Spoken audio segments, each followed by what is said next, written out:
In a remote mountainous region, a young girl named Lu Fufu finds herself transported into a story. With limited education, she leaves high school prematurely to work as a shampoo assistant in a town's hair salon, all in a desperate attempt to save her sister suffering from uremia. Linchuan, a true tyrant, is characterized by his narrow-mindedness and dark demeanor, quick to turn against those around him. After the rebels invade the capital, he loses the use of his legs, and it is Lu Fufu, from the cold palace, who carries him from the brink of death. Once a reigning emperor, he is reduced overnight to a mere shadow of his former self, akin to a child in stature. Witnessing the seemingly inconspicuous girl struggling to seek medical help for him stirs something within the young man. Although he is engulfed in despair and disillusionment, for Lu Fufu's sake, he resolves to redeem himself and reclaim his position in the capital, inch by inch. He vows to protect her at all costs and ensure her safety. The emperor of the Daong dynasty, known as the legendary Yongli Emperor Linchuan, once epitomized tyranny in his youth. Yet after the rebellion, he is ousted from the throne and, having suffered a grievous injury, spends a decade fighting his way back. Upon his return, the emperor dedicates himself to governance, implementing benevolent policies, subduing the nomads, opening maritime routes, and reducing taxes, earning him a lasting reputation as a wise ruler. This period of his reign is historically referred to as the Yuan Showa governance. Remarkably, this transformation is said to be influenced by an unassuming young girl by his side. This girl later becomes Empress Linchuan, a former discarded concubine of the Cold Palace. Tragically, on the day of her coronation, the beloved empress meets her untimely demise, leaving the devoted young couple eternally separated by the veil of death. Chapter 1: The Protagonist of Excellence. The year Lu Fufu departed from her hometown was a springtime of promise. The emperor of the Daong dynasty was a foolish sovereign, intent on amassing the fairest maidens of the realm to enrich his harem. The eunuchs tasked with selecting consorts traversed various provinces, scouring the land for captivating beauties.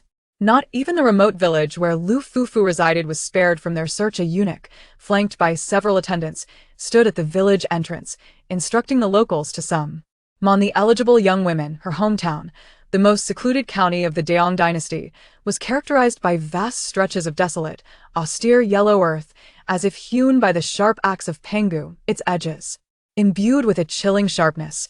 Perhaps due to the starkness of their surroundings, the villagers took great delight in planting peach and apricot trees around their homes, adding a touch of color to their courtyard. Arduous spring heralded the blooming of peach blossoms, and from the heavens, individuals appeared as mere ants, while the settlements resembled clusters of blossoms sprouting from the John. It was during this enchanting season that Lu Fufu made her entrance.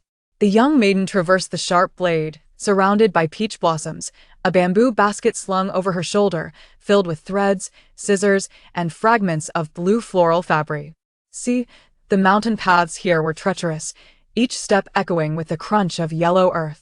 The eunuch's gaze fell upon the girl, captivated by her cascade of jet-black hair, glistening like water, her cheeks flushed, and her eyes sparkling with clarity, exuding a spirited demeanor. He beckoned Lu Fufu to approach, his discerning eyes roaming over her figure with scrutiny. Lu Fufu pondered in bewilderment, perceiving the other party's demeanor as akin to appraising a piece of pork for its fat and lean portions. "What is your name?" the official inquired. "I am called Lu Fufu," she replied cheerfully. The girl's voice rang clear like a lark in spring, yet her thick accent bore a hint of earthy rusticity. The official, taken aback by her simplicity, leaned back in discomfort, furrowing his brow in disdain. Enough, enough, come with me." Lu Fufu had a slightly round face, her hair was jet black, and her complexion was tanned by the sun, yet her eyes sparkled with brightness. It was entirely reasonable for her to have been selected, for although the capital was replete with beauties, indulging in the exquisite flavors of life could render a simple disho kanji a delightful change. Thus, Lu Fufu shared a tearful farewell with her parents, gathered her belongings, and followed the official. Before departing, the neighboring girl, Wang En, stood behind the fence, sneering coldly. Lu Fufu paused, well aware that she and Wang En were long-standing rivals, both vying for the affection of brother Yang at the village's entrance. Their encounters were always charged with tension, akin to adversaries meeting in battle. Having failed to be selected herself, Wang En felt a deep-seated frustration and secretly spat in her heart, dismissing Lu Fufu's triumph as inconsequential. After all, who was unaware that the emperor in the capital was a notorious tyrant? Lu Fufu sensed Wang En's anticipation of her misfortune and felt a surge of annoyance, unwilling to engage with her. Lu Fufu was a traveler from another realm, having traversed time and space, despite having read little of such tales. She was born in a destitute mountainous region, where her family was so impoverished they could scarcely afford sanitary pads. Lu Fufu was not one to settle for mediocrity. Her aspirations were to gain admission to prestigious universities like Tsinghua or Peking and pursue her studies in the capital. The vision was enchanting, yet reality proved to be harsh. Her younger sister, Yao Enai, was afflicted with uremia, and the family's finances were entirely devoted to her care, leaving no means to support Fufei's education. Deeply fond of her sister, Fufei could not bear to see her suffer. Moreover, the educational standards in their town were inadequate, rendering her incapable of qualifying for university. Weighing her options, Fufei chose to abandon her high school education and seek employment in town. She worked as a shampoo girl and later as a receptionist in a KTV establishment, though her tenure was brief. After an altercation with a client who attempted to take advantage of her, she was compelled to follow her cousin south for work. Tragically, mere weeks after arriving in the bustling city, she was struck and killed by a vehicle. In her final moments, Fufei felt a sense of relief, grateful for the insurance policy she had purchased and the salary she had sent home the previous month. Yao and I would be saved. Thus, Lu Fufu prepared to gently close her eyes. Ding-dong! Before she could fully succumb to darkness, a melodious system notification suddenly resonated in her ears. Congratulations on binding the dream come true system. I am your 286th customer service representative, delighted to assist you. What? Fufei, startled from her near-death state, sat up in shock. The system's voice was youthful and vibrant. Before she could collect herself, it began explaining the necessary details. According to the system, she had traversed into a realm known as the Emperor's Favor, assuming the identity of a character sharing her name Lu Fufu, a mere side character. To return, one must accomplish the task. The host's mission is to transform the notorious antagonist Linchuan from the Emperor's favor into a wise sovereign. Initially, Lu Fufu intended to decline, yet the conditions presented by the system were simply too enticing for her to refuse. The system proclaimed that once she accumulated a sufficient number of points, she could exchange them for whatever her heart desired. For instance, a kidney urgently needed by her younger sister. As she sat in the jolting carriage, Lu Fufu bit her finger, her thoughts drifting to her rebellious sister from her previous life, her eyes reddening with concern. The idea of her sister discovering that she had met with a fatal accident was unbearable. Perhaps due to her illness, her younger sister had been rebellious from a young age. As the eldest daughter in the family, Fufu embodied the archetype of a rural girl, her youthful innocence as pure and sweet as colostrum. She possessed lustrous black hair, a complexion slightly tanned from the sun, a round face, and bright eyes that sparkled with joy, her laughter curving her brows and eyes like a crescent moon. When she moved, she resembled a robust and agile fawn, embodying the earth's resilience, warmth, and simplicity. Lu Fufu toiled tirelessly from dawn until dusk, striving to earn money for her sister's medical treatment. Conversely, her younger sister, perhaps due to her afflictions, had learned at a tender age to ride on the back of motorcycles, frequenting internet cafes and karaoke bars, adept at fighting, smoking, and navigating the online world. She adorned herself in vibrant attire, her once jet black hair now streaked with an unflattering hue, making her the most unconventional girl in the entire village. In the village, idle gossip abounds, yet Yao and I remains unfazed.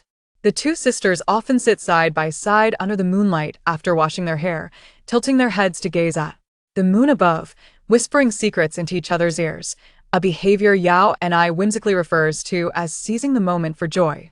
Though Yao and I may not be the most considerate, the bond between the sisters is profound, frequently sharing a quilt for warmth as they slumber together.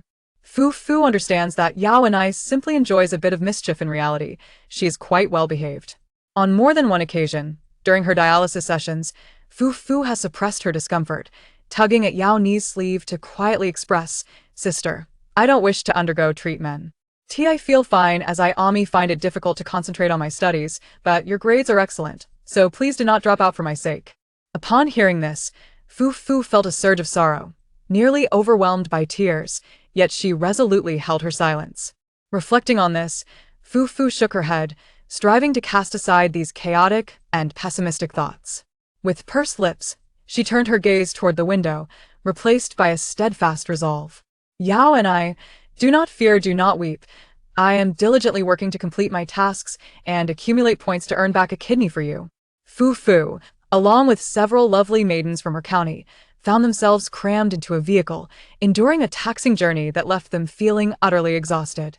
The officials accompanying them showed little inclination to tend to their needs. This caravan, bearing the world's beauties, traversed various states and counties, propelled forward by the gentle spring breeze on their way to the capital. Luxurious carriages rolled over the tender shoots of fresh grass beneath a canopy of fluffy white clouds. Passers-by could not help but feel their hearts stirred, inevitably giving rise to a tinge of wistful longing. After all, the path these beauties tread is less a road of spring breezes and more akin to a journey to the underworld. It will not be long before these enchanting figures become mere remnants of beauty, reduced to dust. This unfortunate fate stems from the fact that the current sovereign Mu Linchuan is nothing short of a tyrant. The youthful emperor of Daong, Mu Linchuan, is a madman. Of course, no one dares to voice this sentiment openly. It is a truth universally acknowledged in hushed whispers. This young monarch frequently finds himself running barefoot through the palace, overwhelmed by fits of laughter one moment and inconsolable tears the next, his face a canvas of glee. At times, he inflicts self-harm, and at others, he revels in the slaughter of others. Legend has it that the founding emperor of the Daong dynasty received enlightenment from an immortal, akin to the ancient sage Shun, resulting in the birth of a child with a pair of extraordinary eyes, possessing unique abilities. Consequently, the descendants of the Mu family exhibit traits that set them apart from their peers. Upon his birth, Mu Linchuan was enveloped in a radiant crimson glow, blessed with a pair of blood-red eyes. Ironically, this murderous and delusional tyrant professes a belief in Buddhism.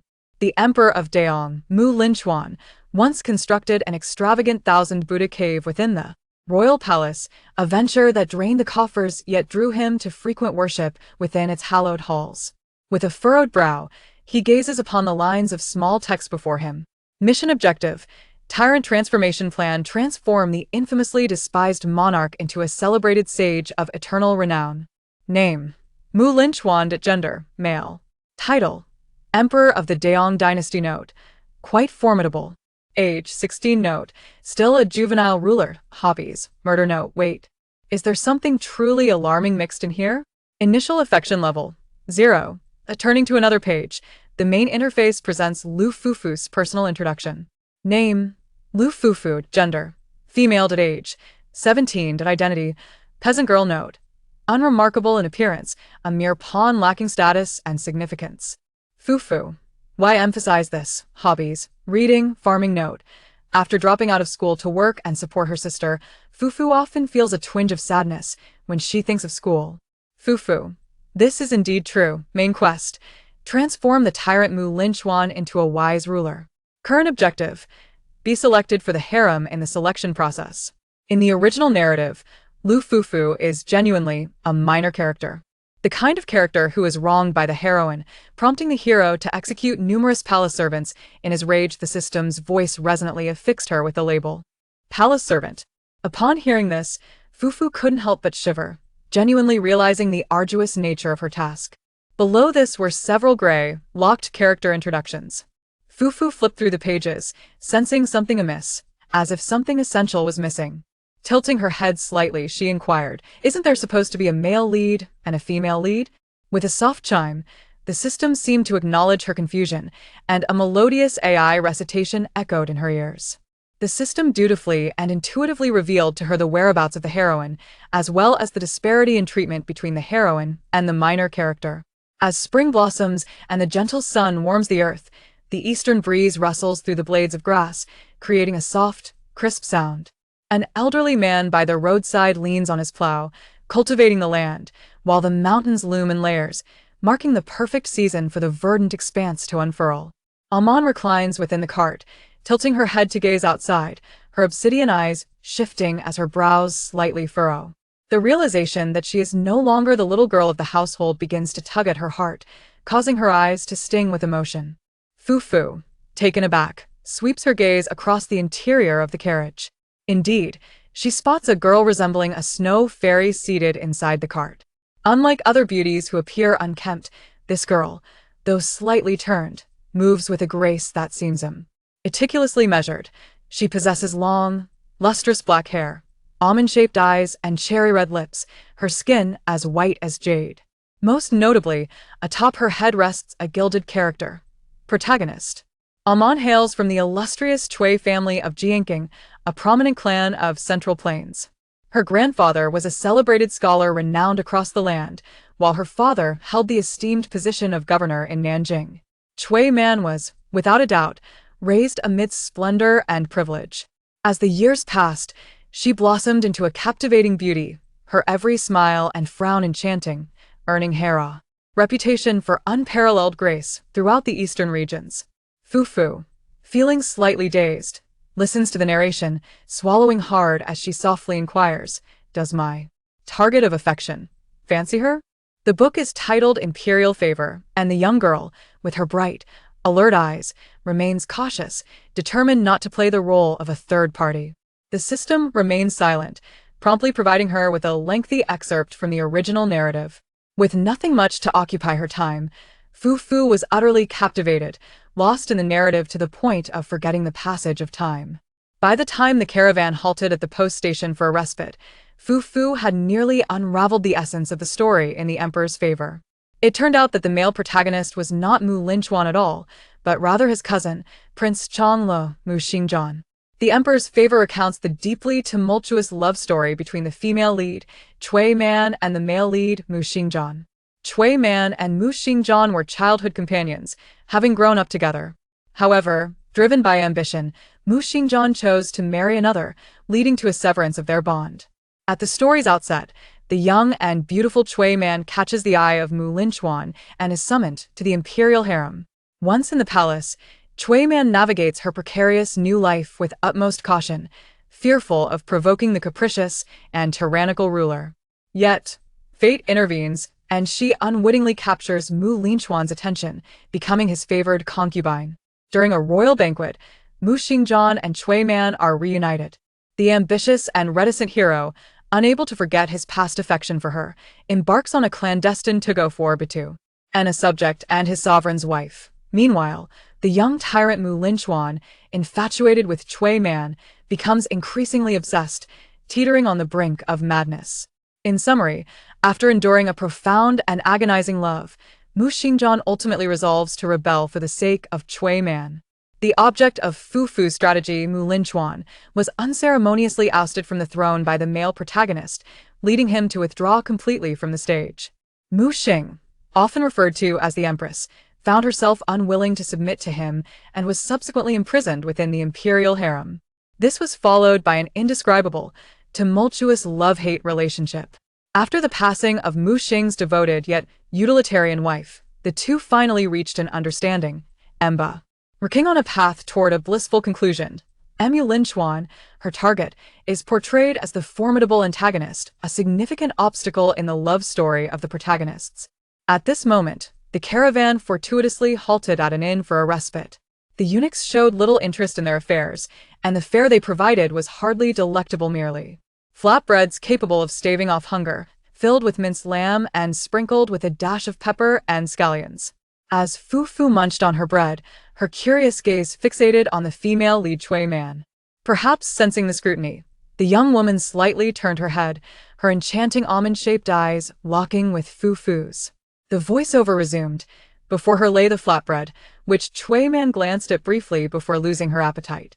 However, she understood that away from home, especially within the harem of the tyrant Mu Linchuan, she could not afford the luxury of sulking, so she forced herself to take a few bites.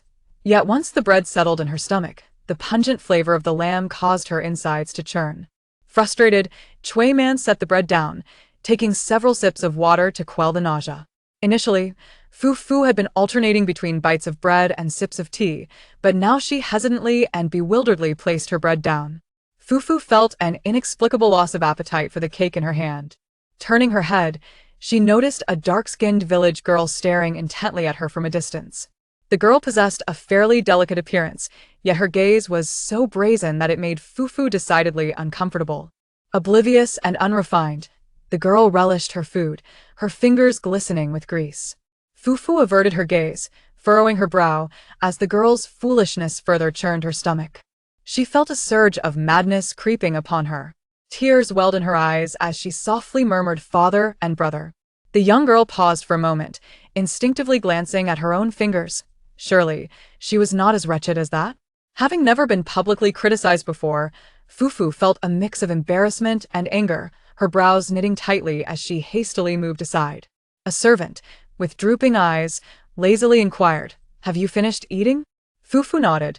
"I am full. I wish to take a brief nap on the carriage first." In recent days, Amon had not slept well, her mind clouded and heavy. The women in the carriage hailed from various regions, their speech thick with local dialect.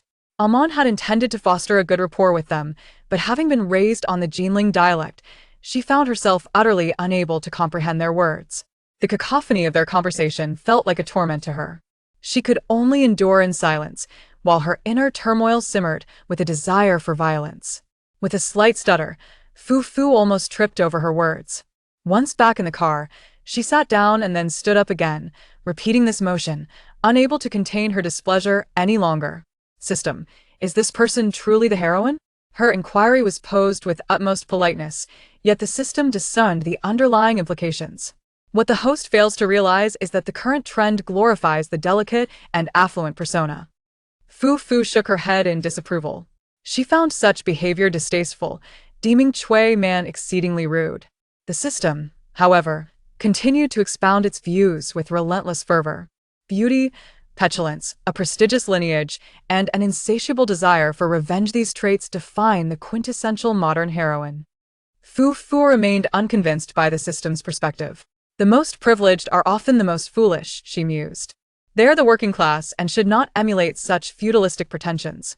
The system persisted in its discourse, prompting her to turn her head and dismiss its words as mere background noise.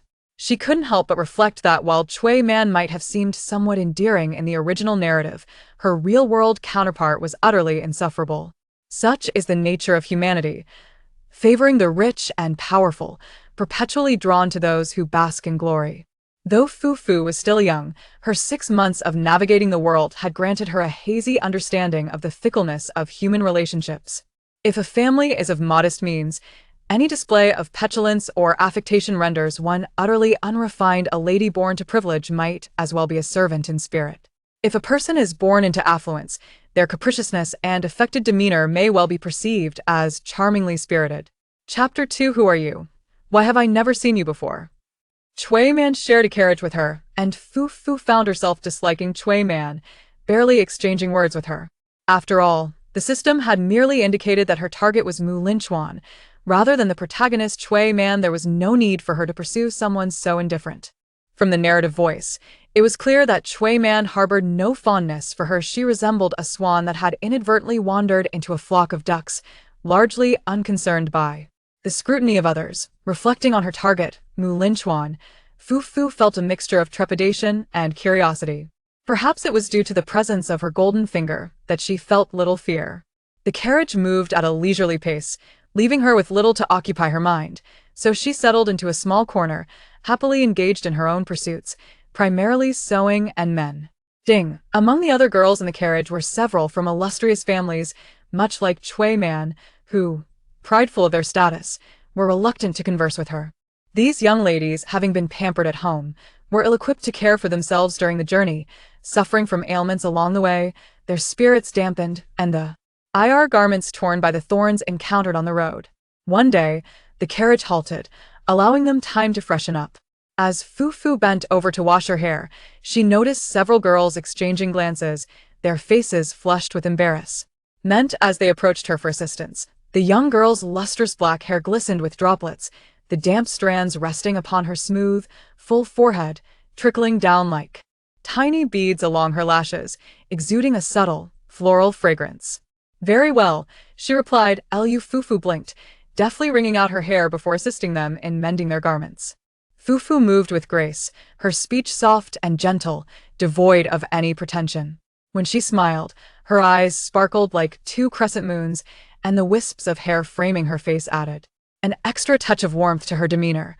Yet, she was no naive simpleton. Beneath her seemingly gentle exterior lay a shrewd mind.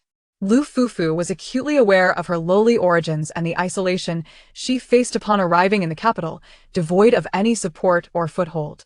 Having watched empresses in the palace, she regarded the term harem with immense caution.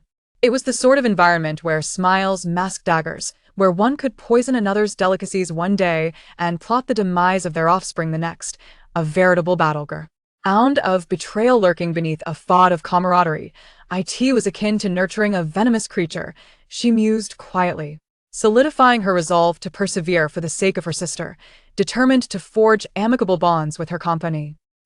Fortunately, during these past few days, many girls traveling with her had shown an inclination to befriend her. Even the usually indifferent officials had displayed a hint of warmth towards her. Lu Fufu held no disdain for those who bore physical scars. She always expressed her gratitude, regardless of the favors she sought from them. In their moments of leisure, they occasionally offered her advice and kindness. However, it was evident that Chui Man had begun to face a degree of isolation in recent days. Chui Man observed everything with a tinge of envy and a hint of indignation. She wore a facade of cold impatience, secretly lamenting the ignorance of these common girls. Before long, whispers began to circulate among the girls. "What is there to be so proud of? The Chui family once basked in glory, but now they have long since fallen from grace. Who would send their daughter to the palace from such a family?" Listening to these remarks, Chui Man's face turned pale, her lips pressed tightly together, refusing to utter a word. She had no intention of stooping to their level. After all, it was the likes of chickens and pigs that reveled in flattering eunuchs. The eunuchs, being shrewd individuals, could easily discern the haughty demeanor of such noble young ladies, and they chose to remain silent, merely throwing small obstacles in the way of their daily lives. It wasn't long before Chui Man sensed something amiss. For instance, the pancake she was served was undercooked, emanating a rather unpleasant odor. Additionally, as the carriage jolted, she felt nauseous, yet the eunuchs merely urged her to hold on a little longer. In stark contrast, Lu Fufu seemed to be treated with greater care. Her pancake appeared more exquisite, with a generous portion of meat. When she felt queasy, the eunuchs even halted the caravan, allowing everyone to disembark for some fresh air. Finally, one day, Chui Man could no longer contain herself and vomited inside the carriage, bursting into tears from the humiliation. In all her years, she had never experienced such disgrace. The accompanying eunuch merely glanced in her direction, offering no words of comfort, instructing her to clean up after herself. This eunuch was clearly intent on humiliating her.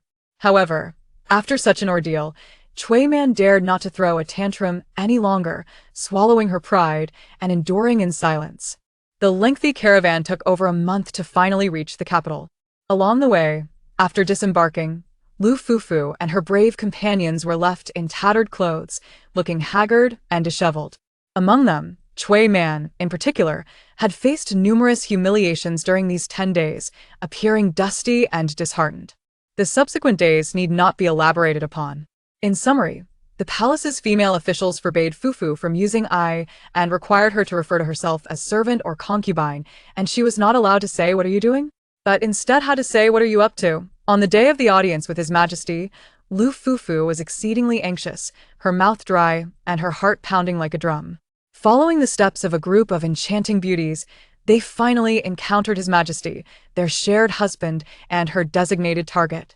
A bead of thin sweat trickled down the back of Fufu's neck as she clenched her fists, stealing a furtive glance at the youth before her. From a distance, compounded by her trepidation, she could not see clearly, only perceiving an exceedingly pale and strikingly handsome young man, adorned with a string of prayer beads around his wrist, resting his chin on his hand as he coolly scrutinized them. Fufu pressed her lips tightly together, feeling beads of sweat forming all over her body. The thought that this young man was indeed her assigned target made her feel utterly uncomfortable. The youth was slender and emaciated, draped in loose robes, with high cheekbones and deep-set eyes, his narrow brows and elongated eyes accentuating his striking features, with lips tinted a deep crimson. A few strands of slightly curled, ink-black hair fell gracefully beside his cheeks. Barefoot, her slender and pale ankles peeked out from beneath her garments, revealing delicate veins of lavender and azure winding around her ankles. Lu Fufu was not only drenched in sweat from her nerves, but she also felt a flush of warmth. Young hearts, swayed by the allure of beauty, often find themselves captivated by striking appearances. At that moment, upon catching sight of the youth's visage, Fufu let out a sigh of relief. Her target was not unattractive. Indeed, he was even more handsome than Brother Yang. The very presence of such a figure felt akin to a benevolent deity bestowing gifts upon her. The youth's brows furrowed slightly, his gaze reminiscent of one appraising fine cuts of pork, and the air around them grew thick with an uncomfortable silence, with none of the concubines daring to utter a word. In such a tense atmosphere, an ominous premonition suddenly enveloped Fufu. Sure enough, the emotionally charged narrator had returned.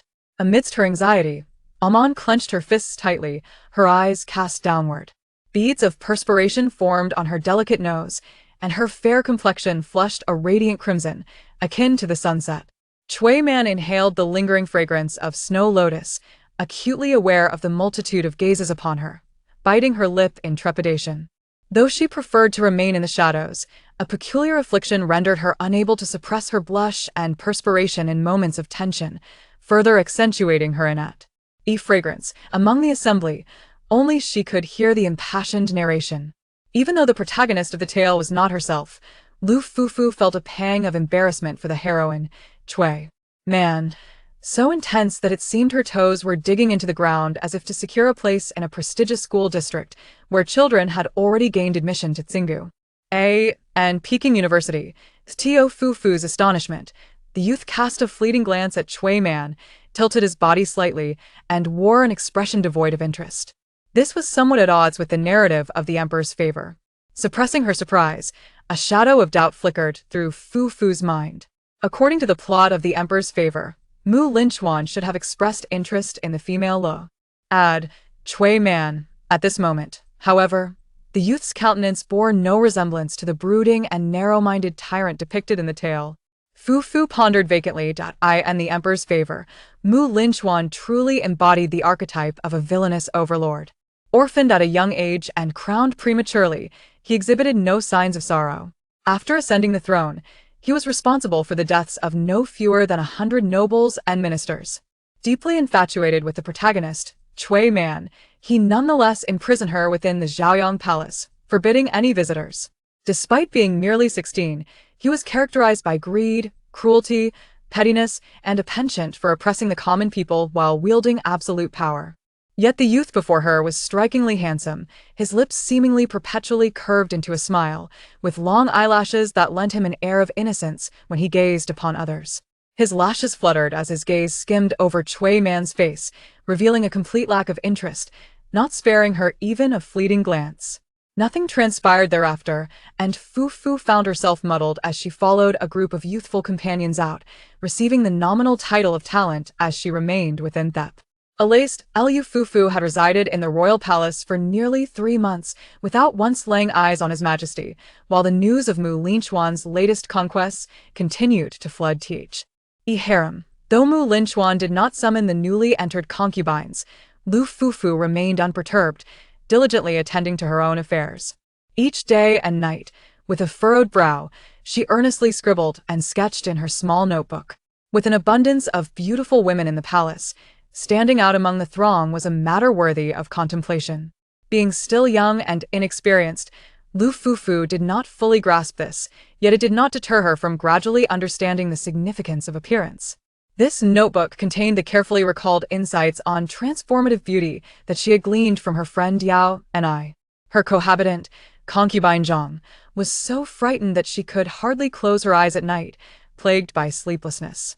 "I do not wish to serve His Majesty," one day, as concubine Zhang pinned her hair into an elegant updo, she casually remarked, "Lu, I am afraid.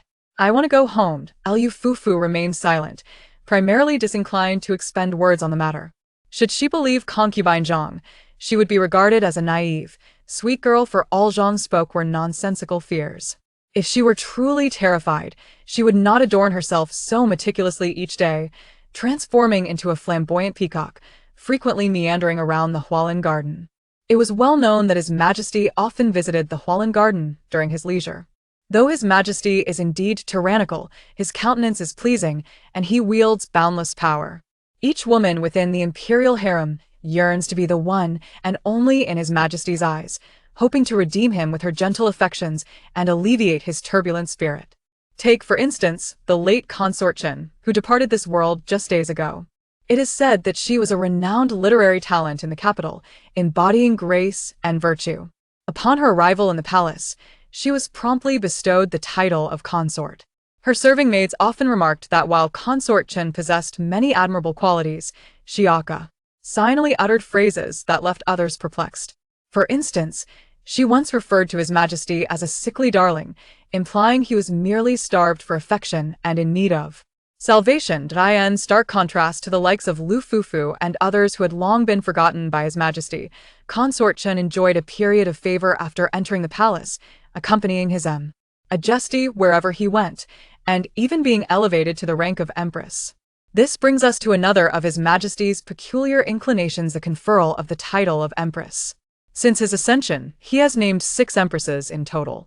In the first year of the Tianxiang era, during the 4th month of summer, he appointed Lady Zhang as the left empress and Lady Wang as the right empress. The following year, in the year of Guiwei, the right empress was found to be engaging in illicit relations with a personal attendant, prompting His Majesty to slay her with a sword. In a fit of sorrow, leading to the appointment of her maid, Lady Chao, as the new empress. In the 3rd month of the 3rd year, consort Chen was elevated to the position of central empress. Thus, for a time, the harem witnessed a remarkable spectacle, with 6 individuals bearing the empress's seal of rarity throughout history. Regrettably, none of these empresses enjoyed longevity in their positions, each meeting a tragic end at the hands of His Majesty. Setting aside other matters, let us focus solely on consort Chen. On the day of Chen Ji's demise, during a banquet in the palace, His Majesty fell ill once again. Whenever the emperor fell ill, he would not only torment himself, but also those around him. After repeatedly striking his head against the table, a young eunuch, blinded by ambition, timidly approached to offer counsel. "Your Majesty, it is imperative to take care of your health." The emperor lifted his pallid visage, crimson blood trickling down from his brow. After wiping his face, he remarked, "I find myself utterly bored, why not entertain me?" The so-called entertainment meant tossing the eunuch into the tiger enclosure. Unable to bear the sight, Empress Chen turned to the emperor, attempting to plead with him. Thus, the empress, who had enjoyed the emperor's exclusive favor for 3 months, was cast into the tiger's lair. After conversing with Lady Zhang, Lu Fufu remained silent, her lips pressed together for an extended period. Naturally, she longed to return home, to her parents, to her younger sister. She also yearned for her parents in this world, for Brother Yang, and even for Princess Wang. Everyone claimed that the emperor's reign would eventually crumble if he continued to indulge in such excesses. The ancestral foundations would inevitably be squandered by the Unwo. RTHY descendant Mu Linchuan, it seemed the young emperor shared this sentiment, reveling daily in debauchery, neglecting state affairs. Having glimpsed the script of fate, Fufu sighed in distress, casting her gaze out towards the plum blossoms, acutely aware of the formidable task before her. Heaven knows, she had not even graduated from high school. How could she possibly transform a tyrant into a sage ruler? To reign, one must at least comprehend the path to enlightenment. Fufu was born in a poverty-stricken mountainous region, starting her journey with a significant disadvantage compared to others. Although she had a keen interest in education, she regrettably could not pursue further studies. The young girl, still in her teens, toiled for her family's livelihood and was naturally oblivious to the grand affairs of the state. It was inconceivable for her to sway Mu Linchuan with her political insights, guiding him to become a sagacious ruler. Moreover, since her entry into the palace, she had not laid eyes on Mu Linchuan again. Even the most skilled artisan cannot create masterpieces without materials. After much contemplation, Lu Fufu closed her notebook, releasing a long, troubled sigh, increasingly burdened by her thoughts. Idleness would yield no fruit, and thus she resolved to venture into the palace to scout for an opportunity for a serendipitous encounter. Why serendipitous? With her limited knowledge, the only reference she could draw upon was the drama Zhan Huanzhuan, which she had watched with her sister. Fortune smiled upon her during her few days of exploration within the palace. Although she did not fortuitously meet Linchuan, she stumbled upon a golden statue of a bodhisattva, nestled in a corner of the Hualin garden, adorned with gemstones on its robes. Fufu felt a flicker of desire. The palace, resplendent in gold and jade, boasted gilded eaves and jade-paved thresholds, and due to the emperor's devout belief in Buddhism, there are countless statues of gold. If she could stealthily procure even a small piece of gold, it would suffice to sustain her for a significant portion of her life. Furthermore, the populace held a deep reverence for Buddhism, and no one would dare to act recklessly around a statue. This bodhisattva, situated in a secluded spot, was not easily discoverable. Should it be found, onlookers would likely attribute any damage to the ravages of time, never suspecting that someone would audaciously dare to offend the sacred figure. The young girl is quite pragmatic, or rather, astute. Linchuan has consistently refrained from summoning them, compelling her to contemplate her livelihood in advance. While devising a strategy to win over Linchuan is undoubtedly significant, should events unfold as depicted in the original narrative of the emperor's favor, where Shangjing invades the palace amidst this chaotic era, the gold on the statue would serve as her means of sustenance. The Duyong dynasty holds Buddhism in high regard, and Linchuan is no exception. However, Fufu is a staunch materialist, having been raised with the teachings of Chairman Mao and other ideologies. At the break of dawn the following day, while the sky remained shrouded in darkness, Lu Fufu stealthily slipped out of bed. Unexpectedly, Zhang Kairan, sharp-witted as ever, sleepily inquired, "Fufu, where are you going?" Lu Fufu replied, I'm hungry, going to get something to eat." Oh, Zhang Kairan relaxed, turning over to resume her slumber.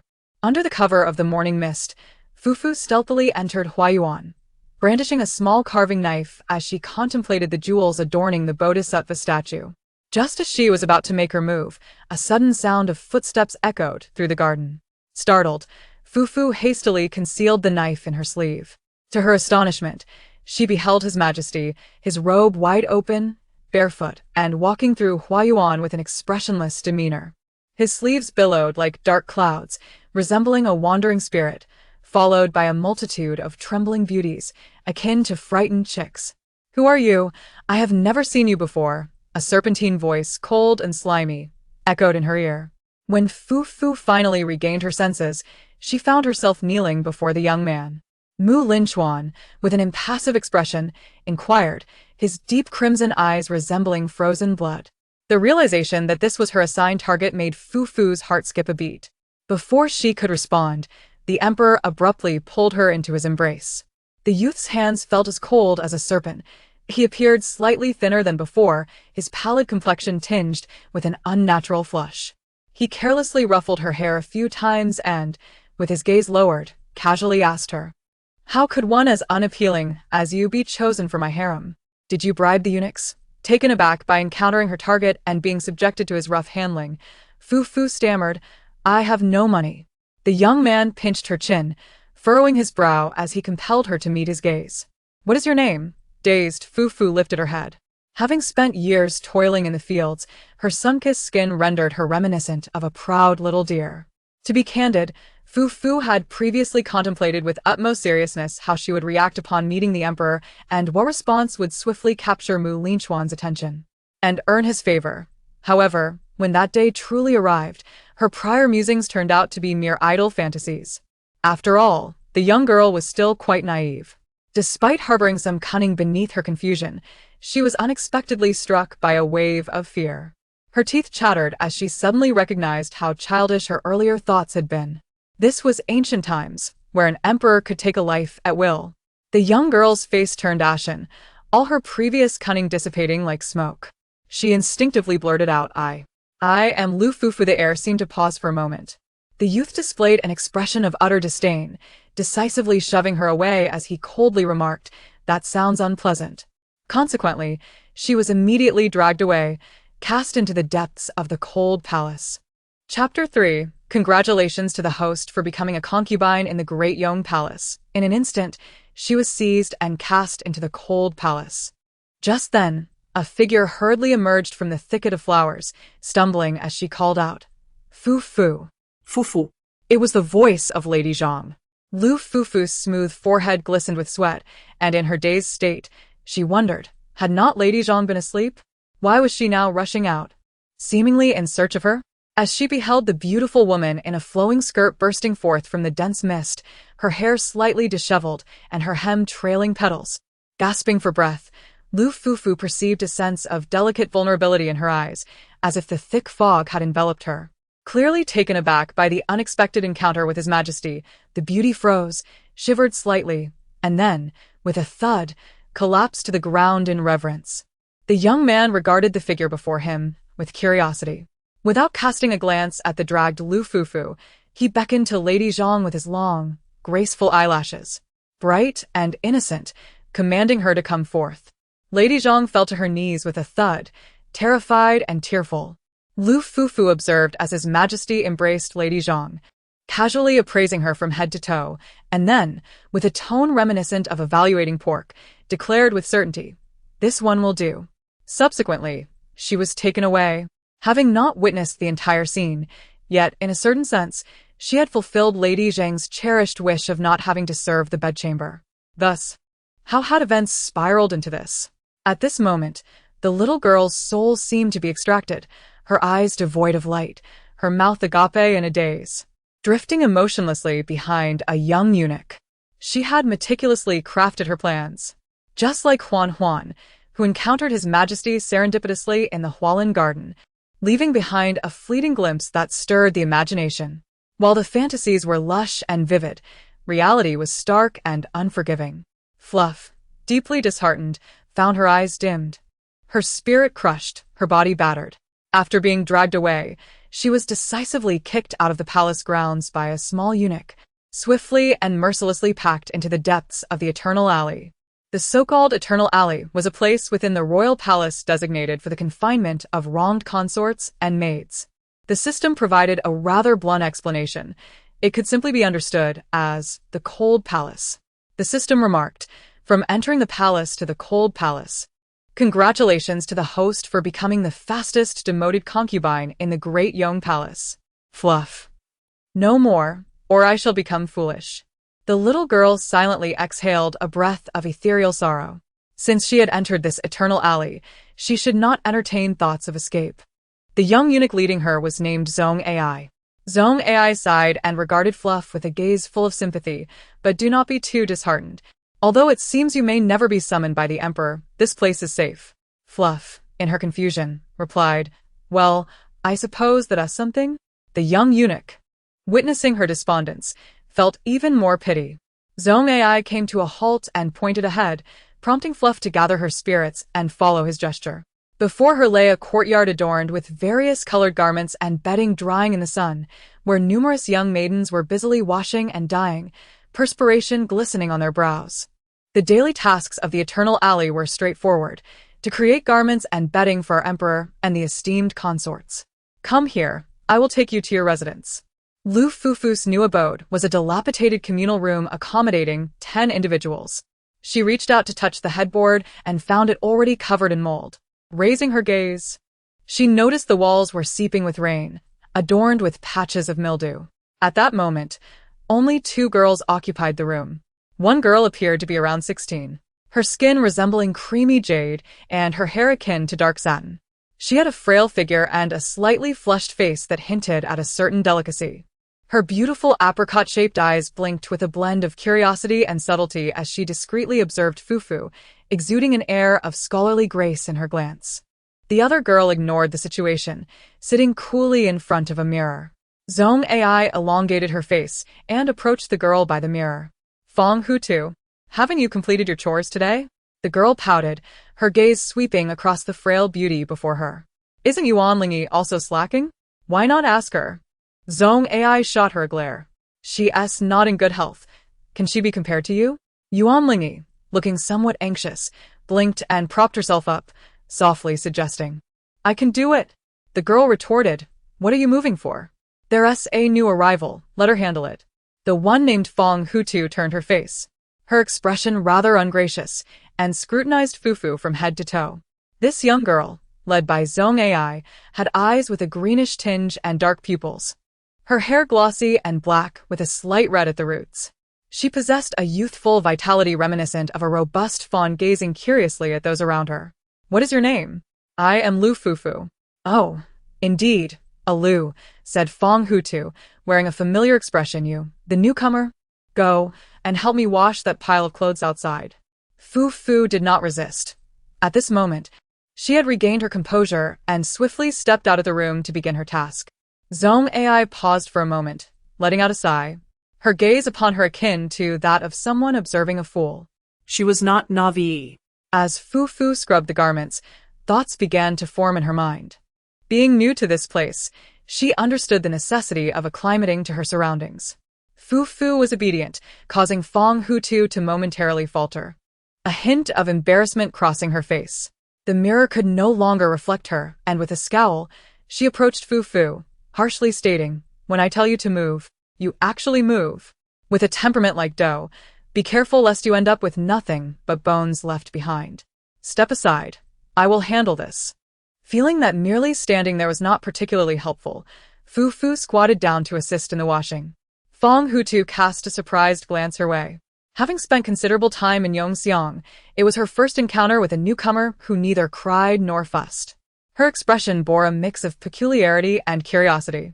Initially, Fong Hutu had suggested the laundry as a means of testing Fufu, but now that her purpose had been fulfilled, there was no reason to further trouble her.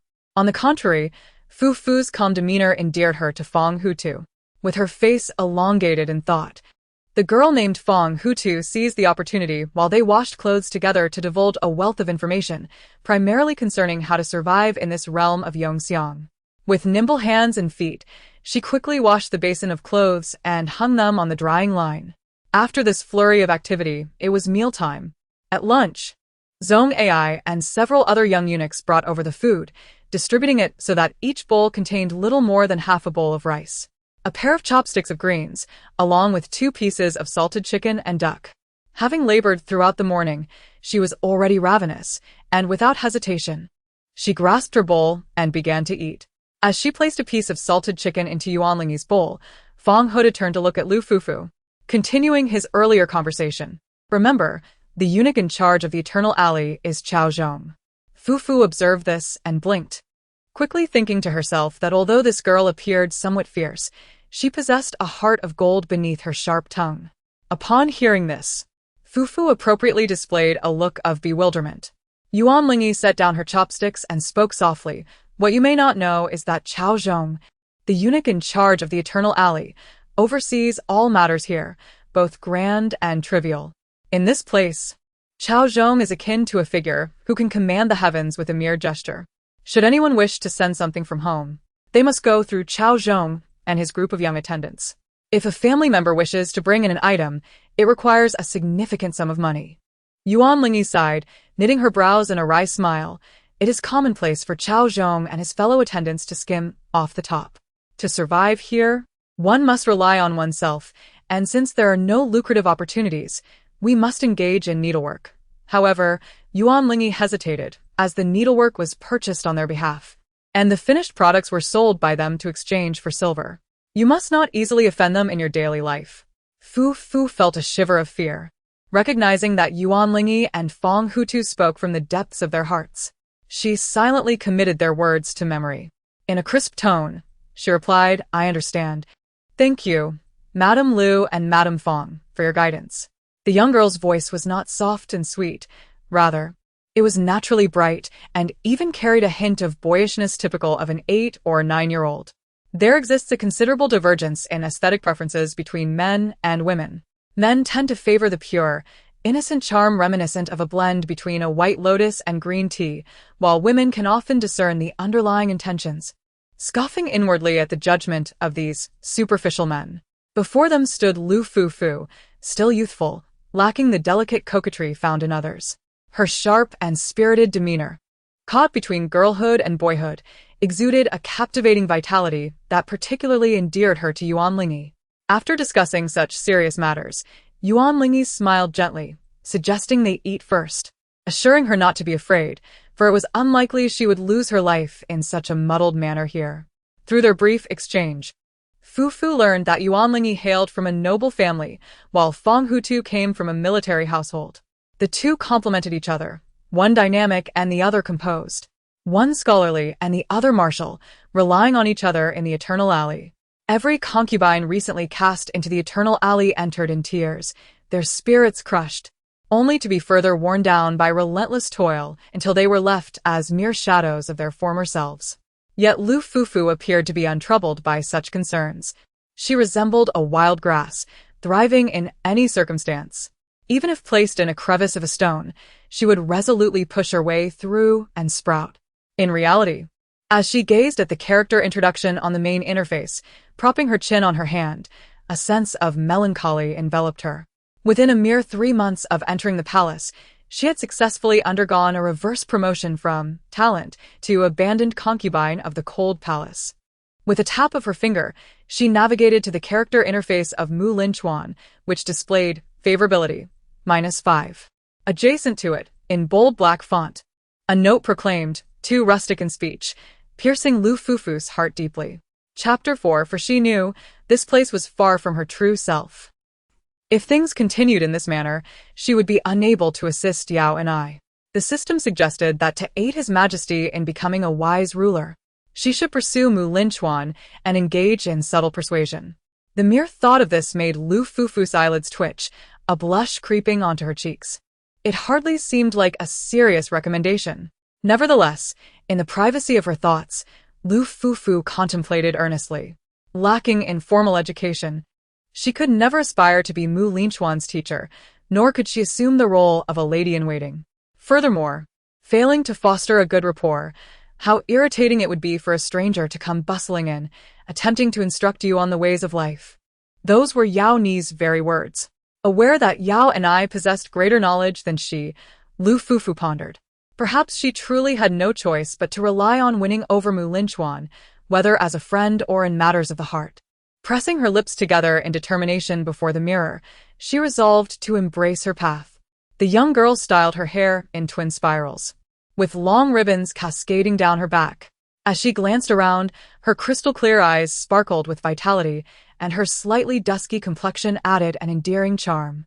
If she wished to win over Linchuan, the first obstacle she must overcome was her rustic accent. Next was her skin. Although her tone could be described as healthy and vibrant, it might not be deemed suitable in the refined circles of the capital, which traditionally valued skin as smooth and luminous as white jade. Men there often resorted to powders to enhance their appearance. Only the lower-class military households and tenant farmers bore the signs of sun and wind, resulting in their tan skin. Leaning over the table, she meticulously recorded the tasks that lay ahead. Yao and I had previously disapproved of her simplicity and often urged her to improve her skincare knowledge. Little did she know that such advice would prove invaluable now. In the courtyard, Zhong Ai was calling everyone to come and work. She set down her pen and quickly washed the linens and garments. After a long day of labor, she quietly gathered her paper and pen and sought out Yuanlingyi. Yuanlingyi, clad in a simple white garment with her long hair cascading down, looked at her in surprise. "Alu, what brings you here so late?" Flustered, "Fufu lower der gaze, Yuanlingyi blinked in curiosity. The girl bit her lip. Her cheeks flushed. "I want to learn the dialect of the capital from you, Sister Yuan." Yuanlingyi paused for a moment, then realized the implication. Oh. "It seems you are concerned about the consequences of being scolded by His Majesty for your accent. Between individuals, there has always existed a distinction of intimacy and distance." Feng Hutu once engaged in a private conversation with her, remarking that although Alu is admirable, her unperturbed demeanor does not align with her years, leading to concerns about her profound scheming. Now, witnessing Fufu reveal a hint of youthful innocence, Yuanlingyi felt her heart soften. The rejection that lingered on her lips was retracted. In this eternal alley, one's eloquence in the capital dialect holds no merit. Yuanlingyi, unable to bring herself to decline, gently inquired, "Moreover, the dialect of the capital is arduous to master. Even so, do you truly wish to learn?" Lu Fufu earnestly nodded and, to demonstrate her sincerity, produced a small package. "I wish to learn. I am not afraid of hardship." To Yuan Lingyi's astonishment, the package contained a few strips of dried meat. This was indeed a token of tuition. Embarrassed, Fufu lowered her head and pushed the package forward. Sister Yuan, I have no money. This is all I possess.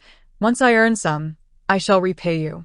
The girl's eyes sparkled brightly, and Yuan Lingyi, charmed by her spirit, reached out to pat the young girl's head. Then let us discuss this later. Yuan Lingyi hailed from a prestigious family, renowned for her intellect in her youth, which caught the attention of Mu Linchuan. However, after being taken in, she was forgotten entirely by him. Fong Hutu, on the other hand, was from Longxi, where a brother served in the military. Growing up in a border region filled with valiant souls, Fong Hutu's character was far more resolute than that of ordinary women. The dialect of Runan bears a notable resemblance to the local tongue of Fufu's hometown, allowing for seamless communication between Fufu and Yuan Lingyi. During leisurely days, Fufu engages in needlework while mimicking Yuan Lingyi to learn the exquisite Jinling accent, which hails from the prestigious Jinling of the Daong dynasty, later evolving into the down-to-earth dialect of contemporary Nanjing. With nimble fingers, she executes her needlework with both speed and finesse. After amassing a modest sum, Fufu enlisted the assistance of a favored young eunuch named Zongqing to procure a bag of seeds. Subsequently, she cultivated a plot of land in Yongxiang, alongside Fong Hutu and others, to plant an array of vegetables and fruits. Additionally, she cleared a section of dilapidated walls in Yongxiang to plant an orange tree. As spring transitioned to autumn, time slipped by, and remarkably, Lu Fufu had resided in the palace for over half a year. As autumn set in, a chill accompanied the rains, and Yuan Lingyi's complexion grew increasingly pallid. Her health had always been frail, and with the weather turning colder, the various palaces began to utilize charcoal fires, while Yongxiang awaited its rightful allocation. Fufu sought assistance several times, yet the eunuchs displayed an air of arrogance. In desperation, Fufu resorted to utilizing her hard-earned savings to approach Zongqing, an eunuch with whom she maintained a reasonably cordial relationship. Zongqing, who had entered the palace the previous year, served under Cao Zhong, overseeing procurement matters and frequently assisting palace attendants with their purchases, thus garnering a modest profit. He was known for his simplicity and humility, often offering fair prices, making him a reliable source within Yongxiang, where Fufu and Fong Hutu enjoyed amicable relations with him. Despite her origins from a humble mountain hollow, Fufu is indeed a time-traveling maiden who often ventures into town on weekends for a bit of amusement. In comparison to her previous life, the monotony of palace existence is palpable. The young girl yearns for the world beyond the palace walls and frequently enlists her friend Zongqing to procure goods for her. Both are young, mere shadows within the royal court, yet amidst such treacherous circumstances, a revolutionary camaraderie has blossomed. Zongqing, could you please bring back a small hand warmer for me? Fufu earnestly implores as she places a coin pouch into Zongqing's hands. Sister Yuan is unwell, and as a student, it is only right that I find ways to assist my dear teacher. Zongqing is taken aback, but refrains from questioning further, simply responding with a smile. Will you still be having the meat pancakes? Fufu's cheeks flush slightly. Then please bring back 3. 1 for myself, 1 for Sister Fong, and 1 for Sister Yuan. Like many food enthusiasts, Lu Fufu is a bona fide gourmand. She has a particular fondness for the meat pancakes from outside the palace, and often requests Zongqing to bring a few back for her. The palace's eternal alley offers little in the way of delicacies, while the street food is crafted from beef and lamb, seasoned with onions, spices, and salt, accompanied by finely chopped chicken. Fufu shows no hesitation in spending, as her coin purse has little else to be spent on. Though life in the harem often requires financial maneuvering, the desolation of eternal alley limits social interactions, thereby sparing them most of the expenses associated with courtly engagements. The remaining funds are intended as a token of gratitude for Zongqing's efforts. The young girl beams with delight, clearly understanding the gesture. Zongqing initially hesitates to accept but ultimately relents. Though their relationship was amicable, even brothers must settle accounts clearly. Around evening, Fufu and several palace maids from Yongxiang awaited Zongqing at the appointed place. Recently, the youthful emperor had been idle, having not taken a life for quite some time. The favored consort, Lady Zheng, among the 3 esteemed wives, had invited several concubines to enjoy a leisurely outing in the garden with wine. As winter descended, the Hualin garden displayed no signs of decay. The gentle northern breeze, complemented by warm wine, indeed created an enchanting atmosphere. The concubines spread soft mats and settled down.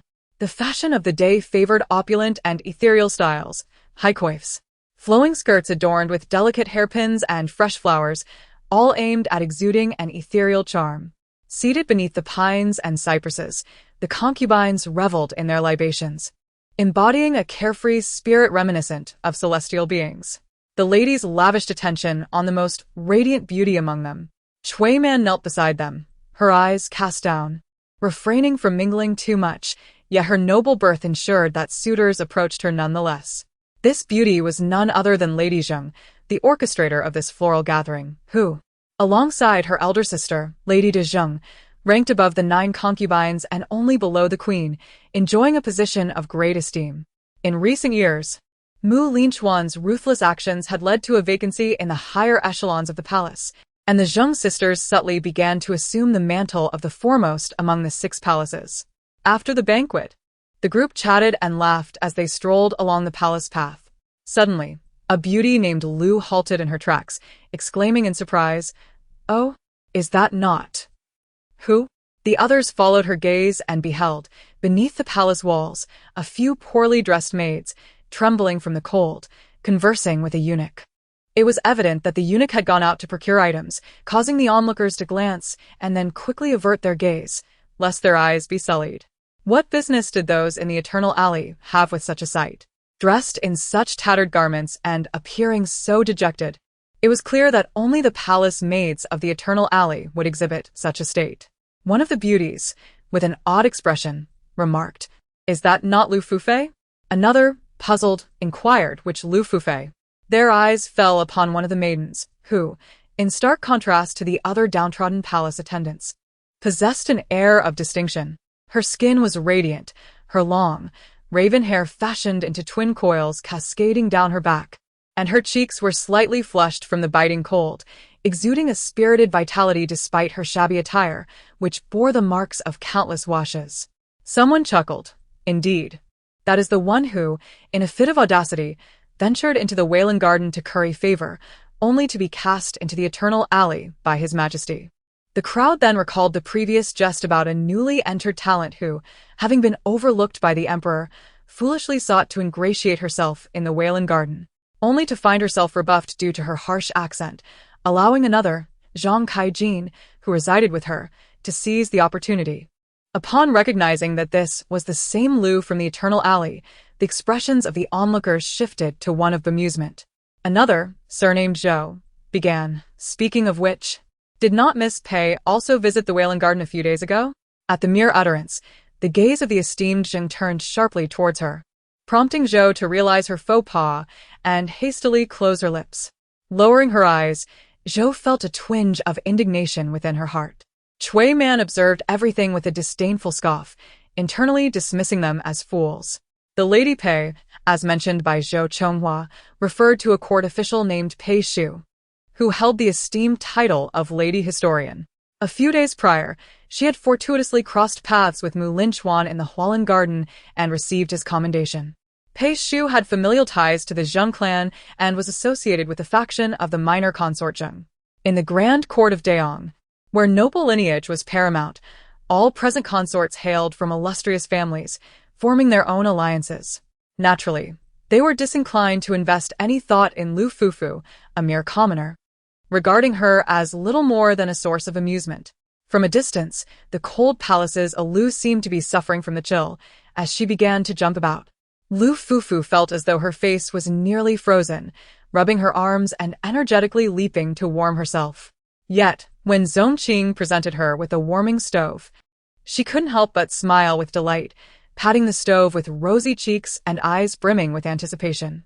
With the stove, her sister Yuan would surely find her sleep much more comfortable.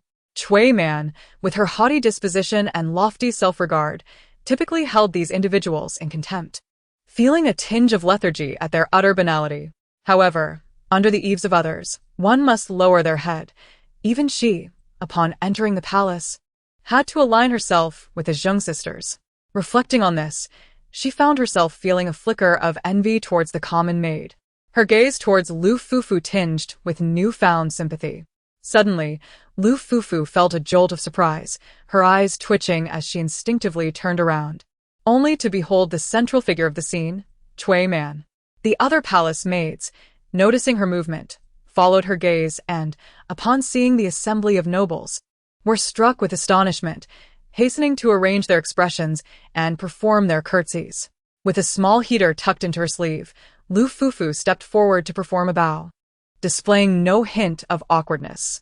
The term cold palace was vaguely familiar to the young Lady Zheng, having overheard it during conversations among several beauties. Yet she had never felt inclined to intervene, primarily because she held Lu Fufu in low regard. As soon as Lu Fufu completed her bow, she sensed the diverse gazes of several individuals landing squarely upon her face. The young girl appeared utterly composed, devoid of any feelings of discontent, embarrassment, or indignation, even displaying a hint of lightheartedness. Cui Man observed Lu Fufu's current predicament with mild surprise, yet it did not astonish her. The girl's demeanor was rather uncouth, exuding an air of provinciality. If she were indeed favored, Cui Man would question the taste of that madman, Linchuan. Noticing the flatbread in Lu Fufu's hand, Cui Man's fleeting sympathy evaporated instantly. As a woman of a prestigious family, she was accustomed to refined tastes in food and drink. For her, meat from cattle and sheep was meant to be savored in solitude, as their rich flavors ought not to be mingled.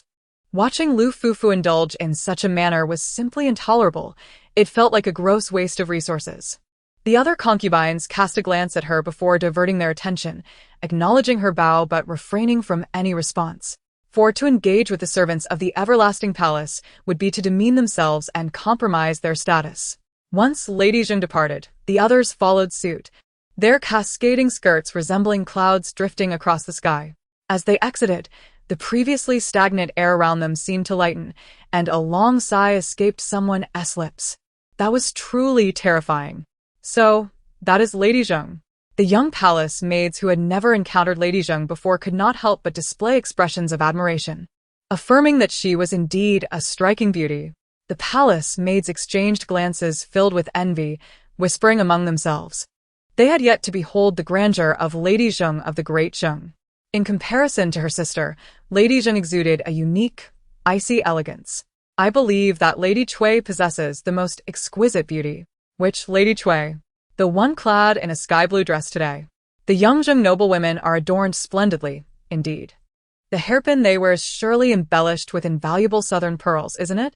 As they conversed while retracing their steps, their admiration grew more fervent. Upon arriving at the dilapidated houses of Yong Alley, with clothes and bedding hung out to dry in the courtyard, a biting cold wind carried the acrid scent of dye.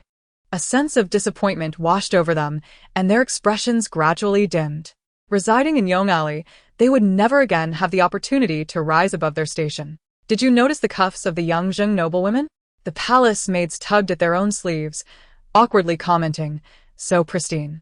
Their hands are so beautiful, entirely unlike ours. Lu Fufu also extended her hand to take a glance. Each day in Yong Alley, they toiled away, dyeing clothes and bedding. The few garments they owned had been washed repeatedly, yet remained stained with dye. Their hands, perpetually submerged in cold water, were mostly cracked, with thick calluses forming at the joints, starkly contrasting the delicate, fair hands of the young Zheng noblewomen and Lady Cui. Fufu felt a jolt of alarm, lowering her head to inspect her own hands repeatedly. She had come with the intent to strategize her approach towards Linchuan, and her appearance was of utmost importance. She matured early, venturing into the workforce while still in her school years, prematurely shedding the innocence of youth and coming to understand the emphasis men place on beauty. In her disillusionment, she caught sight of Lu Fufu, and the palace maids felt a slight sense of equilibrium.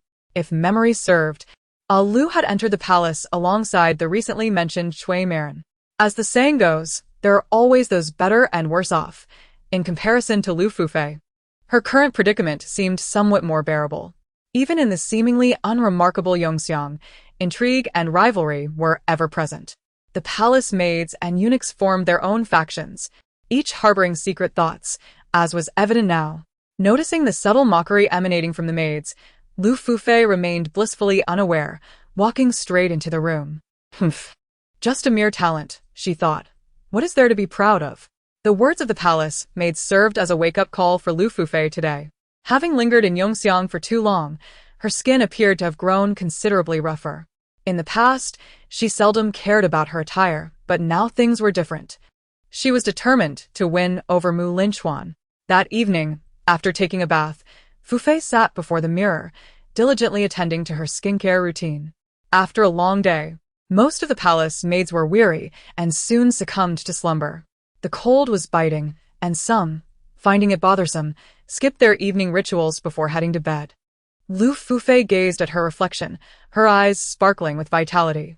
Even within Yongxiang, she stood apart from the other maids, exuding a vibrant energy that seemed almost capable of piercing through the heavy, cold darkness of the night.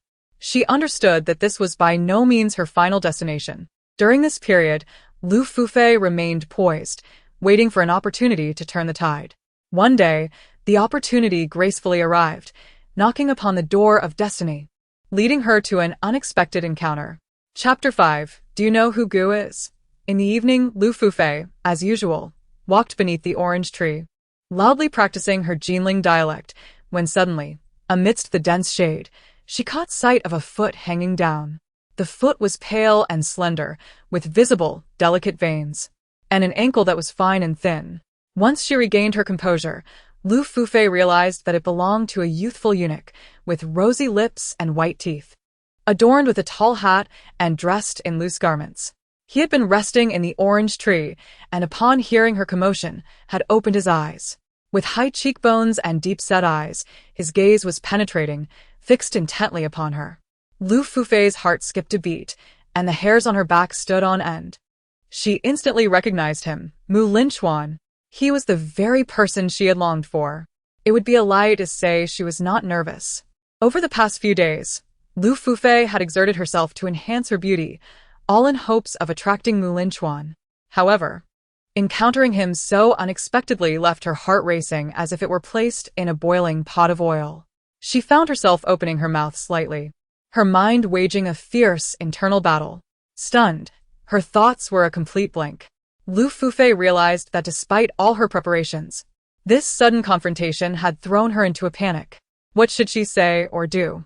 She swallowed hard, moistening her dry throat, as her mind uncontrollably began to race through a montage of thoughts, akin to a dying person's fleeting reflections. No, this won't do. Lu Fufu, gather yourself. She had perused the book Emperor's Favor while riding in the carriage. The antagonist, the formidable boss Linchuan, was an authentic, capricious madman when he succumbed to his madness. He was uncontrollable, even by himself. Engaging with such a person, Fufu felt her life hanging by a thread.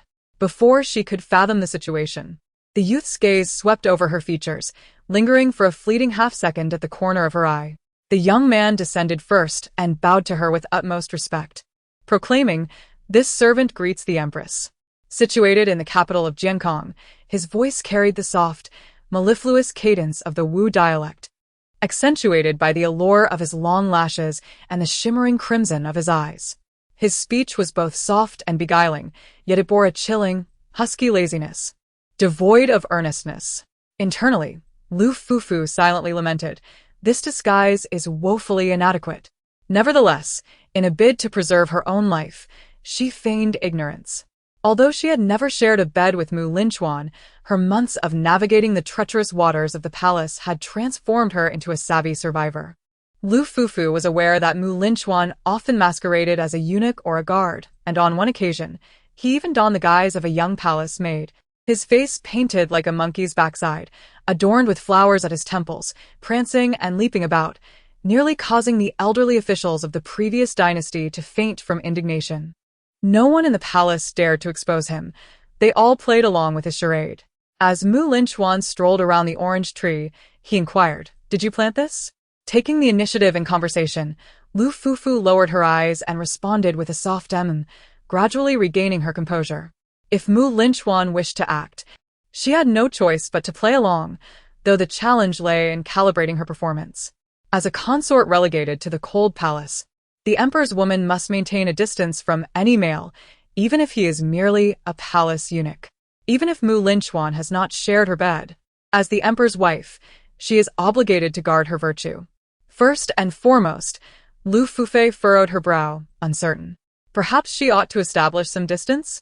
Lest Linchuan seize this opportunity to eliminate her. With this thought in mind, Lu Fufu blinked, cleared her throat, and raised her chin with feigned seriousness, inquiring, "Which palace do you serve? This place is not meant for you." The youth, who had been circling the orange tree, fell silent upon hearing her words. At that moment, Lu Fufu felt a tremor in her voice due to her anxiety, yet she mustered the courage to meet his gaze. In that fleeting instant, the boy was no longer Linchuan. He transformed into her lifeline, the match she had yearned for day and night. Clenching her fists, she gradually regained her composure. It was only after she spoke that the youth cast a glance her way, his deep crimson eyes fixed upon her in silence, which was particularly intimidating. In truth, Linchuan felt a twinge of anxiety himself. Having masqueraded as a eunuch on numerous occasions, this was the first instance someone had directly inquired about his palace. A twitch at the corner of his eye betrayed his unease. The dilemma was that, as a qualified tyrant, he was utterly oblivious to the intricacies of the royal court. If he failed to respond, his true identity would surely be revealed. The youth remained silent for a moment, racking his brain to recall the indistinct faces of the beauties within his palace. After a considerable pause, he finally extracted a haphazard response from his recollections. And with a beaming smile, Linchuan replied, "In response to your majesty, I serve in the Yaoling Palace." The mention of Yaoling Palace left the young man and woman exchanging bewildered glances, utterly perplexed. Linchuan, taken aback, incredulously and somewhat indignantly inquired, "Aren't you going to ask anything else?" Fufu, looking around in confusion, wished to inquire further. However, she was unaware of the palace's location or its inhabitants. Heaven knew that Lu Fufu earnestly desired to seize this rare opportunity to win Linchuan's favor, yet her clumsiness in speech and slight social anxiety hindered her. Fearing that excessive words might lead to missteps, Lu Fufu pondered for a long moment, biting her lip before managing to utter a dry, "Oh." Upon saying this, she felt a wave of despair wash over her. By heavens, how is it that this is the first time someone has actively asked him where he serves? Thankfully, Linchuan's quick wit enabled him to think on his feet. The youthful spirit within him, once brimming with anticipation for the challenges ahead, was suddenly doused like a flame extinguished by a bucket of cold water, replaced instead by a rising tide of murderous intent. Such an insipid creature. It ought to be eliminated. With a stoic expression, the youth prepared to lift the cap from his head. Lu Fufu's bright eyes darted around, her heart racing. She had long ventured into the world of work. If nothing else, her ability to read people's expressions was unparalleled. Observing Linchuan's demeanor, it was clear that he was visibly annoyed. The young girl's mind raced with ingenuity as she rose on her tiptoes to pluck a vibrant orange, her eyes sparkling with delight as she exclaimed, "This one is for you. It's quite sweet." Though she lacked the eloquence to express herself beautifully, she was adept at flattery and the art of pleasing others. The young boy paused, taken aback, while the girl, tilting her face upward, shyly smiled, her warmth radiating like sunlight. As he gazed at the golden, plump orange in Lu Fufu's hand, Linchuan suddenly felt a thirst after his long slumber. This little palace maid indeed possessed a keen sense of observation. He casually peeled a segment of the orange and popped it into his mouth, thinking, well, I want to kill him. I'll keep him. Lu Fufu, having picked one for herself as well, hesitated before joining him on the bench beneath the orange tree. The two unexpectedly sat side by side, indulging in the sweet fruit. As she peeled her orange, Fufu couldn't help but notice how much thinner Linchuan seemed compared to the day she entered the palace. Having cared for her younger sister for many years, she could easily discern that he was unwell and in discomfort. With deft fingers, the boy skillfully peeled the orange, as if delicately unwrapping a beautiful woman-esque garment. Noticing her gaze fixed on his hands, Linchuan blinked in surprise, then caught sight of the half-peeled orange in Fufu's grasp. Understanding dawned upon him. It seemed the little palace maid admired his peeling technique. "Hand it over. I shall peel it for you," he offered. Lu Fufu, bewildered yet flattered, dared not hesitate and quickly passed the orange to him. Linchuan's slender fingers moved with remarkable speed as he expertly peeled the orange, meticulously removing the pith before popping a segment into his mouth. With a single bite, the juice burst forth, flooding his palate with a delightful sweetness. A true reward for the cultivator of this orange tree. In high spirits, he relished the fruit and prepared to unveil his true identity. A mischievous smile playing on his lips as he asked, "Do you know who the solitary one is?" He had often employed this tactic of masquerading as a fool to great effect, relishing the astonished expressions that adorned the faces of those around him whenever he revealed himself. The pleasure derived from witnessing their bewilderment and subsequent kneeling was a source of deep satisfaction for him. However, to his astonishment, the unattractive Pallas made cast him a glance, her expression betraying a hint of conflict. "I know," she replied. Linchuan. Lu Fufu, having read few novels featuring such deceptive antics, was unfamiliar with this particular ploy. After much hesitation, she quietly muttered and abruptly lifted Linchuan's disguise, exclaiming, "You are His Majesty." In that moment, the one who had been the object of surprise transformed into the esteemed emperor. "How did you know?" he asked, his smile faltering for an instant, a mix of astonishment and suspicion clouding his features as he coldly pressed for an answer. Fufu replied, "The entire harem is aware." Linchuan. Fufu continued, "It's just that everyone has been instructed to remain silent." Linchuan fell silent, pondering. "Is that so? Give it here," he demanded, a scowl darkening his face as he snatched the orange from Fufu's hands. "What are you, to dare have this one peel an orange for you? Do you possess the audacity to consume what I have peeled?" With that, he strode away, still frowning, the orange firmly in his grasp. Early the next morning, as Lu Fufang rose from her slumber, she overheard Fang Hutu casually remark, "Lu, did you hear? Yesterday, His Majesty flew into a rage and took lives. He executed many, claiming they all regarded him as a fool."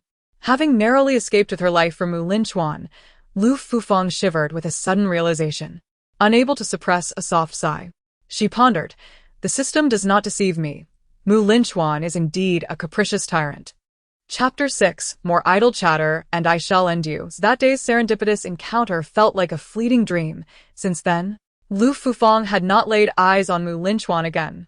It was a whimsical thought to believe in love at first sight, a deep affection upon the second meeting, a promise of eternity on the third, and an unbreakable bond on the fourth. Such theatrics are improbable in real life. She was hardly a paragon of beauty. To add to her woes, she caught a cold shortly after returning from beneath the orange tree. The weather grew increasingly frigid, and the eternal alley lacked any coal for warmth. Even cocooned in blankets, her hands and feet felt as cold as ice. If she suffered such discomfort, one could only imagine the plight of Yuanlingi, who was already frail and ailing. Yuanlingi's complexion turned pale with cold, her gait seemed ethereal, and she nearly fainted while washing clothes yesterday. Fufang's face burned with fever, her senses dulled as she sniffled, when suddenly, she heard a commotion outside. One voice belonged to Fang Hutu, while another was sharp and thin. Upon recognizing it as the voice of Shangjing, the magistrate of Eternal Alley, Fufang jolted awake. Fang Hutu was arguing with Shangjing over the matter of coal. Fufang swiftly turned and dashed out of the room, donning her shoes, only to find a throng of palace maids gathered outside. Fang Hutu's face turned crimson with fury as he gritted his teeth and exclaimed, "You, a eunuch, who we have shown respect and given leeway, dare to take liberties? Are you so audacious as to covet even the money for the charcoal? Are you amassing a fortune for your own coffin?" Having long endured the oppression of Shangjing and his cohort of inner servants, Fang Hutu could finally contain himself no longer. Shangjing, a middle-aged man with a pallid complexion and a gaunt frame, darkened at the mention of eunuch. He furiously retorted, "Preposterous! Seize him at once." The inner servants surged forward, swiftly restraining Fang Hutu. Shangjing approached without hesitation and, with a swift motion, struck Fang Hutu across the face, sneering coldly, "I am the commander of the Eternal Alley. This domain is under my jurisdiction. Anyone who dares defy me shall meet this fate." Fang Hutu endured the slap, his face swelling, rage igniting in his eyes. Had he not been restrained by several inner servants, he would have lunged at Shangjing in retaliation. Zhong Ai firmly held his arm and softly advised, "Alas, it would be wise to temper your words. We are the Emperor's consorts. Even within the confines of the Eternal Alley, we remain of noble standing. You, however, are merely a lowly servant, daring to act against your superiors." Chao Zhong chuckled leisurely. "Well spoken. Then let us summon the Emperor to adjudicate this matter." With a swift turn, he commanded the inner servant beside him to continue their assault. The resounding slap left Lu Fufu momentarily dazed. Once she regained her senses, her eyes widened with fury as she bit her lip, and without a second thought, she surged forward, pushing aside the several eunuchs, seizing Fong Hutu and swiftly fleeing. Fong Hutu. Gao Zhong. Suddenly, Lu Fufu emerged from nowhere, and Chao Zhong recognized her at a glance, his face contorted with anger. "Lu Fufu, you are courting death." He kicked the nearest eunuch, exclaiming, "Why aren't you chasing after her?" Alas, Lu Fufu was agile, resembling a reckless fawn charging through the chaos. The eunuchs, having grown complacent in the comforts of Yongxiang, were unable to catch even a glimpse of the fleeing duo. Though Fufu often appeared somewhat dull and withdrawn, she was far from submissive during her school days. She had shown the courage to confront those who bullied her and Yaoni.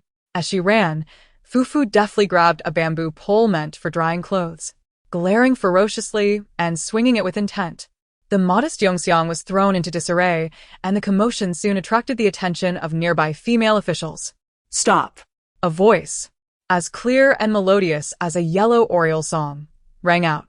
Fufu lifted her gaze to see a coldly beautiful female official standing at the threshold, her brows slightly furrowed as she regarded Fufu and Fong Hutu with a cool gaze. The onlooking concubines, who had been hesitant to intervene, now buzzed with excitement, their eyes filled with deep envy as they whispered to one another, "It's Lady Pei." Even Fong Hutu's expression shifted abruptly as he restrained her, saying, "Fufu, don't move." At that moment, a familiar system notification chimed once more.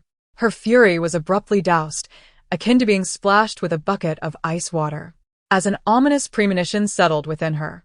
As expected, the AI's monotonous and emotionless narration resounded once more. A fragrant breeze wafted through, silencing the previously raucous alley.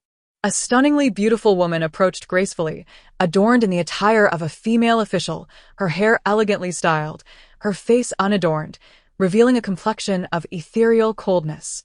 Only a tear mole beneath her eye added a touch of allure. Lu Fufu was so astonished that she dropped the clothes-drying pole from her hands. All along, she had presumed that the AI's narration was an exclusive privilege of the female protagonist. Why did this official also possess a narrative? Wasn't it said that Chui Man was the true heroine? Gazing at the system panel before her, Lu Fufu felt a wave of disorientation. Name: Pei Shu. Gender: female. Age: 18. Identity: daughter of the Pei family of Hedong, devoted to Confucianism, of noble lineage. Interests: music, chess, calligraphy, and painting. It suddenly dawned on her that such a character indeed existed in the original narrative. Pei Shu was an undercover agent placed beside Mu Linchuan by Mu Xingjian, tasked with assassinating him, yet she simultaneously fell in love with both Mu Xingjian and Mu Linchuan, causing the female protagonist, Chui Man, untold suffering. So, it was all as such. Though the circumstances remained unclear, there was an undeniable sense of awe. Yet, she could not shake the thought that this woman originally belonged to Mu Linchuan. Lu Fufu experienced a moment of shock and bafflement. Did the male protagonist, Mu Xingjian, have a penchant for infidelity? Upon reflecting on this, Fufu was suddenly reminded of the youthful majesty she had encountered just a few days prior, and she felt a profound sympathy for Mu Linchuan, whose head was emitting a peculiar glow. Pei Shu, tasked with recording the merits and demerits within the palace, maintained a cordial relationship with Chao Zhong. Furthermore, she shared a distant kinship with one of Mu Linchuan's consorts, the esteemed Lady Zheng. With Pei Shu's protection, Chao Zhong wielded considerable influence. As the lady in charge of documenting accomplishments, it was imperative for her to comprehend the origins of this farcical incident. Indeed, after grasping the sequence of events, Pei Shu's brow furrowed even deeper. Charcoal fire? The weather was still relatively mild, It was not the season for such warmth. Your Highness, please dismiss this notion, she implored. Lu Fufu steadied her nerves, pursing her lips in obstinacy, and argued, but I have heard that other palaces have already made use of it. The affairs of other palaces were distinct from those of the Eternal Alley, where the withholding of provisions had become an unspoken understanding among the courtiers. Pei Shu, typically preoccupied with her duties, found her head aching further at this spectacle. With a hint of impatience, her brows knitted coldly, she remarked, perhaps the talent has simply made an error. The palace maidens began to murmur amongst themselves, casting glances at her. Look at her arrogance. Does she truly believe herself so important? They whispered, as the talent now faced the scrutiny of Pei Shu. In terms of favor, Pei Shu was by no means inferior to her. These whispers naturally reached Pei Shu's ears, and her expression softened slightly, her heart swelling with a sense of pride as she recalled the young man who had recently praised her beauty in the Hualin garden, causing her cheeks to flush with warmth. Fufu was somewhat irate. She nearly came to blows with the esteemed Lady Pei, though ultimately, a confrontation was averted. How could this humble talent of the Eternal Alley possibly rival the currently favored Lady Pei? Chao Zhong scoffed, did you hear? The coal allocation is strictly regulated. Even with tenfold courage, I would not dare to withhold it. As he righted the overturned wooden basin in the courtyard, Pei Shu quelled her restless thoughts and remarked coolly, both talents have disrupted palace order. According to regulations, they shall be punished, confined for half a day, and have their salary for the month deducted. It was evident that while Chao Zhong had initially misappropriated the coal, the only ones facing confinement and salary deductions were the two of them. The sun above cast a glaring light, and Lu Fufu, momentarily distracted, recalled that the emperor had recently encountered Lady Pei in the Hualin garden, praising her beauty. It was said that Lady Pei had captured the emperor's favor and was destined for greatness. No wonder she played the role of the supporting character. Although there were clever individuals in the palace, like Fong Hutu and Yuan Lingi, who were content to adapt, many were audaciously ambitious. As a mere pawn, Fufu lowered her gaze, silently gripping Fong Hutu's hand. Fong Hutu, casting a cold glance towards Pei Shu, understood the precariousness of their situation. Even she dared not offend Pei Shu, who was currently basking in the tyrant's favor. In this palace, the emperor's favor eclipsed all else. The eunuchs had been rather rough in their handling, and in the scuffle, Fufu had taken a hard fall, her backside aching painfully, forcing her to hobble forward, supporting herself. It was not until nightfall that the two confined were finally released. In the evening, Yuan Lingi learned the details of the situation from her companion. Seeing the two dejected figures, her heart ached to the point of tears. The young girl coughed repeatedly, brushing her delicate face. Her eyes tinged with a hint of redness. When will this life ever come to an end? Fong Hu, with a sardonic smile, remarked indifferently, this is the harem. Encountering Pei Shu today is indeed a misfortune. Sleep now. It will be warmer if you share the bed with me tonight. As the lights were extinguished, Fufu felt her stiff toes and burrowed into the icy quilt, shivering against the cold. Another night of unbearable chill awaited her. The thin blanket offered no respite from the biting wind, and when she arose the next morning, Fufu felt as if her hands and feet were on the verge of freezing solid. Taking advantage of the early light, she trembled as she donned her clothes and ventured outside for some exercise to warm herself. Otherwise, she would have to plunge her hands into cold water to wash clothes upon rising, which would surely lead to illness in due time. Having barely completed a couple of laps, Fufu unexpectedly encountered someone. Linchuan, clad in a black robe, drifted through the palace like a wandering spirit. Today, The youth did not don his usual high-crowned footwear. Instead, he wore black silk trousers embroidered with golden lotuses, the cuffs tied with red ribbons adorned with golden and jade embellishments. His long hair was tied in a high ponytail, with two strands of slightly curled hair cascading down his cheeks, his dark locks shrouded in the morning mist. His crimson eyes seemed to shimmer with an ambiguous haze. He appeared as if he were the lotus youth beneath the guanin's seat. No, a lotus young man. Lu Fufu was taken aback, coming to a halt, gazing blankly at her target of pursuit. Her thoughts drifted to yesterday's Pei Nushi, and her gaze, unable to be controlled, fell upon the forehead of Linchuan. Lu Fufu's entire being stiffened. I'm going to die. Heaven knows it was never her intention. Perhaps sensing Lu Fufu's unwavering gaze, the youth glanced over, his eyes landing on her, momentarily taken aback, displaying a look of confusion. It soon transformed into a sudden realization. Is it you? Come here. Linchuan halted his steps, regarding her with an impassive expression. What do you want? The youth furrowed his brow. Why are you staring at my head? Is there something on it? Lu Fufu wiped the sweat from her brow, gazing at Linchuan, her heart fluttering slightly as a spark of inspiration struck her. She clenched her fist, her heart racing as she lowered her gaze and uttered a fib. Your servant pays her respects to your majesty. In reply to your majesty, I am going to request charcoal. Charcoal? As expected, the youth's brow furrowed. What? Were you not allocated any charcoal? Just as Fufu was about to affirm, she noticed the youth's face darken. Humph, what audacity. Shortchanging the rations. Is this my palace or theirs? Fufu's heart raced as she gazed at Linchuan in astonishment, an inexplicable premonition stirring within her. The young tyrant was likely bored and seeking an opportunity to unleash his frustrations. Yet this was precisely what she desired. Follow me. I wish to see who dares to withhold rations in my presence. Linchuan chuckled coldly, sweeping his sleeve as he prepared to leave.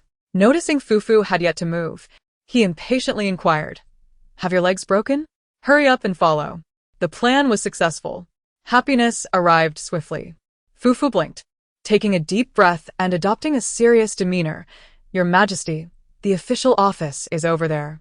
Linchuan's smile faltered. Speak, if you wish. Lu Fufu wisely chose to remain silent, dutifully trailing behind Linchuan. Yet, unexpectedly, a sharp pain shot through her calf as the young man, hands tucked into his sleeves, gently kicked her leg. Go on, walk ahead. Fufu bit her lip, hesitating. Is that truly appropriate? I am but a mere scholar from the cold palace. It seems rather improper for me to walk before His Majesty. Linchuan replied, When I command you to go, you shall go. Spare me your trivialities. Fufu hesitantly inquired, Is it that your Majesty does not know the way? The young man paused for a brief moment before responding softly, Speak again, and I shall have you killed. Chapter 7. You possess a pair of eyes strikingly similar to Gu Qinghui. Lu Fufu fell silent, her steps quickening and nimble as she moved ahead to guide the emperor.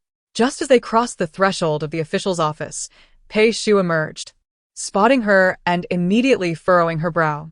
The young woman stood tall, her skin as pale as snow and her hair as dark as night.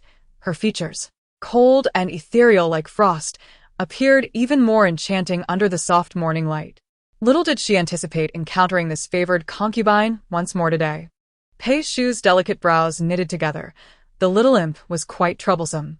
Surely, this would lead to yet another delay. Your Majesty, I have conveyed all necessary matters clearly. The palace has its own regulations. Should you continue to obstruct official business, do not blame me. The sentence abruptly halted. Do not blame you? Linchuan languidly stood behind Fufu, a teasing smile playing on his lips. What is it? Speak up. Your Majesty, your Majesty?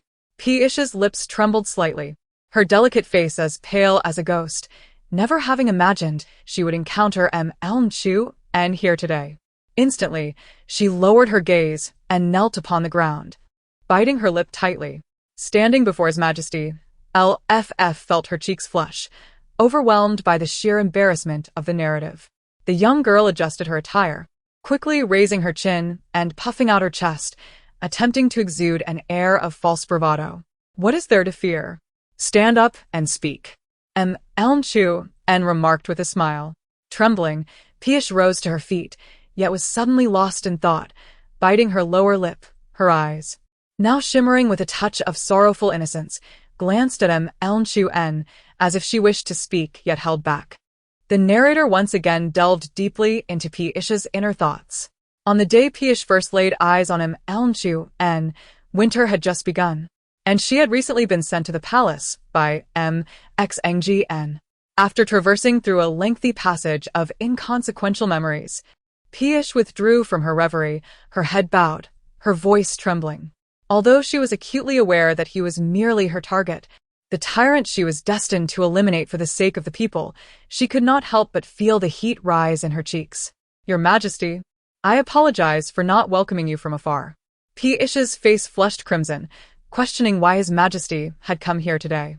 The young man curled his lips into a smile, his expression a blend of innocence and charm, his soft, melodious voice lingering. I naturally came to see my beloved minister. P-ish froze, her ears turning beet red in an instant.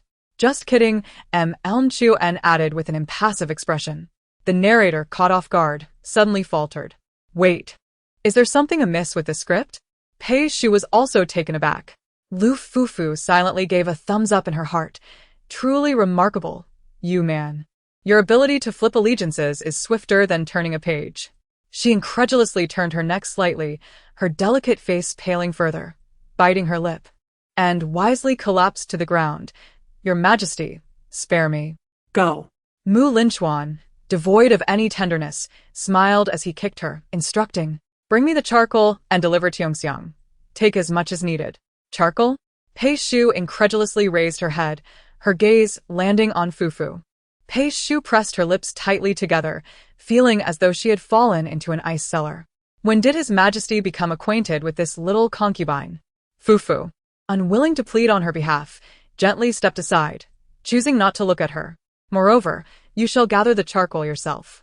The youth blinked his long eyelashes, the soft morning light illuminating his well-proportioned figure, exuding a subtle and captivating charm, though his words were somewhat frightening. In this storeroom, if you fail to gather even a piece of charcoal, you shall sever a finger. If you fail to gather 2 pieces, you shall sever 2 fingers. As soon as the words left his lips, Pei-shu's lofty demeanor crumbled. The system swiftly transitioned from a sweet romance to a heart-wrenching ordeal. Pei-shu glanced not far away, where the youth and that little concubine were engaged in hushed conversation. Her eyes grew warm, her heart aching. Ultimately, she shut her eyes, remaining silent, the palm hidden in her sleeve clenched tightly, her nails nearly piercing her flesh. This is the imperial harem. The emperor's affections and enmities surpass all else. She slowly knelt, her limbs stiffened like ice. Yet, every movement she made was executed with meticulous precision, akin to the careful measurements of a ruler, captivatingly exquisite. She hailed from the esteemed Pei family of Hedong, and the Pei women possessed their own brand of pride. Inwardly, Fufu silently cried out for help, overwhelmed by a profound sense of shame. Arriving empty-handed, she now trudged homeward, cradling a large basket filled to the brim with charcoal, nearly obscuring her view of the path ahead. Struggling under the weight of the basket, Lu Fufu felt compelled to utter something. Opportunities were rare, and her mind raced with calculations, but what could she possibly say? There was little common ground between her and Linchuan. Your Majesty, I thank you for today, she ventured. Linchuan responded with a curt, oh. After a prolonged silence, Fufu recalled Zhang Qiren and curiously inquired, does Your Majesty still remember Zhang Qiren? Linchuan hesitated for a moment, then replied, who is that? The one from Hualin Garden the first time I saw Your Majesty, she began, only to be interrupted by Linchuan, who questioned, the first time you saw me? Wasn't our initial encounter beneath the orange tree? Fufu sighed. Linchuan, slightly irked, retorted, in my palace, there are countless beauties. What makes you think I would remember you? Admittedly, her appearance was somewhat unremarkable amidst the royal court. Yet Fufu took no offense and patiently recounted the events once more. The young man furrowed his brow in thought for what seemed an eternity before hesitantly stating, oh, she died. That Zhang Qiren. She passed away the very next day. Linchuan expressed his disdain for her theatricality and incessant chatter. When Fufu returned to Tiongxiang, Zhong Ai was languidly seated in the corridor, cracking sunflower seeds. To be honest, he was not at all surprised by yesterday's events. What kind of person was Miss Pei?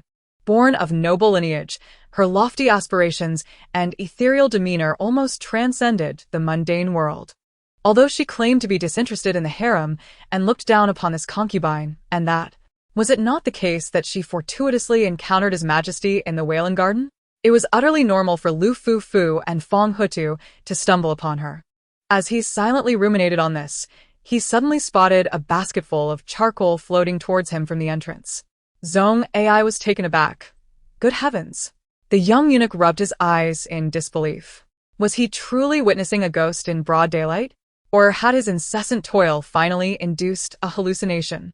The basket of charcoal drew nearer and nearer, and Zhong Ai, now pale as a sheet, retreated step by step. At that moment, a head emerged from behind the charcoal, revealing a girl who was panting from exhaustion, her cheeks slightly flushed. Zhong Ai, I've brought back the charcoal. Zhong Ai stammered in terror. Did you just rob Miss Pei? Are you out of your mind? Fu Fu, bewildered, lowered the charcoal. What are you talking about? Another voice interjected. Following the source of the sound, Zhong Ai was petrified. A youth stood behind Lu Fufu, clad in wooden clogs during the frigid winter, hands crossed, with an expression of icy impatience. Zhong Ai collapsed to the ground, his worldview shattered in that instant. Your Majesty. How could His Majesty possibly grace Yongxiang with his presence? Did you bring so much charcoal? So Lu Fufu boldly brought His Majesty here, did she? The arrival of His Highness Mu Linchuan at the cold palace sent a shiver through everyone in Yongxiang. Initially, no one connected Mu Linchuan with Lu Fufu. One was a noble young emperor, while the other was merely a forsaken concubine in the cold palace, lacking in beauty and significance. The crowd, pale with fear, busied themselves while wondering what mischief the emperor was up to this time. The news reached Fang Huatu and Yuan Lingyi, who were equally alarmed. They exchanged astonished glances with Lu Fufu, questioning, what on earth is happening? Lu Fufu replied, I have no idea. Do not look at her. She is equally clueless. Chao Zhong's expression changed as he hurried over, bowing and bustling about to offer tea. Your Majesty, tea for you. Why has His Majesty come to Yongxiang today? Chao Zhong pondered anxiously. Could it be because of Pei Shu? He had heard that Pei Shu encountered His Majesty in Hualin Garden a few days ago and received a compliment. Chao Zhong's heart raced, a hint of joy flickering in his eyes. Yet, upon raising his gaze, he saw Lu Fufu. Gao Zhong. Is my vision deceiving me? In that fleeting moment of eye contact, the young girl bared her teeth menacingly. Chao Zhong's expression soured. Mu Linchuan had not come to cause harm. He took an interest in exploring the cold palace and eventually stood before Lu Fufu, gravely stating, lead me to your chambers. Gao Zhong. The others?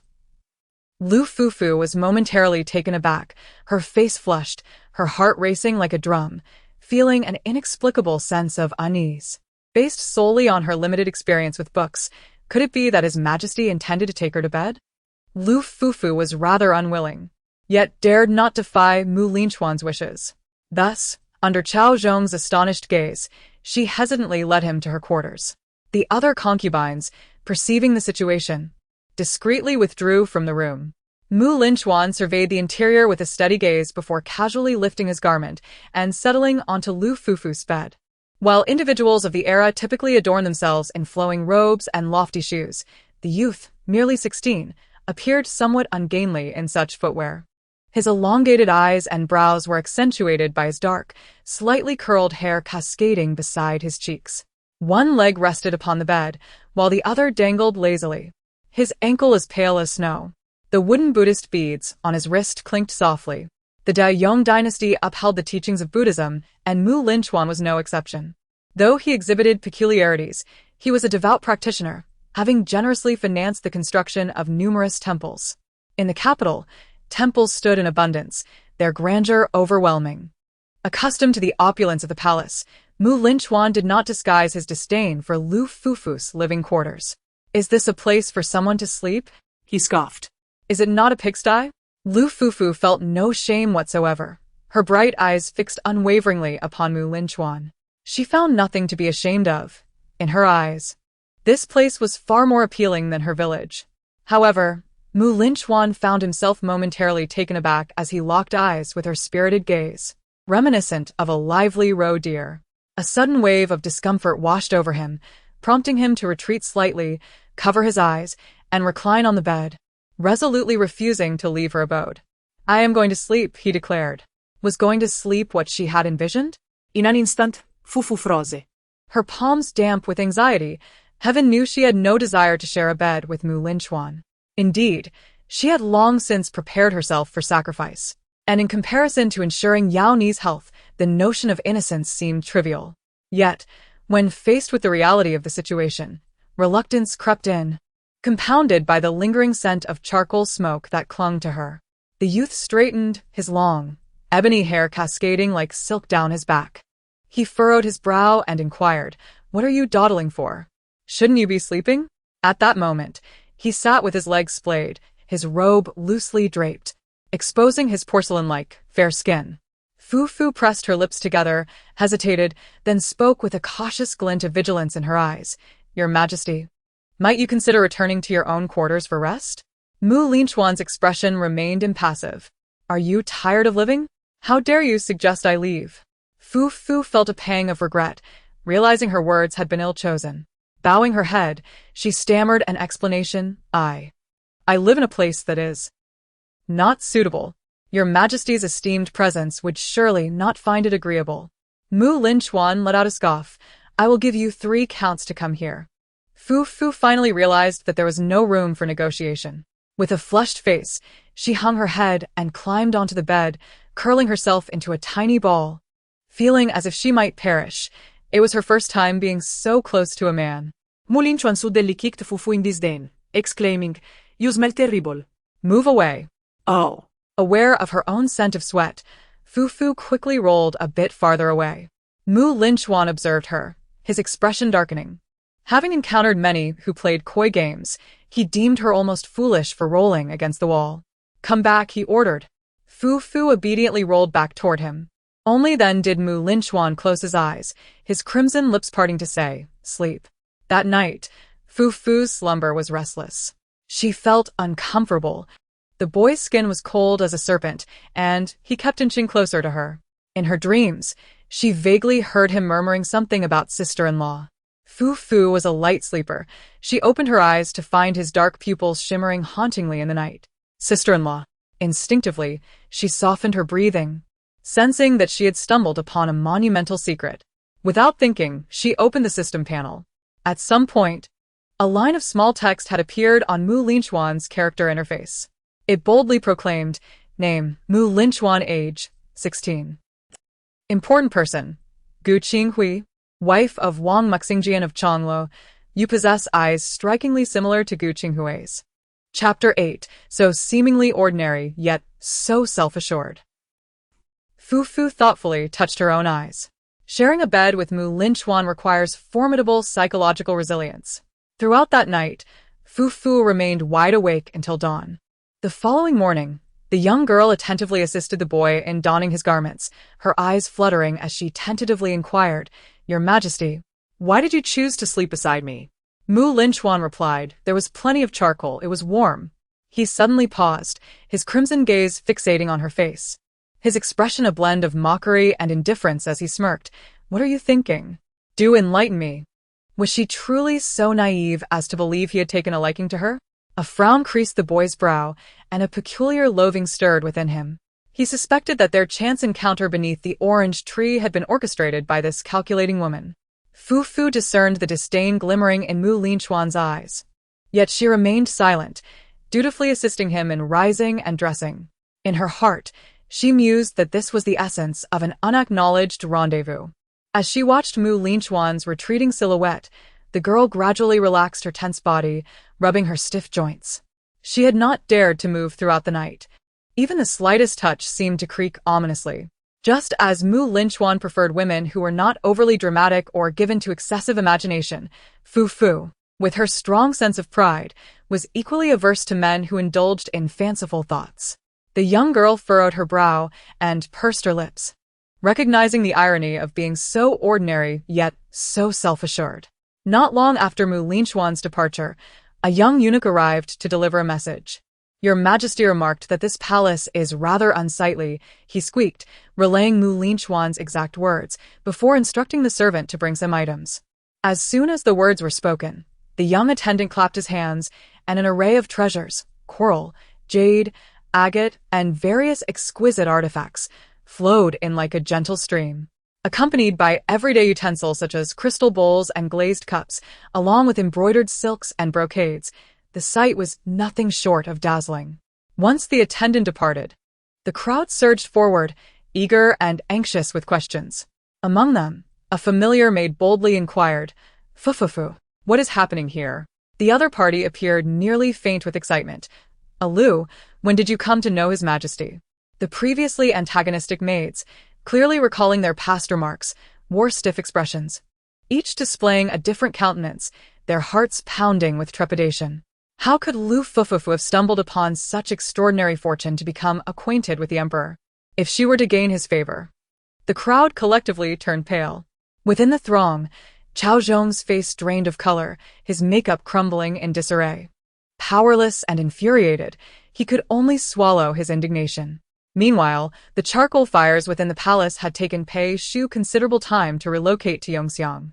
Born into a scholarly family, Pei Shu had never engaged in such menial labor, leaving her unaccustomed to such toil and hardship. After a bout of grueling work, the once ethereal beauty now appeared covered in dust and grime. After finally clearing the space and taking a bath, she felt clean, yet the filth lodged beneath her nails remained stubborn. Sitting before the mirror, Pei Shu gazed at the reflection of the young girl, lost in silent reverie. Madam, the palace maid beside her softly inquired, will you be visiting the Yaling Palace today? Pei Shu lowered her gaze and replied, I shall go. The news of her recent commendation by His Majesty in the Hualin Garden had already spread throughout the entire imperial harem. This time, the emperor had openly slapped her face for the sake of an unremarkable abandoned consort from the cold palace. As she walked along, many cast either astonished or gloating looks in her direction, causing her to feel increasingly uncomfortable, prompting her to quicken her pace. Upon entering the Yaling Palace, adorned with ground-level golden lotus carvings and walls perfumed with musk, she beheld a mesmerizing beauty with an ethereal presence, reclining behind a beaded curtain. This was none other than the esteemed Lady Zheng of the royal court. Pei Shu approached and offered a respectful bow, only to suddenly notice a fair-skinned maiden with lustrous black hair standing beside Lady Zheng. It was none other than the recently entered court lady, Cui Man, whose stunning beauty had captivated many since her arrival. Regardless of her actions, Cui Man would undoubtedly attract the attention of others within the palace. The depth of the palace intrigues was profound, and the consorts often sought allies for self-preservation. It appeared that Cui Man had aligned herself with Lady Zheng after entering the palace. As Pei Shu scrutinized Cui Man, the latter was equally assessing her in return. Unbeknownst to both, a silent rivalry simmered between them, with a narrative sharply contrasting their personas. One hailed as the resplendent Cui Man, the other as the aloof Pei Shu, a dichotomy that mirrored a struggle of identities. Pei Shu, after a brief contemplation, reined in her thoughts and performed another respectful bow. Meanwhile, Cui Man, weary of the endless strife within the palace, pouted and slightly furrowed her brow, deliberately evading Pei Shu's scrutiny. Little Lady Zheng graciously offered her a seat, speaking to her slowly with a smile. I hear that His Majesty has disposed of you for the sake of a forgotten consort in the Eternal Alley? Pei Shu's pallid complexion flushed crimson, and she promptly rose from her seat. Your Grace, she hesitated, struggling to find her words. What are you so anxious about? I harbor no ill intentions towards you, Lady Zheng replied, nodding before urging her to sit down. After Pei Shu and Cui Man took their leave, a palace maid began to knead Lady Zheng's legs, whispering, the hearts of those in the harem are restless. Becoming increasingly unsettled, Lady Zheng dismissed her concerns with indifference. She is merely a discarded consort from the cold palace. When the news of His Majesty's new favorite, a forsaken consort from the cold palace, reached her ears, Lady Zheng remained unfazed. The young emperor acted impulsively, without regard for the rules. She did not take the sudden emergence of this cold palace Lu to heart, knowing that, just as she had appeared, it would not be long before she vanished without a trace. However, Pei Shu, Lady Zheng rubbed her temples, feeling a hint of annoyance. The Zheng and Pei families shared some familial ties, and by virtue of their relations, Pei Shu owed her the address of aunt. Lady Zheng lowered her hands, her gaze turning icy. Pei Shu's visit was merely an attempt to seek her support. The entire palace was aware that Pei Shu was under her protection, and her humiliation was tantamount to a slight against Lady Zheng herself. Of course, she would assist, if only to ensure that the cold palace Lu faced some trials. As for Lady Zheng, she was not to be concerned at the moment. It was Pei Shu who endured considerable hardship upon her return. With a proud disposition and a sharp manner, she had offended numerous consorts. On that day, news spread through the palace that His Majesty had taken a liking to a discarded concubine from the cold palace, even going so far as to deplete the palace's supply of charcoal for her sake. This was indeed an act that could be attributed to Linchuan. With the charcoal gone and the remaining stock already used up, the entire harem found itself shivering in the biting cold after a fortnight.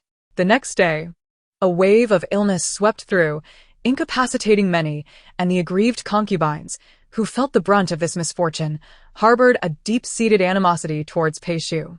It was said that, having offended the numerous concubines, Pei Shu's days were fraught with difficulties, much to the delight of Fong Hutu, who clapped his hands in approval. However, this was merely a prelude to the unfolding events. Fong Hutu, with his cold and straightforward demeanor, reminded Lu Fufu to remain vigilant and not be swayed by Mu Lingchuan's affections. He urged her to maintain a constant state of alertness in his presence. Meanwhile, Qiao Zhong and his retinue of eunuchs were engulfed in uncertainty, huddled together in fear. One of the eunuchs beside Qiao Zhong, consumed by his thoughts, grew increasingly indignant. Who could predict how long Lu Fufu would bask in her newfound glory? Qiao Zhong shot him a cold glare and gritted his teeth, stating, "His Majesty is a man of unpredictable nature. It is entirely possible that this Lu shall ascend to great heights from here on." No sooner had he spoken than Fong Hutu's voice echoed from the other side. "Qiao Zhong, I am unable to attend to this matter. I kindly ask you to wash this basin of clothes for me." The young eunuch's eyes filled with rage. How could his adoptive father impose such a task upon him? Adoptive father. Qiao Zhong was so enraged that he nearly fainted, yet times had changed. He could only grit his teeth and step forward, not forgetting to cast a stern glance at his foster son, reminding him to speak cautiously lest he find himself unaware of his own demise while dragging others down with him. For now, he could only endure and remain humble. The young eunuch felt aggrieved. Although Qiao Zhong had adequately prepared himself, he had not anticipated such a swift shift in the palace's atmosphere. Mu Linchuan, indifferent to affairs, observed as the harem adeptly navigated the currents of power, playing favorites and engaging in deceitful antics, resulting in utter chaos. The youth found delight in resting his chin on his hand, watching the spectacle unfold. Just days prior, he had been flattering and fawning, referring to Qiao Zhong with utmost reverence. Now, however, the tides had turned dramatically. A mere position of the eternal alley commandant, and those willing to treat him with respect were simply offering him a modicum of honor. Who was unaware that Qiao Zhong, oblivious to his own peril, had provoked the emperor's recent favorite? Day by day, Qiao Zhong and his followers lived in fear, lamenting their plight. The adage, "when the tree falls, the monkeys scatter," rang true. His previous arrogance had led to his downfall, as he was soon accused of illicit dealings with palace treasures. In a crucial moment, not a single one of his dutiful descendants dared to speak on his behalf. Chapter 9. Will you not open? If you do not, I shall end you. When the news of Qiao Zhong reached Pei Shu's ears, she felt a tremor in her hand, causing a large blot of ink to spill from her pen, staining the official document. As she watched the ink slowly expand across the page, Pei Shu's brow furrowed. The document was now rendered unusable. Her expression darkened. She held a low opinion of Qiao Zhong. As a female official in the harem, she was aware of the divisions between female officials, eunuchs, and consorts. Though she shared a distant kinship with the Zheng sisters, she was acutely aware of their disdain for her. In her heart, she had never truly submitted to these sisters.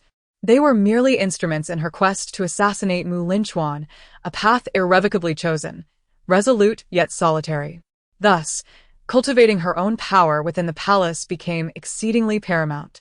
She had no shortage of connections among the female officials, consorts, and palace maids.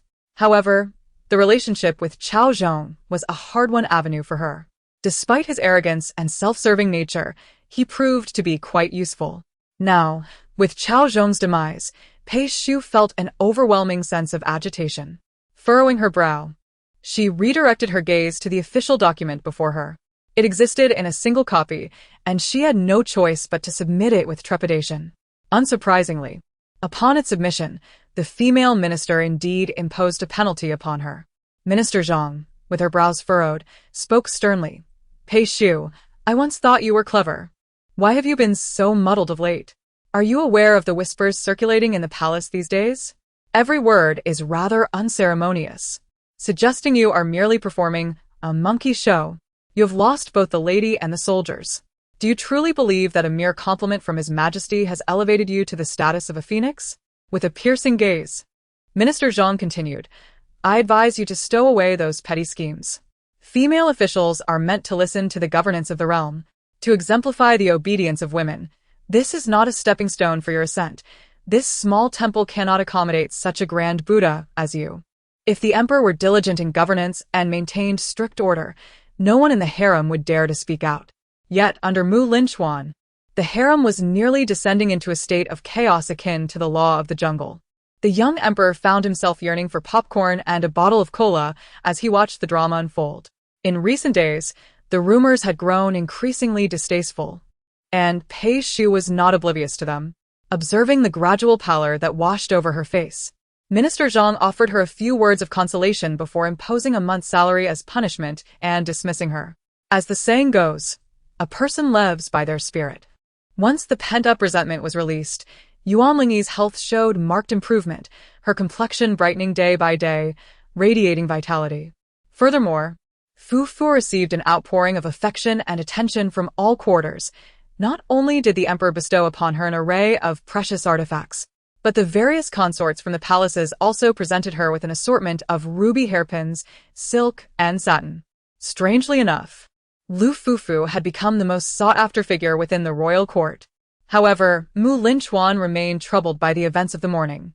He had little patience for women who thrived on theatrics, especially those who, after a mere night together, began to indulge in fanciful notions. That evening, his personal attendant, Zhang Song, cautiously inquired about his plans for the Eternal Alley, observing his countenance. Linchuan nearly laughed in anger, giving Zhang Song a playful kick. How is it that you are so adept at reading my expressions? He decided against going, reclining casually on the couch, and whimsically perused the memorials.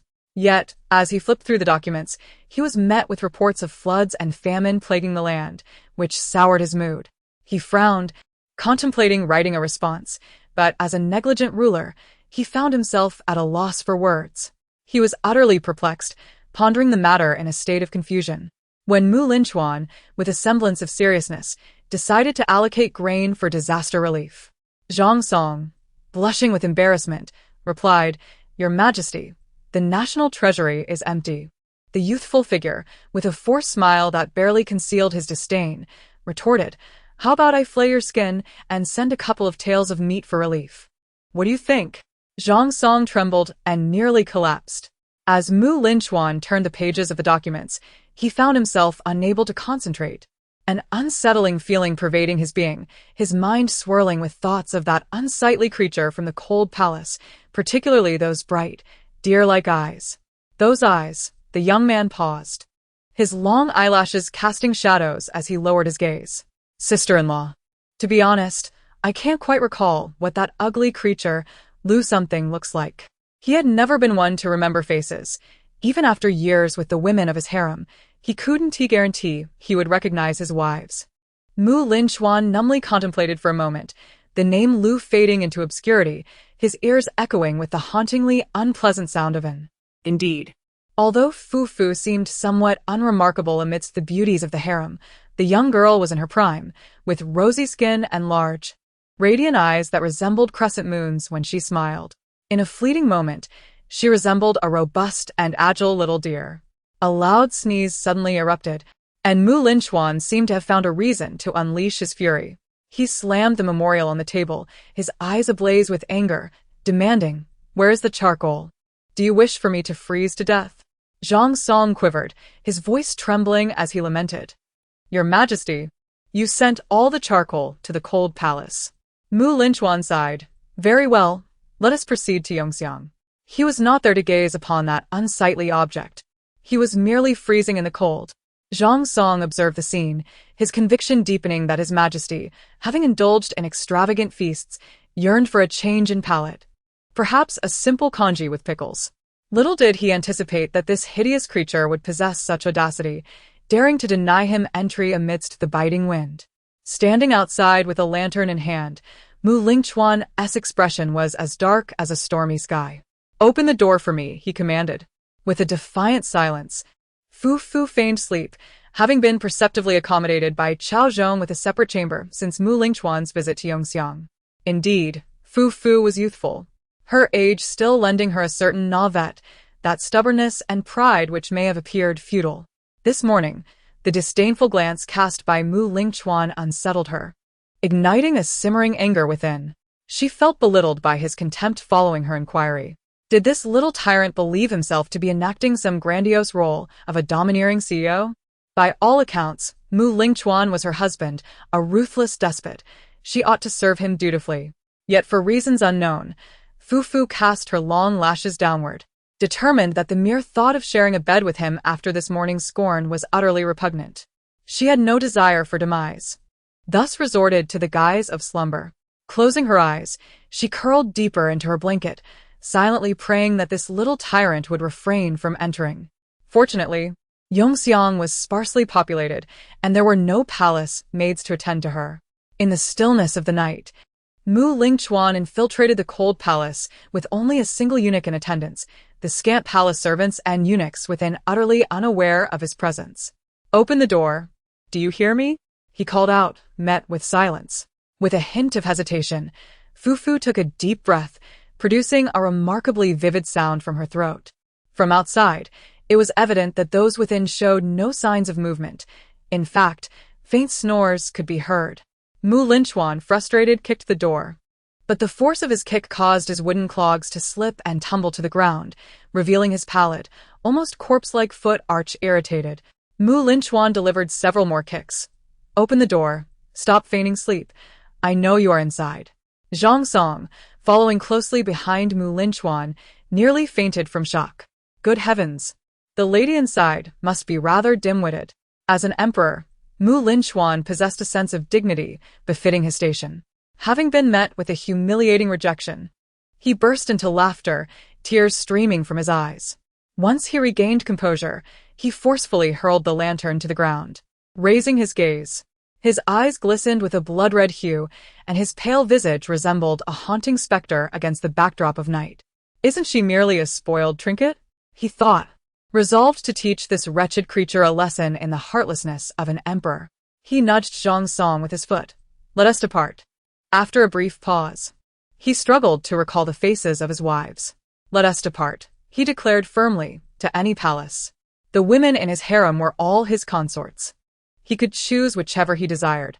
Unable to recall the faces of these concubines, Linchuan summoned a eunuch to bring him a sheep.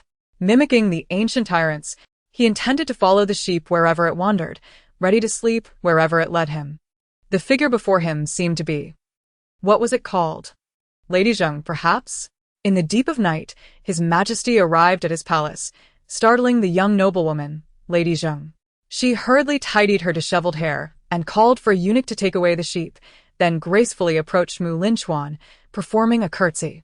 In a soft voice, she inquired, "Your Majesty, what brings you here at such an hour?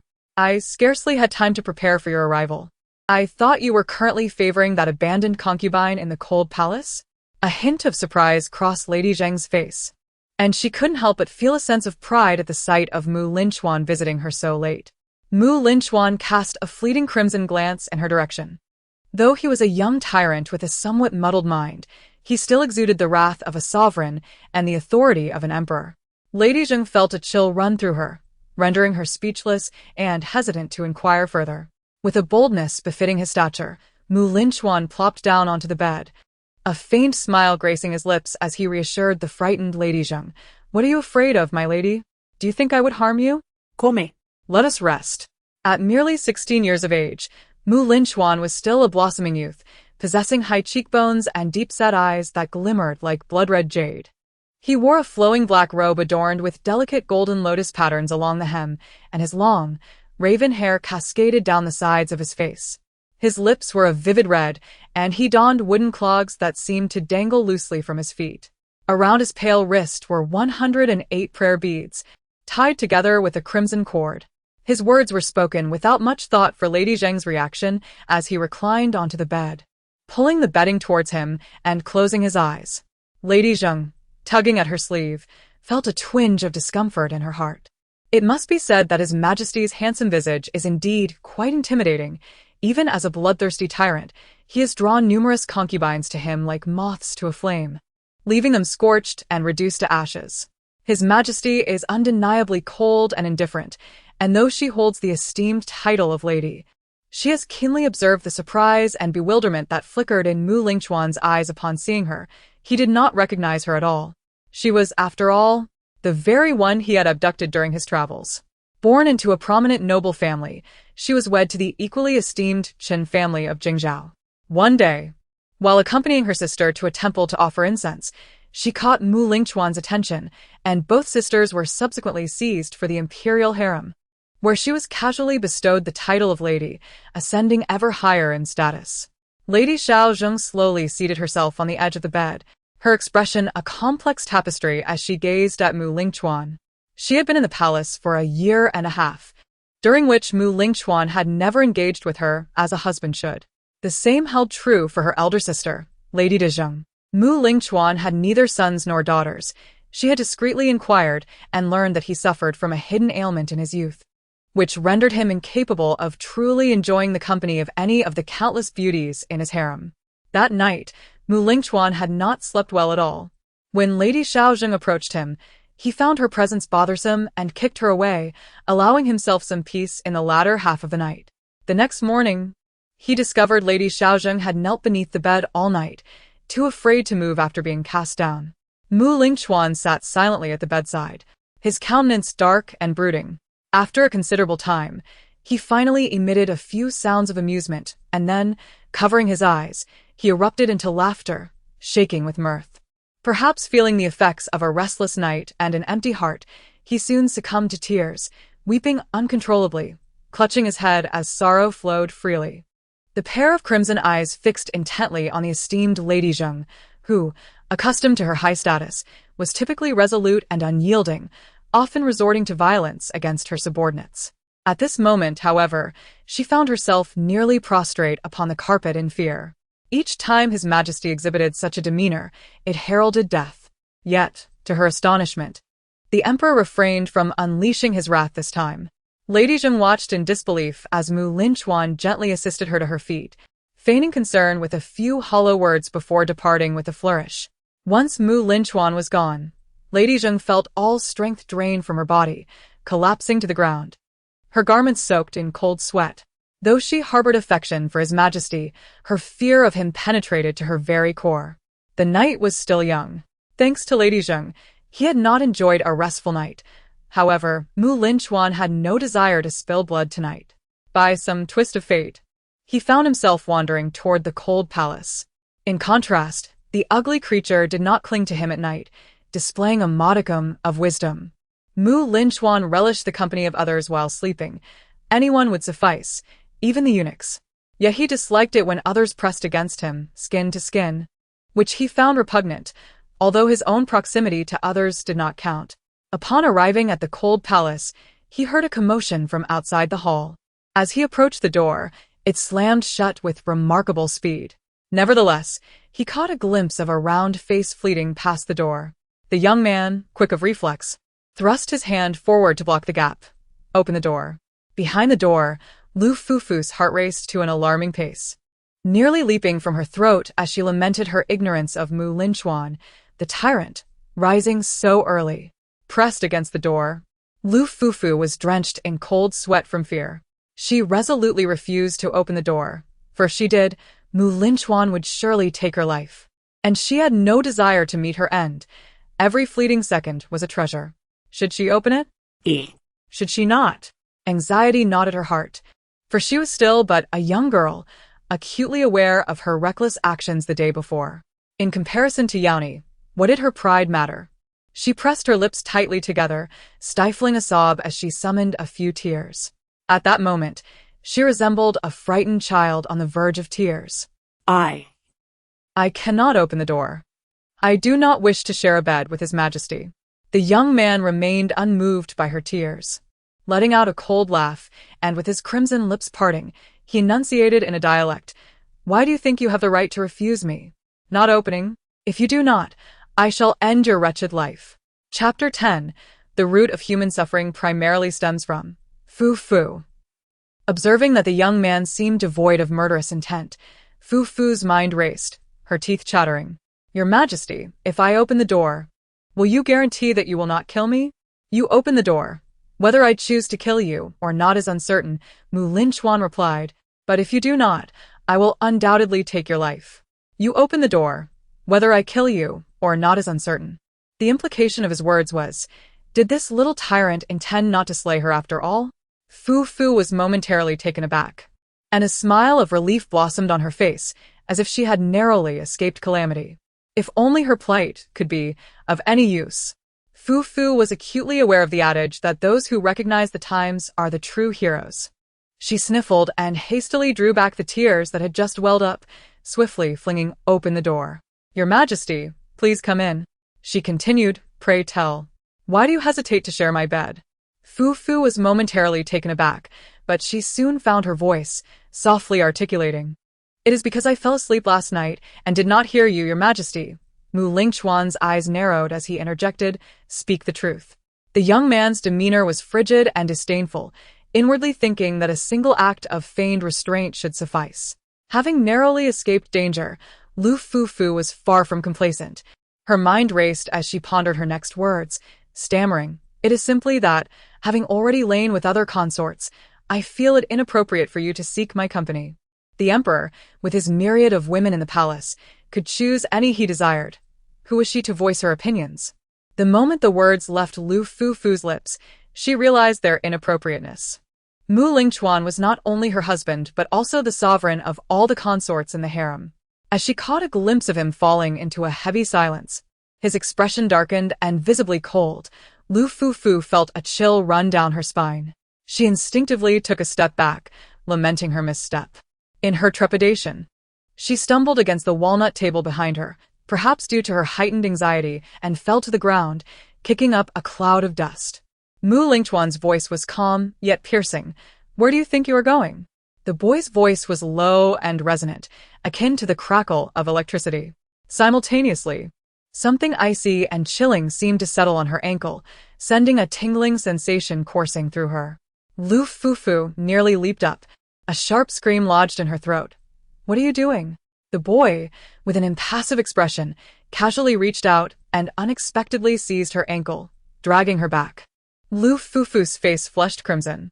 The girl tumbled to the ground, her skirt spreading like petals, while the boy's pale, slender hand slipped beneath her garment, gripping her ankle with a chilling touch that made her shiver uncontrollably. The sensation of an unfamiliar peer's hand intruding upon her skirt left Fufu feeling utterly mortified. The word rogue lingered on her tongue, yet she stifled it. "What do you know?" The boy narrowed his eyes. With a swift motion, he pressed his knee between her legs, grasped her chin, and regarded her with a languid gaze, remarking, "Do you understand what it means to sleep?" It was far too close. Fufu's heart raced like a drum, a whirlwind of emotions causing her face to burn with heat. Before her transmigration, she had been a blossoming young girl, yet to experience romance, now thrust into labor. Although she harbored a fondness for Brother Yang from her village, their exchanges had been minimal. Linchuan was too near for comfort. The boy, disinclined to dress neatly, wore loose clothing that hung off him, the neckline gaping, his smooth chest almost brushing against hers. His dark hair cascaded beside his cheek, and his long lashes fluttered, casting a cool breath against her face, reminiscent of ice and snow, as his exquisite eyes, akin to butterfly wings, observed her flushed countenance with an air of aloofness. Lu Fufu's thoughts engaged in a fierce battle of shyness and confusion. "Calm down," she told herself, taking a deep breath and faintly sensing that she had grasped something ephemeral. She pursed her lips, lost in contemplation, realizing that her previous act of blocking the door did not seem to displease Linchuan. Was it because of that sister-in-law, Gu Qinghui? Did her eyes resemble Gu Qinghui's? Quick to react, the young girl cautiously and clumsily employed her wits, feigning ignorance as she inquired, "Then why does your Majesty wish to share a bed with me?" This was both a deliberate question and a reflection of Lu Fufu's genuine thoughts. She searched herself for any quality that might warrant Linchuan's special attention. She considered herself unattractive, lacking a higher education, having barely completed high school before needing to work to earn money for her younger sister's medical treatment.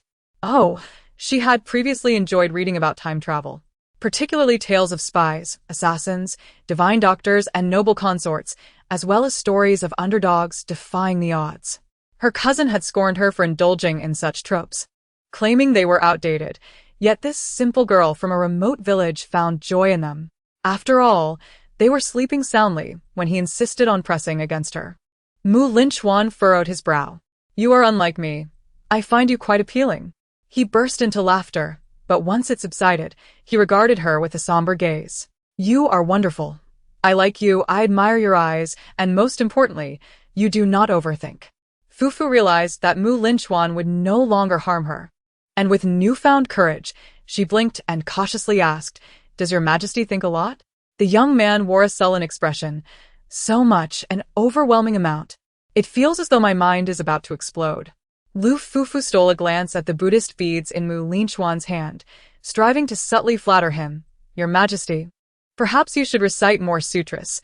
It can bring tranquility to the mind."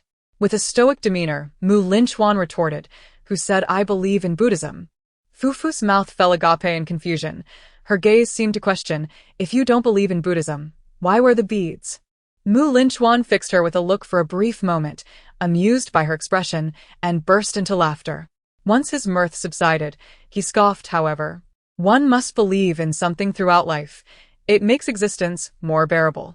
Unlike you," he surveyed her from head to toe, sneering, "you resemble a sheep in a pen. Yet, I find you endearing in your simplicity, eating, sleeping, and devoid of thoughts, living rather comfortably." Lu Fufu met his gaze, her heart sinking. His words indicated a profound disdain for her. Anger simmered within her. It was as if he portrayed her as a simpleton. Though she felt a surge of indignation, she dared not voice her protest. The disparity in their social standings loomed large, especially since he was her target. Therefore, she inhaled deeply, her voice growing colder. "Your Majesty, may I express my opinion?" Linchuan shifted his foot, propping his head on his hand, tilting his head to regard her. "Speak." "I believe." Fufu sat up, her profile softening, her brows and eyes tranquil, that the root of human suffering largely stems from overthinking. Overthinking is merely a struggle against oneself, a relentless torment of the soul. In simpler terms, it is akin to overindulgence. When one is not preoccupied with the basic needs of sustenance, a sense of emptiness begins to creep in. Once, she too was ensnared in this web of incessant thoughts, preoccupied with her sister, her studies, and her future. However, as time passed, she learned to relinquish these burdens, finding a remarkable sense of ease in doing so. How does the saying go? Although avoidance may be deemed shameful, it proves to be quite beneficial. Linchuan furrowed his brow, his crimson eyes clouded with a profound weariness. To him, the world held no significance. From a young age, he possessed an intellect far superior to others, leading to an overabundance of thoughts. The collapse of his existence began on an otherwise unremarkable afternoon. Though the specific date eludes him, it was on that day that he suddenly perceived the cyclical monotony of life as utterly devoid of meaning, absurd to the point of ridicule. He felt an intrinsic loathing for this mechanistic existence. Day after day, the unchanging routine led him to ponder. For what purpose did he continue to live? For an elusive future? To become a ruler revered throughout the ages? At merely 16 years of age, he found himself furrowing his brow in introspection, horrified to realize that this thought rendered the world around him alien. He could no longer discern a reason or meaning to continue living, and the birth of such a notion would inevitably lead him towards despair or madness. He envied those who lived with purpose, those whose thoughts were few and far between. Thus, from that day forth, Linchuan felt an urgent need to find something to believe in, akin to the strings that pull a marionette, sustaining his will to persist. As he pondered, Linchuan felt a familiar throbbing pain begin to throb in his head, instantly extinguishing his enthusiasm and leaving a bitter taste in his mouth. Yet, the unattractive creature spoke some truth. Humans often find themselves at odds with their own nature, overthinking to their detriment. With a flick of his garment, he drew Lu Fufu into his embrace, idly ruffling her hair, while his elongated eyelashes cast shadows over his striking features, illuminated by the sunlight. Who endowed you with the audacity to educate me? Linchuan's elongated phoenix eyes cast a cold glance her way, his crimson gaze seemingly frozen. Unperturbed, Lu Fufu raised her eyes and calmly replied, "It was His Majesty. Did he not permit me to express my opinion?" The youth paused momentarily, his fingers gently weaving through the softness of her hair. He gazed into her eyes for a prolonged moment, as if searching for something astonishing hidden within her. In his eyes, everyone in this world appeared to be tamed sheep, free from the agony of thought. Was Lu Fufu before him a fierce mountain goat or a docile sheep? Linchuan was exceedingly curious, although on the surface. The corners of his lips curled upward before quickly retreating, almost decisively concluding this philosophical discourse with an expressionless remark. "What do you know?" Sleep. That night, His Majesty once again spent the night in the cold palace. This news spread like wildfire through the royal palace, with everyone whispering about the once inconspicuous Lu soaring to new heights. Feng Hutu felt no joy for Lu Fufu. Rather, he was consumed with concern for her. The young girl's delicate brows were tightly knitted. She had become an old hand in this palace, having witnessed this little madman's favoritism towards numerous women over time. She had once witnessed Linchuan embracing a captivating beauty. This beauty, who had once been an inconspicuous palace maid, caught Linchuan's eye. Transforming from a sparrow into a phoenix, Linchuan had held her in his arms, a smile playing on his lips, while the young maid sweetly flattered him. However, it was unknown which words provoked Linchuan's ire, as this capricious man swiftly altered his demeanor, coldly dragging her away to be turned into a mere puppet. When he was in high spirits, he could elevate a lowly maid to the status of a queen. Conversely, if he were displeased, he could reduce a beauty to nothing but bones. He was moody, callous, petty, and fickle. To Linchuan, both thunder and rain were bestowed as favors from the sovereign. And his act of taking a life was, in his eyes, a mark of esteem. Presently, Linchuan was in a phase of delighting in a new toy, and Lu Fufu was that toy. For days, Linchuan had frequented the Eternal Alley, showing no inclination to elevate Lu Fufu's status, finding mere amusement in her presence. Chapter 11, Double Replacements, Who Takes Whom Seriously. Regarding this intriguing new plaything, Linchuan was generous with his gifts. At this moment, within the imperial chamber, adorned with opulent windows and balustrades, every corner exuded luxury. Amidst the golden drapery, the youth sat in a casual manner on the floor, casually inquiring what rewards she desired. As his gaze flickered, the reflections of scattered lights danced in his eyes, rendering them as warm and rich as blood jade. Sitting in this exquisite and grand chamber, Fufu's thoughts were in turmoil. Although she had recently come to know Linchuan, which was a promising development, she felt utterly at a loss on how to transform him into a wise ruler. If only she truly desired something. As Fufu quietly pondered. She wished for Linchuan to diligently pursue his studies and strive for excellence. However, such sentiments were hardly appropriate to express aloud.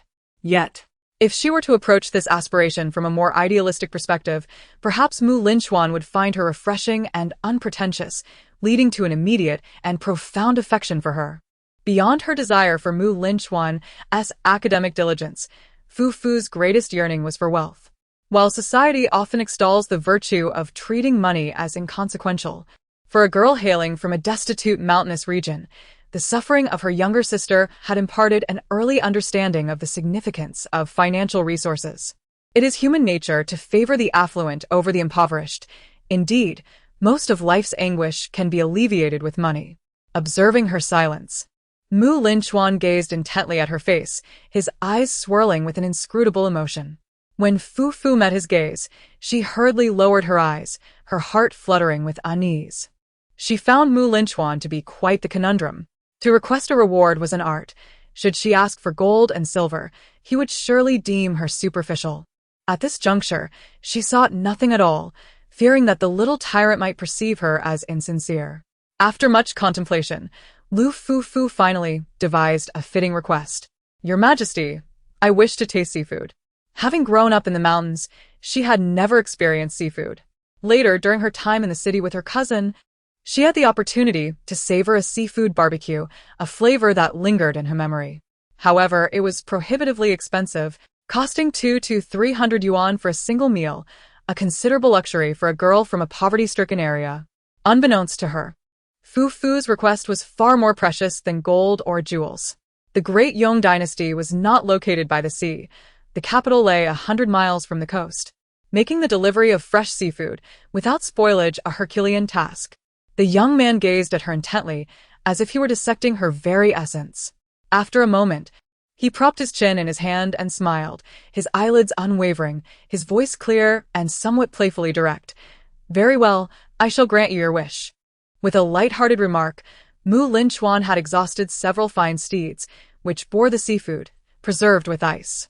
At each relay station, fresh ice was procured, and they journeyed day and night until the delicacies finally reached the capital. This act, in the eyes of the former dynasty, was akin to King Yu of Zhou igniting conflict for mere amusement, while Lu Fufu became the infamous seductress, denounced by the esteemed scholars of the previous era. Unbeknownst to her, she had transformed into the very villain she had once scorned, a harbinger of disaster for her nation. Fufu felt an overwhelming sense of shame. Her meager knowledge had failed to illuminate the complexities surrounding the procurement of seafood. She was profoundly embarrassed, acutely aware of her origins as an ordinary citizen before her time travel. And now, after her journey, she had unwittingly become a traitor to the proletariat, a capitalist exploiting the impoverished.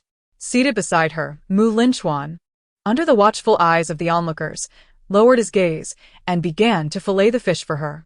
His fingers, long and elegant as jade, displayed a clarity of bone structure, deftly wielding a gleaming golden dagger. In a matter of moments, he expertly removed the bones from the fish, transforming it into translucent, delicate slices. Observing Linchuan skillfully filleting the fish is an eerie spectacle, prompting one to ponder whether the young man has honed his knife skills on living beings. As Fufu gazes at the boy, who is intently focused on his task, her thoughts begin to wander. The ocean fish, delivered day and night, have finally arrived in the capital under the cover of nightfall. Linchuan has thrown open the palace gates and ignited the lights of the royal city. All this fanfare merely to welcome the few fish. Suddenly, Fufu perceives a peculiar resemblance between the boy and Yao and I. This notion strikes her as rather strange. Logically, even if Yao and I were to be rebellious, she would not exhibit the same ruthless savagery as Linchuan. The boy before her has entirely shed the cunning and fierce demeanor he displayed during the day. Ascending to the throne at such a young age, he often dons a tall crown and extravagant shoes, yet his frame remains unrefined. His slender figure, evenly proportioned, is somewhat obscured beneath the voluminous robes, rendering him an odd sight. Linchuan's pallid complexion, exacerbated by frequent illness and sleeplessness, is often flushed with a hint of color. His slightly curled, inky black hair adds to the striking effect he imparts. At this moment, the boy seems to have retracted his prickly demeanor, revealing a softer side as he diligently slices the sashimi before him. In this earnest endeavor, he mirrors Yao and I, whose past arrogance has vanished entirely, revealing a semblance of innocence. Fufu watches, her heart inexplicably softening. The more she observes Linchuan, the more he resembles Yao and I. Like Yao and I, he seems to find himself in trouble, yet feigns innocence. Yao and I is aware of her charm, often batting her eyelashes and tugging at Fufu's arm playfully. They are all of the same age, burdened by similar ailments, possessing an equal measure of cunning and rebelliousness, all feigning innocence after causing trouble and remaining inscrutable. Fufu clasped her chest and sighed, only to become vigilant once more, feeling truly mad. The young girl tapped her forehead in frustration, questioning how she could empathize with a murderer, even if he were merely a character in a book. Meanwhile, the boy remained blissfully unaware that he had become synonymous with a criminal. He pushed a plate of finely sliced fish towards Fufu, his demeanor less arrogant and more imbued with eager anticipation, his lips curling and eyes shimmering. "Would you care to try?" Fufu widened her eyes, momentarily defeated by the striking resemblance to her sister Yao and I. Though Fufu and her sister were close in age, having been born just a year apart, Fufu felt a profound sense of responsibility and willingly took on the role of caregiver for her younger sibling. In this moment, she did the same. The girl picked up a piece of fish, chewed it a couple of times, and revealed a surprised yet bashful smile, her eyes sparkling with delight. "It's delicious." This was her usual tactic to cheer up Yao and I. Just as Yao and I was aware of her own charms. Often batting her eyelashes in a somewhat affected manner to display her cuteness and obedience, Fufu also knew her sister's preferences. She often feigned a surprised expression to provide her younger sister with a sense of accomplishment. This was a small, warm scheme that belonged uniquely to the bond between the two sisters. Forget it, forget it. Lu Fufu tilted her head and laughed, musing that this little tyrant regarded her as a substitute for his beloved sister-in-law, so she would treat him as a stand-in for her younger sister. A dual substitution. Who truly takes whom to heart? The boy paused, intently scrutinizing her, as if gauging the veracity of her words. Many had flattered him, and he could discern genuine affection from feigned interest, yet this peculiar girl before him left him somewhat perplexed. Linchuan extended his hand, the dark sleeve revealing a pale wrist, and boldly pushed the sashimi towards Lu Fufu, resting his chin on his hand, observing her with keen interest. "If it pleases you, indulge yourself." The boy blinked, his gaze flickering. "Do not underestimate my earnest intentions, fair maiden." Unable to discern whether her feelings were sincere or not, he did not hesitate to provoke her with his sardonic demeanor. Consuming this platter of raw fish would undoubtedly lead to discomfort, but what did it matter? Chapter 12. This ugly girl indeed holds a deep affection for me. Lu Fufu vaguely sensed the sarcasm and hostility emanating from the youth. She prodded the sashimi with her chopsticks, mentally preparing herself for half a minute. The girl was quite perceptive. Her younger sister thrived on gentleness rather than harshness. And from her understanding of Linchuan, it seemed he was similarly inclined. Aware that she was stepping into a trap, Lu Fufu resolutely leaped in, silently burying her head and continuing to eat. Moreover, the sashimi was truly delectable, glistening like snow, melting in her mouth with the accompaniment of sauce, while a pot of warm wine sat on the table, alleviating the chill. Fufu had a sip of wine, exuding a lively and enthusiastic demeanor, her eyes sparkling with a glimmer reminiscent of rippling waters. Observing the scene, Linchuan lowered his gaze expressionlessly, his dark robe betraying his agitation as his legs trembled restlessly. Fufu's joy in her meal rendered his demeanor peculiar, making his painstaking effort seem akin to a farcical performance, where he unwittingly became the main character of a comedic play, leaving him with a sense of inner turmoil. This individual was either foolish or possessed a profound cunning. Linchuan concluded. "Stop eating," he said. Fufu looked up in surprise. "Stop eating," he repeated, averting his gaze and drawing the plate towards himself with an indifferent tone. Fufu pondered briefly and softly suggested, "This is truly delicious. Would you like to try some?" Linchuan paused, lifting his eyelids to cast a cold glance in her direction. Had she spoken out of turn again? In a flurry of regret, Fufu pressed her lips together, wishing she had held her tongue. Yet, in the next moment, the young man indeed frowned and picked up a piece to feed himself. "Not bad," he remarked, casually tossing the chopsticks onto the table, his comment lacking enthusiasm. He then patted his thigh, beckoning, "Come, join me." His crimson eyes fixated on her, a fleeting smile gracing his lips, while inwardly, he felt a surge of pride, finding a way to elevate himself from the situation. This person was indeed cunning, even employing a strategy of self-deprecation.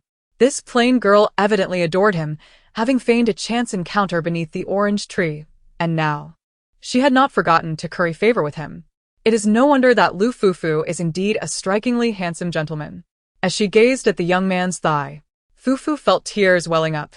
Could she possibly refuse? The act of sitting on a lap, devoid of shame for Linchuan, filled her with profound embarrassment. Reluctantly, Fufu approached, her body trembling, while she chanted silently in her mind that she was now playing the role of a tyrant's favored concubine. Sitting on laps was merely a fundamental aspect of such a narrative, perhaps even the torment of a tiny fist pounding her chest, accompanied by a playful handkerchief and the words, "Oh, my lord, how vexatious," awaited her in some hellish scenario. This thought only intensified the pangs in her stomach. As she settled onto his thigh, Fufu couldn't help but think, how slender he is. The boy's thigh felt oddly uncomfortable against her, and she endeavored to steady her emotions, casting a glance at Mu Linchuan. The Mu family bore traces of foreign lineage, and the boy possessed high cheekbones and deep-set eyes. His nose particularly striking, straight and refined. His physique appeared frail, his complexion pallid with an unnatural flush, while the fingertips peeking from his robe were a sickly shade of pale. Devoid of any color, it seemed Mu Linchuan had grown even thinner. The sensation of sitting upon the thigh of the opposite sex was exceedingly peculiar, causing the girl's cheeks to flush as she shifted uneasily.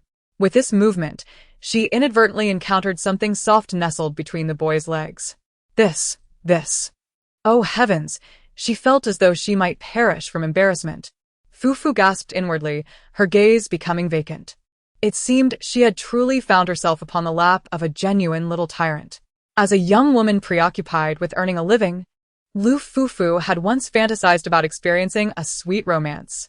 However, upon learning of her sister's condition of uremia, all potential suitors had fled, and Fufu recognized the necessity of not burdening others, ultimately severing any ties of affection.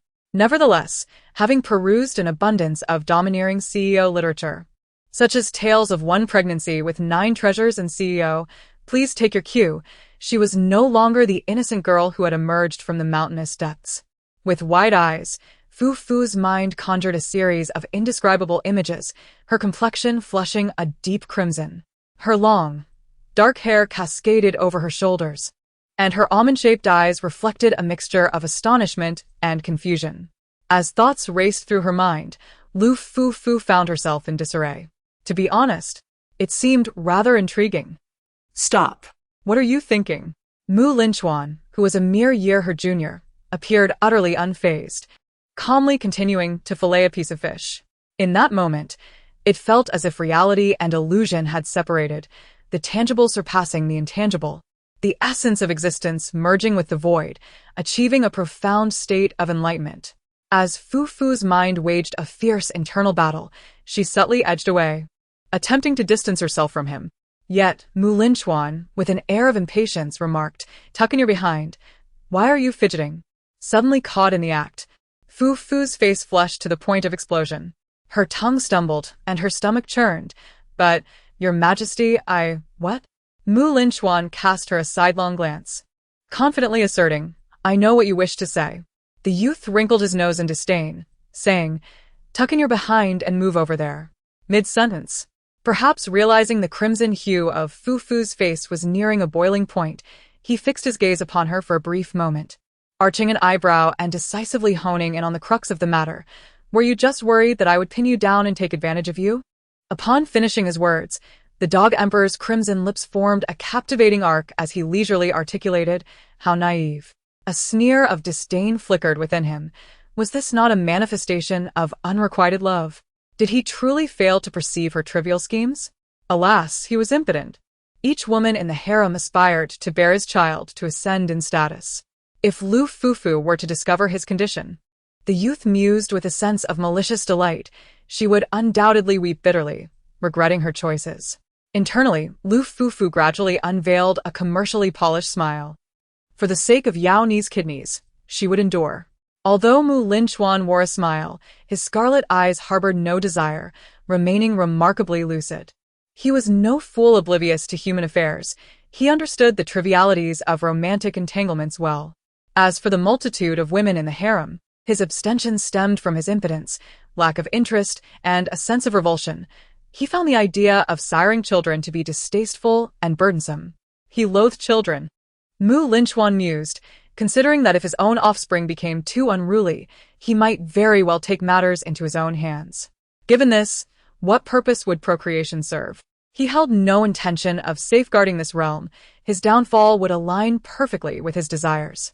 Affected by Mu Linchuan's shameless composure, Fufu found herself momentarily at a loss, yet eventually transcended her confusion, achieving a state of enlightenment. It was only upon returning to Yongxiang that Lu Fufu belatedly recognized the significance of what had transpired. It seemed that throughout their interactions, Mu Linchuan had exhibited no response, literally none at all. Lu Fufu was rendered speechless by this revelation. Having worked in a KTV She was well aware that men were creatures driven by their baser instincts. Yet, Linchuan remained utterly unresponsive throughout, reflecting on the widely known fact that the young tyrant had no heirs. Fufu slowly widened her eyes as a chill surged from her soles to the crown of her head, engulfing her in bewilderment. Could it be that she had stumbled upon a monumental secret? In this moment, the girl who had learned of Linchuan's impotence did not weep bitterly or lament her past decisions as the esteemed sovereign might have imagined. On the contrary, she exhaled a long sigh of relief. How wonderful! A smile graced her lips, revealing two sharp little tiger teeth, as she joyfully mused that at least she need not worry about selling herself to secure a kidney. But wait. Fufu abruptly halted, perplexed, pondering why the young tyrant wore an expression of pride and satisfaction upon discovering his own impotence. Is there truly anything to be proud of? Chapter 13, Unlock Reward. Human Skindrum. On the night following Linchuan's departure, Fufu dreamt of herself. It was a time when she had just arrived in the bustling city, only a couple of days in, dressed in a manner deemed unfashionable.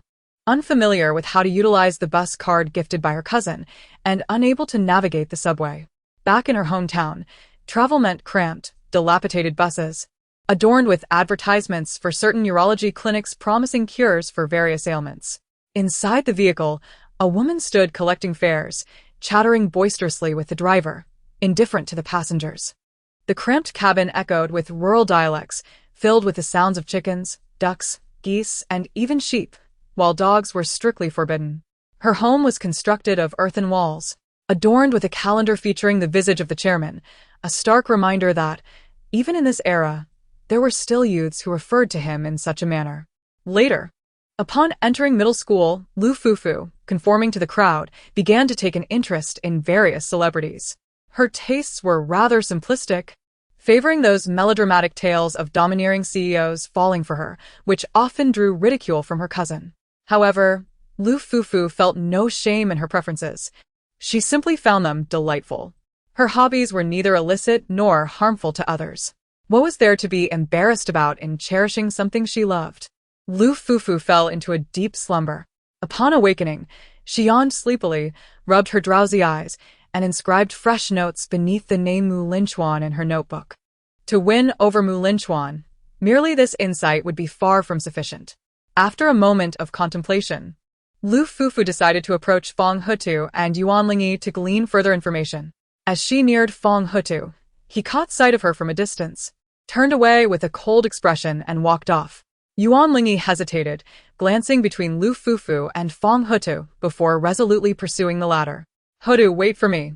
Lu Fufu stood there, somewhat bewildered. Yuan Lingyi suppressed her smile, biting her lip. Hutu, even if you have grievances, you shouldn't take it out on Lu. After all, our lives have improved significantly thanks to her. Fong Hutu's demeanor stiffened imperceptibly. After a brief pause, he murmured, I initially thought she was clever, but now it seems she has merely been blinded by Linchuan. As she spoke, she couldn't help but glance back. Yuan Lingyi chuckled softly. What do you mean? Being clouded by Linchuan?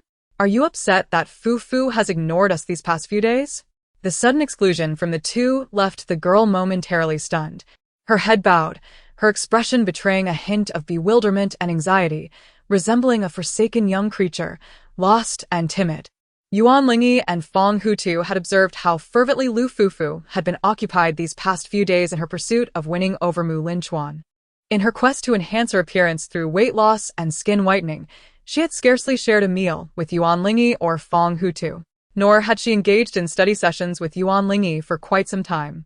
To onlookers, her diligent efforts might seem like a desperate attempt to elevate herself, seeking to distance from the crowd in Yongxiang. Still quite young, Lu Fufu found herself overwhelmed, and despite her cleverness, it was challenging for her to navigate social intricacies with grace and poise. After sharing a laugh, Yuan Lingyi hesitated, remarking, she is still young and inexperienced. You should at least listen to what she has to say. The girl from Longxi displayed a flicker of internal struggle on her face, adopting a serious demeanor as she took a deep breath and approached Lu Fufu. Lu Fufu, what is it that you seek from me? The young girl, both startled and delighted, blushed slightly. Sister Fong. I wish to inquire about matters concerning His Majesty from both you and Sister Yuan. Fong Hutu's expression turned icy, and she grasped Yuan Lingyi's hand, turning to leave. Yuan Lingyi remained utterly still, quietly observing Lu Fufu, and softly spoke. Fufu, you mentioned wanting to inquire about His Majesty, but do you truly comprehend what kind of person he is? Mu Linchuan personally prepared fish for her, feeding her bite by bite with utmost affection.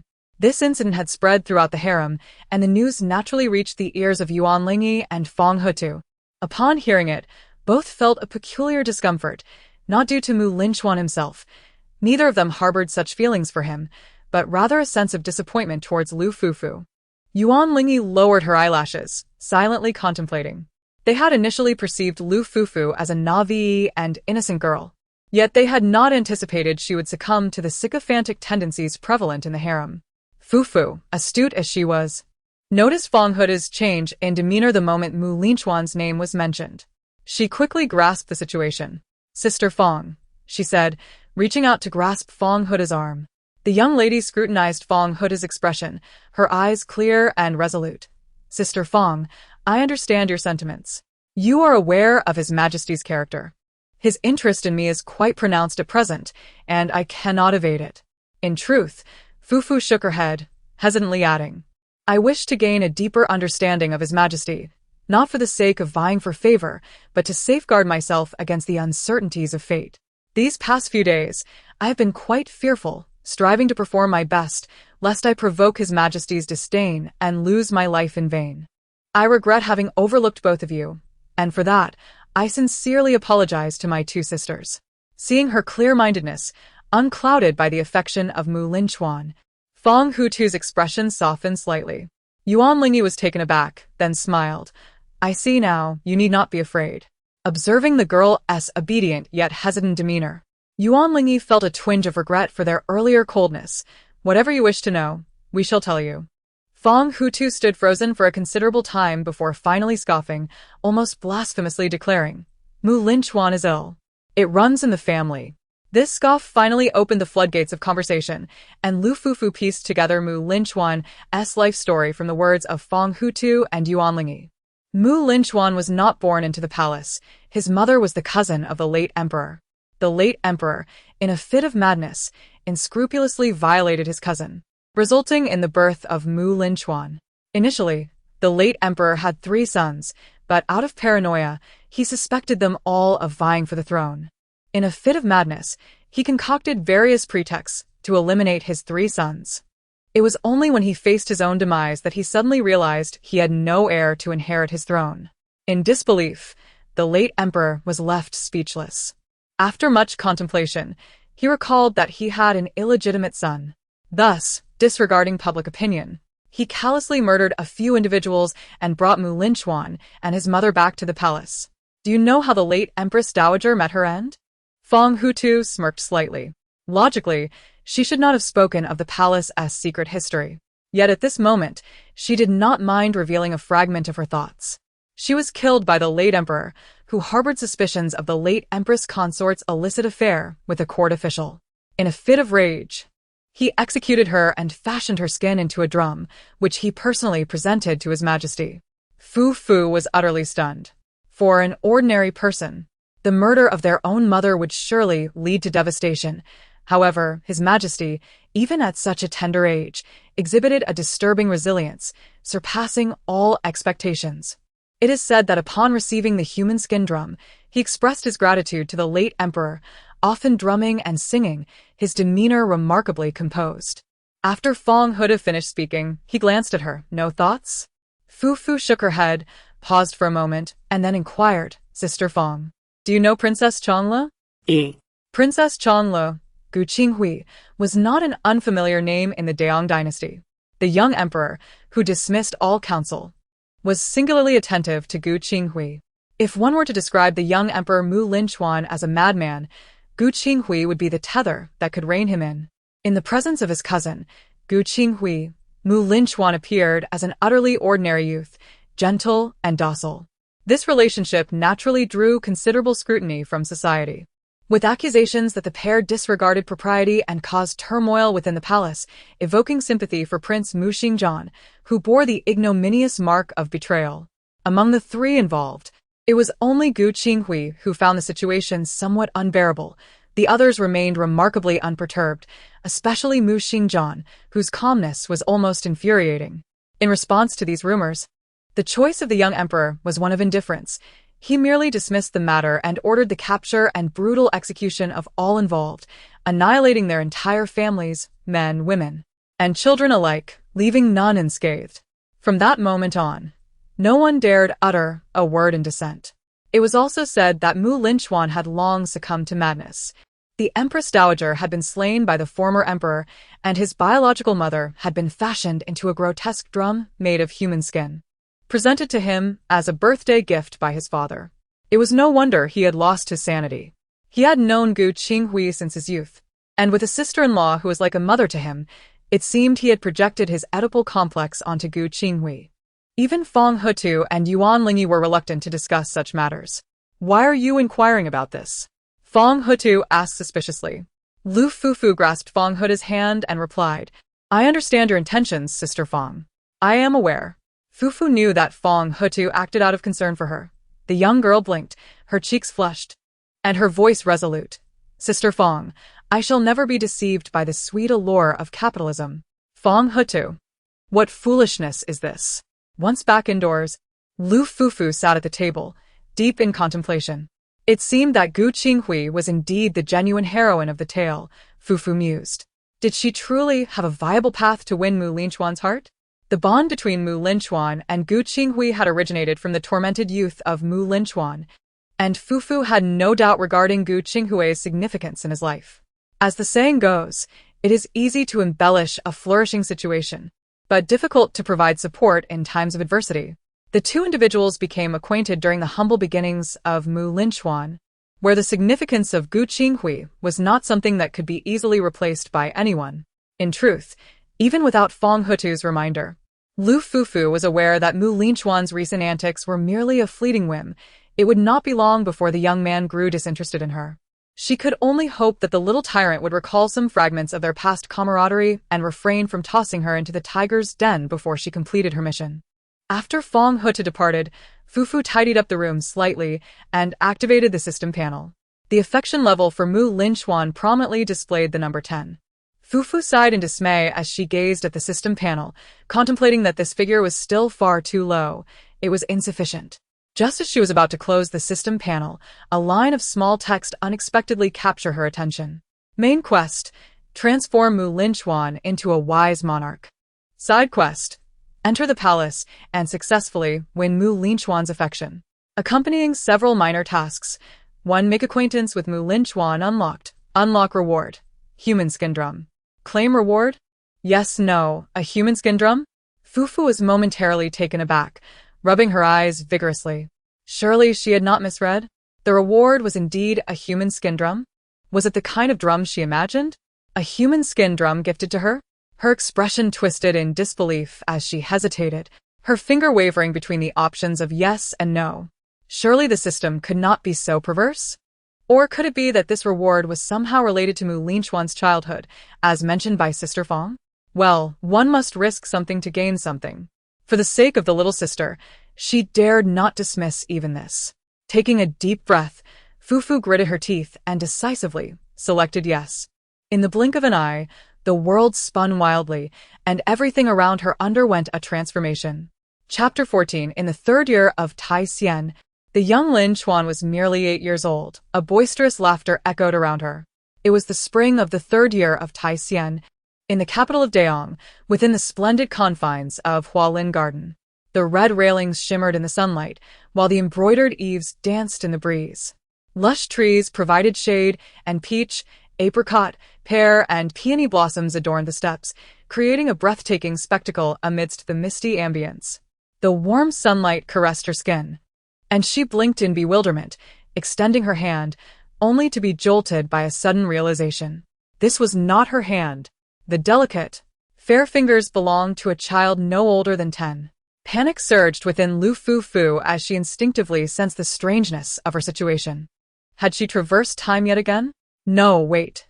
Fufu quickly suppressed the scream that threatened to erupt from her throat and composed herself. She recalled that she had received a reward from the system. Human skin drum. Could this be the system's reward? How delightful. The manic laughter reverberated once more. Fufu instinctively raised her gaze toward the source of the laughter, momentarily blinded by the glaring sunlight. As her vision cleared, she beheld a scene before her.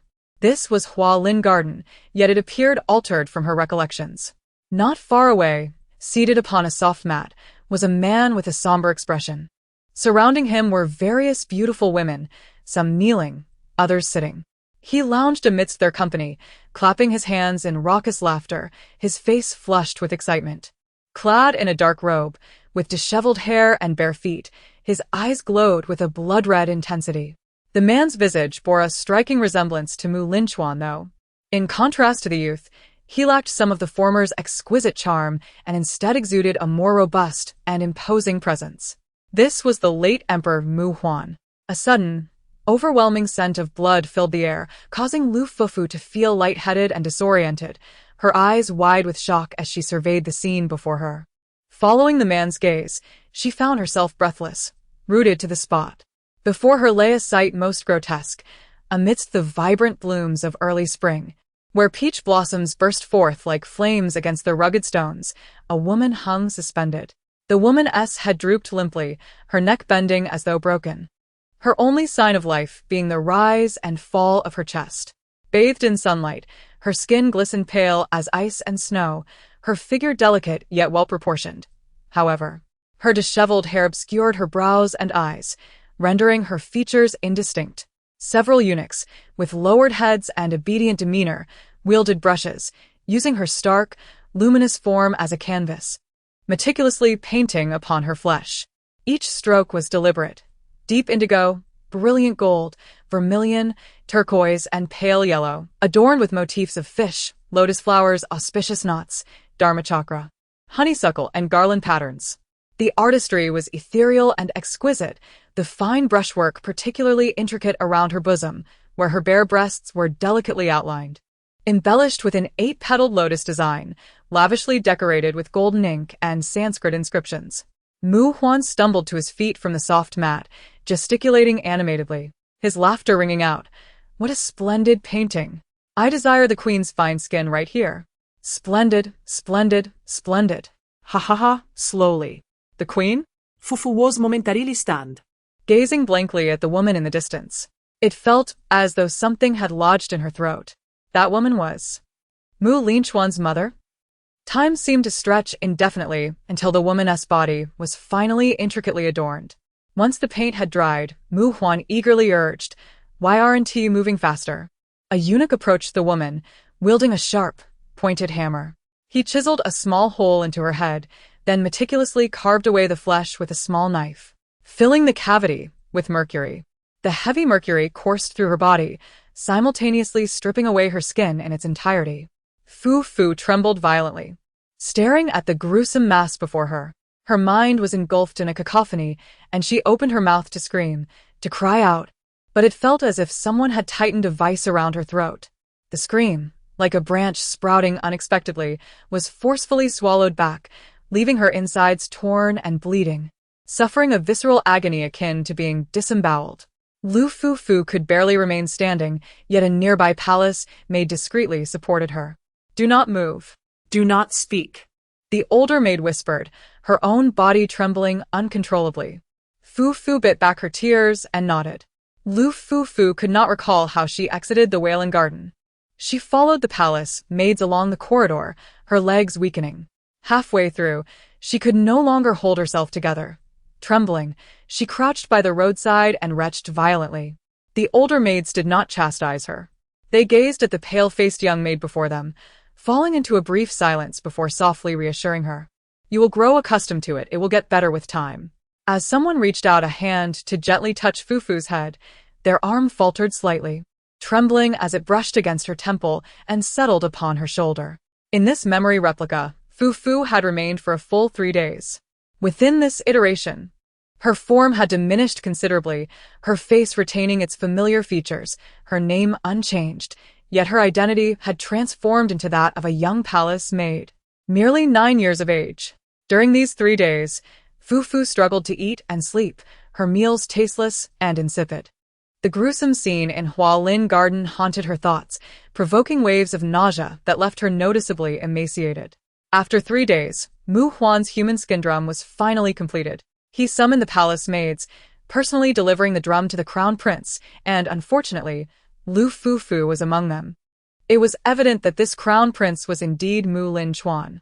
What was the childhood of Mu Linchuan like? Fufu, lost in thought, Trailed behind the other maids, her sleep-deprived state rendering her steps as if she were floating. Gradually, they approached the crown prince's chamber. Fufu lifted their gaze, inhaling deeply, And, at last, summoned her resolve. Cautiously, she entered with her head bowed. There, she finally beheld Mu Linchuan. At the tender age of 8, he was 3 years into his reign. Unlike the boy she was somewhat acquainted with, this 8-year-old Mu Linchuan emanated an aura of cold detachment. His long, ebony hair cascaded over his shoulders, while his blood-red irises were serene yet frigid. His skin resembled jade, his lips of vivid crimson, and his brow and eyes conveyed an air of tranquil obedience. Adorning his wrist was a strand of prayer beads, rendering him as chilling as a delicately carved doll. A gift from my father?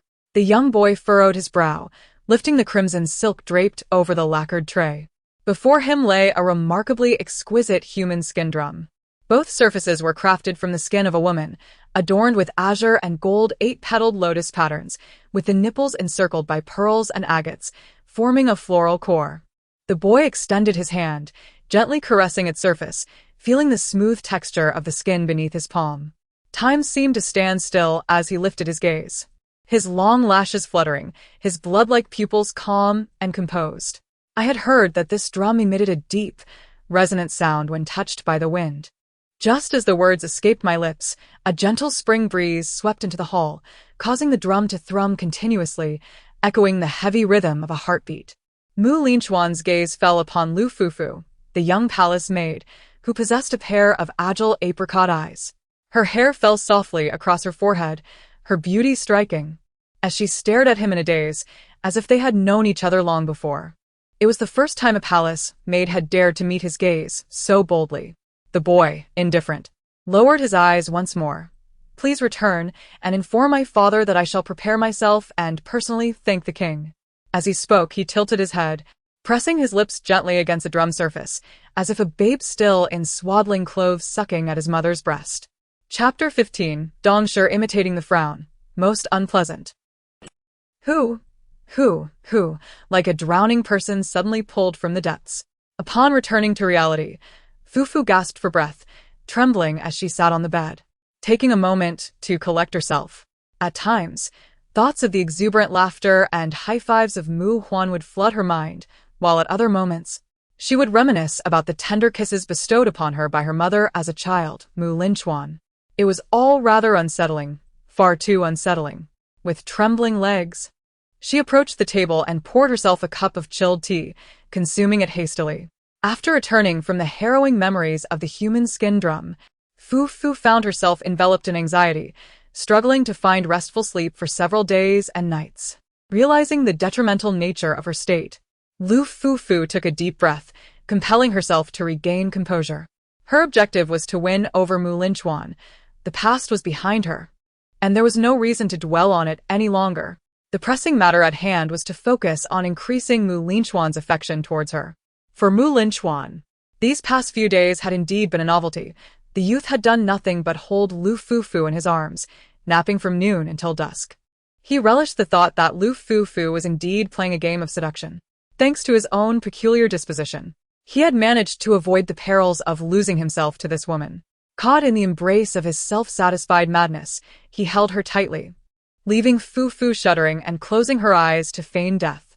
The young man's lashes cast delicate shadows upon his eyelids, creating a beautiful arc reminiscent of butterfly wings.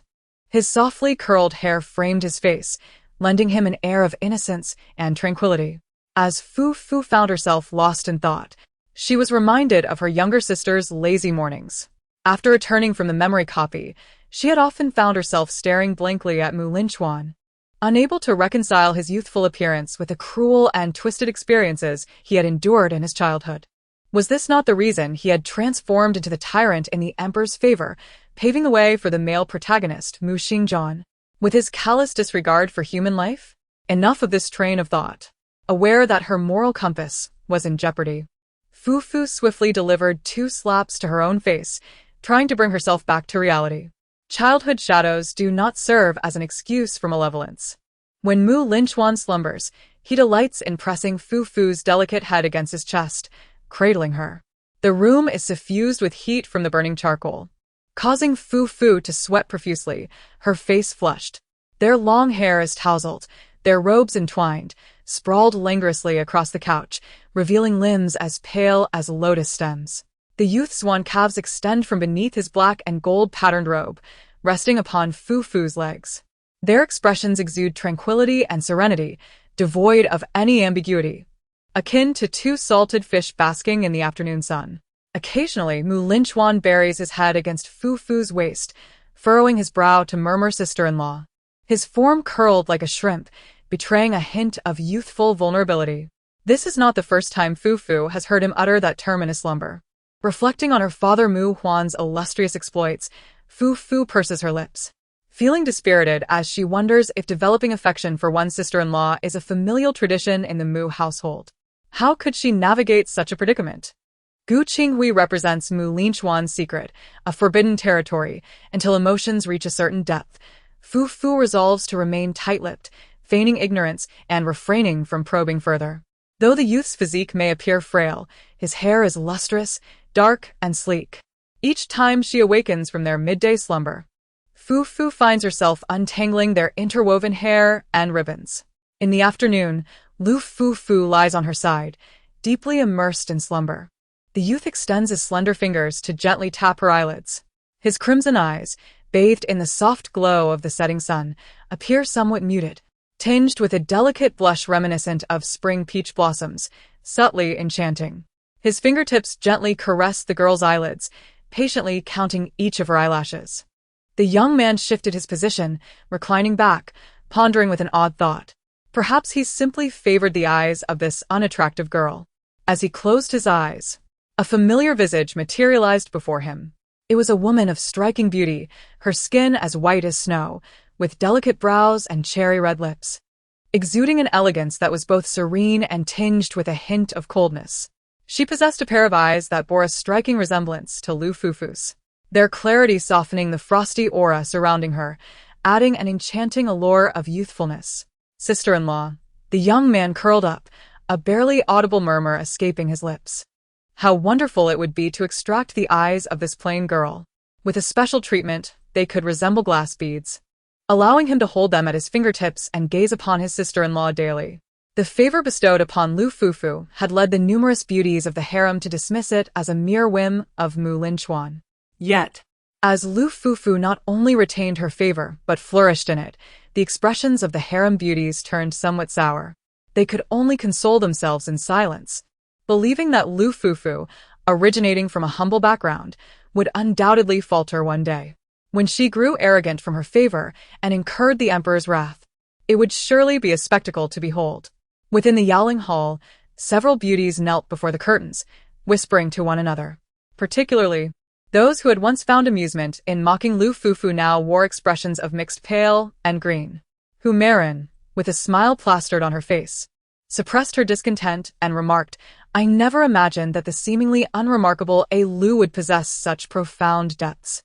Zhou Chonghua smirked. "What depths? She is merely indulged and arrogant. According to etiquette, she ought to pay her respects to the esteemed ones.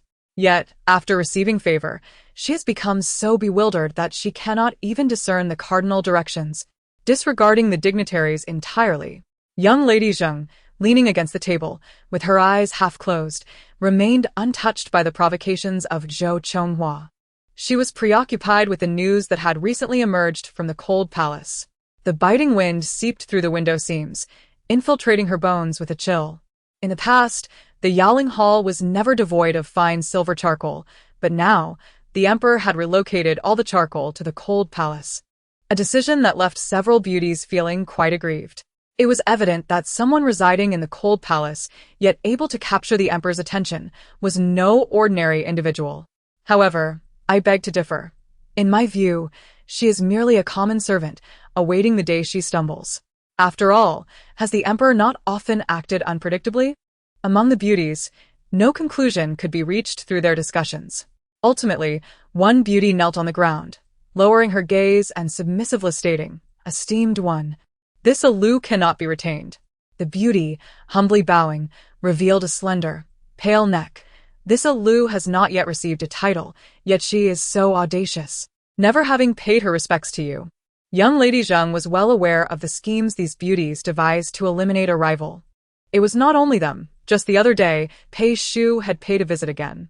She had initially assumed that Lu Fufu was merely a fleeting fancy of the emperor, yet she had unexpectedly enjoyed a period of favor, which made many unable to contain their impatience. Young Lady Zheng, smiling, lifted her teacup for a sip, waving her hand dismissively. "Let us discuss it later." While Zhou Chonghua and the others were oblivious to the intricacies of the situation, she was far from uninformed. Lu Fufu's favor stems merely from her pair of eyes that bear a slight resemblance to Gu Qinghui's. She is but an autumn grasshopper, easily crushed with a mere flick of a finger, and her days of frolicking are numbered. How arduous it is to extinguish the life of a favored beauty. Little Zheng, with a subtle smirk, carelessly set down her teacup. In truth, it would suffice to have this Lu unwittingly tread upon the emperor's forbidden ground. The similarity to Gu Qinghui is both her boon and her death knell. After all, the imitation of Dong Shi is most irksome. Chapter 16. How can the glow of decaying grass compare to the brilliance of the heavens? In recent days, Lu Fufu has been delving into the nuances of Mu Linchuan. The young girl sits upright, her eyes lowered as she meticulously jots down notes. The pages are filled with the preferences of Mu Linchuan that she has gathered over the past few days, though for the sake of caution, her accounts remain somewhat vague. Compared to the other beauties of the harem, she possesses an advantage, her strikingly similar eyes to those of Gu Qinghui. Perhaps Mu Linchuan perceives her as a substitute for Gu Qinghui, granting her a modicum of indulgence. This is both a blessing and a curse. While she may leverage this advantage, she must never become merely a shadow of Gu Qinghui, for in comparison to the authentic, she is nothing. Moreover, the harem beauties, in their quest to please Mu Linchuan, tend to be docile and considerate, yet they invariably exude an air of artifice. Fufu has vaguely sensed that Mu Linchuan seems to appreciate her rustic charm, which sets her apart. Pondering this, she gently caresses her face, beginning to grasp the importance of skillfully wielding her advantage. Yet this alone is insufficient. She is aware that both her appearance and style will eventually bore Mu Linchuan, and she could easily be replaced by someone else. It is imperative for her to thoroughly understand Mu Linchuan, discerning his likes and dislikes. Only through a meeting of minds can their affections endure. Only when she becomes irreplaceable, entirely acknowledged by Mu Linchuan as one of his own, can she subtly and gradually pursue her own objectives without inciting his disdain. Presently, her primary goal is to intrigue Mu Linchuan, as Yao and I once remarked. When a man finds another woman intriguing, that endeavor is already halfway achieved. At the very least, she must ensure that she does not lose his interest. After completing her notes for the day, Fufu approached the mirror, turning to examine herself. The young girl scrutinized her figure and appearance with a discerning gaze. Finding herself too thin, a sigh escaped her lips. She knew that in a man's eyes, a girl ought to possess some fullness in her bosom. Nothing excessive. Merely enough to fill the hand. Fufu touched her chest, estimating a B-cup size, and pondered that prioritizing exercise was essential. Determined, she resolved to take action. Early the next morning before dawn, amidst a thin mist, Fufu rose from her bed. Lacking experience in fitness, she first performed a routine of calisthenics from memory, followed by a run around the palace, breathless from the exertion. As she wiped the light sweat from her forehead and prepared to turn back to the cold palace for breakfast, a voice suddenly called out from behind her, "How dare you not pay your respects upon encountering a noble lady?"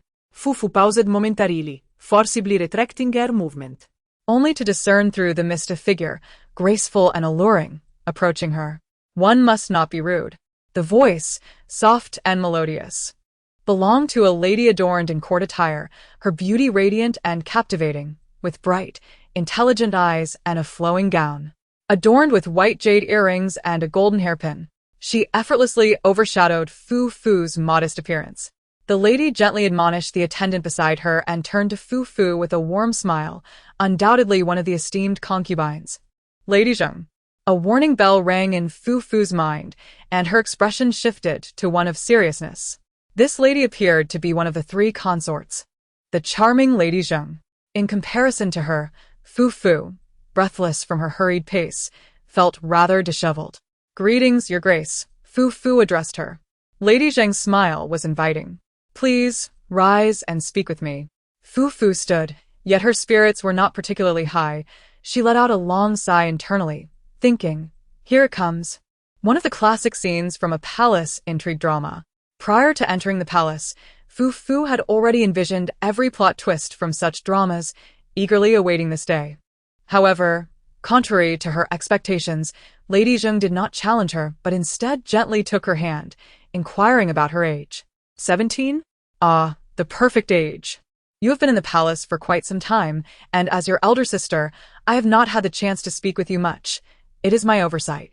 Lady Zheng smiled sweetly, retrieving a hairpin from her hair and delicately affixing it at Fu Fu's temple.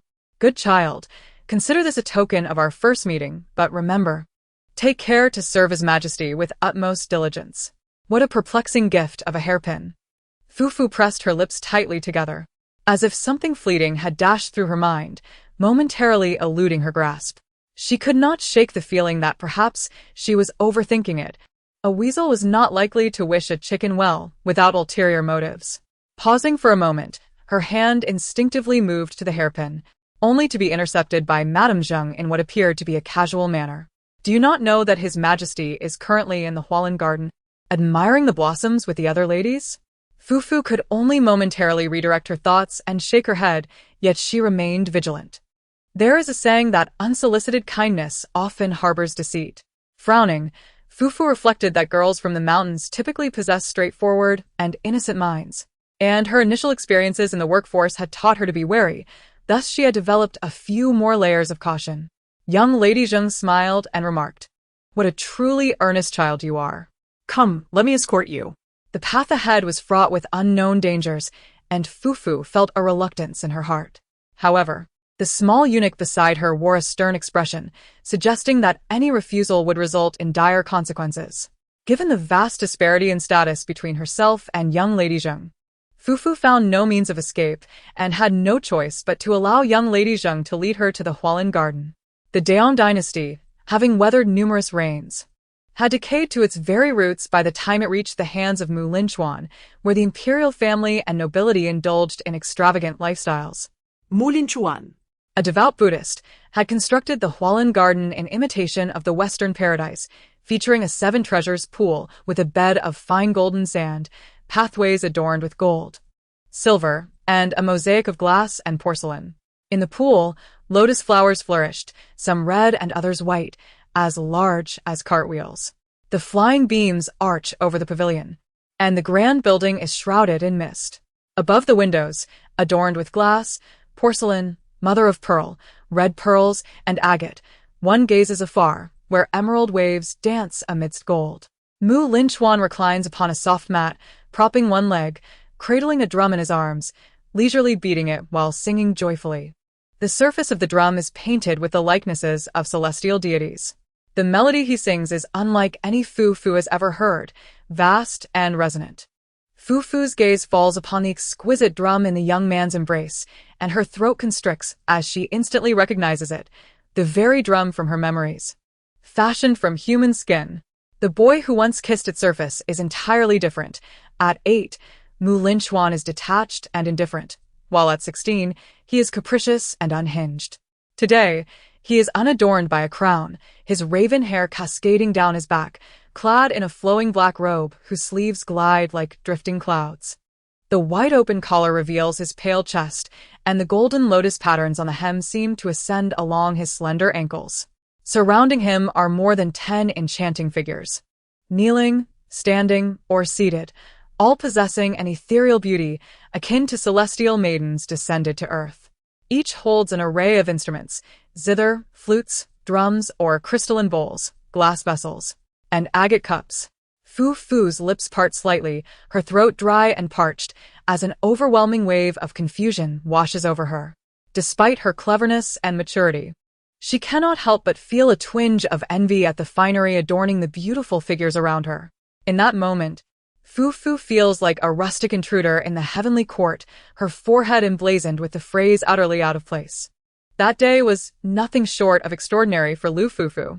Though she understood that her appearance and style could not endure in Linchuan's world, she could not suppress a flicker of girlish pride within her heart. At this moment, upon witnessing these enchanting beauties, Lu Fufu found her mind utterly blank and her heart filled with trepidation.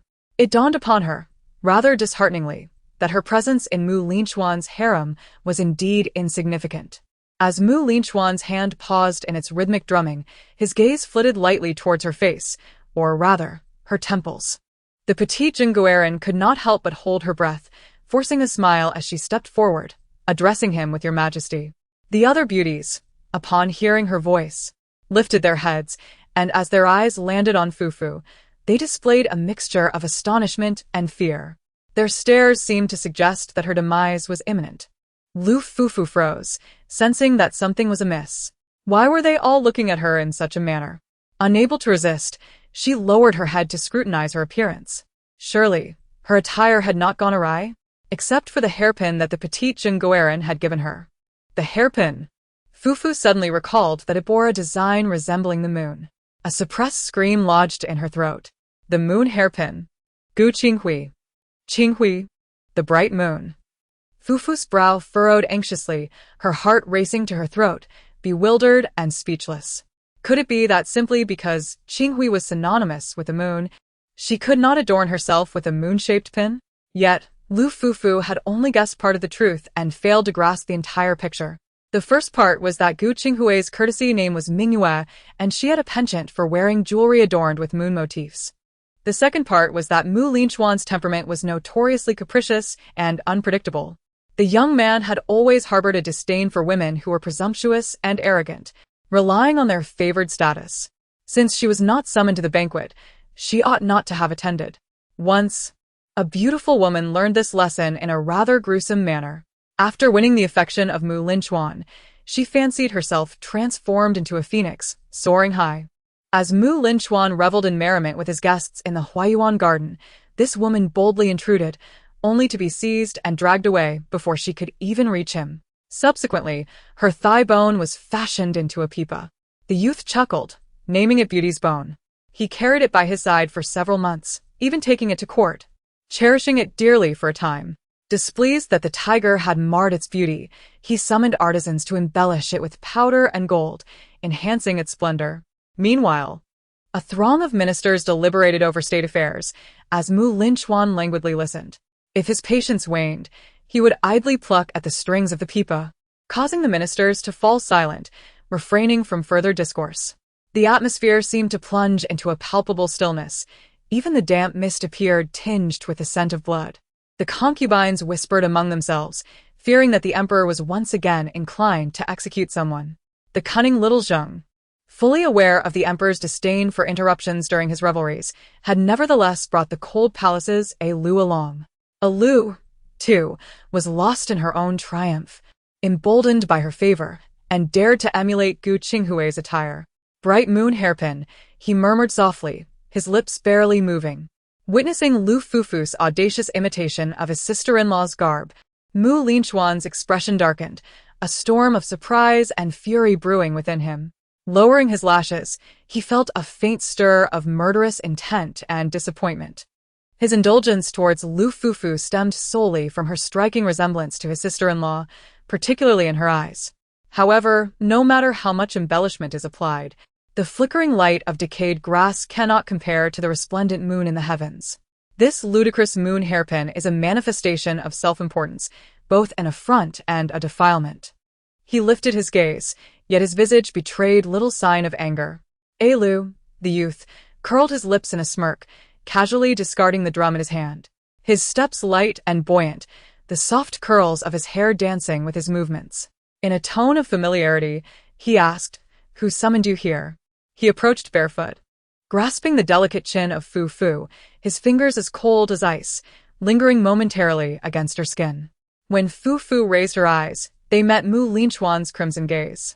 The youth's expression was peculiar, his brows arched in a playful smile, yet his eyes held an icy remoteness, shadowed by an unadulterated disdain and a hint of menace. Suddenly, Fufu recalled a similar plot from the emperor's favor. In that tale, the moon hairpin had been a gift from Lady Zheng to Cui Man, who, unsuspecting, adorned herself with it, only to provoke Linchuan's wrath when he beheld it. The author, however, never elucidated the reason behind Linchuan's fury. Capricious and morose, the youth's only unattainable aspiration was Gu Qinghui, a brilliant moon beyond reach. Gu Qinghui's status was precarious. The emperor's favor offered scant details about him, merely hinting at the absurdity of this young sovereign's infatuation with his sister-in-law. Yet, soon after Cui Man entered the palace, the youth swiftly shifted his attention from Gu Qinghui to her. Upon reflection, Fufu thought, this Gu Qinghui truly had a pitiable fate. Both her husband and her original suitor have been poached by the female protagonist. What purpose does it serve to speak of it now? The one most unfortunate remains herself. Gathering her scattered thoughts in haste, she met Linchuan's gaze. Just a few days prior, she had shared a meal of fish sashimi with him and had sprawled lazily beside him on a couch, yet in this moment, his eyes were filled with an icy detachment. Lu Fufu bit her lip, feeling as though her fervent affection had been fed to the dogs. Denying her discomfort and anger would be a falsehood. His demeanor was as if the bond they had nurtured just days ago had entirely evaporated. Would Linchuan truly end her life here? Lu Fufu pondered, her mind racing with 100 imagined fates. Yet like a sheep awaiting slaughter, she did not wish for demise. In her final moments, she sought a chance to fight back. Lu Fufu had never been one to accept fate passively. Even if Linchuan intended to kill her, even if she were to fail her mission, she would not await death in vain. At worst, she murmured, I shall perish alongside this little tyrant, thus ridding the world of a menace. The young noblewoman, upon witnessing this, revealed a flicker of delight in her eyes before quickly suppressing it, aware of her indiscretion. Little did she anticipate that the youth would suddenly burst into laughter, a hearty sound that shook his entire being as he effortlessly swept Lu Fufu into his arms and carried her to the soft mat. With one hand free, he patted his thigh and softly urged, Come, sit here with me. The youth's expression shifted in an instant, leaving Lu Fufu breathless, as if her very breath had frozen. What was happening? The young woman widened her eyes, her reaction delayed. Linchuan's lips curled into a surprised smile. Alu? With a delicate movement, Fufu advanced, shaking off her rigid steps. The embrace of the young man was chilling. Linchuan held her close, propping his chin on his hand, a smile lingering at the corners of his lips. The girl, clutching her skirt, found herself placed upon the esteemed lap of His Majesty amidst the gazes of many. Fufu felt every hair on her body stand on end, utterly perplexed by the intentions concealed within Linchuan's demeanor. Little Zheng, startled by this display, quickly lost the joy on her face, forcing a smile as she awkwardly sat down. Linchuan, with a playful tilt of his head, inquired languidly, Did I bid you to sit? Little Zheng immediately sprang up as if scalded, hastily kneeling.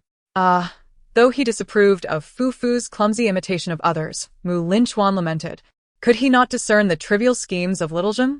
Did she truly believe he was akin to the foolish emperors depicted in tales, ensnared by the whims of women? A profound sadness washed over him, his expression a blend of sorrow and mirth as he wiped his tears and collected his thoughts anew. Adjusting into a more comfortable position, his eyes glistening red, he regarded Little Zheng with a grin, reassuring her, Fear not, I shall not devour you. Little Zheng dared not utter another word, her delicate face paling with embarrassment as she forced a smile. Your Majesty jests. This brief exchange felt like an inconsequential interlude. The young man sniffled, uttering no further words, before tilting his head once more, resuming a cheerful discourse with the beauty on the topics of music theory or Buddhist scriptures. Occasionally, he would clap his hands in laughter, exclaiming joyfully, Excellent. Uncertain of what potion Mu Linchuan had procured, Fufu gazed at him in bewilderment, awaiting his next outburst. The youth, who had been laughing heartily, gradually began to resemble the frenzied Mu Huan from her memories. Suddenly, he turned his head and smiled playfully, his eyes curving with delight. Lu, would you be so kind as to pour me a cup of wine? A sense of relief washed over Fufu, although the future remained shrouded in mystery. She resolved to face whatever challenges awaited her. Following his request, she approached the table in the shade and poured a cup of wine, returning with it while discreetly keeping an eye on the Linchuan noblewoman and her attendant. Despite having grown up in a secluded valley, she had not idly watched over 70 episodes of Empresses in the Palace. In the crowd, the Linchuan noblewoman bit her lip and exchanged glances with her attendant. The attendant, obediently, stealthily extended a foot to obstruct Lu Fu's path. Instinctively, she glanced at Mu Linchuan, whose gaze was indifferent, barely acknowledging her presence. Fufu's heart raced. She bit her lip, and in an instant, she had made up her mind. Stumbling slightly, the wine cup slipped from her grasp. With a splash, the crystalline liquid inadvertently soaked the hem of the young man's robe. Mu Linchuan's expression darkened, instantly erasing all traces of mirth from his face. It was a perfectly orchestrated act of complicity. Lowering her eyes, Fufu knelt abruptly, hesitating as she awaited Mu Linchuan's next move. The Linchuan noblewoman, witnessing the scene, displayed a trace of amusement, completely unaware that her young husband was already devising a plan to counter her. The young man merely cast a fleeting glance at Lu Fufu, without directing any hostility toward her. Instead, he rose to his feet and approached the favored concubine, Lady Zheng, suddenly grasping the chin of a young eunuch. The eunuch, taken aback, turned pale with fear, trembling uncontrollably. "Your Majesty, spare me," he implored. Mu Linchuan let out a cold laugh and kicked him to the ground, prompting the eunuch to scramble back into a kneeling position. Fufu recalled that this was indeed the same insolent eunuch who had treated her with disdain earlier. However, he now appeared utterly cowed. Mu Linchuan placed a foot upon the eunuch's shoulder, his alabaster arch gliding gently as he lifted the eunuch's chin, incrementally raising it. "How audacious to engage in covert maneuvers beneath my very gaze. Was it the esteemed Lady Zheng who instructed you?" "The eunuch stammered, witnessing Mu Linchuan's unblinking gaze as he unveiled his most trusted confidant. Lady Zheng nearly cried out, her composure unraveling as she performed a dramatic transformation reminiscent of Sichuan opera, her beauty draining away to reveal a face ashen with terror, collapsing to the ground as she pleaded, "Your Majesty, spare me. You misunderstand my intentions." Yet Mu Linchuan paid her no heed, his crimson eyes coldly fixated on the eunuch for a brief moment before delivering another kick that sent him sprawling. The eunuch quivered like a quail, his head striking the ground until blood was drawn. The young man seized him once more, his palm gliding slowly over the eunuch's neck. The eunuch's complexion shifted from red to a deep shade of purple, his eyes brimming with terror as he stammered incoherently, "Why, Your Majesty?" In agony, the eunuch gasped and cried out, "Your Majesty, spare me." Mu Linchuan lowered his eyelashes, released his grip, and once again raised his gaze to regard him with an air of leisurely expectation, wearing a profound expression that seemed to silently beckon for an explanation. The young eunuch felt an immediate release from the grip that had clutched at his throat, as if he had narrowly escaped death. He trembled in shock, his body nearly collapsing under the weight of fear. Crawling on all fours to Mu Linchuan's feet, he fervently bowed his head, exclaiming, "Your Majesty, please discern. Just now, it was actually the esteemed Lady Zheng who commanded me to trip." In truth, one must never underestimate the instinct for survival. The betrayal among allies unfolded with such ruthless efficiency. Lady Zheng appeared almost on the verge of fainting, her indignation interrupting the eunuch's words. "You speak nonsense." Fufu stood frozen in place, taking a step aside in silent astonishment, her eyes wide with confusion. Wait a moment, the atmosphere of this palace intrigue seemed rather askew. She had prepared herself to be wronged and speechless, yet unexpectedly found herself unwittingly allied with the emperor in this game of courtly strife. "Little Tyrant, are you the Wei Luo of the Daong dynasty, personally stepping in to tear apart the green tea?" Chapter 18. Which of these tarnishes the princess of Changlo? At the eunuch's feet, his head knocked as if pounding garlic. Yet, Linchuan feigned a demeanor of compassion towards his subordinate, appearing gentle and approachable. The young eunuch raised his head, tears flooding forth, accompanied by a stream of mucus. Observing this, Linchuan gently inquired, "But what grievances do you bear?" Do not hesitate. Speak freely to me. Lady Zheng shrieked, "Your Majesty, do not heed this eunuch's attempt to distort the truth." The palace attendant, feeling as though he had narrowly escaped death, wept uncontrollably, grasping the hem of the young man's trousers, sobbing, "It was all the noble's orders." In that moment, the emperor, in his eyes, transformed from a malevolent demon into a benevolent bodhisattva. Yet, before he could finish his words, this bodhisattva's countenance shifted again. He smiled, still warm and amiable, his eyes crescent-shaped, his brows as dark as ink, his lips crimson as blood, and his skin pale as that of a corpse. The young man exaggeratedly squinted and pouted, exhaling a sigh. "Forget it, I no longer wish to listen." This single utterance cast the little attendant from paradise into the depths of despair. The attendant gaped, staring blankly at Linchuan, as a faint rustling sound echoed around them.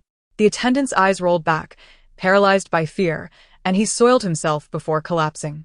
Linchuan. With a look of disdain, furrowed his brow, his gaze drifting over the attendant before casually seizing a guard sword. With a slight flick of his wrist, he severed a head from its body. It is worth noting that the cervical spine of an adult male is not so easily cleaved. This strike was ruthless and exquisite, executed with a deftness akin to butchering a live chicken or duck. The beautiful women lay on the ground, allowing the blood to splatter across their faces, not daring to breathe. In an instant, the supreme paradise transformed into a hellish battleground. The attendants had rolled twice, eyes wide open, refusing to close. The overwhelming stench of blood left Fufu dizzy, her stomach churning violently. Her breath quickened, and the scene before her nearly overlapped with the memories of Linchuan's father. What manner of people are these? After enduring the trials of the human skin drum dungeon, she managed to maintain her composure before Linchuan, yet her teeth chattered, and her hands and feet grew icy. Crouched on the ground, her gaze fixated on the earth, her tongue pressed firmly against her jaw. Lu Fufu swiftly reminded herself, "Do not fear, do not overthink. This is merely a world from a book. She still must rescue Yaoni." She held her breath. The youth seemed to possess an eye on his forehead, turning with a smile to cast her a warning look. Fufu tightened her expression and swallowed back her feelings. In the next moment, nausea washed over her again. She could clearly see Linchuan's pale foot kick a severed head several feet away as he approached the young noblewoman. Shangjing. Shangjing's hair was disheveled, her eyes vacant, terrified like a quail. She babbled, "Your Majesty, it was not I, it was not I. It was that treacherous servant who harmed me." "What is this, my lady?" Linchuan asked, helping Shangjing to her feet. "I merely executed a bold and reckless eunuch. Why does the beauty's countenance change?" "I was only jesting with you moments ago." The young man spoke softly, his words imbued with tenderness, his eyelashes fluttering, and his crimson pupils shimmering with fragmented mirth, reminiscent of fleeting clouds, seemingly genuine. Shangjing, incredulous, raised her eyes, her lashes glistening with tears, her face adorned with a delicate charm. "Your Majesty." Linchuan, seemingly contemplative, remarked, "Wait, could it be that this eunuch and the beauty share a profound bond?" Shangjing was taken aback, tears still glistening on her cheeks. Linchuan glanced at the mosaic on the ground, revealing a hint of wounded expression. The young man's thin lips curled up slightly, and his hurt demeanor appeared almost comical, as if it were painted on his face. Gu also understood that Linchuan's expression was a blend of tears and laughter. He stood there in a daze, tears streaming down his cheeks. The palace was indeed lonely and arduous. It was not uncommon for beautiful women to seek companionship from eunuchs. Linchuan caressed the face of Lady Zheng, smudging her makeup into a chaotic mess, as if he intended to transfer all the blood on his hands to her face in a fit of satisfaction. "Take Lady Zheng away," he commanded. With tears still lingering at the corners of his eyes, he scrutinized her face with satisfaction, nodding approvingly at his handiwork. He could not even be bothered to fabricate a convincing excuse. He simply allowed this pair of ill-fated lovebirds to endure their tragic fate, letting the noblewoman accompany the eunuch in death. Lady Zheng, horrified, felt her limbs turn cold and collapse to the ground, her gaze fixated on Linchuan. The series of devastating blows seemed to drain her very soul along with her strength.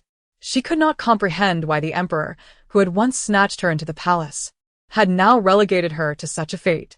Was not her title of noblewoman, granted upon her entry into the palace, worth more than a discarded concubine from the cold palace? As Linchuan, in high spirits, turned to return to the soft mat, a familiar figure suddenly knelt before him. Fufu's pupils constricted to the size of a pin, her face a mask of astonishment. It was none other than Cui Man. The narrator's expressive commentary then made its entrance. These past few days had been particularly tormenting for Cui Man. The Cui family had fallen from grace. This matter must be recounted from the beginning. Several months ago, a severe drought struck Nanping County, leading to a dire situation where food became scarce, and people resorted to cannibalism. Her father, the governor of Nanping County, was unjustly accused of embezzling disaster relief funds. She knew her father to be a man of unwavering integrity, entirely incapable of such treachery. Initially, she had no intention of vying for favor, but given the circumstances, she felt compelled to stake everything for her father's sake. Thus, today she adorned herself with great care. The young maiden's beauty was captivating, and after her modest enhancement, she became utterly enchanting. Upon the incident involving the young noblewoman, A Man recognized her opportunity. Suppressing her own resentment, she hurriedly pushed through the crowd and knelt on the ground, her voice resonant. "I beseech your majesty to show mercy and spare the life of the young noblewoman.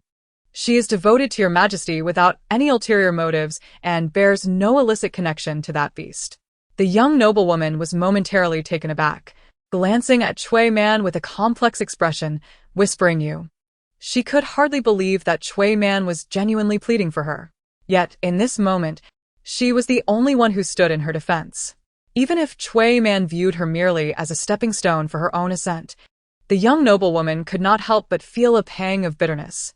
Linchuan halted his steps, gazing intently at Cui Man for an extended period. Long enough for Lu Fufu to feel a jolt of anxiety, almost believing that Linchuan was developing an interest in her. The narrator's tone was impassioned. A Man, naturally beautiful, appeared even more striking now, her youthful face slightly pale, her hair cascading like a startled rabbit, exuding an indescribable grace. The young man remained motionless. A Man's expression nearly froze, and she could not help but curse inwardly. After what felt like an eternity, Linchuan finally reacted. The young man, with his brows raised and eyes flickering, curiously surveyed Cui Man. After observing her intently, he broke into a satisfied smile. Little did he know that his harem had unexpectedly gained such a beauty. "From this day forth, you shall be regarded as a noble." Noble. Lu Fufu was taken aback, her eyes wide with disbelief. A wave of inexplicable emotions surged within her, perhaps remnants of fear, astonishment, loss, or something else altogether. This is the protagonist, she thought, her mind swirling in confusion. Not only must she contend with a psychopathic murderer, but also with the leading lady. Even with her recent efforts and scheming, nothing could compare to the breathtaking entrance of the protagonist, Cui Man. Both Cui Man and the young noble, Zheng, stood frozen in shock, seemingly forgetting to plead for mercy. Zheng's expression was a tapestry of complexity and intrigue. It was then that Linchuan recalled Lu Fufu, who was still lost in her thoughts, only to be gently but firmly seated on a soft mat by him. Fortunately, she was not entirely foolish. She recognized the need to cooperate. Having borrowed Lu Fufu's knife to successfully eliminate his wife, Linchuan felt elated. The young man's features were strikingly beautiful, and he delicately traced her lips with his finger, gazing at her with an air of innocence. "Is this your first time witnessing me take a life?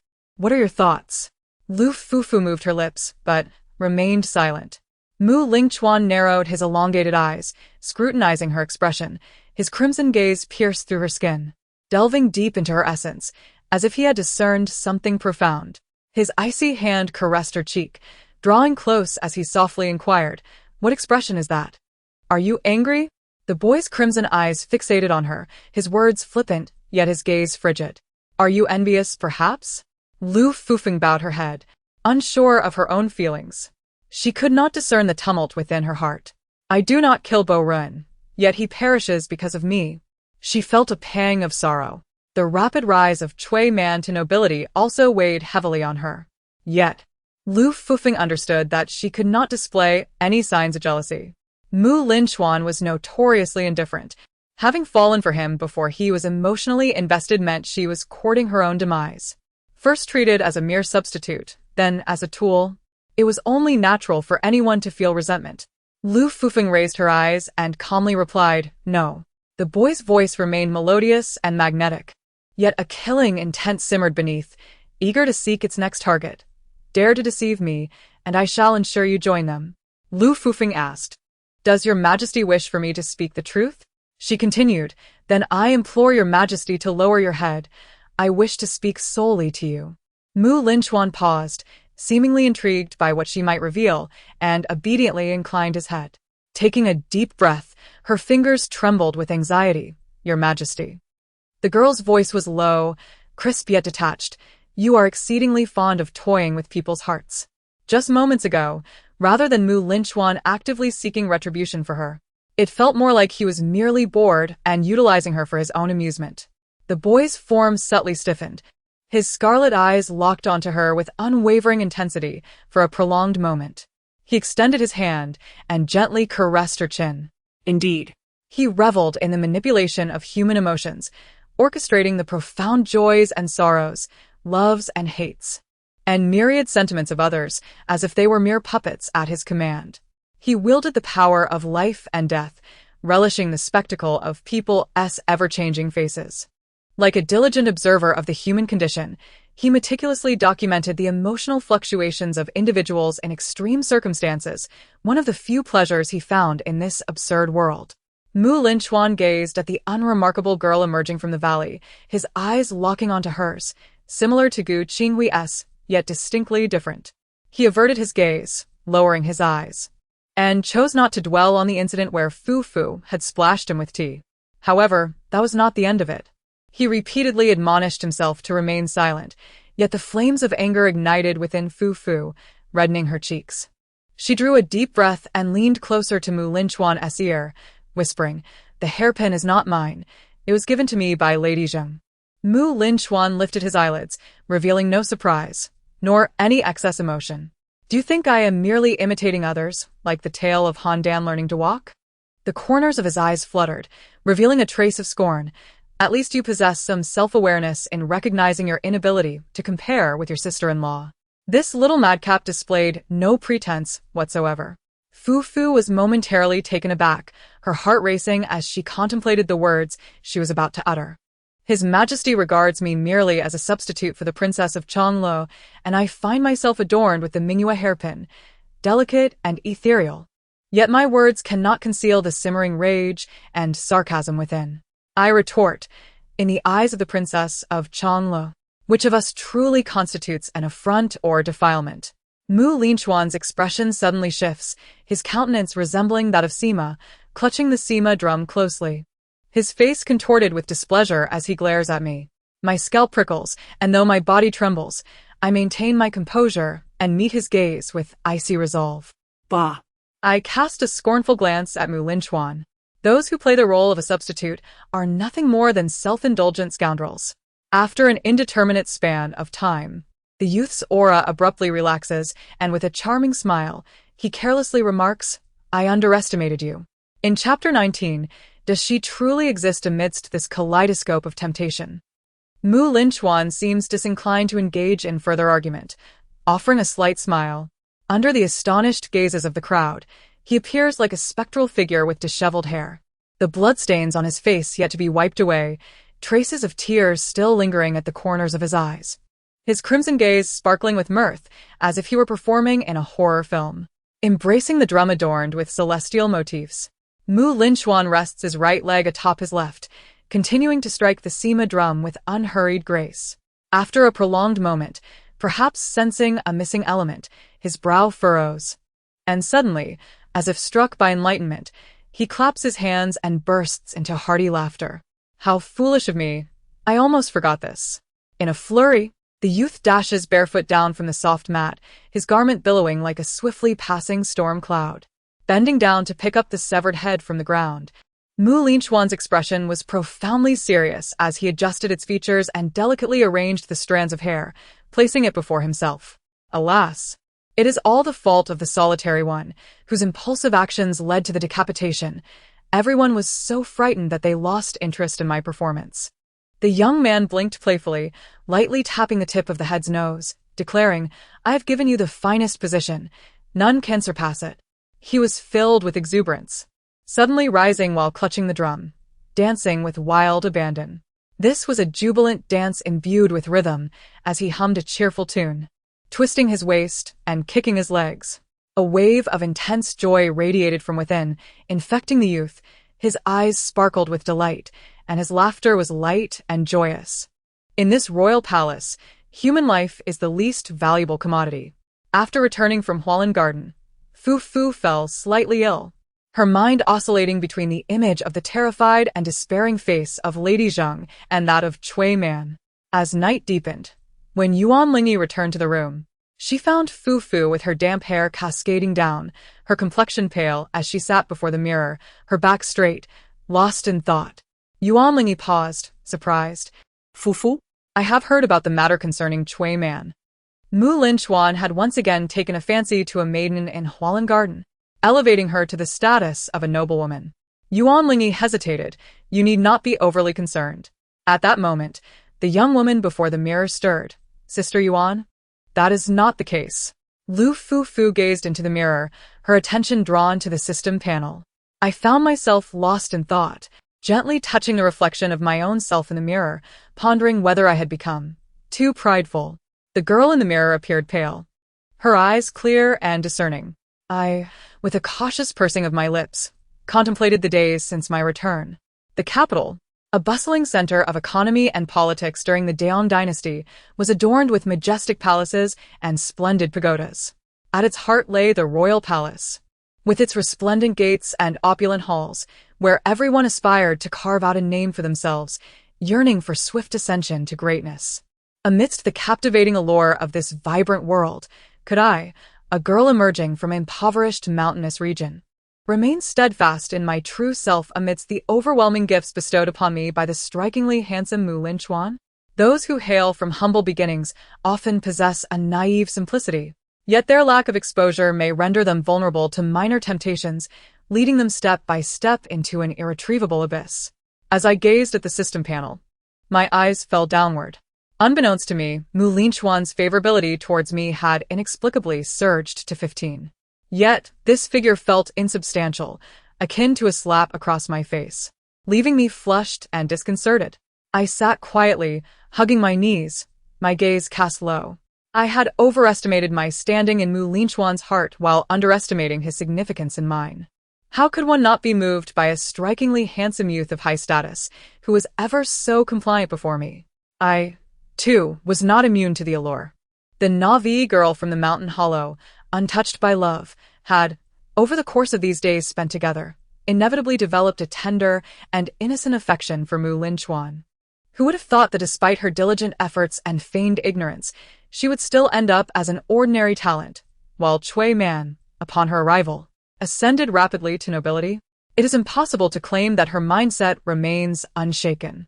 Fortunately, the demise of the esteemed Lady Zheng and the emergence of Cui Man have proven to be a fortuitous event, allowing her to gain a clearer perspective on reality. The individual before her is not merely a handsome youth with a considerate disposition. Rather, he is a merciless, bloodthirsty devil, capricious and cruel. At last, she seems to have awakened from her delusion. An infatuated heart is indeed perilous. Moreover, he is a deranged murderer. Lu Fufu, your worldview is teetering on the edge of danger. Lu Fufu raised her gaze and took a deep breath. Do you still wish to provide a kidney for Yao and I? Just remember, this is a fictional world. Everything is but an illusion. Meanwhile, when the news of Lady Zheng's demise reached Pei Shu, she inhaled deeply, struggling to maintain her composure. Are you saying that the Emperor has granted Lady Zheng a death sentence? Chui Man has become a noble? She had originally intended to use Lady Zheng to eliminate Lu Fufu, but how did Lady Zheng end up playing herself to death? Pei Shu. Grasping her skirts, she settled down in the corridor while Fufu, resting her chin on her hand, let out a long sigh and buried her face in her palms, lamenting. Ever since her return from Hualin Garden, Mu Linchuan had not summoned her again. Perhaps that impulsive remark had angered the little madman. Indeed, calamity arises from careless words. Now. It feels as though a moment of satisfaction and confrontation has led to a funeral pyre. Fufu sulked, her feet tapping restlessly, her skirt fluttering like petals dancing in the cold wind. In stark contrast to his affection for the protagonist, Chui Man, Mu Linchuan kept her perpetually by his side. One moment, he would send gifts to the celestial palace where Chui Man resided, and the next, he would punish those in the court who dared to offend her. Compared to the indulgence Mu Linchuan had shown her a few days prior, Chui Man's small butterfly-like whims seemed trivial. The changes instigated by her presence were swiftly corrected by the original plot's progression. Everything unfolded with a meticulous adherence to the narrative, as if orchestrated by fate itself. As days passed, fresh tidings emerged from the palace. The Lady Chui Man, personally conferred the title of noble by the emperor, had tragically taken her own life by crashing into a pillar, inciting the young sovereign's wrath. Yet, surprisingly, Mu Linchuan did not resort to the extreme act of feeding her to the tigers. Instead, he instructed the palace maids to tend to her with utmost care, a display of affection unprecedented in its magnitude. Yuan Lingyi was deeply concerned for Fufu. Even the stoic Fong Hutu awkwardly attempted to console her. To their astonishment, the young girl maintained a clear gaze, shaking her head and reassuring them to remain at ease. Mu Linchuan had not visited the Eternal Alley for quite some time, and during this interval, he developed a profound interest in the protagonist, Chui Man. As she lay in bed at night, Lu Fufu sighed, her eyes shimmering with vitality, completely devoid of drowsiness. During Mu Linchuan's period of favoring Chui Man, unbeknownst to him, Lu Fufu was diligently striving for self-improvement. Each night, she would apply fragrant ointment over her entire body before sleep, massaging her cheeks and neck. Ensuring her skincare regimen was meticulously followed.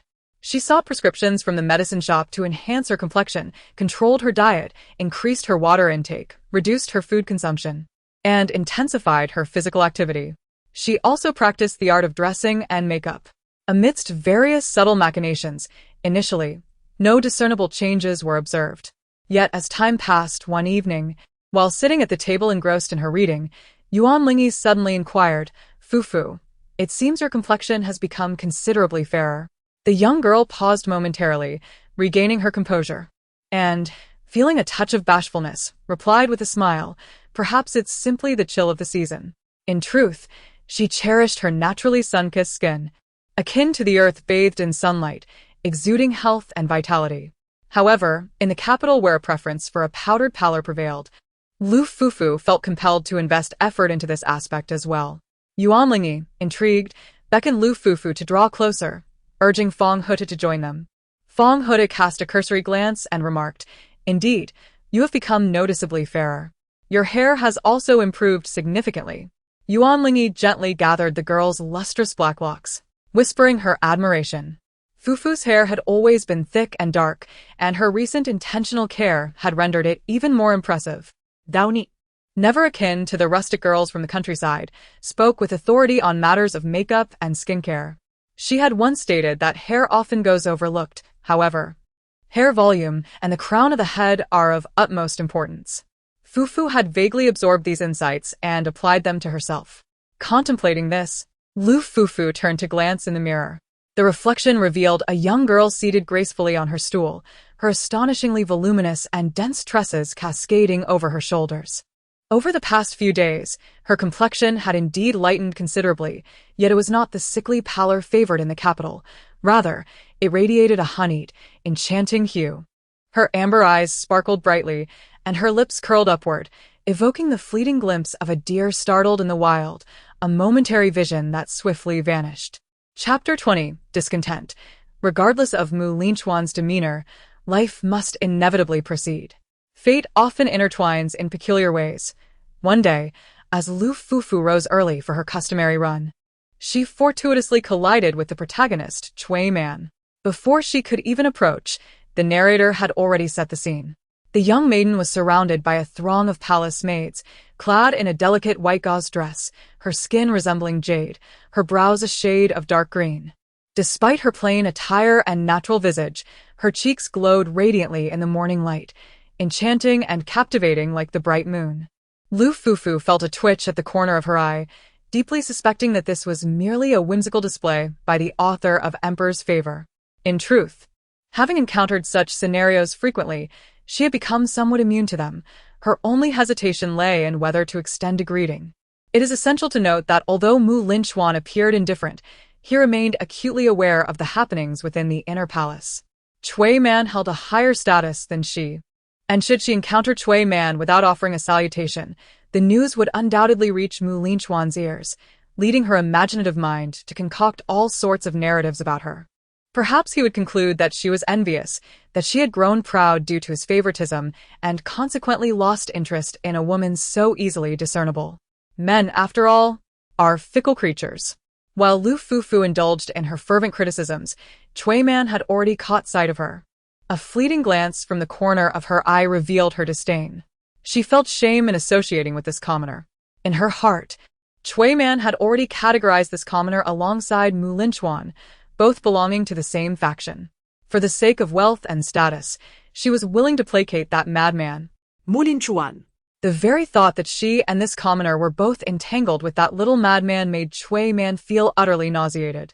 Fortunately, that little madman has not troubled her these past few days. Otherwise, she might as well have dashed herself against a wall. A glimmer of disdain, akin to a frigid barrier, flickered in Chui Man's eyes before she gracefully drifted away, untouched by worldly concerns. To characterize that gaze would be to liken it to one directed at a self-indulgent, foolishly superficial enchantress. Recently, Fu sighed with relief as Linchuan had acquired a new diversion and had not set foot in Yongxiang for several days. She desperately needed this respite to regain her composure.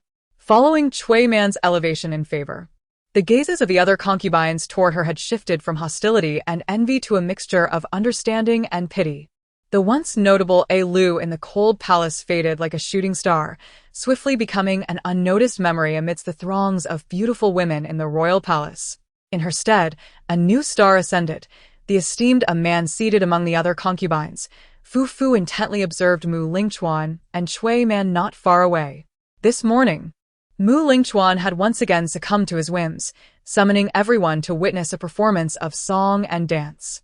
The gathering, though reluctant, had no choice but to comply and make their way into the hall.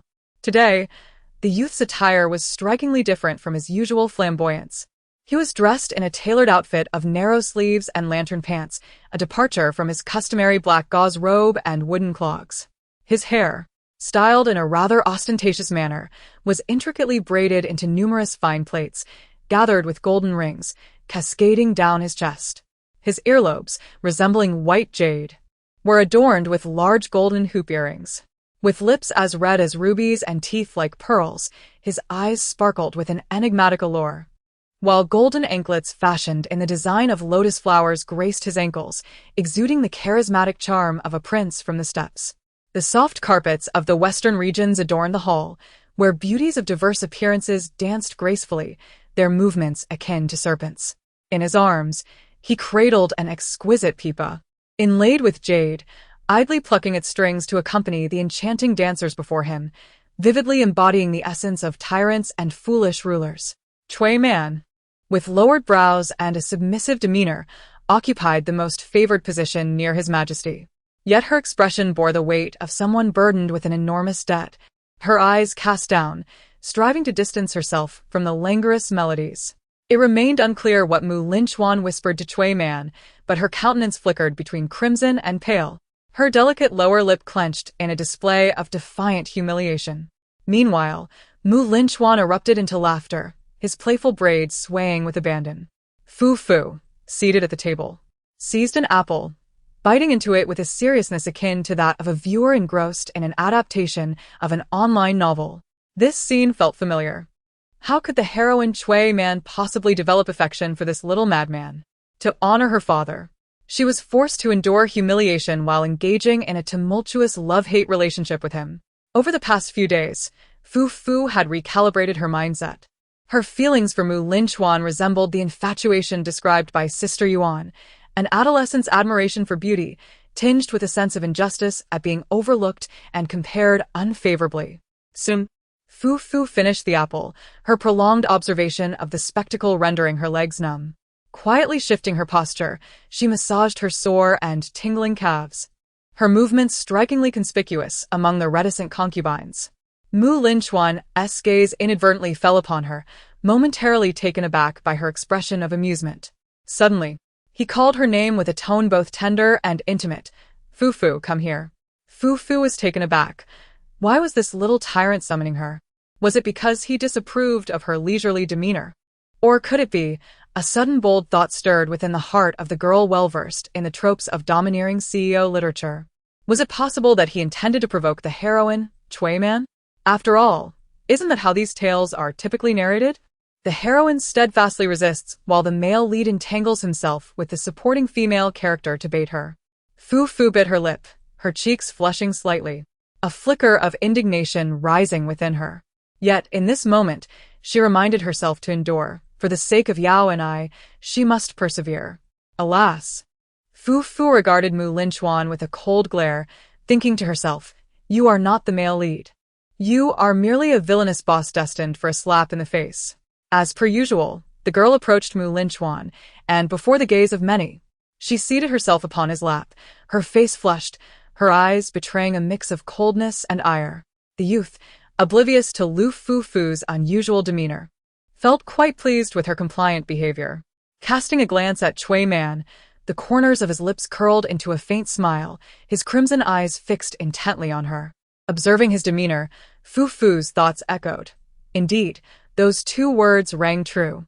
The gazes of the concubines pierced through the air like arrows, and Lu Fufu lowered her head, pretending not to see, dutifully playing the role of the supporting female character, plucking grapes from the golden platter before her, presenting an image of someone not particularly bright nor astute. Mu Linchuan turned, gripping her chin, and with a smirk that was neither entirely sincere nor entirely mocking, he asked, "Is it sweet?" Fu Fu paused for a moment and, with great cooperation, began to act, displaying a shy yet charming expression. "It's all right. Why don't you give it a try, Your Majesty?" Mu Linchuan's smile froze, as if struck by a thunderbolt. He could no longer continue the charade. He had indeed intended to use Lu Fufu as a pawn to provoke a man, but what was Lu Fufu doing? Suddenly, Fu Fu felt a wave of anxiety. Had she overdone her display? Although she had just uttered those words, she did not take the initiative to peel. Mu Linchuan, True to his nature, possessed a remarkable psychological resilience. He swiftly adjusted his thoughts and replied with a smile, "You peel it for me." Fu Fu took a deep breath, summoning all her acting skills, and poured forth her utmost effort. "Your Majesty, how tiresome." The young girl playfully pouted, delivering a light punch to his chest before quickly peeling a grape and presenting it to Mu Linchuan's lips, her head bowed in bashfulness. Chui Man, witnessing the scene, was left speechless. Mu Linchuan's previously composed smile faltered once more. The boy, unaccustomed to such exaggerated performances, widened his eyes in shock, the hairs on the back of his neck standing on end. What was going on? Had he been left hanging for days, pushing him to madness? He accepted the grape from her hand and found it to be quite sweet, yet something felt amiss as he ate it. The boy frowned slightly, expressing his dissatisfaction. "It's all right, a tad bit sour." He then picked up an orange from the table, his pale hand patiently peeling away the pith before offering it to Fu Fu. "Try this." Fu Fu raised her eyes. Mu Linchuan personally peeled the orange, his crimson gaze fixed upon her, as if determined to see her consume it before he would relent. Lu Fufu gently parted her lips and took a bite, only to find it exceedingly sour. So much so that tears nearly brimmed in her eyes. Internally lamenting, Lu Fufu, unwilling to yield, playfully pounded her small fists against Mu Linchuan's chest, exclaiming sweetly, "How delightful! It is indeed a fruit peeled by His Majesty himself." Mu Linchuan, already frail, felt the playful assault akin to being struck by a spirited calf, his expression a vivid tapestry of emotions. However, in the presence of his many wives, he could not reveal his discomfort or acknowledge his delicate constitution. Chapter 21 Buddha. Mu Linchuan fell silent, gradually sensing something amiss. His youthful visage shifted between shades of pale and green, clearly skeptical of Lu Fufu's fanciful claims. He slowed his breathing, fixating his gaze on her for a fleeting moment. Suddenly, he snatched the orange from her grasp and carelessly tossed it to the ground, scoffing coldly. Little deceiver. Today, Lu Fufu exhibited an unusual demeanor, appearing both distant and near, elusive and enigmatic. Mu Linchuan furrowed his brow, a wave of inexplicable agitation washing over him. Could it be jealousy over his recent attentions towards Chui Man? Instinctively, a sardonic smile crept onto his lips, yet the turmoil within him remained unassuaged. He restrained himself, his long fingers lightly tapping against the small table. The two engaged in a lively discourse, sampling and critiquing the fruits laid before them, seemingly oblivious to their surroundings. Chui Man, seated beside Mu Linchuan, had become an awkward and transparent presence. Her expression shifted slightly, reflecting her inability to endure the scene. As her gaze towards Lu Fufu grew increasingly frosty, as though she scorned her willingness to fawn over Mu Linchuan. Mu Linchuan, this little madman, is shockingly vulgar and unrestrained.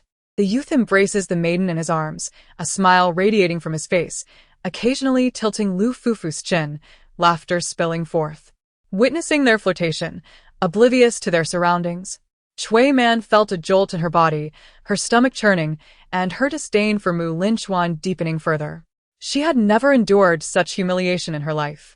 Listening to the narrator's words, Fufu could barely contain her pride, mentally giving herself a thumbs up. Look!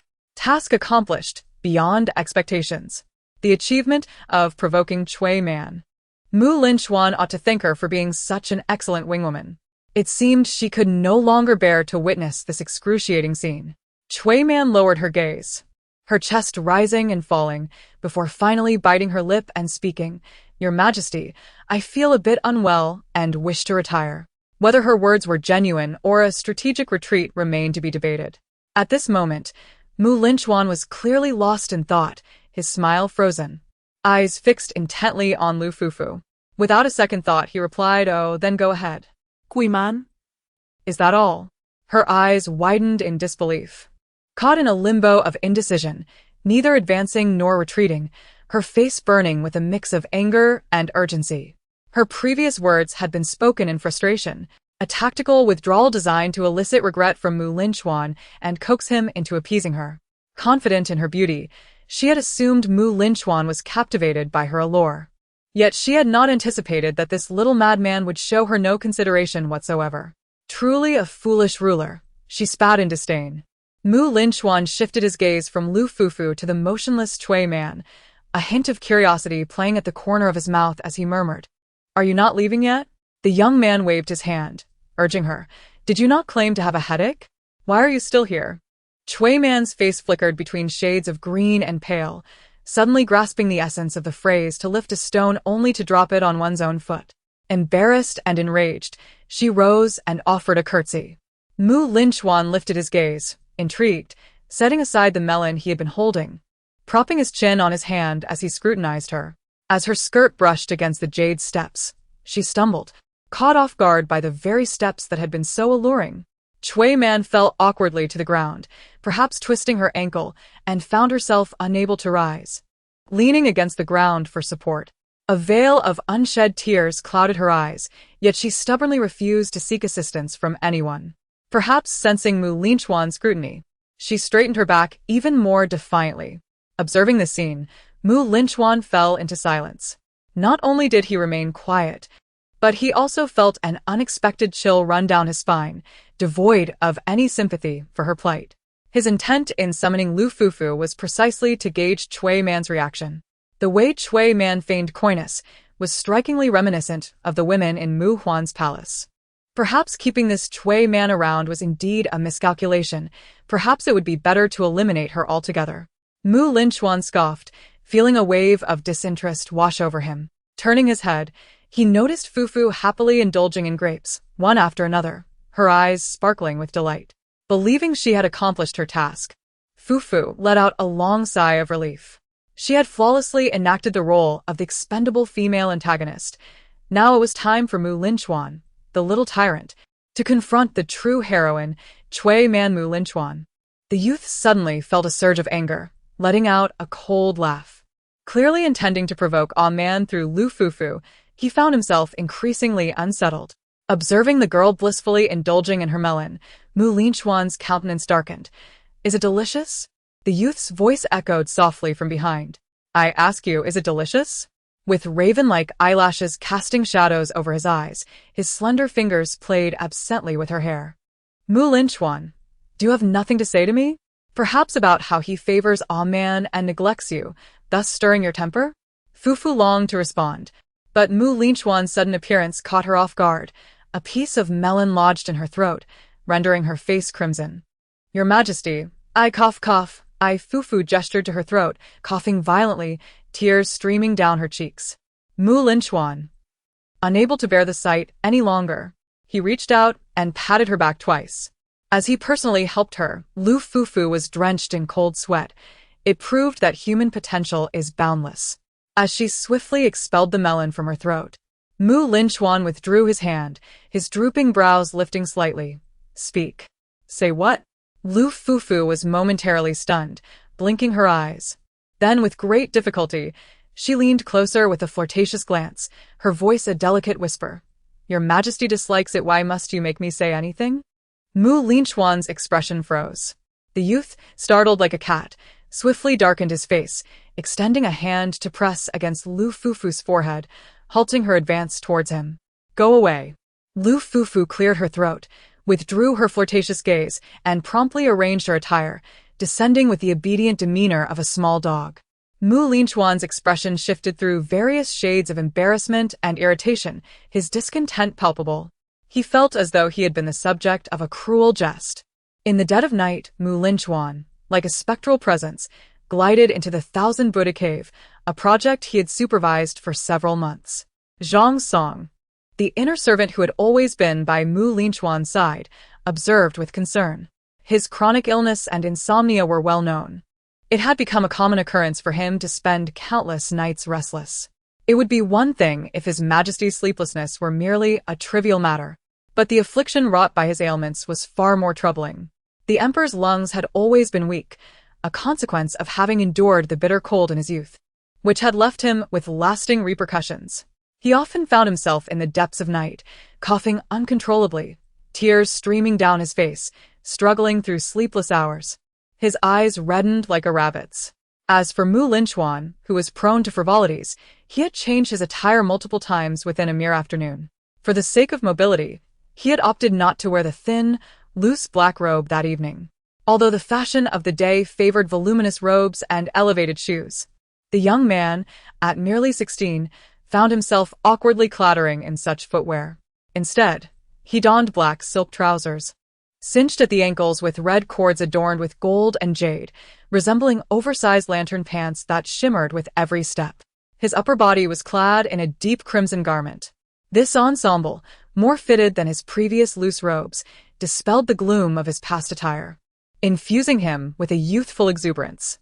His braid was loosened and tied into a ponytail, with a few delicate, wavy strands cascading at his temples. With raven-black hair and slender brows, the figure boasts piercing crimson eyes that shimmer with an otherworldly light. Within the Thousand Buddha Caves, myriad lamps illuminate the space, artfully arranged along the walls. The walls, hewn from stone, enshrine various statues, each differing in height and girth, exquisitely crafted and adorned. Among them stand several 7-foot golden figures, 5 6-foot golden statues, and 13 jade sculptures. 15 figures are woven of gold, while another 15 are embroidered with pearls. Under the flickering light, upon closer inspection, the strands of hair, the skin, and the pupils appear eerily lifelike. Linchuan, with his hands tucked within his sleeves, shuffled his feet and turned, inadvertently knocking over a silver and copper lampstand in this cavern of 1,000 Buddhas. Unperturbed, he deftly maneuvered around the disarray of items strewn across the floor, making his way deeper into the cave. Zhang Song followed closely behind, outwardly respectful, yet inwardly drenched in cold sweat. Despite having visited the Thousand Buddha caves numerous times, he remained unnerved by these figures. Indeed, they were merely objects, not deserving of reverence, for they did not embody the essence of the Buddhas. These statues, towering and majestic, adorned in gold and jewels, exuded an air of authority. The tallest seemed to sit in meditative posture amidst the clouds, while celestial deities and Buddhas half closed their eyes, gazing down upon the two traversing the cave. After navigating through a labyrinth of turns, Linchuan finally arrived at his destination. He bit the end of his brush and settled down, casually preparing to paint the unfinished visage of a Buddha before him. This particular statue, with its head bowed and hollow abdomen revealing gruesome flesh, displayed bloodied ribs and a vivid spine within its cavity. Chapter 22. She exuded a subtly intense warmth. This was unmistakably the corpse of a being that had been disemboweled, its innards laid bare. Zhang's song followed with a troubled expression, recalling the visage of the bodhisattva in life. This figure, known as Shangjing, had been a notable character in the court and the military governor of a province. Due to his close ties with Wang Muxing of Changlo, His Majesty had personally intervened to deal with him. Many were aware of the emperor's tyrannical and bloodthirsty nature, yet few understood the nuances in his methods of execution.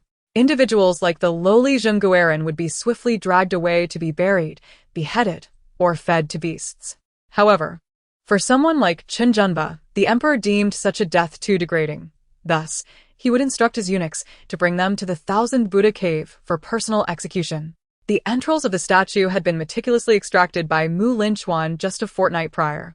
At that time, the youth had calmly reached into the chest, retrieving the blood-soaked heart and lungs, nonchalantly tossing them onto a platter while stating, "Take these to feed the tigers." Only in that moment did Linchuan's previously sullen and morbid demeanor dissipate, replaced by an invigorated spirit as he hummed a cheerful tune, focused intently on painting the brows of the statue. By the time he finished the remaining half, dawn had gently begun to break. Setting down his brush, he surveyed his masterpiece with a sense of accomplishment. His excitement warmed his cheeks, and despite having spent the entire night awake, he was full of vitality. Turning on his heel, he tapped his way out of the Thousand Buddha cave, heading towards the cold palace. Fufu was roused from her slumber by gentle prodding. Upon opening her eyes, she beheld the youth propping his chin on his hand, playfully scratching her nose with a blade of grass he had scavenged from who knows where. Heaven knows how challenging it is to awaken and find Linchuan before one's eyes, unaware of the shock his presence incites. Linchuan playfully nudged Fufu with his foot, urging her to rise. Still caught in the fog of slumber, she yawned sleepily and groggily inquired, "What's the rush?" The youth, with self-importance and obliviousness to the audacity of his actions, shamelessly declared, "Join me for a chat." Fufu, fortunately possessing a good-natured temperament, refrained from being irritable upon waking. With a resigned sigh, she complied and began to change her attire. As she fumbled with the ties of her garment, she hesitated momentarily. Stammering, "Your Majesty?" Linchuan, puzzled, asked, "What is it?" Faced with the little tyrant's utter lack of retreat, Fufu felt her cheeks flush crimson. She could only engage in self-hypnosis, reminding herself that she and Linchuan were married, and there was nothing particularly captivating about her. The young woman donned a delicate white garment, the thin fabric clinging to her waistline.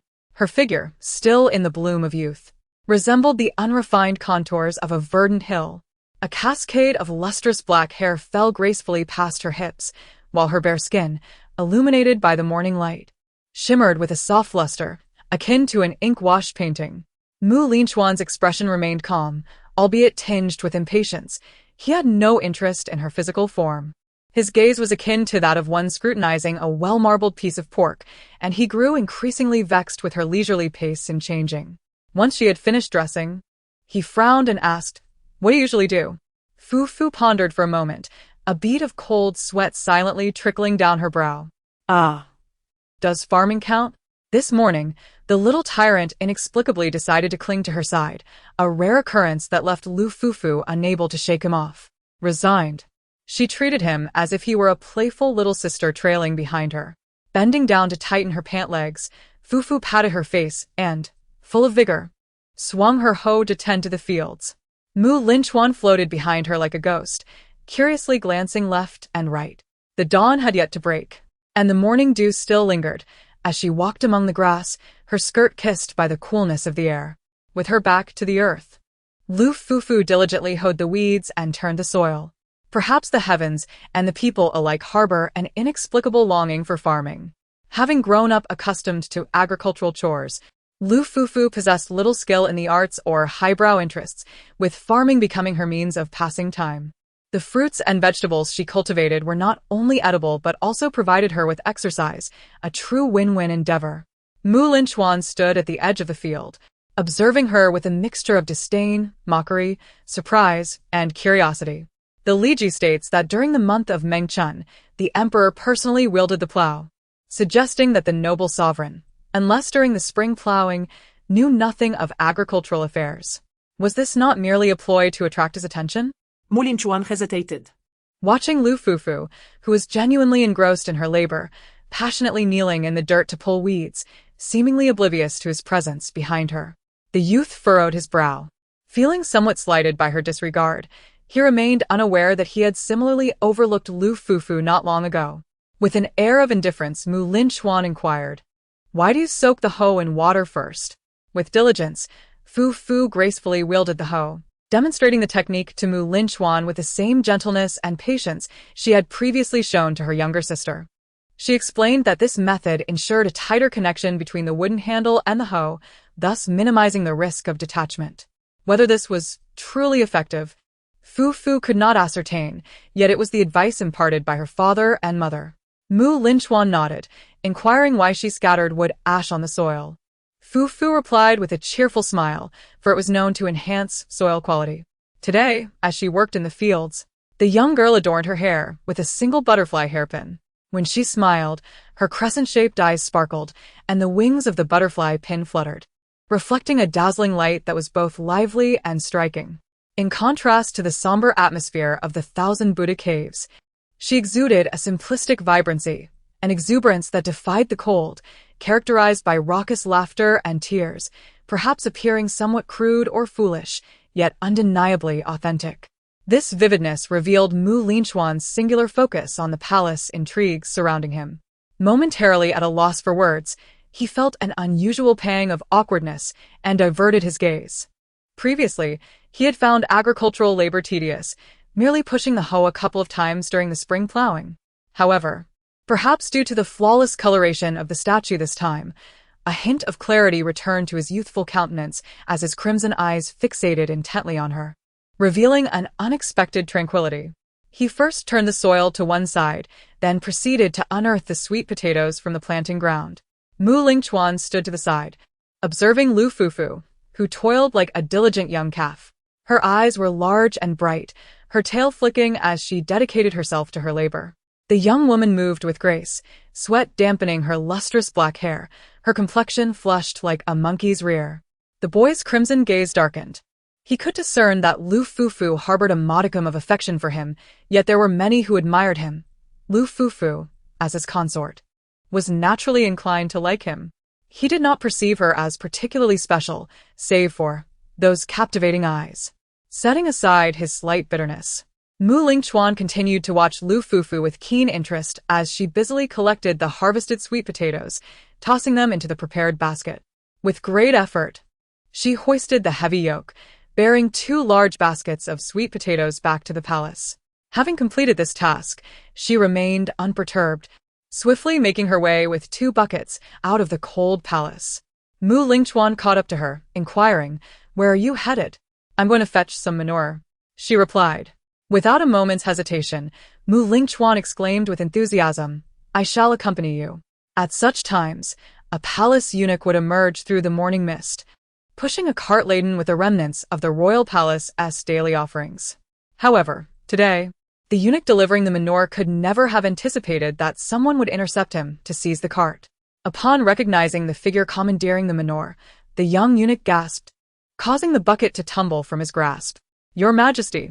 Mu Linchuan pinched his nose, a look of distaste upon his face. "Hurry, it's starting to stink. If your Majesty finds it unpleasant, "You may stand aside," Lu Fufu replied, her expression earnest and serious, devoid of any hint of disdain. "There's no odor over here. Indeed, it is entirely imperceptible." In her heart, Fu Fu silently vowed to the heavens. Linchuan perceived that Lu Fufu was mocking his sensitivity. He exhaled through his nostrils, furrowing his brow as he set down his hands. Despite his apparent disdain, he did not take a step away. The young eunuch observed this scene, nearly on the verge of tears. Could it be that His Majesty has undergone a transformation today? Who is this enchanting beauty? Throughout history, has there ever been a tyrant who compelled a consort to handle such menial tasks? More astonishingly, despite his obvious aversion, His Majesty refrained from lashing out.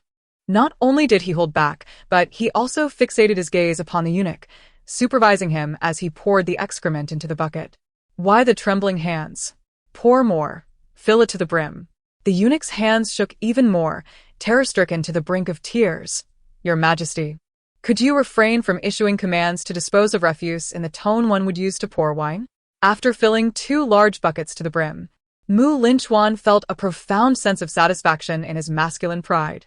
With a grand gesture, he declared that in the future, should he desire such items, he need only express his wish, and they would be provided in abundance. The young eunuch stood in a daze, watching His Majesty and the unknown consort walk further away, his expression becoming increasingly bewildered. The echoes of their conversation drifted through the lingering mist. His Majesty inquired, "Why not pour this directly?" The consort earnestly replied, "It cannot be poured directly, or the vegetables will be scorched." After a long morning of labor, the two were now famished. Stretching extensively, Fufu suddenly recalled something and, in a moment of unchecked joy, seized Linchuan's arm, leading him briskly out of the cold palace. "Your Majesty, come with me." The young man cast a glance at the delicate Fufu, who was linked to his arm, his expression shifting as if the winds of fate were swirling, rendering the moment exceedingly intricate. Little did Lu Fufu realize the tender and sensitive heart of the seemingly formidable youth, as she energetically pulled Linchuan along the palace path with reckless abandon. As a misguided sovereign, although Linchuan neglected the many consorts of his harem, he occasionally feigned affection, indulging in a few playful gestures. With her hand firmly gripping his arm, his demeanor momentarily flickered with a myriad of emotions, and as Lu Fufu would describe, he felt a profound sense of discomfort throughout his being. He stiffened, attempting to extricate himself, yet to no avail. In the blink of an eye, the spirited girl had already led him to their destination.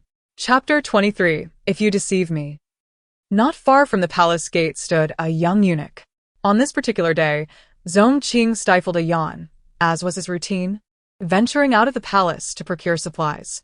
Midway through his errand, he was unexpectedly halted. It seemed Lu Fufu shared an acquaintance with this eunuch, prompting Linchuan to watch with confusion as Lu Fufu confidently approached him. "Good morning, Brother Zong." This was none other than the eunuch Shangjing, who had previously assisted Lu Fufu with her purchases in the Eternal Alley. "Not too early, Ah Lu. The sun is already high in the sky."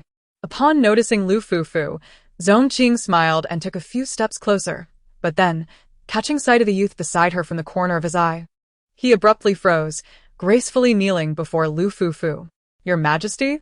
Shangjing exclaimed in astonishment. Who else could this striking young man be but the beloved young monarch of the great Yong dynasty? How could Lu Fufu possibly be in the company of His Majesty? With a gentle motion, Fufu produced a small purse from her sleeve. "Shangjing, could you possibly bring me 2 more of those pancakes, the ones you brought before, with extra lamb and pepper?"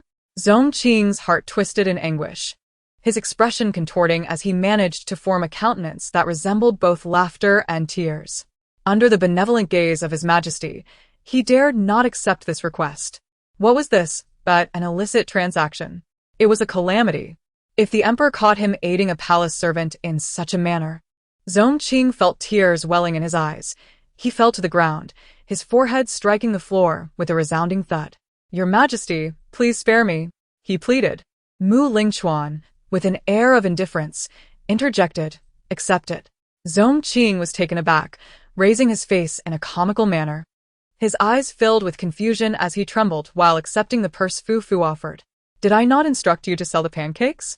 The youth grasped Fu Fu's hand with an amused glint in his elongated eyes. Why are you still lingering?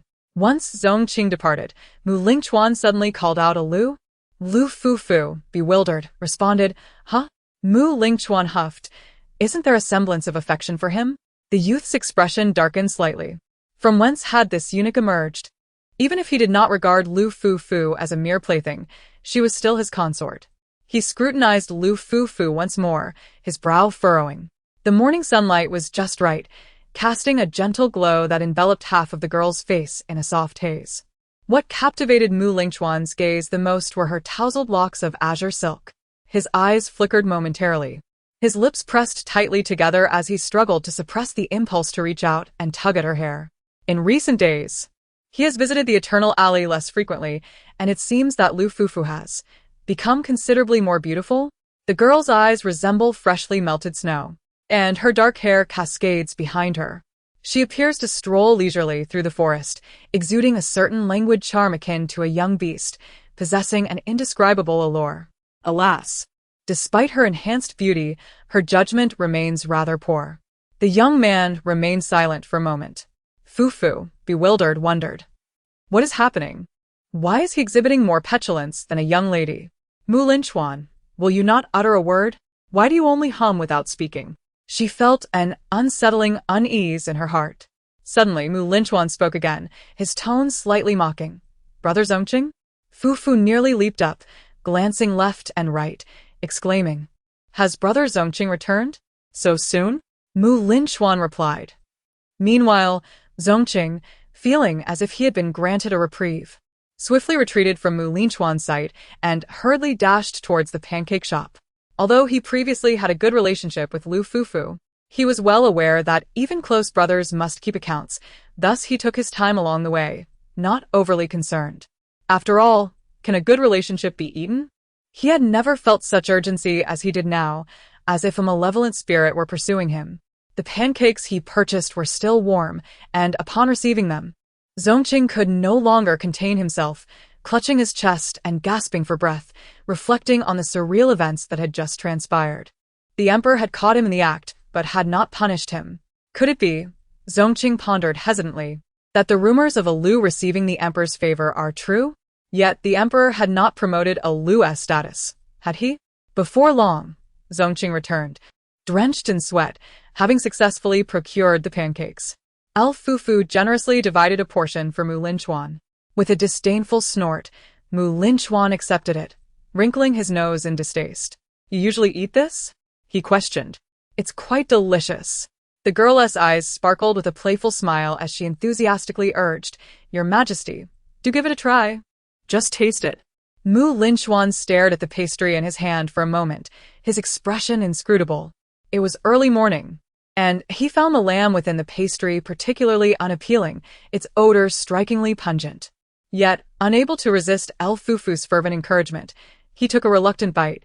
Offering a subdued assessment, it's passable. Lu Fufu sighed in relief, contemplating how challenging it was to win the favor of this little tyrant. Fortunately, today Mu Linchuan seemed amenable to her company, allowing her the chance to enhance their rapport. Having been roused early by him, she was determined not to squander this opportunity. After bidding farewell to Zhongqing, Lu Fufu led Mu Linchuan onward, eventually arriving at a grand pavilion within the palace, designated for scenic views. The structure soared into the heavens, its beams and corridors elegantly spanning the expanse above the royal palace. Surrounding them were intricately carved walls and painted murals, with golden eaves glistening under the sun. Golden bells hung from the corners of the eaves, and a gentle breeze stirred, causing the chimes to resonate with a soft, melodious sound. The two sat side by side on the ground, sharing the pastry. Pointing toward the distance, Lu Fufu exclaimed, Your Majesty, look. You can see outside the palace. At this moment, the sun had just risen, its fiery orb hanging in the sky. The morning light cast a hazy glow over the rooftops of the capital, resembling a mirage. In the far distance, she could see vibrant houses, quaint bridges, and flowing streams, as well as the towering pagoda of the great Bodhi temple. The bustling scene unfolded before them, with merchants peddling their wares and scholars leading donkeys along the lively streets. Mu Linchuan furrowed his brow. Do you wish to leave the palace? Lu Fufu offered a cautious reply. I suppose so. The little deceiver. Linchuan clearly did not believe her, scoffing lightly. Wanting to go means you truly wish to go. Lu Fufu felt a pang of melancholy. Indeed, she yearned to venture out. Having spent so long in this ancient era, she had yet to witness its splendor. The previous rides in the carriage had merely allowed her to catch fleeting glimpses through the lifted curtains, hastily traversing day and night, never affording her a proper view of the scenery. She raised her hand to take a bite of a pastry, then set it down again, lost in thought. If given the chance to leave the palace, she would certainly take the time to explore this world. Once she could arrange for her younger sister to receive a kidney transplant, she would regale her with tales of her time-traveling adventures. The mere thought of her beloved sister brought a bright smile to Lu Fufu's face, her eyes sparkling like tiny stars. Linchuan cast a glance at her, momentarily taken aback, a hint of confusion flickering in his gaze. The young woman beside him seemed to recall something, her face lighting up with a soft smile, her fluffy, flowing hair cascading over her shoulders, shimmering in the morning light.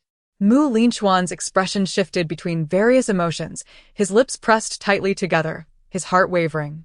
Ultimately, he mused uncertainly. Lu Fufu seems to have become more beautiful these past few days. I too long to see the world beyond, but what could be more comfortable than the palace, where everything is provided at a mere gesture?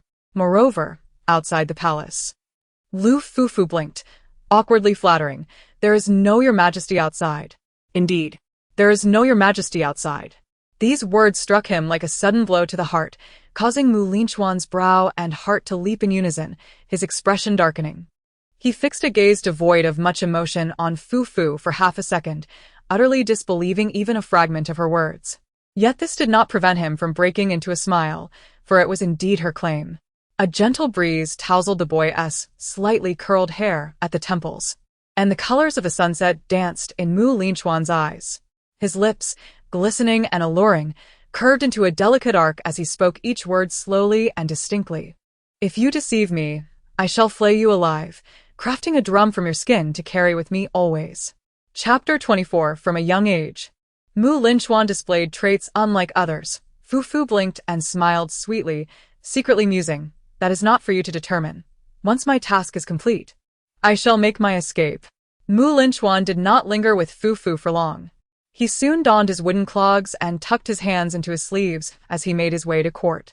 The discussions within the court were largely predictable, revolving around requests to counter the threats posed by the upstream Jingzhou.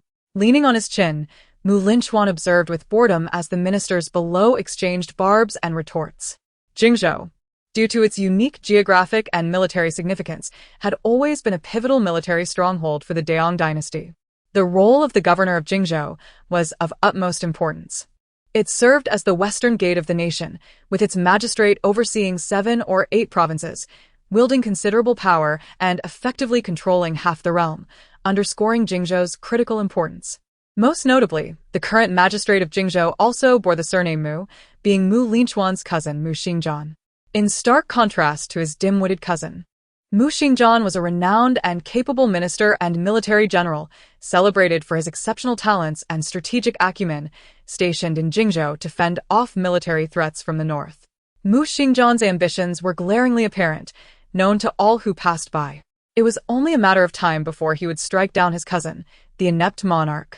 As Mu Xingjian's influence grew increasingly formidable, he began to harbor intentions of moving south, causing great alarm among the ministers, who were nearly beside themselves with urgency.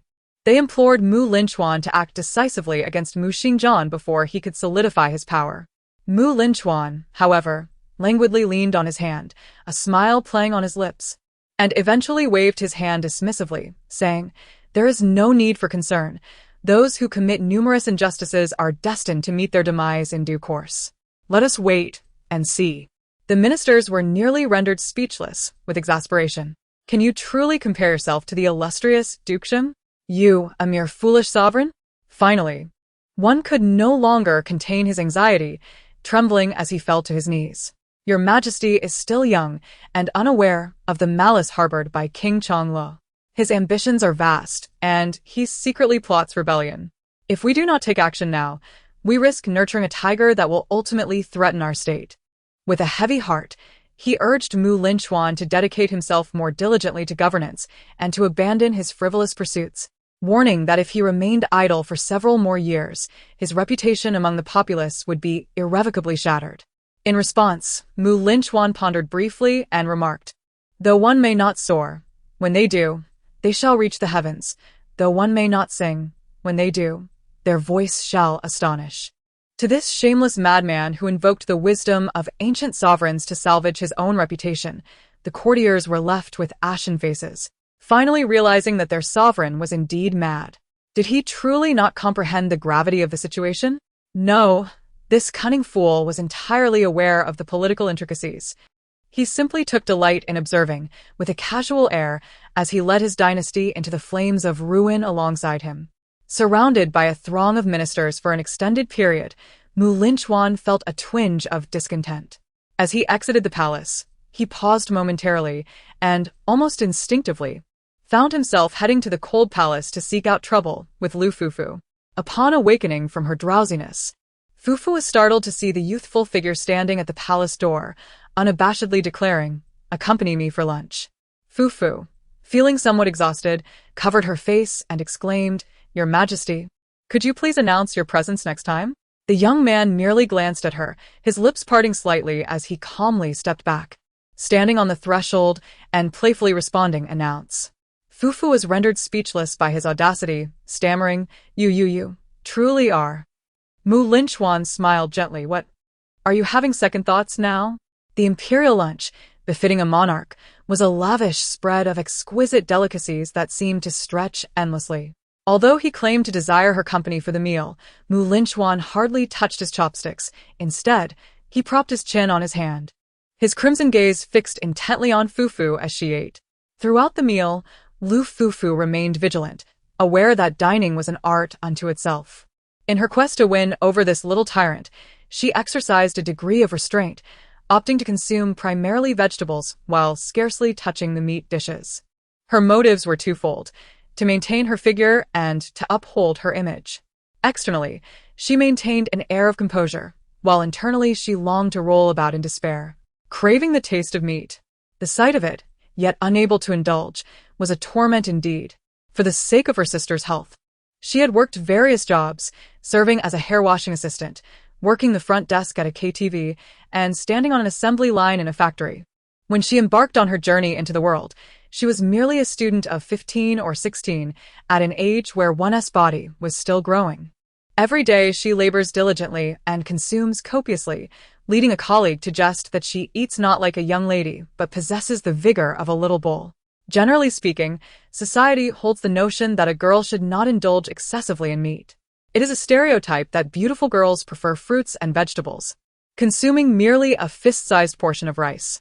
Consequently, girls are often conditioned to be petite and delicate, akin to kittens, bunnies, or doves. However, she vehemently opposes this entrenched convention, yet finds herself compelled to conform. This instills within her a peculiar sense of dissonance, reminiscent of the stepsisters in Cinderella who diminish their own essence to fit into a prescribed mold. Since departing from the mountainous region that nurtured her, she has gradually forfeited parts of herself to align with societal expectations. Observing the young girl's envious gaze as she eagerly devours greens, Mu Linchuan curiously inquires, "Do you not enjoy meat?" Fufu responds. With genuine consideration, Mu Linchuan adds, "If you do not relish it, we shall remove it." The youth, unfazed, gestures to the servers, remove the meat, she does not wish for it, and bring forth more vegetables. Fufu's eyes widen in alarm. "No." Her cheeks flushed. She swiftly intervenes, whispering, "That's not quite it." Mu Linchuan queries, "What do you mean?" In those few exchanged words, Fufu seems to discern Mu Linchuan's true character. Realizing he is not the type to misunderstand, Fufu, blushing, closes her eyes and exhales with a hint of defiance. "It is precisely because I adore meat so much that I feel embarrassed to exhibit such enthusiasm in front of you." Heaven knows how much she truly relishes meat. Surprisingly, Mu Linchuan did not mock her. He merely cast a glance in her direction and pushed all the dishes before him towards her. Fufu was momentarily taken aback. Her heart stirred with a flicker of emotion. However, this feeling of gratitude lasted but a fleeting second. Linchuan, still preoccupied with the events of the morning, coldly inquired, "So, which is more delicious, this flatbread or that?" As Fufu bit into the chicken leg, she couldn't help but laugh, her eyes sparkling with delight. This one is better. Thank you, Your Majesty." Linchuan tilted his head to observe her. "Lu Fufu, shall I tell you a story?" Suddenly, The chicken leg lost its appeal. A chill ran down Fufu's spine, and she set down her chopsticks, gazing at him with uncertainty. What madness would this little tyrant unleash now? Could he not allow her to enjoy her meal in peace? Linchuan, entirely indifferent to her sentiments, disregarded her desire to listen or not, and began to narrate his childhood experiences. He revealed that even in his early years, he exhibited traits that set him apart from others. This peculiarity was evident from the very day of his birth. Initially, he bore the surname Xie, known as Xie Linchuan. His father was Xie Hun, a cousin of the former emperor.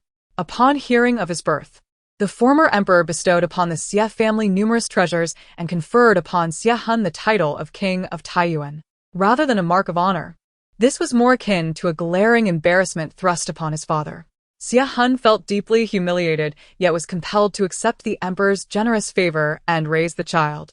Contrary to the notion that he was born under a radiant omen, the truth was that his father had ignited a fire in his study and tragically hanged himself, perishing in a horrifying blaze. The flames raged fiercely, preventing anyone from entering, as they could only helplessly gaze through the paper windows at the figure suspended from the beams of the study, which was soon engulfed by the licking tongues of fire. By the time the inferno was extinguished, Xie Hun had been reduced to a charred skeleton.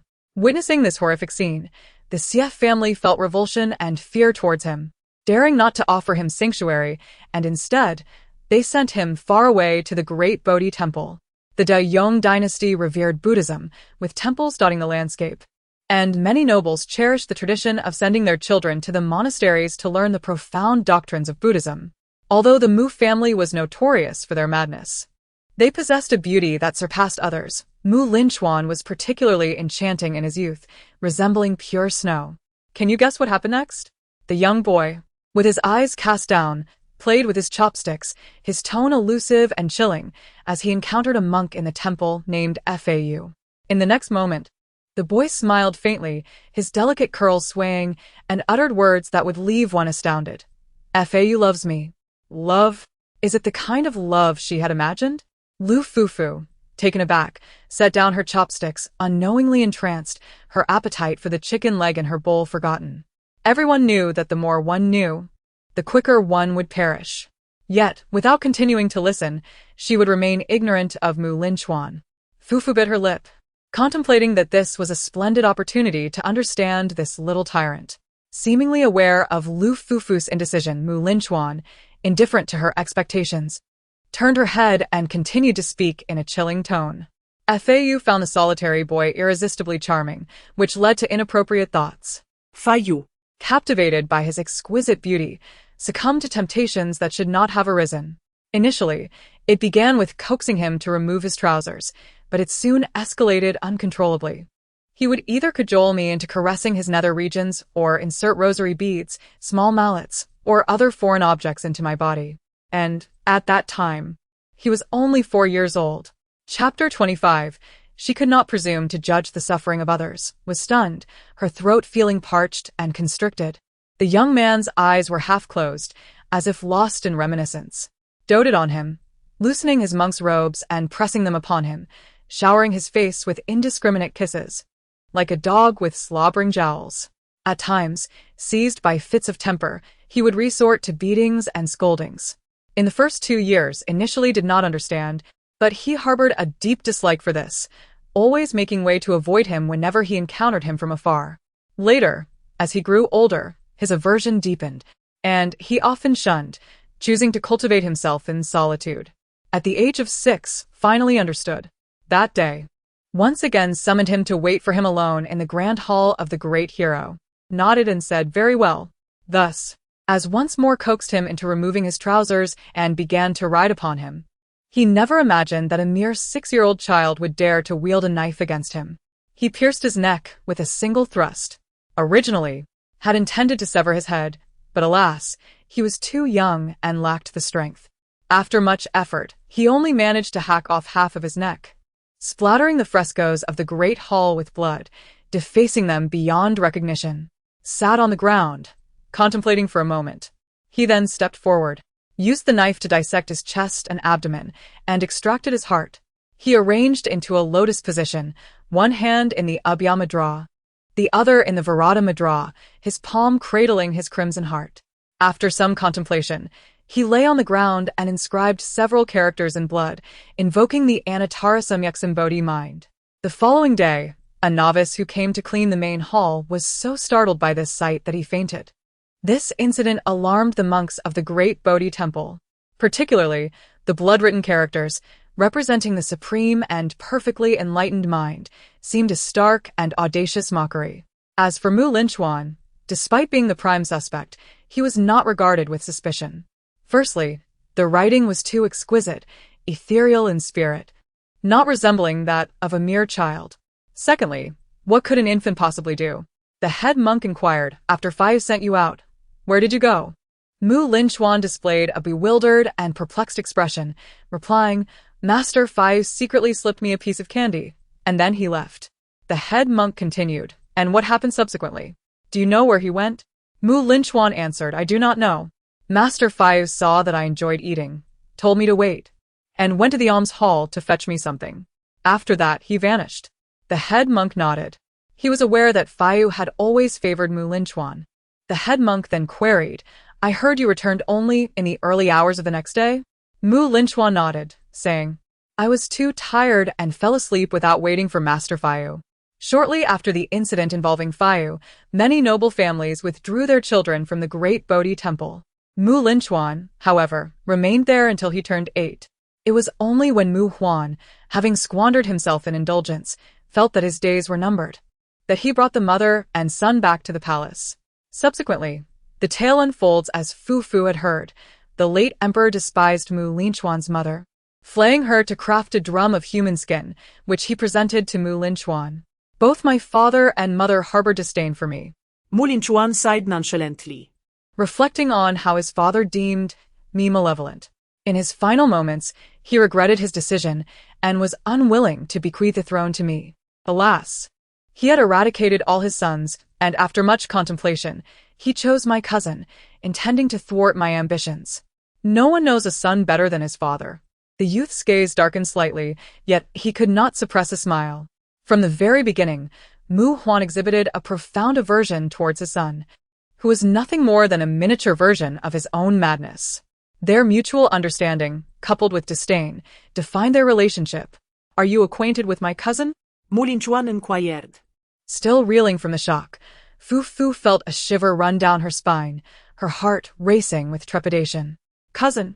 Did he refer to the male protagonist of the original tale, Shangjing? Though somewhat naive, she understood the gravity of power struggles, where a single misstep could lead to dire consequences. Fufu felt a sense of helplessness, wishing to refuse and disengage from the conversation. The governor of Jingzhou, Prince of Changle, Shangjing, Linchuan declared, Jingzhou is a vital military stronghold for Daong, fending off threats from the northern tribes. Aware that Lu Fufu might not grasp the full implications, Linchuan kindly dipped his finger into the wine and sketched a few hasty lines on the table, highlighting the crucial areas. This territory must remain untouched. Should I wish to act against him and clip his wings, I would inevitably confront the looming threat from the northern tribes. My cousin is well aware of the adage that when the birds are gone, the good bough is hidden. As long as the tribes of the north endure, he can continue to live comfortably as the king of eternal joy. The youth sighed, for he indeed possessed genuine qualities. The Daiyong dynasty still depended on him. To solidify his position, he would never contemplate annihilating the northern tribes. Fufu could not help but frown and inquire about the plight of the people at the borders. The youth looked at her in astonishment, seemingly surprised that she would pose such a question, and then smiled. Naturally, the border folk would continue to suffer under the oppression of the northern tribes. Is it not said that one general's rise results in the decay of countless bones? To fulfill his ambitions and safeguard his status, Shangjing would inevitably turn a blind eye to the disturbances caused by the northern tribes. Regrettably, the late emperor could never have imagined that Linchuan, this prodigal son, intended to relinquish the family's dominions so readily. Having finished his reflections, what thoughts remained? The youth cast a fleeting glance at her, his eyes shimmering with uncertainty. This was a test. Fufu bit her lip, troubled, realizing that Linchuan, like Yao and I, possessed a sensitive and suspicious nature. Should she reveal even a hint of fear or disdain, she was certain that Linchuan would not hesitate to eliminate her. Yet this was, in fact, a good omen. He was willing to share his childhood with her. Perhaps he was unconsciously attempting to embrace her. Everyone has their own circle of intimacy, and once one steps into that circle, they are regarded as kin. Fufu felt a tumult of confusion within her. Even though she was aware that Linchuan was testing her, she found herself at a loss for words. She empathized with Linchuan's plight. Fau's actions could be deemed deserving of condemnation. Yet, she could not muster any sympathy for his current indiscriminate slaughter of innocents. Furthermore, her own clumsiness with words might inadvertently expose old wounds. I don't know, Fufu murmured, her voice faltering as she lowered her gaze. A pang of sorrow washed over her as she regarded Linchuan. She felt unqualified to judge the sufferings of others, for to eloquently expound upon their misfortunes would be nothing short of arrogance. In Chapter 26, the Great Bodhi Temple Dungeon, Linchuan was bewildered. This was not at all what he had envisioned. He vaguely recalled someone named Chen, something who had been conferred the title of a certain queen's consort. Upon hearing the news, he had thought it was not his fault. He remembered muttering phrases like sickly and perverse and rehabilitation. Then, with a peculiar gaze, she had urged him not to seek vengeance for the late emperor, asserting that while one's family of origin held significance, one must always look forward. Linchuan found her insistence rather irksome. After a short while, he had unceremoniously cast her aside to feed the tigers. Nevertheless, the term perverse did indeed suit him, and he shamelessly accepted it. Hesitantly setting down his chopsticks, Lu Fufu realized that having been privy to so many clandestine tales of the imperial court, her fate was no longer solely in her hands. Yet, Fufu felt compelled to strive for something, no matter the outcome. The young girl contemplated for a moment, a fleeting expression of tragic resolve flickering in her eyes. She softly inquired, "Your Majesty, if there comes a day when you must take my life, could you perhaps choose a manner that is not too painful? Tossing me into the tiger's den would be rather excessive. Even the thought of it induces great pain." Surely, her request was not unreasonable. She was merely averse to suffering. The mere recollection of the deaths of Fau and the previous eunuch sent a shiver of discomfort through her. As she uttered these words, her nose wrinkled, and she shut her eyes tightly, expressing her thoughts in one breath. Her gaze was clear and bright, radiating a gentle yet somewhat stubborn demeanor, reminiscent of wild orchids in the mountains. She spoke with utmost sincerity. She was no fool. She possessed a commendable innocence when appropriate, and a sharp wit when the moment called for it. The cleverness that enveloped Lu Fufu was distinctly different from that of the elite she had encountered, who were all shrewd individuals, adept at navigating the intricacies of the world to stand before him. In contrast, Lu Fufu's cleverness resembled the instinctual acumen of a wild beast, instinctively avoiding danger while seeking advantage. Although Linchuan pondered this, something pricked at his gaze, compelling him to avert his eyes with a hint of discomfort. Lowering his gaze, he remained unperturbed in his thoughts. He had indeed entertained thoughts of ending her life. For him, killing had seldom required justification. It was akin to disposing of an old object. Once discarded, it occupied space and could be easily cast aside or eliminated. Yet now he lifted his head, looking at her with an expression of innocent curiosity, his long, dark lashes fluttering. "Who said I intended to kill you? Why are you so easily frightened?" "Alas, this Chen Empress has erred," Linchuan remarked. "My acts of violence are not a consequence of a tragic childhood." The youthful figure, with a playful smile and fluttering eyelashes, added, "It is simply that I am inherently a deviant. His unfortunate upbringing merely hastened his awakening. He possesses a self-awareness of his perversion, reveling in it with a certain joy. However, Linchuan's lips curled upwards, his eyes sparkling with delight. "I find myself increasingly fond of you." With a sense of futility, Fu Fu rolled her eyes inwardly. Did he think she would believe his fabrications? Should she fall for his deception, her fate would undoubtedly mirror that of the suspected time-traveling predecessor, the Chun Empress. One could only hope that the Empress, upon her demise, merely returned to the modern era. Taking a deep breath, fully aware of Mu Linchuan's penchant for lies, Fu Fu sweetly smiled, her voice soft as she said, "Should your majesty wish to converse further, you may come find me next time. After all, I am already privy to so much." Mu Linchuan was momentarily taken aback, his innocent expression gradually fading, replaced by a complex demeanor. Suddenly, he fell silent, tightly sealing his lips. Fu Fu's demeanor made him feel rather despicable, like a heartless wretch, a madman who bites the hand that feeds him. Upon returning home, Fu Fu experienced what could only be described as a dream, or more accurately, a new chapter of memories unfolding before her. Lines of text glimmering with an electronic blue light appeared before her eyes. Listening to the childhood memories of Mu Linchuan completed. Congratulations, you have received a CG dialogue card. Unlock reward. Bodhi Temple, will you claim the reward? Yes, no. With a desire to understand Mu Linchuan a little better, Lu Fufu did not hesitate and decisively pressed yes. Come on. Even if the journey ahead is fraught with storms, for the sake of her beloved sister, she must let the heavens know that she will never yield. After the trials in the human skin drum dungeon, she had little left to fear. Generating Bodhi Temple Dungeon. Loading. In the year of Tai Xian, Bodhi Temple, a sudden sensation of weightlessness enveloped her. Fufu took a deep breath, shook her head vigorously, and gradually regained her focus. Her gaze landed on the mountain gate not far away. Before the gate stood 4 strong men and 4 lions, while in the undulating green mountains, the silhouette of a pagoda could be vaguely seen, accompanied by a row of golden locks and interconnected eaves, exuding a solemn grandeur. Fufu extended her hand to take a glance. Unsurprisingly, it was still the hand of a child. What could her identity be this time? Just as Lu Fufu was pondering, a young novice monk hurriedly approached from behind. Fufu, hurry, if we don't go to the dining hall soon, we will miss mealtime. The novice had a round face, and his smile was genuine and warm. Fufu, feeling bewildered, allowed the young monk to lead her towards the dining hall. Is this what they refer to as a guiding NPC? She had played games before. Her sister often misbehaved, prompting her to scour the entire town's internet CAFs to catch her. In the end, she found herself bewilderingly pressed at a table, accompanying her sister in gaming for an entire afternoon. On her way to the dining hall, under the subtle and unintentional probing of her surroundings, Lu Fufu finally discerned her current identity.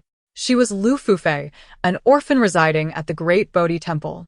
Initially accompanying her parents to the capital for business, she never anticipated encountering mountain bandits en route. In a desperate bid to protect her, her mother tragically perished under a hail of blades, while her father, fortunate to survive, sustained grave injuries. Stripped of their wealth due to the robbery, her father brought her to take refuge at the Great Bodhi Temple, where, shortly thereafter, he succumbed to his wounds. The monks at the temple were deliberating on finding a family to adopt her. For the time being, she was temporarily sheltered within the temple's confines. The Great Bodhi Temple was located in the Great Yong Kingdom, a place where Buddhism flourished, frequently attracting noble families who sent their children there for spiritual cultivation. The offspring of these powerful families often behaved in a manner that was both eccentric and overbearing, and the temple tended to turn a blind eye to their antics, provided they did not create too much disturbance. At that time, Buddhism had only recently been introduced to the Central Plains, with incomplete scriptures and moral precepts far less stringent than those of later generations. Fufu hurriedly kept pace with a young novice, both making their way toward the dining hall. Before they had traversed halfway, they stumbled upon an incident of schoolyard bullying. A group of elegantly dressed young boys encircled another boy, their laughter echoing mockingly. The boy in the center, head bowed and eyes downcast, possessed a delicate beauty, with cascading, seaweed-like black curls framing his shoulders and a pair of crimson eyes that sparkled like mist over water. Perhaps due to his frail constitution, a faint blush adorned his cheeks, reminiscent of a captivating, inebriated allure. "Hey, how did your father die?" The leader of the boys taunted, shoving the boy lightly. "Burned to death. Burn him alive." The other children burst into laughter. "Wrong. The boy declared confidently he was cursed to death by the harbinger of doom. It was said that when Linchuan was born, he brought about the death of his father, truly the embodiment of misfortune, was it not? The boy squinted and inquired, I heard even your mother dislikes you. Is that true? Your mother has gone mad. After your father was killed by you, she lost her mind. The harbinger of doom, who caused the death of his own father and drove his mother insane. Although the boy was young, he had absorbed a certain air of frivolity from his surroundings. Noticing the other boy's lack of resistance, he mischievously chuckled while stroking his fair skin. But it doesn't matter that your father and mother don't like you. After all, isn't it true that Fia likes you? So young yet already learned the art of pleasing others. Ha ha ha. I heard you still wet the bed at your age. The boy showed no reaction. Speak up. The leader of the boys felt embarrassed after staring at him for so long without a response and angrily shoved him. Are you stupid? The boy fell to the ground, remaining silent. The other boy paused for a moment, then had a sudden realization. Fool. Linchuan is a fool. Look at him. The crowd wholeheartedly agreed. Harbinger of doom. Fool. Get away from the purity of the Buddhist realm. Still wetting the bed at this age. Shameful. Fufu watched the scene unfold, nearly breaking into a cold sweat. That boy is none other than the little madman Linchuan. Are these rascals completely reckless? When mischievous children refuse to learn, they inevitably find themselves in dire situations, unaware of how to escape their own folly. Fufu stared blankly at the pitiful figure of Linchuan, who had fallen to the ground. Her heart a tumult of conflicting emotions, a twinge of bitterness mixed with a sense of tenderness. Though Linchuan would later grow into a notorious troublemaker, at this moment, he was merely a vulnerable child, having been bullied by Fau for years. Her heart inexplicably softened, and she even considered throwing caution to the wind, parting the group of rascals and whisking Linchuan away. Just then, the young monk beside her exclaimed indignantly, It's Zhu Di and Ma Tsong. Those two again. They were notorious for their bullying. The young monk bit his lip in determination, turning to Lu Fufu. Wait here. I will be right back. With that, he dashed into the throng. Fufu hesitated for a moment before hurriedly following. Wait for me. Zhu Di, Ma Tsong. You are bullying again. The young monk, with wide eyes, shouted in anger. The crowd fell silent for a moment, their gazes fixated on his face, before erupting into laughter. The boy known as Zhu Di chuckled. Zhongzhu, are you trying to play the hero again? Zhongzhu had little authority among the children of the great Bodhi temple. Ma Tsong stepped forward, pushing him to the ground, and the crowd roared with laughter once more. Fools and simpletons, a perfect match. Zhongzhu's cheeks flushed with embarrassment and anger, tears streaming down his face in a mix of humiliation and distress. Surrounded by a group led by Zhu Di, an overwhelming sense of helplessness surged within him, leaving him feeling utterly isolated. Instinctively, he turned his head, seeking an ally. However, Linchuan paid him no mind. The boy's crimson eyes reflected a mix of tranquility and confusion, as though the insults hurled by the crowd bore no effect on him whatsoever. The young monk stared wide-eyed, tears poised on the brink of spilling, unable to comprehend why Linchuan, the one being bullied, showed not a trace of grievance or anger. At that moment, a vibrant figure darted past, akin to a blossoming apricot flower swept by a fierce wind. Lu Fufu, suddenly fueled with the indignation of an enraged calf, brandished a stick and charged into the fray. The crowd was taken aback. Dressed in a radiant apricot-red skirt, she resembled a sudden burst of apricot blossoms. Only Lu Fufu would don such attire in the serene realm of Buddhism. The young monk, both astonished and elated, exclaimed, Fufu. The expressions on Zhu Di's group shifted, questioning. Lu Fufu, what business is this of yours? Why have you come? Ignoring Linchuan and Zhongzhu, Lu Fufu glared fiercely, resembling a protective hen, tail held high, chest out, arms spread wide to shield Linchuan and Zhongzhu behind her. As she waved her stick to fend off Zhu Di's group, she declared with fervor, Get lost, get lost. I've already informed Wei Na. Just wait and see. The slender wooden stick she wielded danced through the air with a fierce vigor. The slender wooden stick appeared delicate, yet it could inflict considerable pain, leaving deep crimson marks upon human skin. Lu Fufu. leveraging her physiological sensitivity as a child and the mental acuity of an adult, seized the moment and unleashed a flurry of strikes upon Zhu Di and her companions. The blows caused Zhu Di to furrow her brow, incensed and howling in fury, torn between fear of the stick in her hand and dread of the threats she uttered. Zhu Di gritted her teeth, casting a reluctant glance at Lu Fufu before retreating hastily. The cohort of unruly children scattered like startled birds. Come on. Fufu brandished the stick, her voice laced with indignation. One at a time, and I'll strike you down. Bring a pair, and I shall take them both. Exhausted, she let out a heavy sigh as the mischief-makers finally vanished from sight. Shaking her weary arm, she turned to the young monk and Linchuan. Are you both all right? She inquired, hesitantly casting aside the stick. The girl, with her hair styled in twin buns and a vibrant red ribbon cascading down, squatted before them. Her hair fell gently over her forehead, framing her eyes, which sparkled like dark, glossy grapes, clear and pure. Her fair, slightly plump face exuded an air of innocence, starkly contrasting with her earlier fierce demeanor. The young monk stared in a daze, stammering, I'm fine. What about you, Fufu? Did Vina really come? Lu Fufu furrowed her brow. I was merely deceiving them. They are far too easily frightened. The young monk gasped in astonishment, eager to speak, yet unsure of how to begin. With a final sigh, she murmured, You truly are clever, Fufu. Lu Fufu gazed intently at Linchuan, perhaps now better referred to as Linchuan. The sensation was quite peculiar. Just yesterday, this little tyrant had been flaunting his power within the palace, and today, he had transformed into a pitiable orphan. After being pushed down by Zhu Di, his face grazed the ground, and sharp stones left jagged wounds upon his cheek. Oh no! The little monk exclaimed, Linchuan, you are bleeding. Are you all right?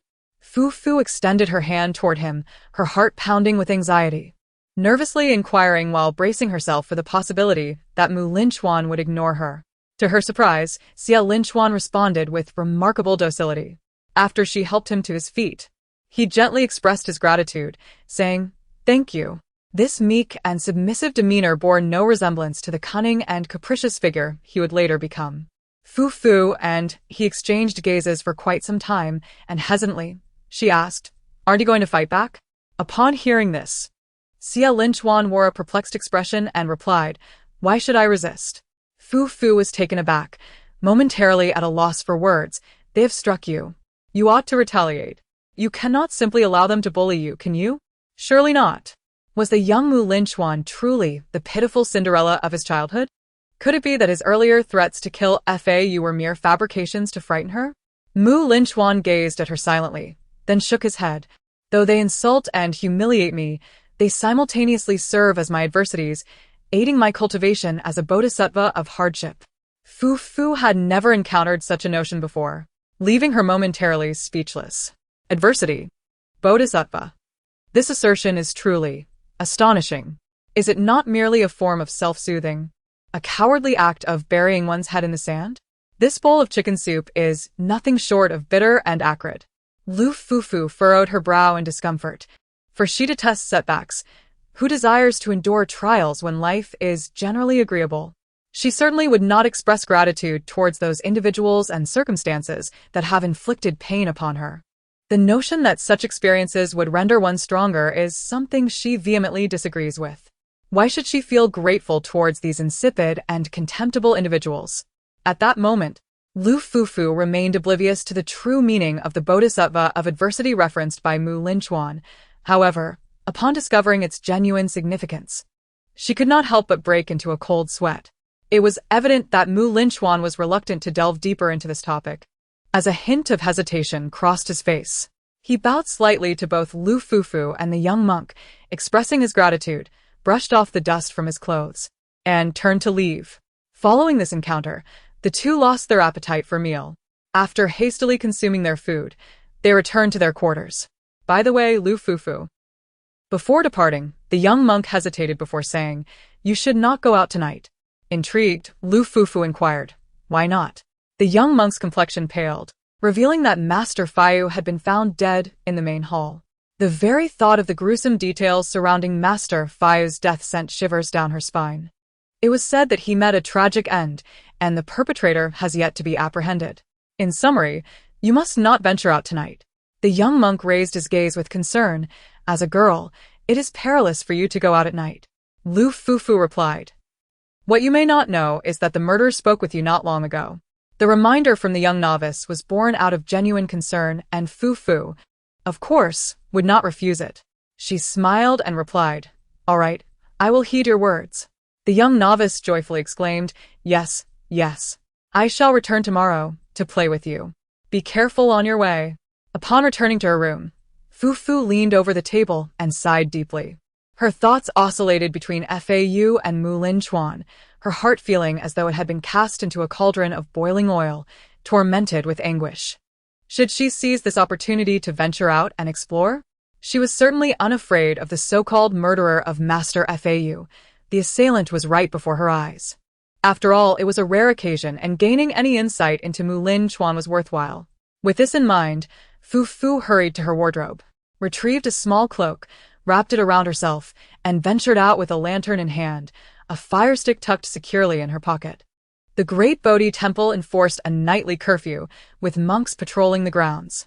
As she was not a disciple of the temple, her unique status exempted her from such regulations. By this time, autumn was drawing to a close, and the chilly winds howled through the night. Even wrapped in her cloak, Fufu shivered as she walked through the temple. After taking only a few steps, a faint scent of blood wafted towards her on the cold breeze. Stopping abruptly, she froze in place. Could it be that what one fears most is precisely what one encounters? Swallowing hard, Fufu cautiously extinguished her lantern and proceeded in the direction of the odor. She ventured towards the meditation hall, entering through an anteroom, navigating past the main wall, and turning into a narrow passageway that led to the front of a room, which was concealed by a fabric curtain. As she drew nearer to the meditation hall, the scent of blood grew increasingly intense. The tips of her fingers had turned numb from the cold, and her rapid breaths echoed distinctly in the stillness of the long night. Carefully, she lifted a corner of the curtain, and upon glimpsing the scene within the meditation hall, Lu Fufu's legs weakened, nearly betraying her with a scream. There was a corpse. Once again, another life extinguished. A figure knelt in the hall, appearing to be quite young. Lu Fufu's pupils narrowed into a fine line as she inhaled deeply. She swiftly regained her composure and focused intently. The figure seemed to be of a similar age to Linchuan, perhaps a child of 7 or 8. The individual knelt with their head bowed, blood-soaked hair obscuring their brow and eyes, rendering their true visage indistinguishable. The corners of their mouth had been sliced open, drawn into a grotesque, bloody smile, which appeared particularly horrifying in the flickering candlelight. But that was not all. Their mouth was stuffed full with incense sticks, sealing it tightly. The sandalwood had yet to burn out, and each ember glowed like pairs of eyes lurking in the night. It was akin to having a bucket of ice water poured over her head, causing Lu Fufu's teeth to chatter. She recognized him. Trembling, she sank to the ground, taking a deep breath. Although most of his face lay shrouded in shadow, obscured by disheveled hair, she had seen him today. This was Zhu Di, the mischievous child who had tormented Linchuan earlier. Around his neck hung a life plaque from the incense altar, inscribed with the words, "The life of the many rests upon one. Should you disregard it, the sin lies with you." Blood had been used to scrawl 2 flowing characters, silence. She had thought she had somewhat acclimated to the presence of the dead. Her hands and feet icy. She lamented silently. No, she would never grow accustomed to this. It is noteworthy that the youthful Linchuan, merely 6 years of age, is indeed a formidable entity.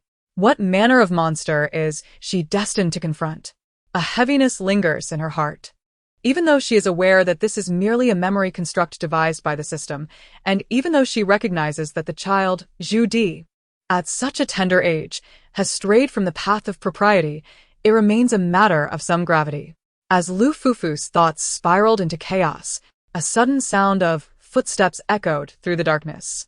Her heart leaped into her throat as she glanced left and right, frantically seeking a place to conceal herself.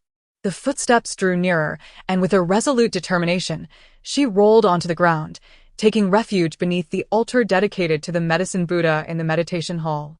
Fortunately, Her youthful stature allowed her to fit snugly within the space. As the footsteps continued to approach, Lu Fufu managed to discern the identity of the visitor through the gaps. Who else could it be but the disturbingly precocious Linchuan? The boy entered the hall, undeterred by the passage of time, clutching a damp cloth in his hand. He knelt down and began to wipe the bloodstains from the floor, as the impressions left by a child's shoes are unmistakably distinct from those of an adult. Lu Fufu found herself momentarily speechless, astonished that this little tyrant was capable of tampering with a crime scene at such a tender age. The boy moved with remarkable efficiency, swiftly restoring the area to its former pristine state. Holding her breath, she awaited his departure. Yet Linchuan remained, patiently circling the meditation hall as if in search of something elusive. Just when Lu Fufu felt she could endure no longer, Linchuan's gaze fell upon a single, curled strand of hair belonging to Zhu Di.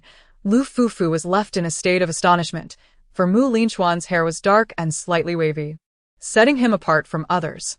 She was simultaneously astonished by his meticulousness and patience, while also feeling a chill of dread and fear at his extraordinary calmness. The boy tucked his hair into his sleeves and then stood up, making his way outside. His footsteps gradually faded, disappearing into the enveloping night. However, Lu Fufu did not immediately emerge. She huddled beneath the altar, clutching her knees, waiting for quite some time. It was only when her limbs grew stiff that she cautiously poked her head out to survey the situation in the meditation hall. That fleeting glance proved significant. Linchuan had returned. The boy had long eyelashes and porcelain-like skin, resembling a lifeless doll at first glance. Unbeknownst to her, he had removed his shoes. Now only clad in pristine white socks, his bare feet soundlessly padding on the floor. His little boots were now adorning his hands. Fufu's breath quickened, lost in thought. Just moments ago, Linchuan had not truly departed. He had taken off his shoes and donned them on his hands, mimicking the sound of footsteps.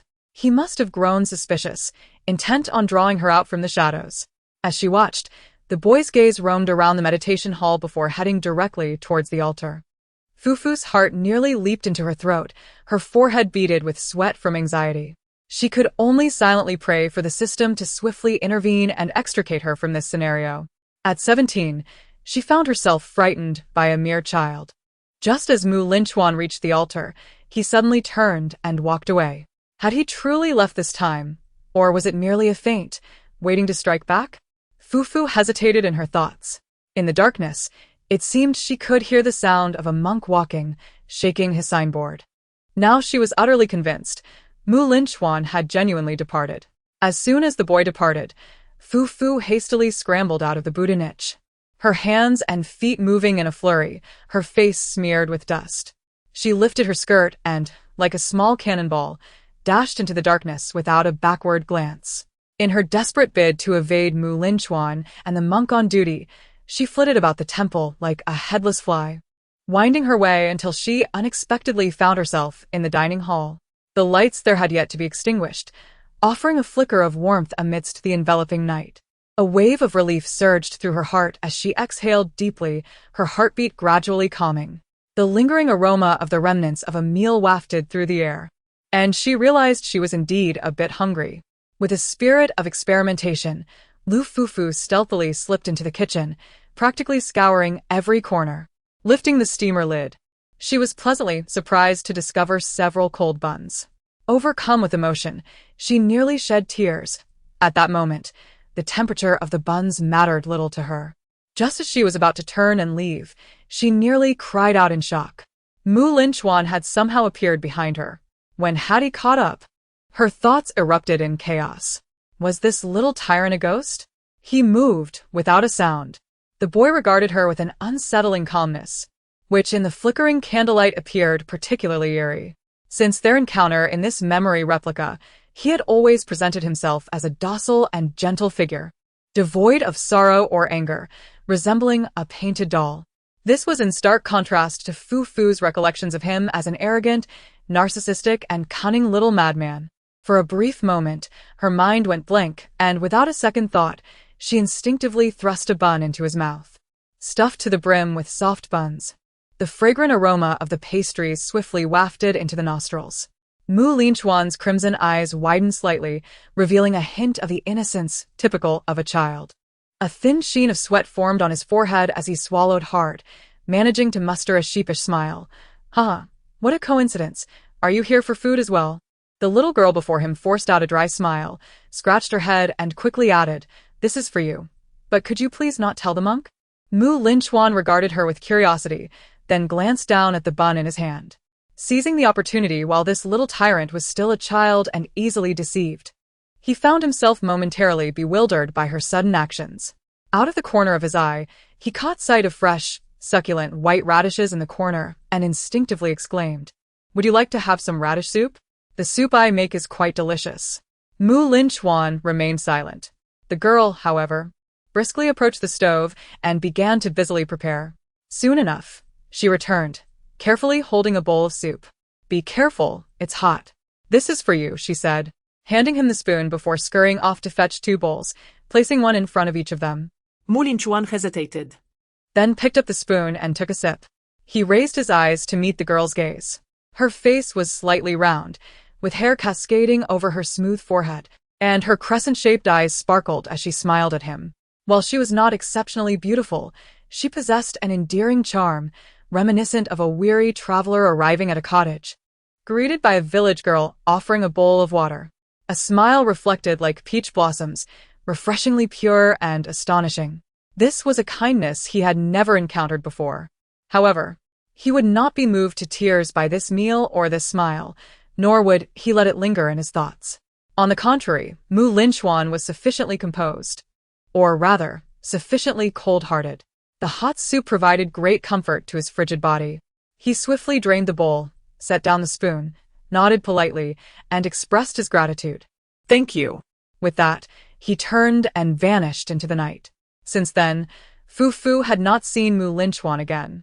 News soon spread from the Great Bodhi Temple that the body of Zhu Di had been discovered in the meditation hall the next day, positioned in the posture of the medicine Buddha. Another half-month passed, and Ma Tsong lost his mind, tragically falling into the water and drowning. When retrieved, the boy's right hand held an unadorned lotus, while his left hand formed the gesture of fearlessness, resembling the water moon Guanyin. Upon hearing the news, the parents of these children hastily took their offspring back home, fearing to linger at the Great Bodhi Temple. Once a place of great prominence, the Great Bodhi Temple fell into decline after offending the powerful elite of the capital. Zhong Zhu often reflected on this with a sigh. Noting that Zhu Di and his companions had indeed received their just deserts, the teachings of karma in Buddhist scriptures proved undeniably true. He could not help but inquire about Linchuan. The young monk displayed curiosity, asking, When Zhu Di and his companions so cruelly tormented you, did you truly not feel afraid? Everyone else had been taken away, yet only Linchuan remained at the Great Bodhi Temple. It was common knowledge that the Xia family held a disdain for him, and his mother despised him for being a harbinger of misfortune. Linchuan was perusing Buddhist scriptures when he paused to contemplate the words he had just heard. No hatred, he murmured, shaking his head gently, a rare smile gracing his lips. They have not wronged me. Rather, they are the bodhisattvas of adversity, aiding my spiritual journey. The bodhisattva, with a serene gaze upon the scriptures, possessed a countenance of exquisite beauty, revealing a hint of blissful joy in her subtle smile, a smile that embodied compassion while retaining an ethereal liveliness. A delicate, sweet fragrance of dragon's saliva slowly dispersed, accompanied by the soft sound of incense ashes falling from the golden censer. Suddenly, a young man awoke abruptly from his slumber, his expression troubled. His long hair cascaded down to his shoulders, and at first glance, his features resembled those of a serene and gentle princess. Linchuan, with downcast eyes and a somber expression, thoughtfully touched his lips. He had dreamt of an additional figure, a peculiar occurrence that took him back to his childhood at the Great Bodhi Temple and included the enigmatic Lu Fufu. Strangely, he even dreamt of her preparing a bowl of radish soup for him. His memory was typically sharp, capable of recalling every detail with ease. Yet, he was acutely aware that he had never known a girl named Lu Fufu during his youth. What, then, was the meaning of this dream? With wide eyes, he shivered, pondering the uncertainty that enveloped him. Could it be that my daytime thoughts have manifested into dreams at night? He mused. Am I so ineffectual as to require Lu Fufu to come to my rescue? Linchuan was a man of capricious temperament, narcissistic and melancholic, lacking patience and prone to fickleness. Just moments ago, he had threatened, "If you deceive me, I shall turn you into a human skin drum." Yet, he now seemed intrigued by Chui Men. Ever since Lu Fufu emerged from the depths of memory, Linchuan had not sought her out again. With a sigh, Lu Fufu lamented inwardly, perhaps this is the essence of the protagonist's halo. She was in no rush, understanding that everything would come in due time. With Linchuan absent, she spent her leisurely days tending to the fruits and vegetables in the field. The news of Chui Man regaining the emperor's favor spread throughout the palace. Whether it was the flower appreciation banquet where Linchuan personally adorned the most exquisite peony in her hair, or the tales of the rare treasures he bestowed upon the immortal palace, these tidings reached her while she was rolling up her trousers, stepping onto the soft earth to water her crops. Observing her calm and self-satisfied demeanor, the others in Yongxiang exchanged glances, and even those who had previously looked down upon Lu Fufu could not help but feel a tinge of respect. Setting aside the chaotic tasks, Lu Fufu found herself quite happy and content lately. Her crops thrived magnificently, and there was no greater sense of achievement than this. Days later, Linchuan summoned one of his concubines to share lunch. The concubines beneath them tugged at each other's hairpins, while the young man watched with a smile, his expression akin to that of a spectator at a monkey show, barely restraining himself from applauding for more. Lu Fufu, holding the lowest rank, sat at the very end. During this time, it seemed as though Linchuan had entirely forgotten her. Meanwhile, Lu Fufu was engaged in a valiant struggle with a plate of grilled lamb skewers before her. The skewers, freshly grilled, were expertly threaded with alternating layers of fat and lean meat, quickly passed through hot oil, and emerged sizzling, succulent yet not greasy, seasoned with salt, pepper, and other spices, each offering a distinct flavor. With each bite, the rich juices burst forth, flooding her senses with delightful aromas. As Lu Fufu savored the lamb skewers, she also indulged in lamb soup pancakes and sipped on the fragrant lamb broth, all while observing the grand feast unfolding in the palace. On a frigid winter's day, a bowl of clear stewed mutton soup, adorned with a sprinkle of vibrant green scallions, brings unparalleled delight. Chui Man, recently bestowed the title of noblewoman, occupies the second position to the right of Linchuan. The first position, closest to Linchuan, is held by an unfamiliar beauty. This enchanting woman bears a striking resemblance to the young Lady Zheng, yet possesses an air of aloofness that sets her apart. Upon observing her, Lu Fufu surmises that this must be the esteemed Madame Zheng. The circumstances surrounding the demise of the young Lady Zheng undoubtedly intertwine with her fate. After a moment's hesitation, Fufu lowers her head slightly, blending into the crowd like a quiet shadow, content to savor her meal unnoticed. Lu Fufu's ability to remain inconspicuous is greatly aided by her status, rendering her nearly invisible amidst the throng. Although Hu Marin, Zhou Chonghua, and others are curious, they strain their necks in vain, their eyes weary from searching, yet they cannot find Lu Fufu and reluctantly abandon their quest, silently reassuring themselves that without a title, there is no need to be overly concerned with her. Instead, it is Chui Man who captures their attention. Unlike the indulgent atmosphere surrounding Lu Fufu, the ambience grows increasingly tense the closer one draws to Linchuan.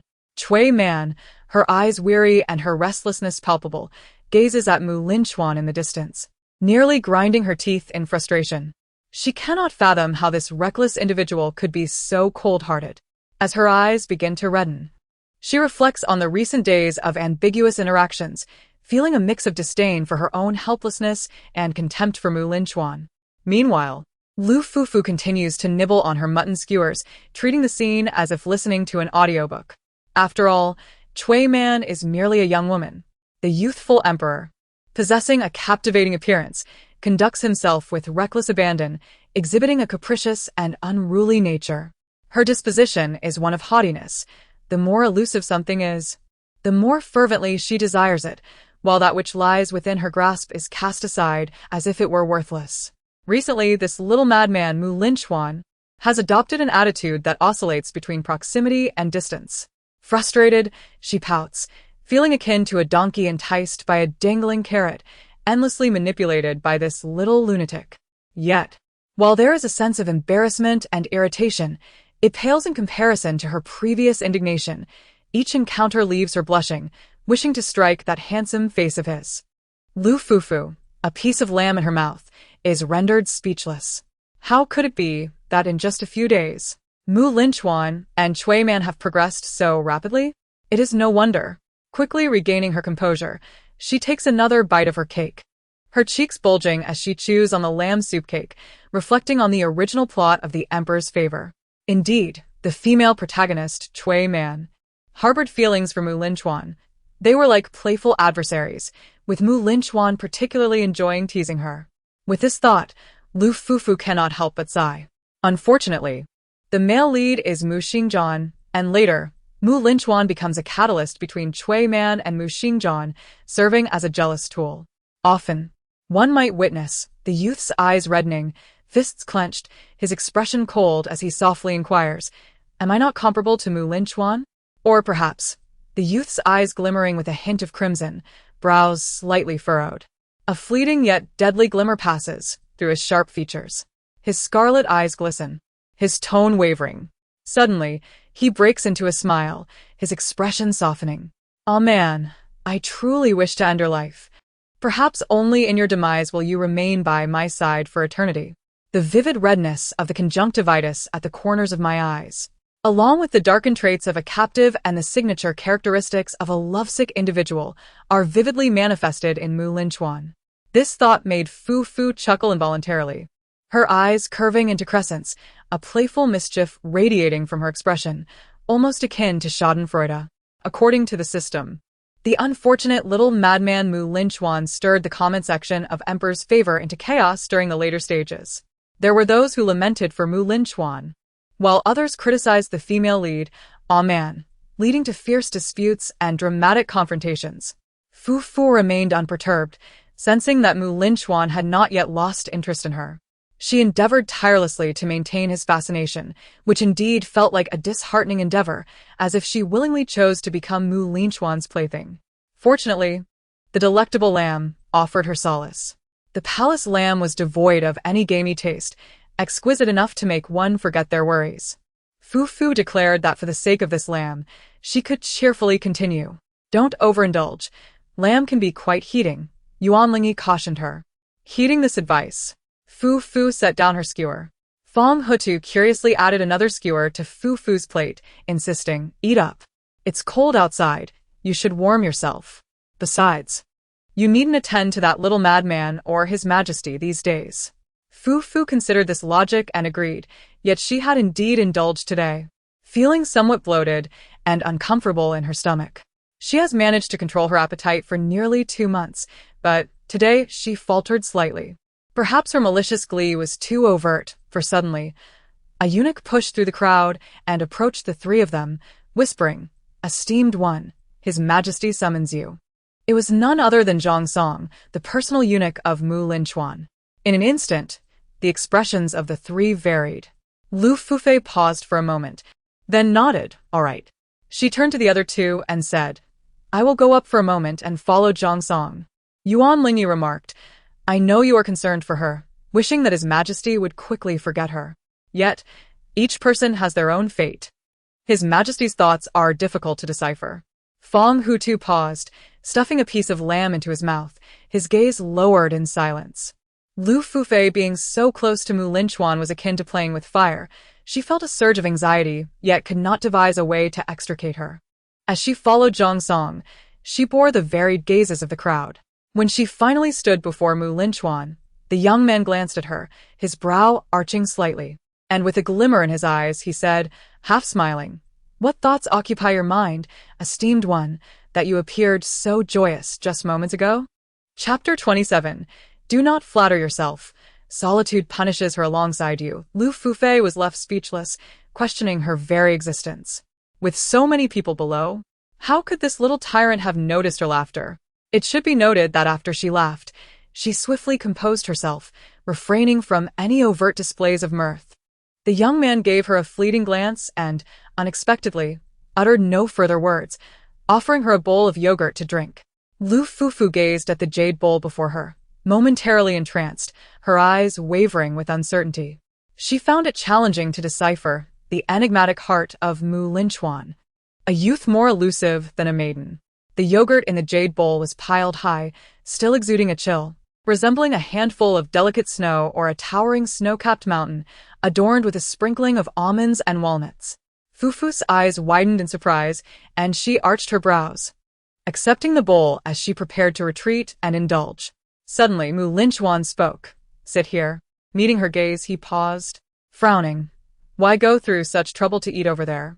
He tilted his chin, signaling Zhang Song to bring her a stool to sit beside him on his left. Zhang Song flinched.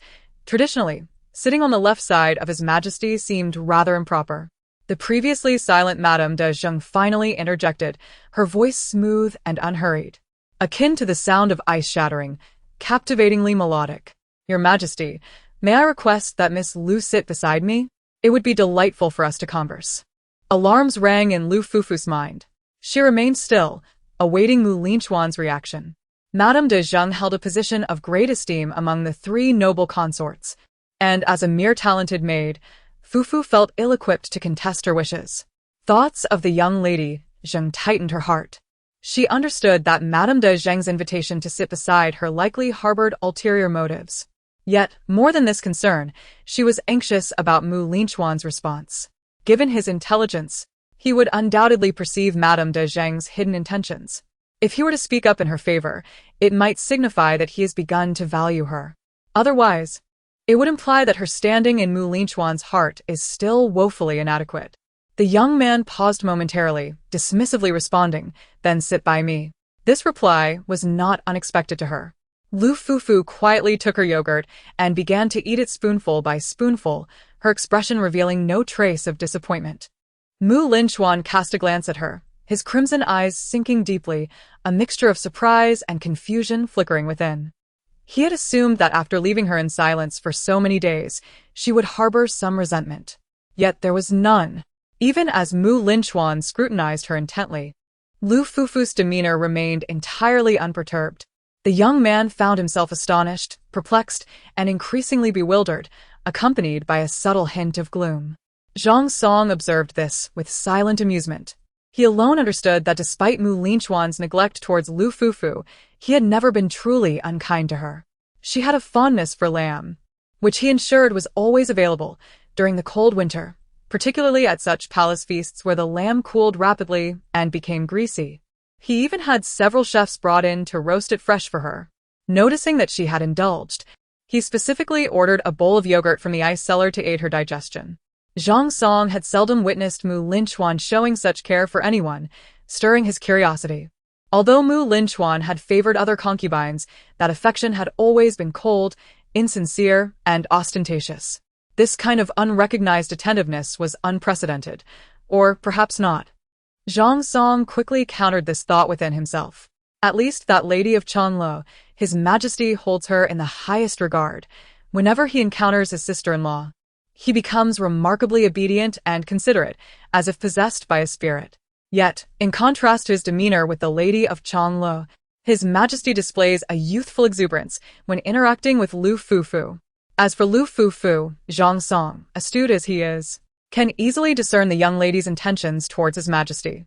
She deliberately presents a fade of calmness, while harboring a multitude of clumsy yet astute schemes in her heart, employing a strategy of feigned indifference to entice.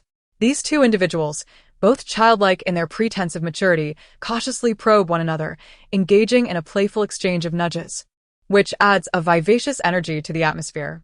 Zhang Song finds their antics amusing. Since the moment Madame de Zheng invited her to sit beside her, she has not uttered another word, nor has she imposed any difficulty upon her. Fufu, initially tense, gradually relaxes, focusing intently on the bowl of creamy cheese before her, which swiftly diminishes in volume. Nevertheless, throughout the encounter, Lu Fufu remains vigilant. After finishing the cheese, she takes a few more bites, straightens her posture, and keenly observes the actions of Linchuan and Madame de Zheng. Although the young man may be cunning and frivolous, his noble birth has ingrained certain qualities within him since childhood, Even if he appears disheveled and neglectful of his grooming, he still exudes an aesthetic charm, devoid of any semblance of timidity or slovenliness. Sitting between the lady and the noblewoman, unaware of the multitude of eyes fixated upon her, Fufu fidgets restlessly and lets out a long sigh. She truly experiences the apprehension akin to Lin Daiyu in her second-year Chinese class, always vigilant, cautious of uttering an extra word or taking an additional step, fearing the ridicule of others. She consumed her meal slowly, mimicking Lin Mimi's delicate manner of sipping tea and rinsing her mouth, learning the art of eating vegetables and drinking soup. Ever since Lu Fufu arrived, Chui Man had become rigid, her youthful countenance on the verge of tears, chin held high in a vigilant yet haughty manner, resembling a cat ready to bristle.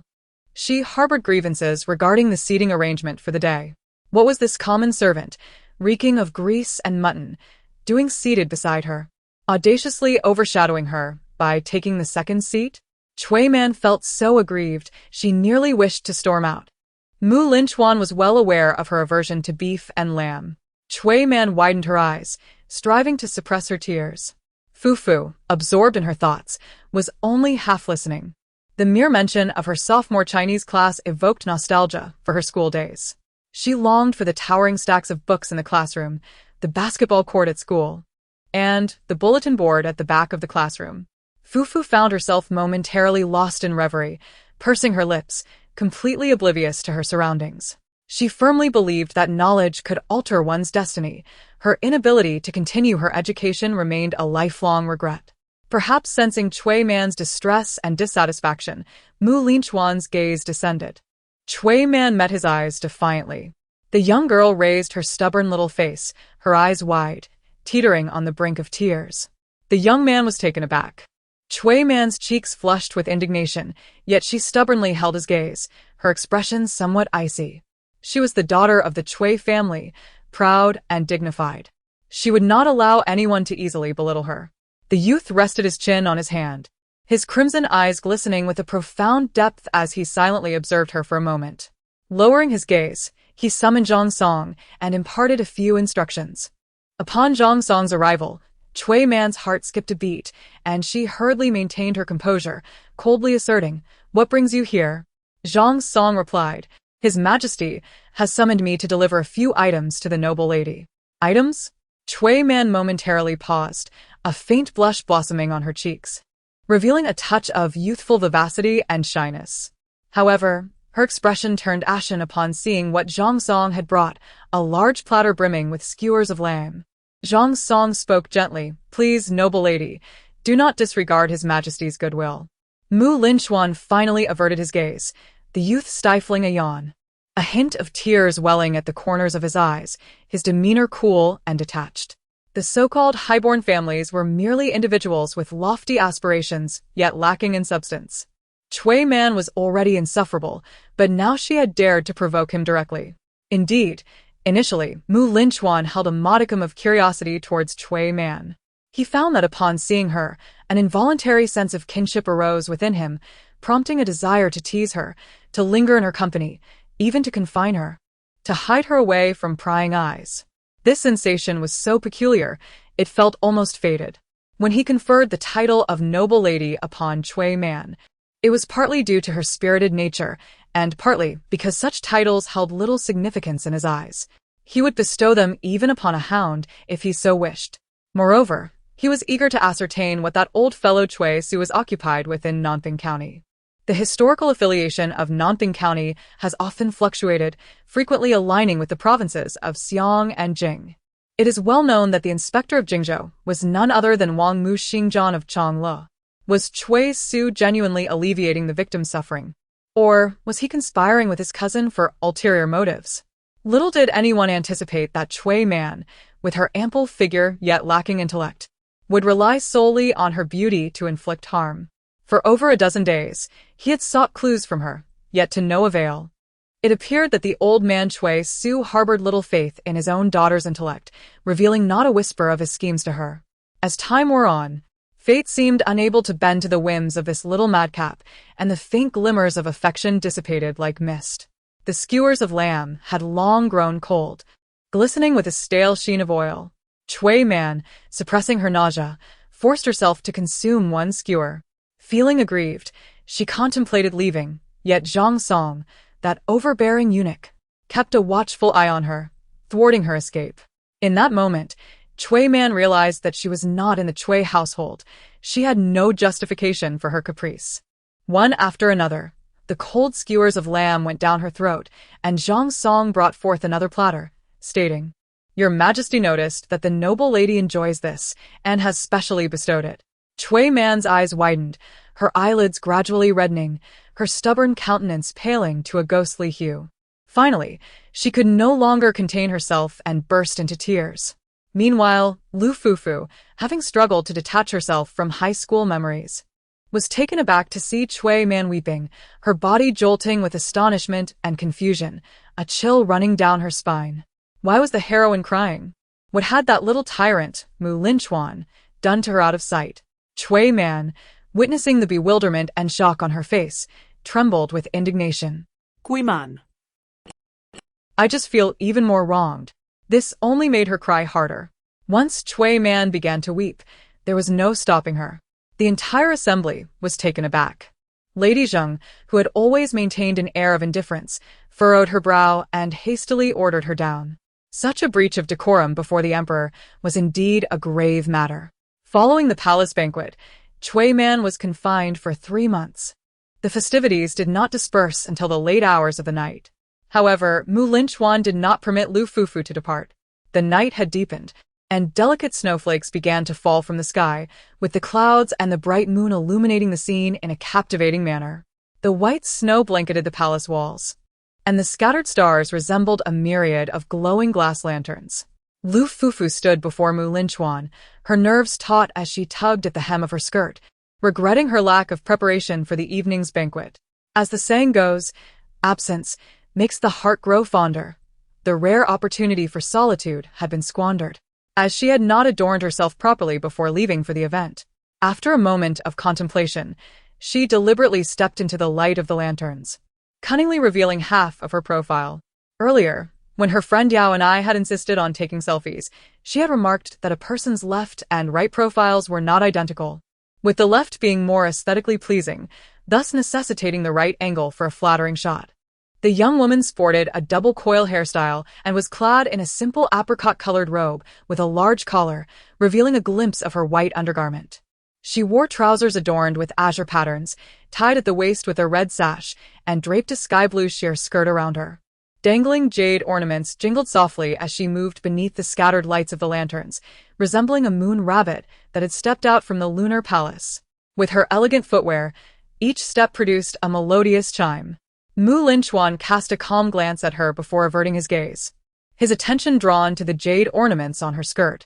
He found it curious that Lu Fufu had dressed today like a coral tree. As the saying goes, the more one gazes at a beauty under the lantern light, the more enchanting she appears. The young man adjusted his cuffs, his wooden clogs softly tapping, his gaze composed and distant. Lu Fufu took a quiet, deep breath, tightening her palms, and inquired, "Are you unhappy?" Linchuan met her gaze, suddenly breaking into a laugh.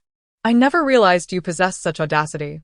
The girl's eyes, illuminated by the light, resembled the clearest of crystals, tilting her head as her gaze remained exceptionally direct. The young man, with his hands tucked into his sleeves, observed her without a hint of emotion. Lu Fufu resembled a deer wandering in the wild. If one were to claim she was bold, it would be true that she recognized the importance of timing, displaying humility when necessary. Devoid of the haughty demeanor typically seen in daughters of noble families, she even carried an air of worldly shrewdness, cautiously servile, fearful of danger. Conversely, if one were to assert she was timid, her boldness in elevating her gaze to meet his, her dark eyes shining with confidence, reflected sparks like a crescent moon, would suggest otherwise. These eyes bore no resemblance to her sister-in-law's. Linchuan averted his gaze. Lu Fufu's respect and servility stemmed from a necessity dictated by circumstances, rather than a genuine reverence for imperial authority, a feat that even those from esteemed families often failed to achieve. A peculiar thought flickered through Linchuan's mind. Could it be that Lu Fufu was truly a transformed wild deer? "You are unhappy," Lu Fufu softly reiterated. Awkward like Yao and I. Mu Linchuan replied, where am I unhappy? Fufu shook her head, opting not to pursue the topic further, and instead asked, Chui man. Before her words could finish, the young man interrupted her abruptly, his brow furrowing in urgency. Do not delude yourself. Her punishment has nothing to do with you. Lu Fufu was momentarily taken aback. That is not what I meant. She truly did not intend that. This reaction. Lu Fufu was astonished, nearly swallowing an egg in surprise. Could it be that Mu Linchuan was genuinely standing up for her? Lu Fufu felt utterly flabbergasted. She had not anticipated Mu Linchuan's kindness in aiding her. Mu Linchuan. The youth cast her a vexed glance. In any case, it has nothing to do with you. The young man felt a twinge of irritation, his heart pounding in his chest. He turned his head to gaze at the scattered lights of the palace walls in the distance. With a slight curl of his lips, he prepared to leave. Thank you. The girl behind him suddenly spoke. He feigned indifference and inquired, Thank you for what? Lu Fufu's heart raced, nearly leaping into her throat. Unable to help but think how difficult it was to navigate this little tyrant. Chapter 28. Radish soup, thank you. Fufu said awkwardly, scratching her head, hesitantly adding, thank you for being so nice to me. Gu is the emperor, your husband. You are Gu's consort, his wife. The youth casually uttered these words that sounded somewhat domineering and a touch greasy. It is only natural for Gu to bestow gifts upon you. Yet, under the dimly flickering lights, the young man's figure appeared somewhat slender and fragile. Lu Fufu quickly shook her head. In all honesty, Mu Linchuan, this little tyrant, treats her quite well. He spares no expense in bestowing favors upon her, even during these few days of neglect, whenever she is in need. A palace attendant promptly delivers what she lacks. Her expression of gratitude towards Mu Linchuan is genuine, yet it carries an ulterior motive. She yearns to distinguish herself in his eyes from the other concubines in the harem. The ladies of the harem regard him as their sovereign, submitting to him in every matter. However, Fufu harbors no such intentions. In her quest to win Mu Linchuan's heart, she aspires to stand on equal footing with him in spirit. If one willingly degrades oneself, respect from others will be scarce. If one diminishes their own worth, they shall never rise in the eyes of others. She refuses to be merely a pet passively accepting her master's favors. Thus, she must stand before him with grace and dignity to express her thanks. Mu Linchuan pressed his lips together, feeling a twinge of annoyance, as if he were vexed with both Lu Fufu and himself, caught in a peculiar conflict. At that moment, he was baffled. What was she thanking him for? It felt as though an insurmountable chasm of estrangement had been forcibly carved between them. The sensation of being emotionally manipulated was unpleasant. Mu Linchuan furrowed his brow and turned away. His gaze fell upon Lu Fufu's attire, and the youth, lost in thought, experienced a fleeting moment of clarity. All of this was a result of his own generosity. She indeed possessed a degree of discernment and aesthetic sense, knowing how to present herself at the palace banquet. After a moment's consideration, the young lady suddenly took a step forward. The youth's eyes were drawn to the pointed shoes adorning her feet.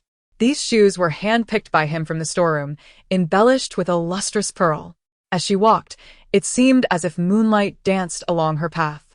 As Lu Fufu took a step forward, Mu Linchuan felt a simultaneous flutter in both his brow and his heart. He averted his gaze, feigning nonchalance, and offered a smile before stepping forward himself. Now that you have expressed your gratitude, allow me to enlighten you, he said with a hint of pretentiousness. Do not delude yourself. I had no intention of avenging you. What was Chui Man, after all?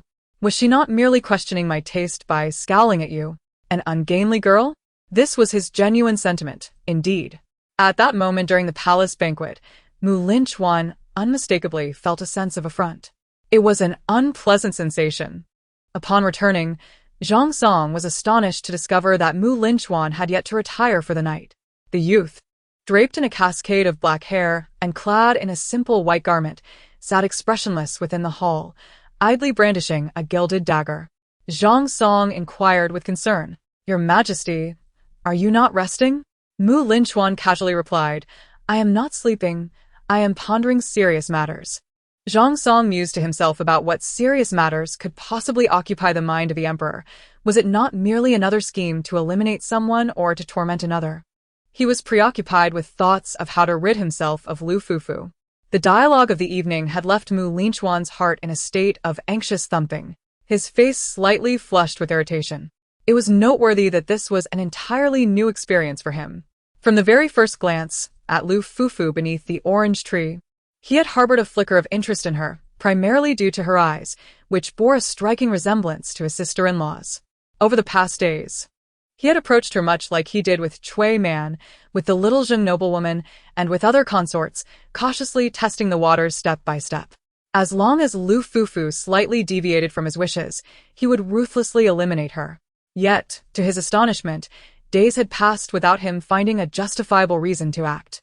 He had initially thought that leaving her to stew for a few days would provoke feelings of jealousy and insecurity within her. However, she remained remarkably composed, gazing at him with clear and tranquil eyes, ultimately leading him to become entranced by her presence. He pondered over her fondness for mutton and instructed his servants to roast it fresh for the royal feast. He even considered that she might overindulge and summon Zhang Song to bring sour milk for digestion. Mu Linchuan closed his eyes, gripping the intricate golden knife tightly. This weapon, forged from celestial iron, could slice through metal as if it were mere clay, effortlessly severing the bones of a grown man. If he were to use this blade against Lu Fufu, he mused, it would require little exertion. Afterward, he could simply extract those captivating eyes. Suddenly, Zhang Song noticed the young man standing with his gaze lowered, clutching the knife as he strode towards the exit, exuding an aura of lethal intent. Startled, he wondered who the emperor intended to slay at this late hour. Lu Fufu, Mu Linchuan replied. Zhang Song felt a jolt of despair wash over him. He could not fathom the emperor's thoughts. Despite nearly a decade of service, he remained in the dark. Yet he understood that human nature is inherently complex, and there were countless mysteries within this world. Zhang Song could not allow Mu Linchuan to indulge in such reckless fantasies of harming Lu Fufu. So, he quickly intervened with a forced smile. It is quite cold outside, Your Majesty. Perhaps you should have a drink before venturing out. Mu Linchuan considered this and obediently resumed his seat. Zhang Song, already formulating a plan, recognized that if the emperor were truly intent on taking a life, there would be no stopping him. He then turned to summon his disciples, instructing them to bring in a food box. Just in time, Lua sent over some radish soup. Zhang Song lifted the food container, a charming smile adorning his face. See how forgetful I am. This soup was personally delivered by Lu Tyrant, who mentioned that the radishes were grown in her own fields. Through the swirling steam, Zhang Song momentarily failed to discern the youth's expression and could only speak as if casually. I find Lu Tyrant rather intriguing. She is quite sincere. Just now, she mentioned that it is a matter of reciprocity. Since the emperor bestowed gifts upon her, she feels compelled to return the favor. Tell me, Your Majesty, where in the imperial harem can one find such a consort? Zhang Song, however, did not genuinely harbor a fondness for Lu Fu, nor was he inclined to speak favorably of her.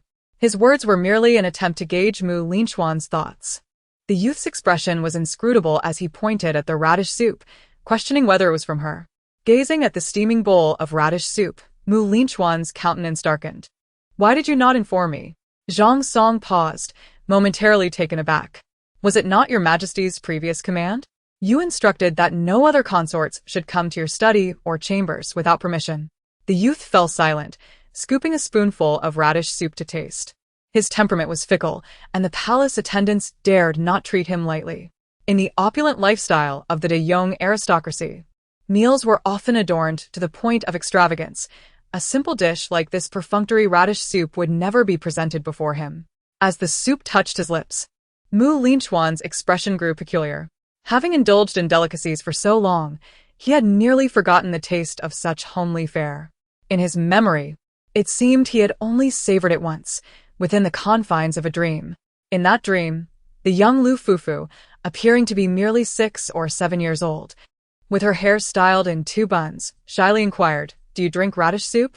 The radish soup I make is quite delicious. In truth, he was quite easy to please, being unparticular about food and accommodation. Previously, he had stayed for a few days with Mu Xingjian, and Gu Qinghui often cooked for him. Gu Qinghui prepared simple, homely dishes, and he had benefited from the culinary skills of this cousin, indulging himself considerably. Yet, despite consuming copious amounts, he never felt truly satisfied. As Mu Linchuan sipped the soup, the fragrant essence of radish wafted into Zhang Song's nostrils. The night had grown late, awakening the hunger within Zhang Song, whose stomach rumbled audibly. The radish soup, simmered to perfection, gleamed with a milky white hue, the radishes dissolving effortlessly upon contact, garnished with a sprinkle of scallions. It resembled a jade-white treasure, exceptionally pleasing to the eye.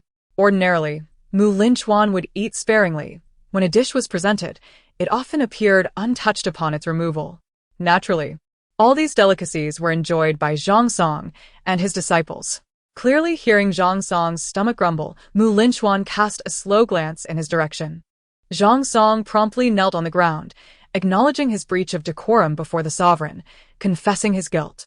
Although the young man's expression remained somewhat displeased, he cruelly finished the radish soup in front of Zhang Song, leaving not a drop behind. This was the first time someone had cooked specifically for him, not for the Emperor of Daong, nor for the cousin of Mu Xingjian, but solely for Mu Linchuan, as a gesture of gratitude. The word thank you felt challenging for Mu Linchuan to associate with himself.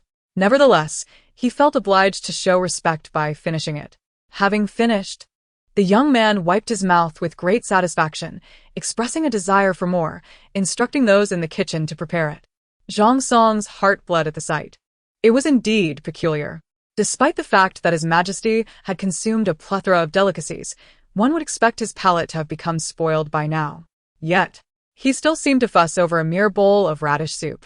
After drinking the soup, the young man remained seated in the chilly hall for quite some time, as if entirely oblivious to the fact that he was to assassinate his consort later that night. He lingered for a moment, rifling through memorials, took up his brush to scribble a few lines, and then, in a fit of whimsy, tore a sheet of memorial into a paper crane to play with. Balancing the delicate crane between his fingers, he sent it fluttering away, watching it wobble and eventually crash to the ground. Though he found this act exceedingly dull, he inexplicably continued to repeat it. Bending down with a lowered gaze, he retrieved the paper crane, allowing it to soar once more. This cycle persisted over a dozen times, as if each repetition brought a measure of tranquility to his restless heart. Chapter 29. He has discovered a newfound amusement, which is... The weather grew increasingly frigid. In the palace, the plum blossoms began to unfurl, their fragrance delicate and sparse. The twilight glowed faintly as if aflame, while the biting wind swept away fallen petals, creating a hazy, ethereal scene. Lady Zheng of Dezheng held a pair of small scissors, trimming the plum branches with deliberate grace. Having enjoyed a splendid performance a few days prior, she awoke in high spirits that morning, eager to take a stroll. Her fingers, resembling finely sliced green onions, brushed lightly against the delicate plum shadows, creating a strikingly beautiful sight.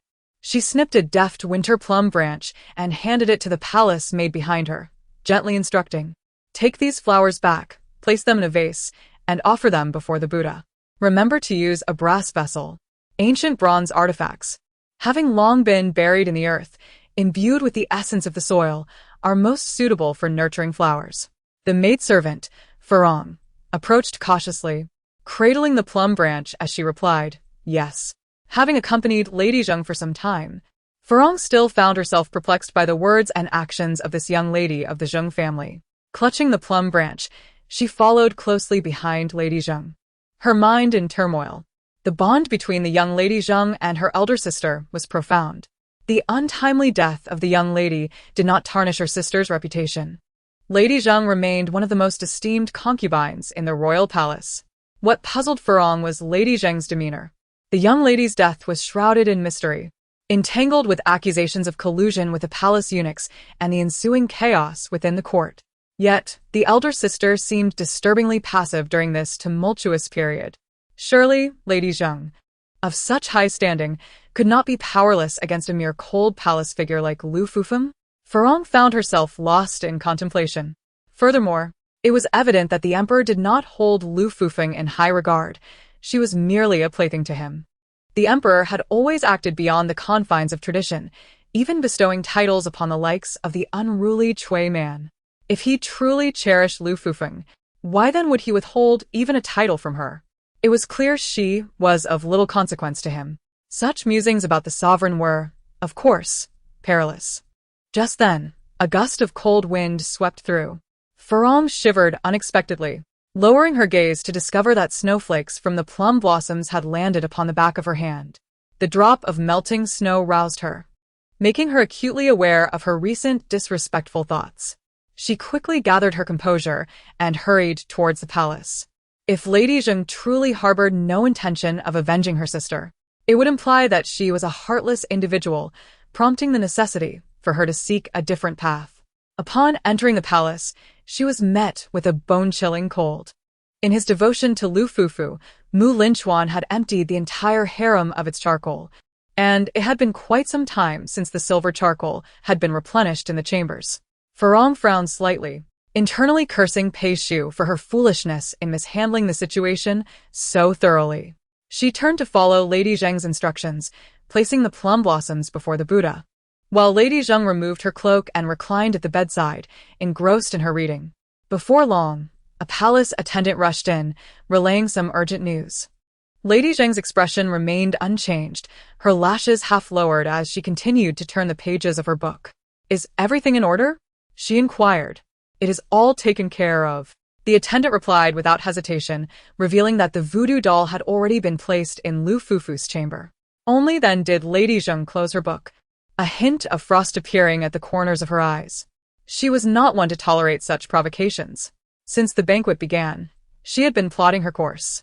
Farong felt a shiver run down her spine, her breath momentarily catching and the muscles in her cheeks stiffening.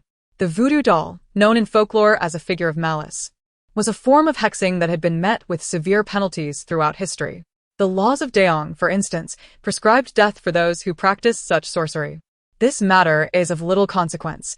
What truly weighs heavily is that the current emperor's biological mother, the former empress, met her demise at the hands of the late emperor due to her nefarious practices of sorcery and witchcraft within the palace, which caused great turmoil. This event is well known among the elder residents of the palace. In a flurry, Farong lowered her gaze, her heart laden with unease. She had misjudged the situation. It appeared that the lady was not refraining from vengeance out of fear or coldness, but rather biding her time, meticulously plotting in the shadows. After listening intently, once the eunuch had departed, Farong seized the moment while massaging the legs of Lady Zheng to voice her concern. "Madam, is it truly without risk? What if it is discovered?" Lady Zheng picked up her scroll and continued to read, her voice chillingly composed. "Then they shall not find any trace leading back to us."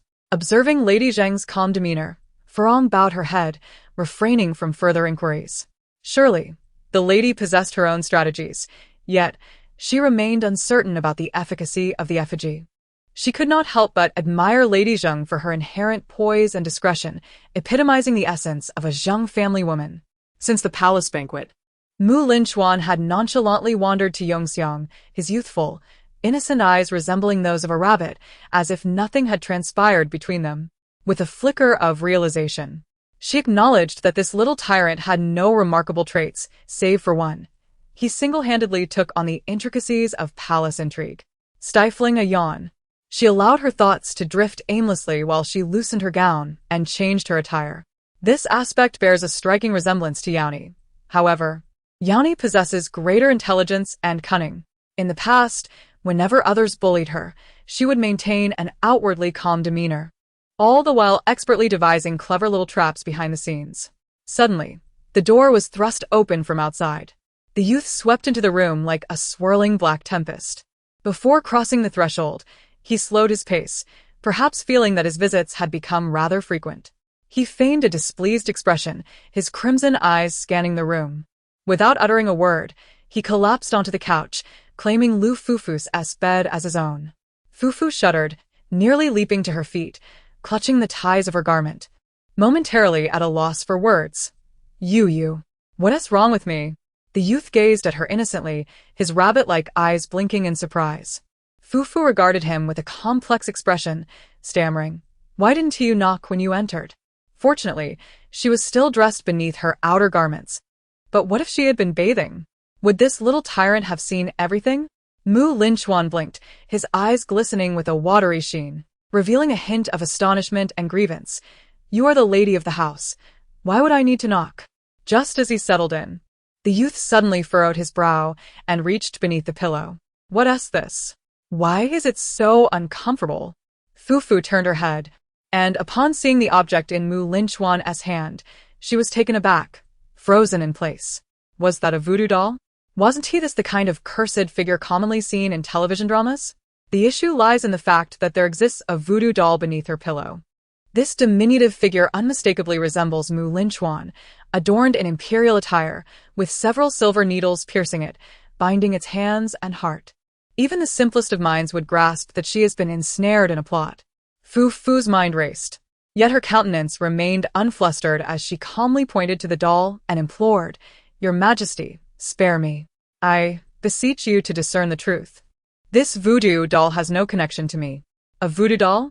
Linchuan remarked, holding the figure with an impassive expression, yet casting a somewhat surprised glance in her direction. Are you referring to this effigy? Fufu tilted her head and blinked. It seems that could be one way to phrase it. Linchuan looked at her in exasperation, extracting the silver needle only to pierce it once more. I know you are not the one behind this. He scrutinized the doll intently, his youthful visage darkening. He had never felt such a profound insult to his intelligence. With a sardonic glint in his eyes, Linchuan scoffed. Do you think I am a fool to have such a figure placed beneath your pillow? Upon hearing this, Fufu felt a subtle relief wash over her, accompanied by a twinge of doubt. Why was Linchuan not adhering to the expected script? Logically, he ought to have erupted in fury, flounced away, and vowed to uncover the truth. She could have faced disfavor or even dire consequences. Fufu sighed, realizing that the torrent of pleas she had initially prepared had evaporated, leaving her devoid of recourse. Your Majesty does not suspect me? Fufu inquired in astonishment. Linchuan gazed at her with an expression of incredulity, and after a moment, he finally sighed. Were it not for my discerning eye, would you be enjoying such a carefree existence? You live quite comfortably. Are you simply bored, or have you succumbed to some fanciful delusion, treating me as a fool? His eyes narrowed dangerously, a cold smile gracing his lips. He resolved to uncover the truth and eliminate the threat. Fufu's gaze was tinged with complexity. Has this little tyrant misplaced his focus? A glance at the figure in her hands deepened Linchuan's scowl. The figure was grotesquely crafted. The youth's expression darkened considerably. Was this truly his countenance? Summon someone. Investigate who has entered the concubine's chambers in recent days. The youth rubbed his hands together, his lips curling into a triumphant smile, clearly eager for action. A mere concubine from a forgotten palace daring to serve as a target for the emperor was indeed a matter of great consequence. The flowers offered at the Buddha's altar had already withered. On this day, when Furong ventured into the Wailan garden to prune the branches, she happened to overhear several palace maids quietly discussing the matter on her way back. Her expression grew grave as she tightened her skirt, returning to the Yusho hall. She informed Madame de Zheng of the situation, who merely acknowledged with a nonchalant air that she was aware. After all, she was just a girl from the countryside, and there was little need to expend much thought on her. Ultimately, it was Amé's recklessness that had led to her demise. With this thought, Madame de Zheng clenched the scroll in her hand, suppressing the multitude of sorrows within, closing her eyes in quiet contemplation. Amé, this time, your elder sister has avenged you. A target? Pei Shu looked up in astonishment from the mountain of documents before her.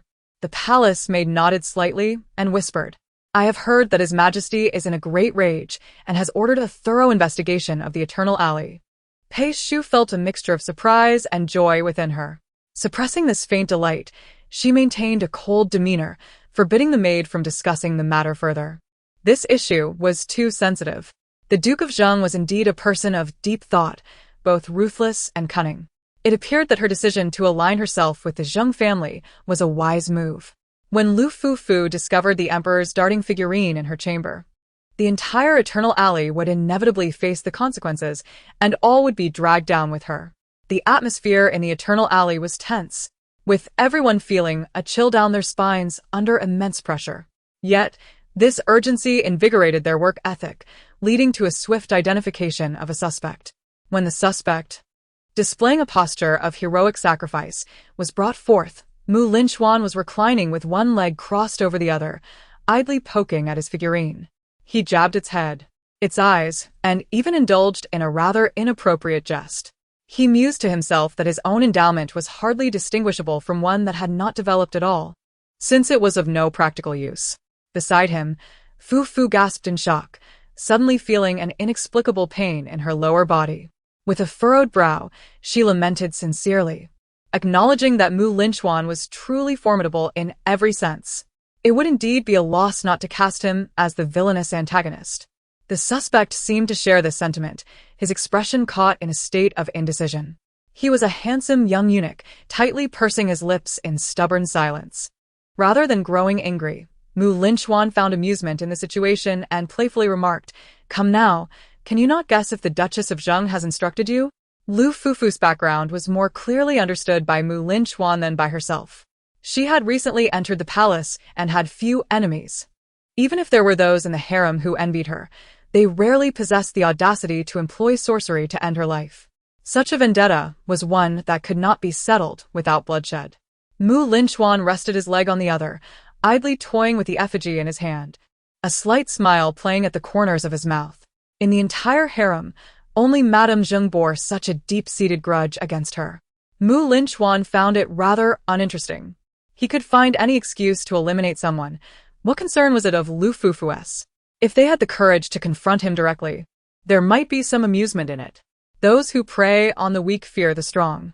He tossed the effigy carelessly onto the bed, bemused by the fact that his wife was so ineffectual. The eunuch interjected, "Your Majesty, such words are misplaced. This matter has nothing to do with Madame Zheng, but rather is a personal grievance between you and Consort Lu." Linchuan replied, "It is a matter as clear as day, one I have long been aware of. Does it serve any purpose to shield her? Whether it is to kill or not, the deed will be done. To dare use me as a pawn in the harem's contest for favor, does the Zheng family, from top to bottom, and you and your kin, not value your lives?"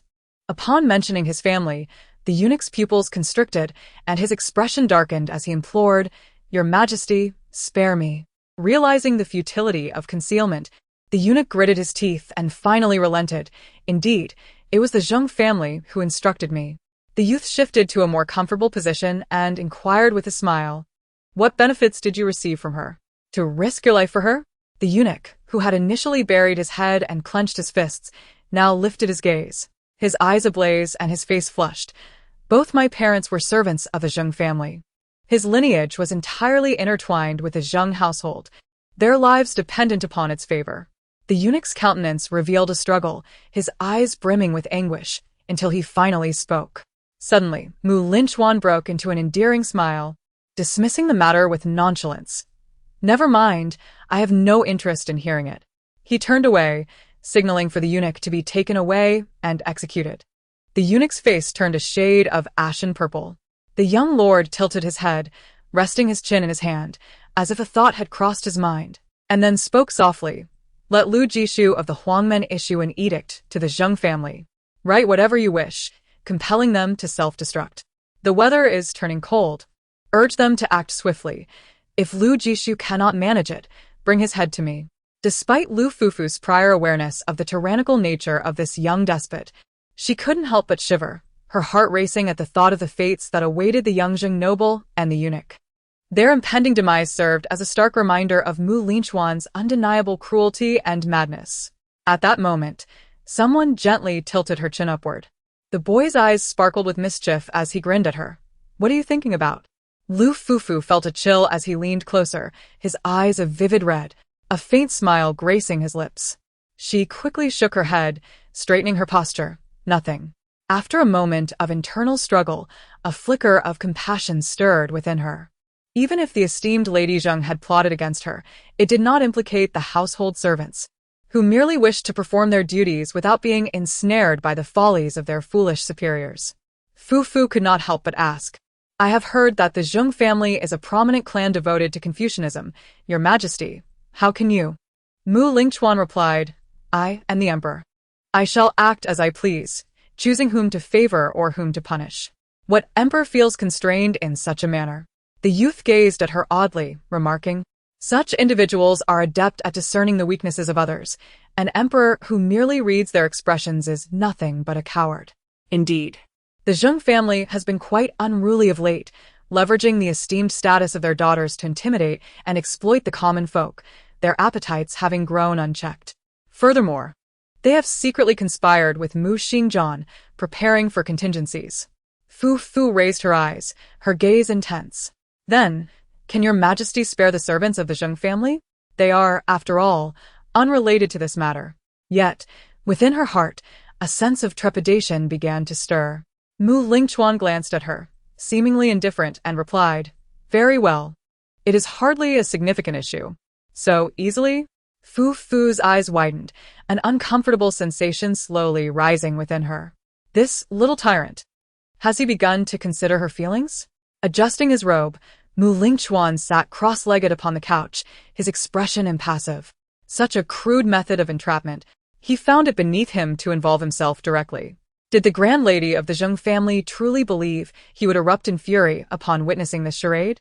In truth, Mu Lingchuan was not so fragile. He scoffed at the notion, amused by the absurdity of being perceived as psychologically delicate. The youth found the situation amusing, yet he was also growing impatient. It is uncertain how many individuals perceive him as the creator of this glass bottle, believing that the death of his mother has left him with considerable psychological scars. Consequently, he remains reticent regarding the matter of the late king and queen, navigating his thoughts with extreme caution, as if traversing a tightrope, fearful of awakening his sorrowful memories. Little do they know, the individual in question has not given this matter any thought for the past 8 centuries. Mu Linchuan rested his chin upon his hand. He was merely a young lad, whose smile radiated innocence and sweetness. He has been patiently awaiting the day his cousin would ascend to the capital, yet he seeks amusement throughout this journey. In the afternoon, Madame Zheng dispatched Farong to gather information. After several days, all that needed to be uncovered should have been revealed. Farong returned swiftly, her expression peculiar, reflecting shock, lingering terror, sympathy, and even a hint of reluctance.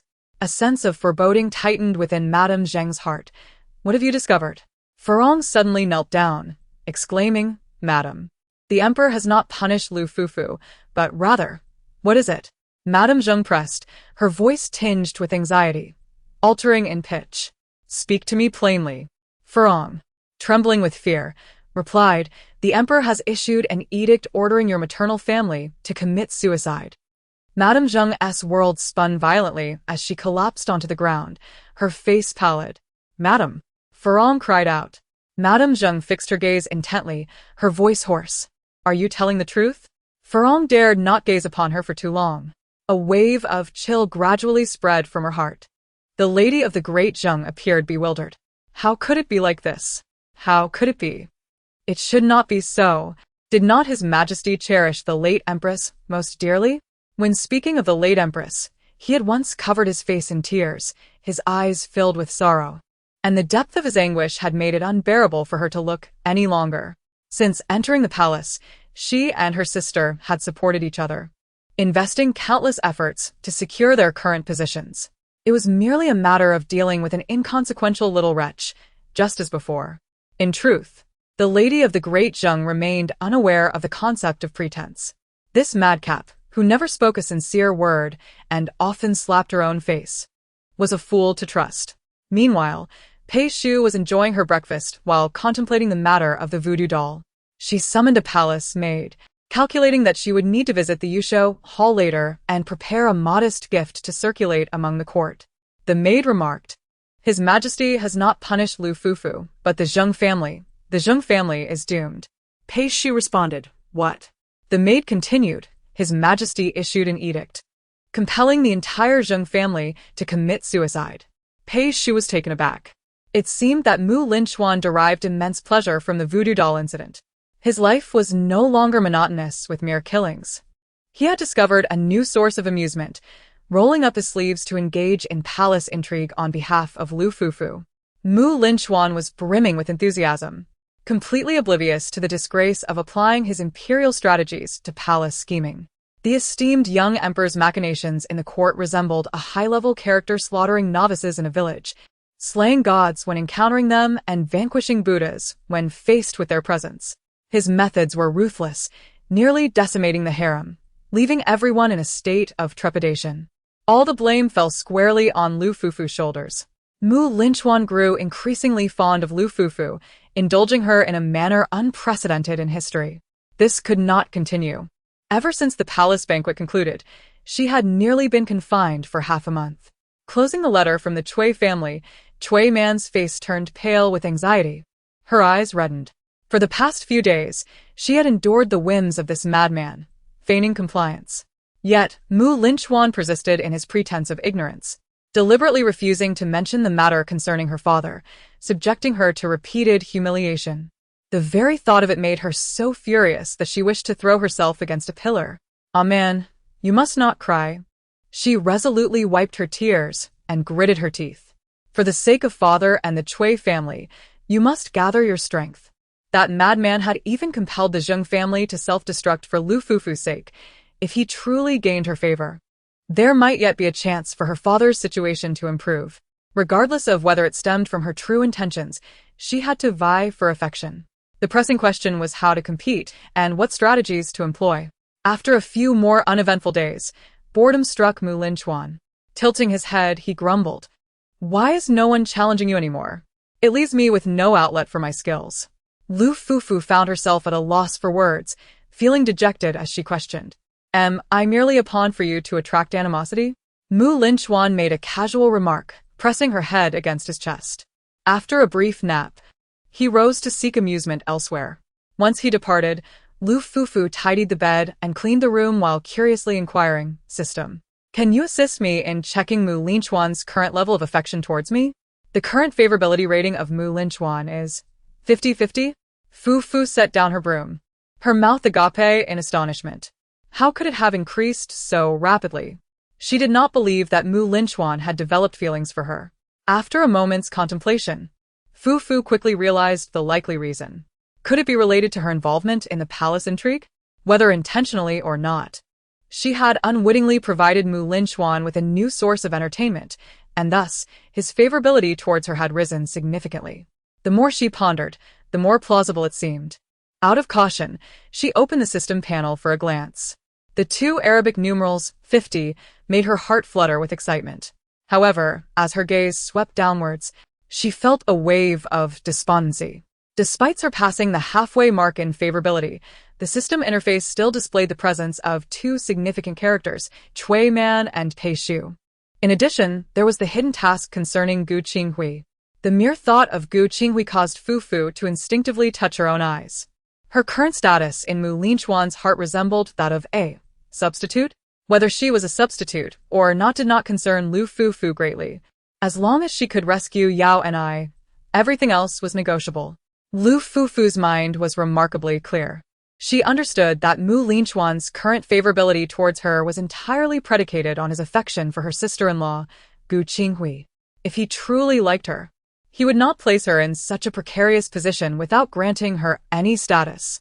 Given Linchuan's casual attitude towards bestowing titles as if they were mere garments, it would be effortless for him to assign her a rank. After all, it was only a Lu Fufu of sufficiently low standing who could be easily manipulated for his amusement. The concubines in the harem recognized that in Linchuan's eyes, she was merely a plaything, which emboldened them to frequently target her, even amidst her current favor. As Fufu resolved to shut down the system panel, the character interface belonging to Cui Man unexpectedly flickered out. Chapter 30. What have you done? You directly. The weather grew increasingly frigid, having recently witnessed a light snowfall. Linchuan, adorned in flamboyant attire, with flowing robes and a towering hat, found his toes dusted with fine snow, reddened by the biting cold. Upon emerging from Yongxiang and passing through a grove of plum blossoms, he paused, pondering as he inquired of Zhang Song beside him. Did you not hear any sound?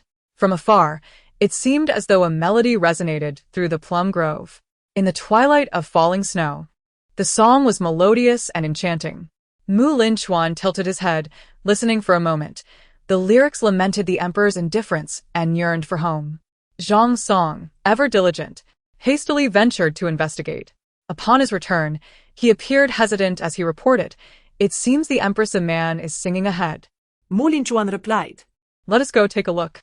At this time, early winter enveloped the world in twilight, where snow and light intertwined, creating an ethereal realm akin to a crystal universe. Mu Linchuan halted, his gaze transfixed upon a maiden in the plum grove. She held a glass lantern, draped in a white fox fur cloak, standing amidst the slanted branches of the red plums. The shadows of the blossoms were sparse, and their delicate white petals shimmered. Snowflakes adorned her hair, and a subtle fragrance wafted from her sleeves. Her cheeks, as radiant as jade, reflected a moment of contemplation as she gazed intently at the rosy plums. Suddenly, the distant sound of footsteps broke her reverie, causing her to turn, momentarily taken aback. Beneath the red plum tree stood a youth, his gaze fixated upon her. Mu Linchuan's slightly curled hair fell over his forehead, his lips of vivid red against pearly white teeth, and his long, delicate brows and enchanting eyes seemed to evoke a more profound stir than the crimson blossoms amidst the world cloaked in silver. At the sight of Mu Linchuan, Aman's expression shifted subtly. Biting her lower lip, she impulsively lifted the hem of her dress and fled, scattering petals in her wake. Like a startled fawn, she dashed deeper into the plum grove, but barely had she taken a few unsteady steps when a cold hand clasped her wrist. "Release me." Aman stumbled back, her lips clenched and her starry eyes glistening with unshed tears as she struggled against him, torn between resistance and yearning. "What is your Majesty's intention? Is it not enough that you have humiliated me time and again?" Mu Linchuan, finding the situation bothersome, simply pinned her beneath the plum tree. Her back pressed heavily against the trunk, Aman gasped, a pained frown etching her features. Her cheeks flushed crimson, and as she raised her gaze, a thin veil of moisture coated her eyes, nearly spilling over as tears. At last, she settled into silence. Mu Linchuan casually inquired, "What song is this you sing?" Aman replied coldly, "It is of no concern to your Majesty." The youth looked at her with innocent curiosity. "You are my consort. How could it possibly be of no concern?" Aman froze, nearly biting her lip to the point of bleeding. Mu Linchuan extended his hand, his fingers cold as if they were not those of a living being, and gently caressed Aman's slender neck, which seemed fragile enough to break. Leaning closer, he whispered in a deep, resonant voice, laced with a hint of ambiguous mirth, this verse. "It is not of your own composition, is it? In bygone years, Empress Chen, having fallen from grace, solicited Sima Xiangru to compose the Changmen Fu." The youthful voice was both ambiguous and ethereal. As one drew closer, an undeniable sense of itchiness enveloped the ear. A man, her legs weakening, felt her cheeks flush crimson, and in a fit of indignation, exclaimed, "Your Majesty, I harbored no such intentions." Zhang Song stood in stunned silence, scarcely daring to breathe, yet he could not suppress a sigh within. Observing the situation, it appeared that this lady man had indeed played her cards wisely, likely regaining the emperor's favor, suggesting that the dynamics of the imperial harem might soon shift. "Alas for the one in the cold palace. Pray tell me," the youth inquired, standing tall with a smile, "who composed these lines?" A man lifted her chin, meeting Mu Linchuan's gaze coldly. It was Lu Jishu, the Yellow Gate scholar. "I have spoken my piece. Can your Majesty permit my departure?" Zhang Song sighed in exclamation. "Ah, such a clever game of feigned retreat." As he pondered the emperor's next move, Mu Linchuan suddenly spoke. "Release her? Why not?" he declared. "Bring forth Lady Aman. Demote her to commoner status." A man trembled, staring incredulously at Mu Linchuan. Chui Man questioned, "Is she mistaken?" Mu Linchuan laughed heartily. "What say you? Am I not generous? I shall let you go. The farther the better. You seem ill at ease in my harem, and I shall not compel you. Yet, as for Lu, the Yellow Gate scholar, I had not realized he possessed such talent." Suddenly, Mu Linchuan's shoulders shook, and he covered his face, tears of emotion streaming down his cheeks. The verses were imbued with profound sentiment, elegant and refined. Lu, the Yellow Gate scholar, had indeed expressed such deep feelings toward me. The youth raised his crimson eyes and tenderly caressed a man's pallid cheek. "In light of this, My beloved consort might as well abdicate in favor of another. Proclaim my decree, summon Lu Huangmen to the palace and bestow upon him the title of, let us say, madam. Zhang Song nearly twisted his neck in shock, turning it with a crunch as he exclaimed in terror, Your Majesty?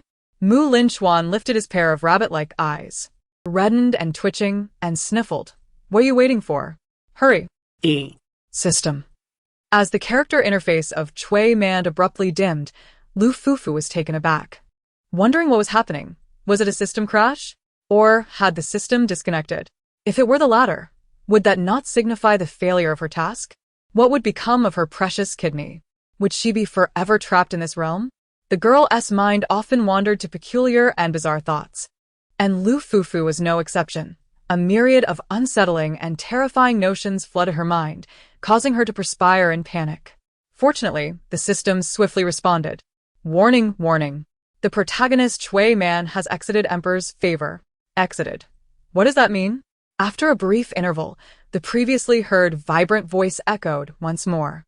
Unlike the emotionless AI recitation of the system prompts, this voice seemed to resonate with the essence of the system's customer service. Most of the time, the system refrained from interfering in the host's tasks apart from the essential communications at the outset. Once the task commenced, it would no longer engage in conversation with the host. This time, even the system was taken aback, prompting an unfiltered response. Host, what have you done? You've eliminated the female protagonist outright. It seems you have exceeded the task expectations. As Chui Man's character interface dimmed, a new one illuminated the screen. Name, Lu Jishu. Gender, male. Age, 60. Identity, Huangmenlang, madam. The system remained silent. Lu Fufu trembled, gazing at the elderly gentleman with a grizzled beard. Is this truly the newly appointed female lead? This. Fufu's eyes twitched as she sincerely lamented. When did Mu Lingchuan's taste become so peculiar? The system indicated that the original female protagonist was out of the picture, an occurrence never before encountered in previous transmigration tasks. You handle this as you see fit, it suggested.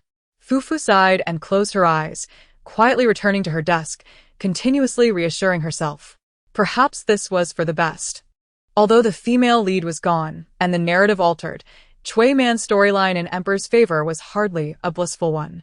Initially, she was imprisoned and tormented by Mu Lingchuan, subsequently faced similar trials at the hands of Mu Xingjian, and fell victim to the schemes of a malicious rival, even suffering miscarriages and heartbreak, ultimately succumbing to despair. After a mere 10 chapters of Mu Xingjian's relentless pursuit, Chui Man forgave him, resulting in a smooth, happy ending.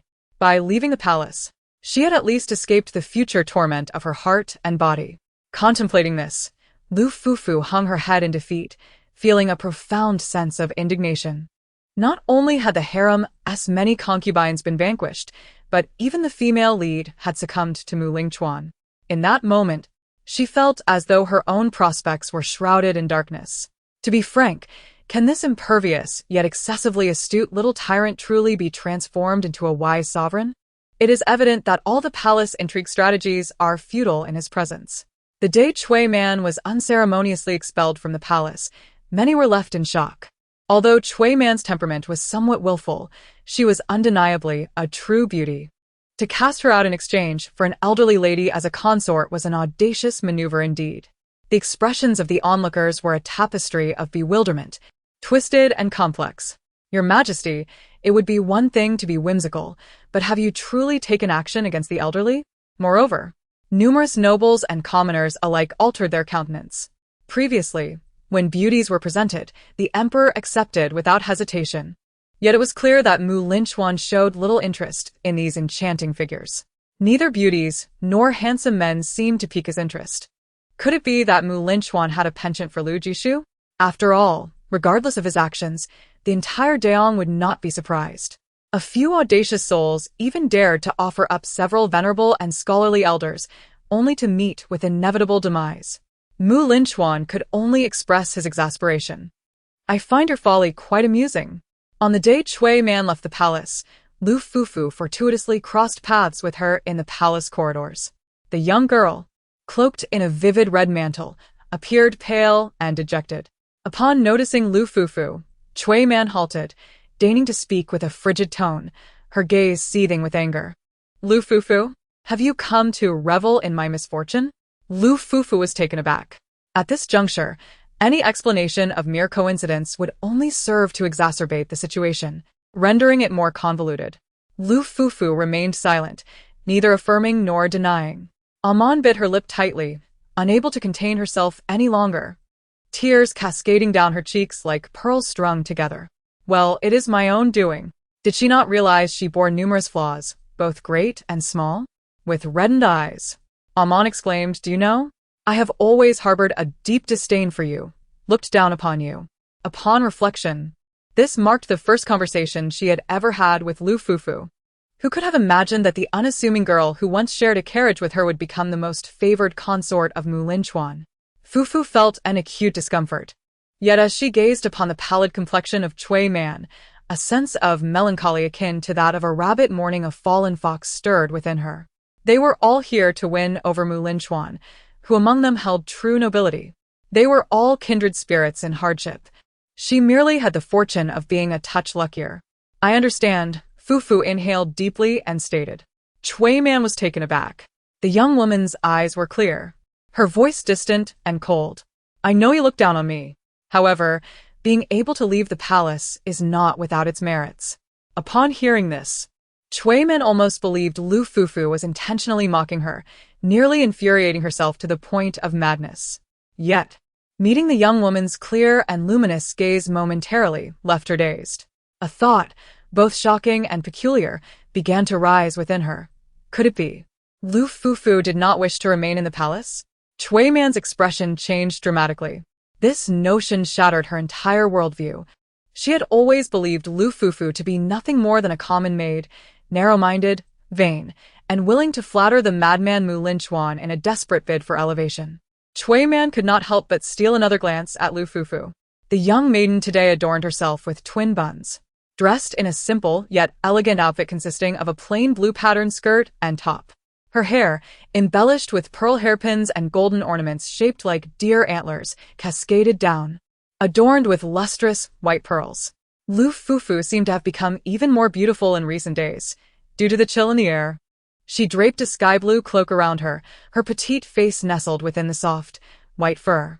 What captivated the gaze most was the cascade of deep black hair that slipped from beneath her pristine fox fur. Her long eyelashes framed her large eyes, untouched by cosmetics. The minor imperfections on her face only accentuated her natural charm. Her attire, while understated, exuded an air of elegance and grace. Each piece she wore was a gift from Linchuan. Reflecting on the extravagant gifts bestowed upon her by that little madman, Chui Man felt a bitter pang. Linchuan had presented her with mere beautiful trinkets of gold and silver, far inferior to the exquisite deer antler hairpin that Lu Fufu now wore. It was at that moment that Chui Man realized the extent of her misunderstanding. Aside from not granting her the title of queen, Lu Fufu's adornments were clearly reserved for someone of royal status, indicating a blatant overstep. This affection was unparalleled within the entire harem. Linchuan, that little madman, had taken it upon himself to meticulously dress Lu Fufu in such a manner, his indulgence bordering on the outrageous. Even Chui Man, upon introspection, knew that she would never dare to wear such opulence outside of significant occasions. Yet Lu Fufu not only wore it, but did so with remarkable composure, her eyes sparkling as she regarded her. The priceless attire enveloped her as if it were but a simple robe, hinting at a life lived with profound clarity. Neither servile nor arrogant, neither boastful nor disheartened.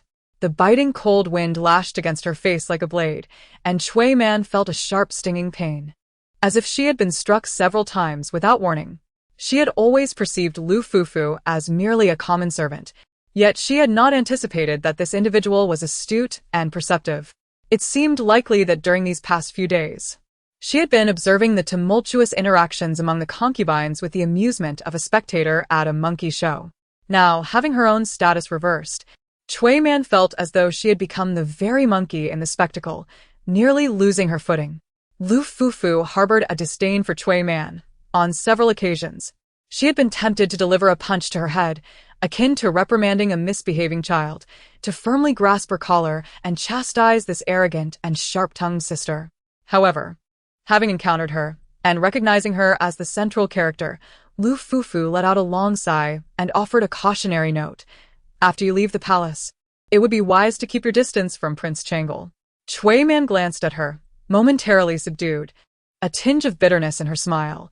He even confided that to you? Lu Fufu did not refute her. With this exchange, Chui Man was disinclined to prolong the conversation. She hurried away, her steps unsteady, no longer daring to linger in Lu Fufu's presence. Chui Man. Lu Fufu hesitated for a moment, but could not restrain herself from speaking again. I have a message for you. Chui Man's eyes flickered with a wary light. Resembling a small beast, she pressed her lips together and hesitated. Speak. Lu Fufu was uncertain of her own motives. While she held no fondness for Chui Man, she was also unwilling to witness her endure the same harrowing fate as depicted in the original narrative. Once again, she envisioned the bitter winter where this malicious antagonist forced her to kneel, the chaos of war leading to her abduction, the tragedies of miscarriage and abortion, and ultimately becoming a pawn in the hands of Mu Xingjian, stripped of her freedom. All of this is due to Chui Man's renowned visage that captivates the region of Guangdong. The once spirited and radiant girl from Imperial Grace has, by the end, been tormented to a state of exhaustion and suffering. Fu Fu has grown despondent about her meddlesome, motherly nature. Speak up, after all. She simply cannot bear to witness a young girl like Yao and I enduring such tribulations. You are exceptionally beautiful. Fu Fu inhaled deeply, striving to render her demeanor as sincere as possible, devoid of any semblance of a victor's arrogance, for the innocent are often punished for possessing beauty. Suddenly, Chui Man's heart skipped a beat. Was Lu Fufu attempting to remind her? The thought was astonishing yet made her cheeks flush with embarrassment, prompting her to retort instinctively, "What are you pretending for here? I have no need for your insipid pity." Indeed, she required no such pity. Chui Man felt as though a myriad of emotions had been unleashed within her, a tumult of shame, anger, and other sentiments, leaving her utterly distressed. This only underscored her pettiness and superficiality. After returning home, Chui Man felt lost and adrift.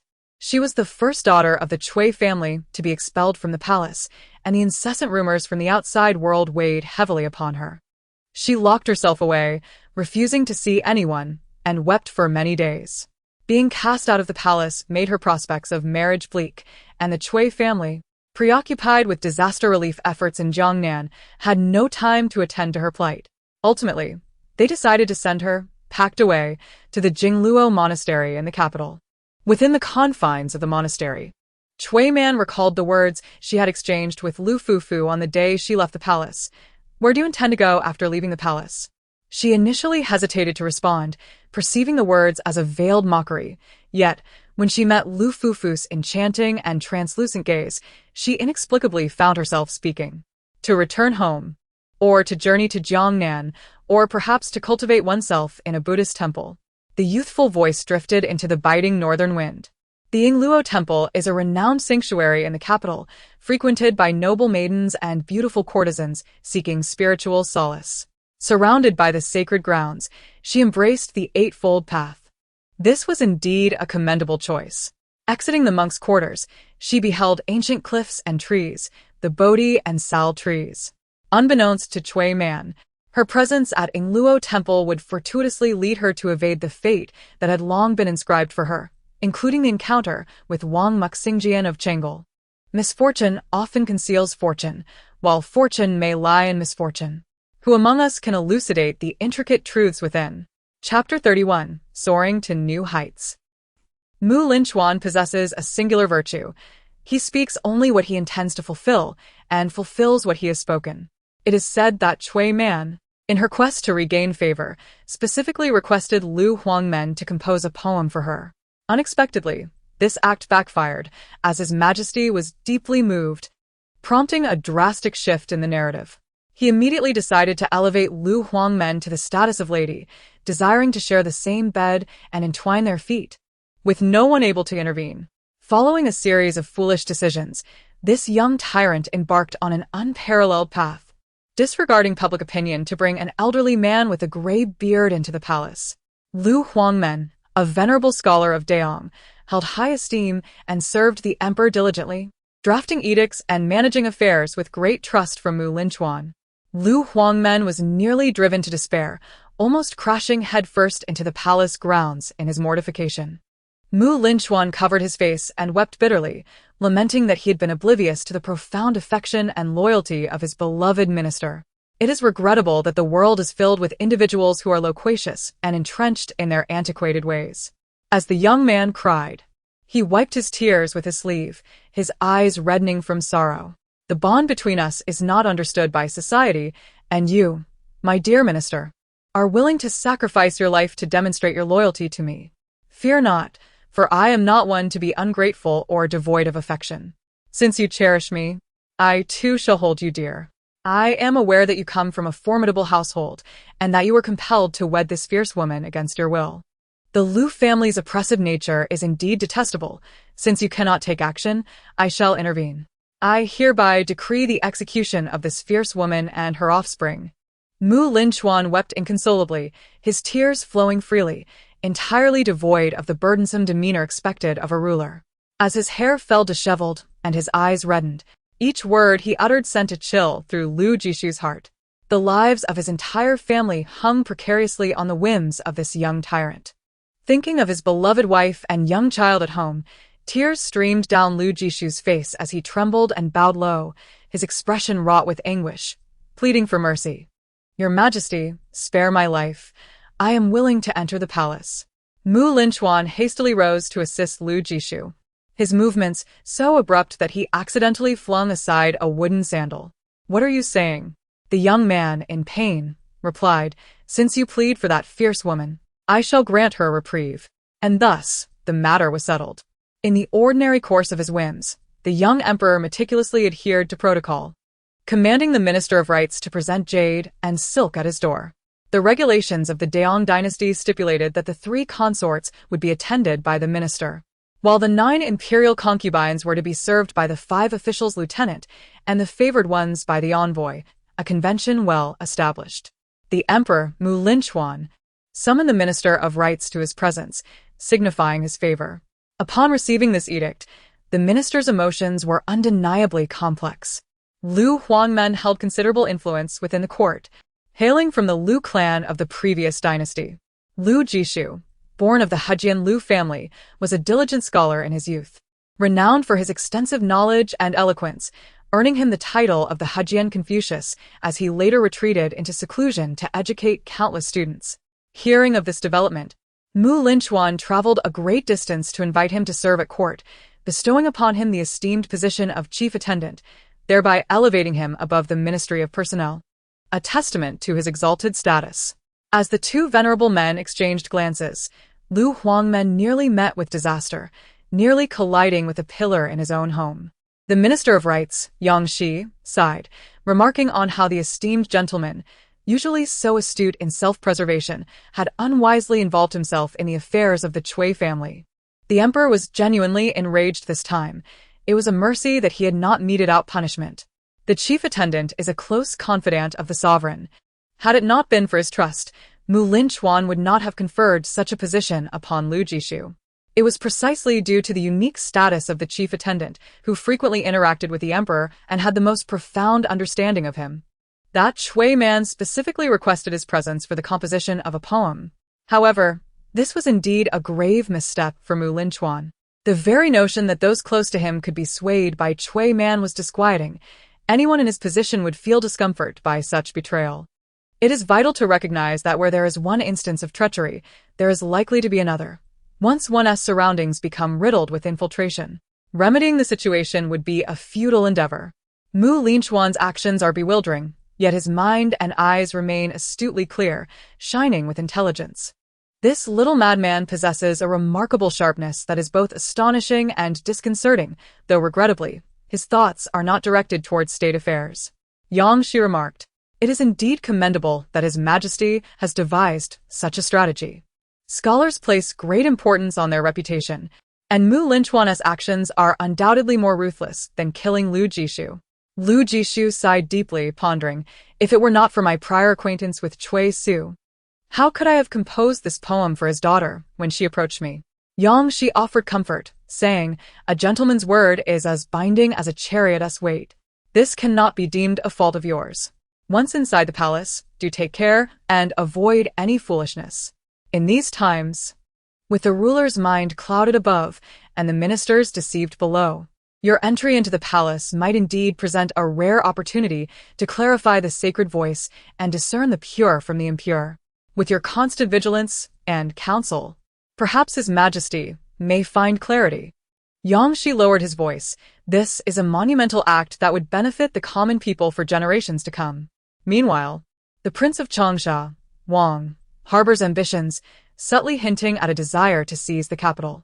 Time is of the essence. If Linchuan continues to feign ignorance, he may soon find himself ousted from the throne by his cousin. Lu Huangmen felt a bitter taste in his mouth, striking his thigh as he sighed. He had been comforting himself in this manner at home these past few days. Regardless of whether this matter succeeds or fails, future historians will undoubtedly record it in grand detail, and he fears it will become a source of ridicule for 1,000 years. Alas, if I do not enter hell, Who will? it seems fate has destined me for this tribulation. Lu Huangmen's entrance into the palace has indeed stirred quite a commotion within Linchuan's harem. Lady Lu, or rather, Madame Lu, has rarely made an appearance since entering the palace, depriving others of the opportunity to witness the spectacle. Today, Lu Fufu rose a bit later than usual, feeling somewhat disoriented. Upon stepping outside, she encountered Zhang Song, who was smiling with his apprentice at the gate. Your Grace, His Majesty has instructed me to deliver some refreshments. Instantly invigorated, Lu Fufu eagerly accepted the food box, maintaining all the necessary courtesies. Thank you, Master Zhang. With a nod of acknowledgement, Zhang Song did not linger. As Lu Fufu carried the food box into the room, she found Yuan Lingi reclining on a soft couch with a book, while Fong Hutu sat before the mirror, grooming his hair. Upon glancing at the list of delicacies, Fong Hutu raised an eyebrow in surprise. Jean Su Han Fong osmanthus cake, fragrant steamed pine nut cake, and green bud liquid tea cake. What an extravagant array of names. The titles of these pastries were indeed ostentatious. Yuan Lingi closed her book and laughed. Such is life in the capital. It is far less straightforward than the ease of your native Longxi.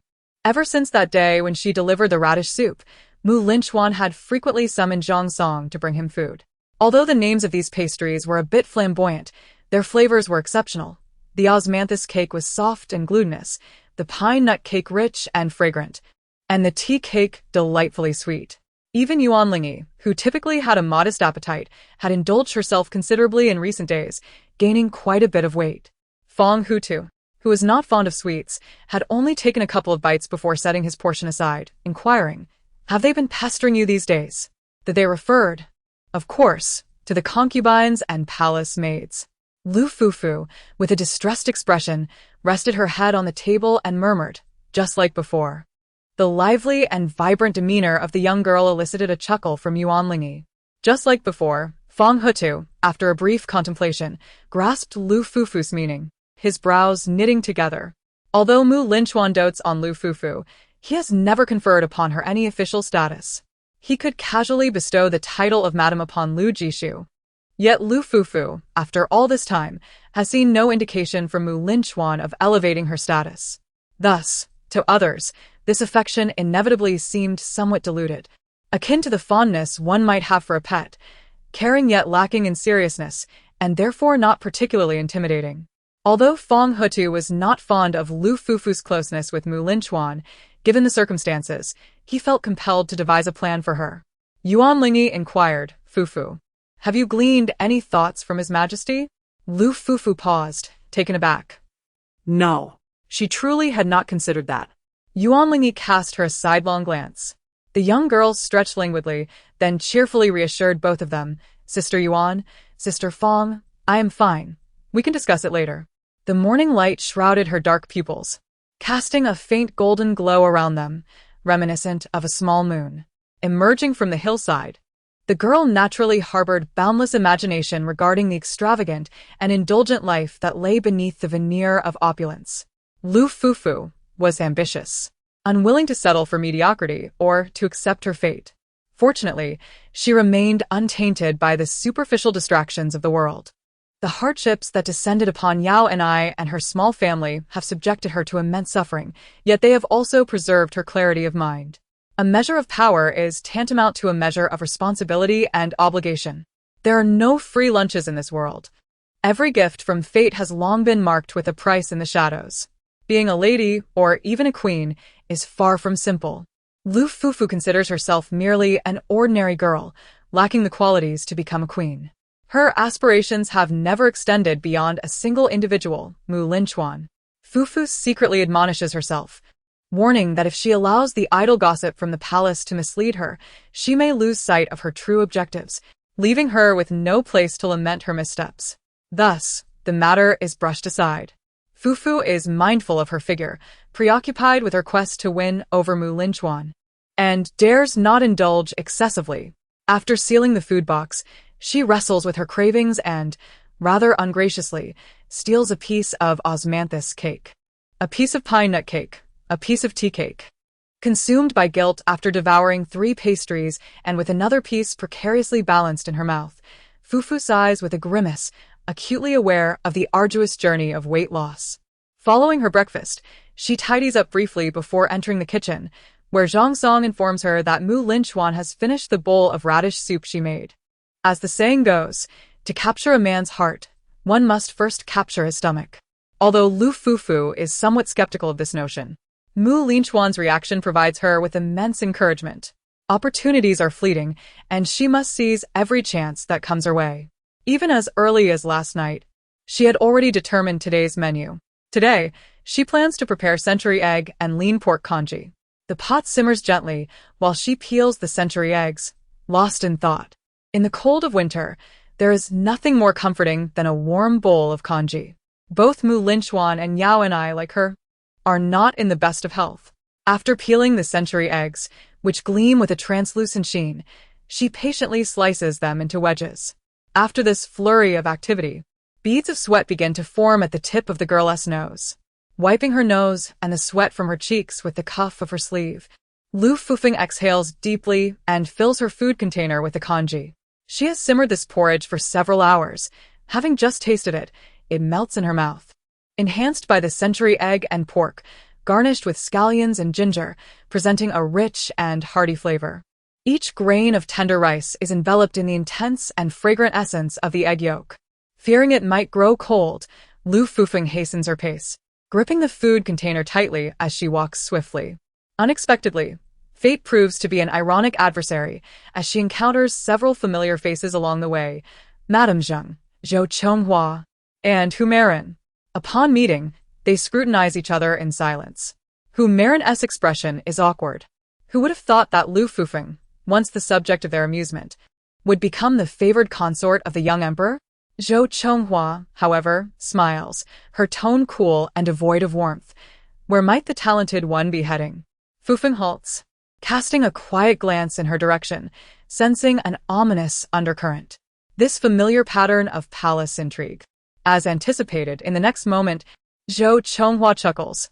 The talented one seems to be quite pleased with herself lately, to the point of neglecting even a simple greeting for me. Zhou Chonghua, confident in her beauty, scrutinized Lu Fufu with a discerning gaze and was taken aback. How could it be that in just a few days, Lu Fufu appeared to have grown significantly more beautiful? Having occupied her position for quite some time, she noted how Linchuan had continuously promoted Cui Man and Lu Huangmen, yet had failed to consider her at all. A swell of indignation arose within her, prompting her to make a few cutting remarks. Madame de Zheng had noticeably waned over the past few days, her complexion pale, as if she might collapse at the slightest gust of wind. She had entirely shed her former air of aloof elegance, and as her gaze fell upon Lu Fufu's face, it bore an added hint of resentment. The lives of her younger sister and the several members of the Zheng family were all tied to Lu Fufu. For reasons unknown, Linchuan had chosen not to eliminate her. Perhaps he believed that allowing her to linger in this world would be a more profound suffering. Madame de Zheng closed her eyes, and when she reopened them, a glimmer of coldness had settled in her gaze. She had become the laughingstock of the palace. All thanks to Lu Fufu.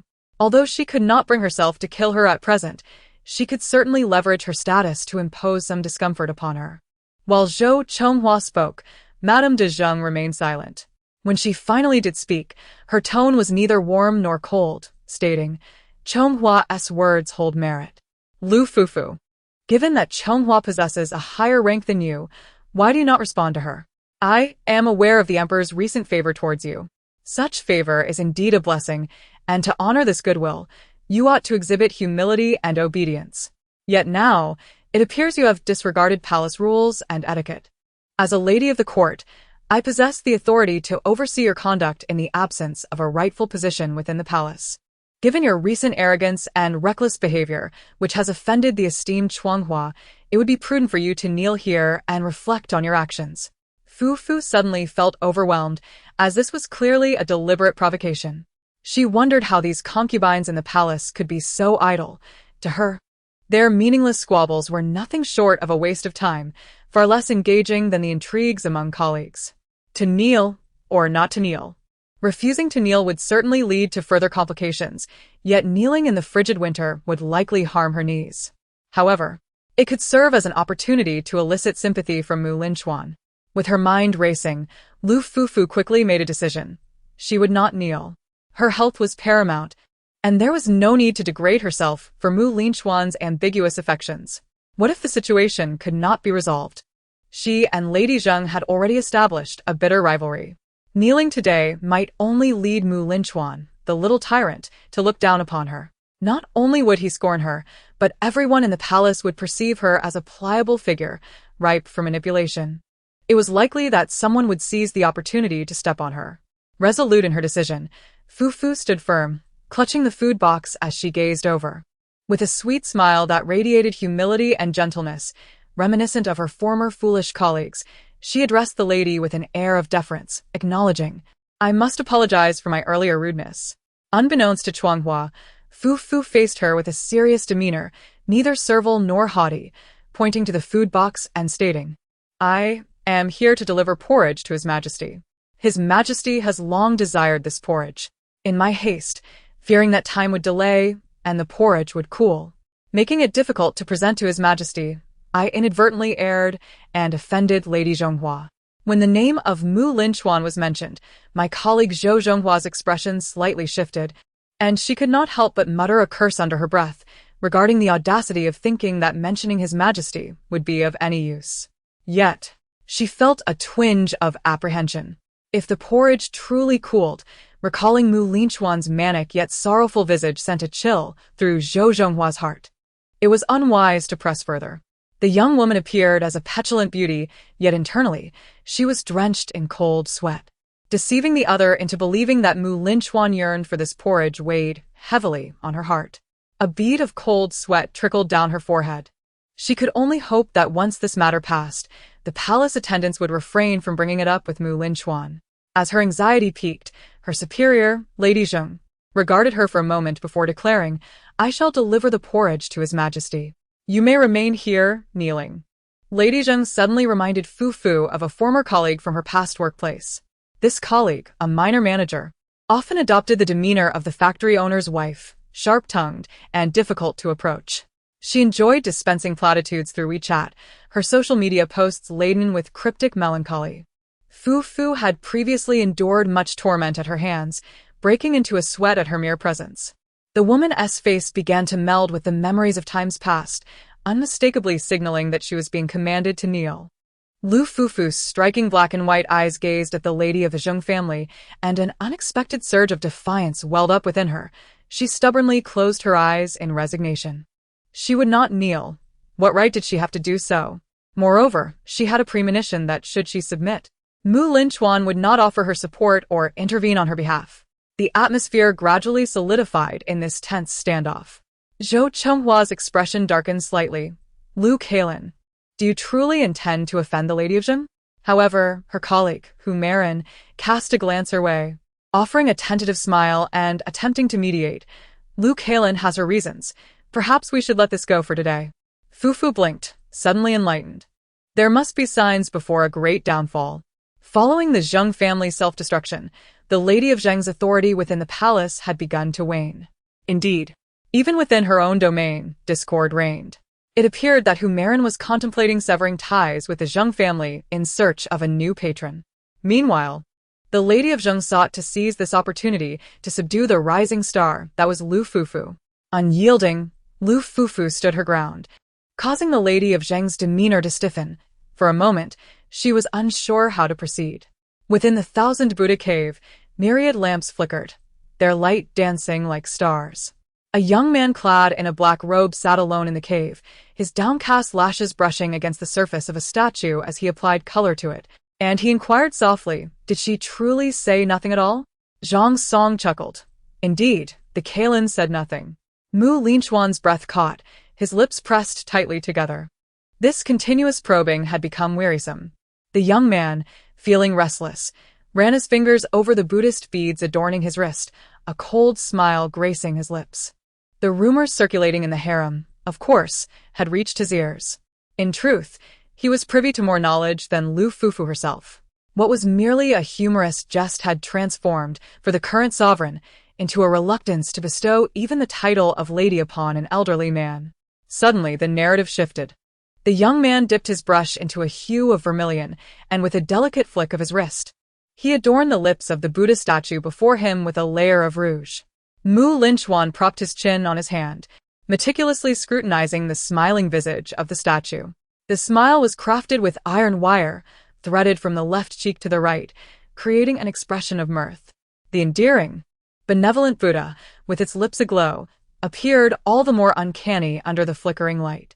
Yet, Mu Linchuan beheld it with a sense of satisfaction, whimsically adding a touch of blush that rendered the figure akin to a monkey's rear.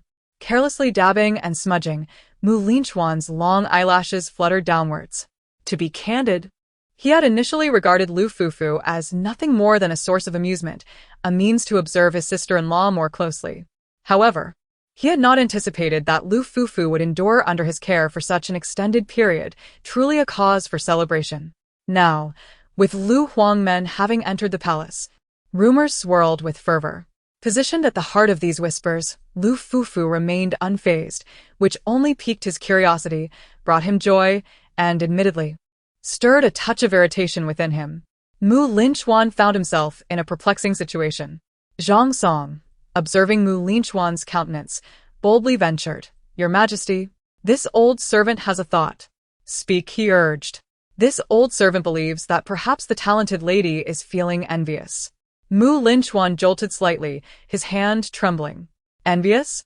He raised his eyebrows high, his eyes wide with disbelief as he gazed at him. Zhang Song remarked, the rumor circulating within the palace. "I am certain your Majesty has also heard." He had conferred the title of lady upon that Lu Huangmen, yet made no mention of Lu Caijin's rank. Mu Linchuan assumed a scholarly demeanor, eager to engage. "In your humble opinion, what should I do?" Naturally, one ought to elevate Lu Caijin's position, bestow some rewards, and then offer a proper consolation. Feeling a twinge of jealousy, his heart skipped a beat. The youth furrowed his brow, increasingly convinced that Zhang Song's words were untrustworthy. To truly believe such words would be no different from indulging in narcissism. Indeed, it is said that women and petty men are difficult to manage. Girls are truly perplexing. As the sovereign, how could he possibly fathom the sentiments of a young lady? Thus, the youth nonchalantly waved his hand, setting aside his brush and ink, and stepped out of the Thousand Buddha cave, conceding to your wishes. The atmosphere hung in a delicate balance. The young lady offered a sheepish smile, gracefully retreating a step, slightly nodding towards Lady Zheng, seizing the opportunity to slip away. "Please allow me to deliver this porridge to your Majesty first. Afterwards, I shall return to face punishment." As she spoke, she abruptly halted, shifting her phrasing. "After I finish delivering the porridge, I would appreciate the opportunity to further explain to you, my lady." Her heart raced, nearly betraying her thoughts with the mention of punishment.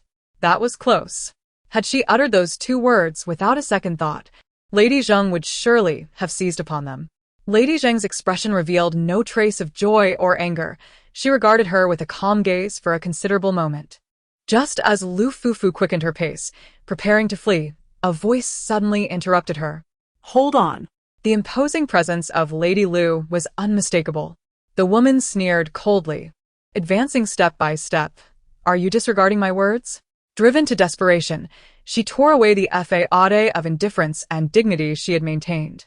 In recent days, she had endured the loss of her sister, father, and mother, her nerves fraying in an instant. A mere glance instructed the palace maids to step forward, seizing Lu Fufu's arms and compelling her to kneel.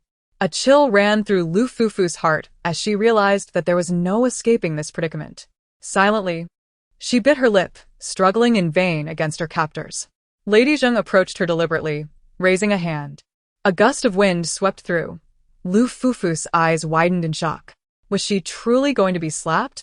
However, the palace maids held her firmly, and no matter how she fought, she could not break free from their grip.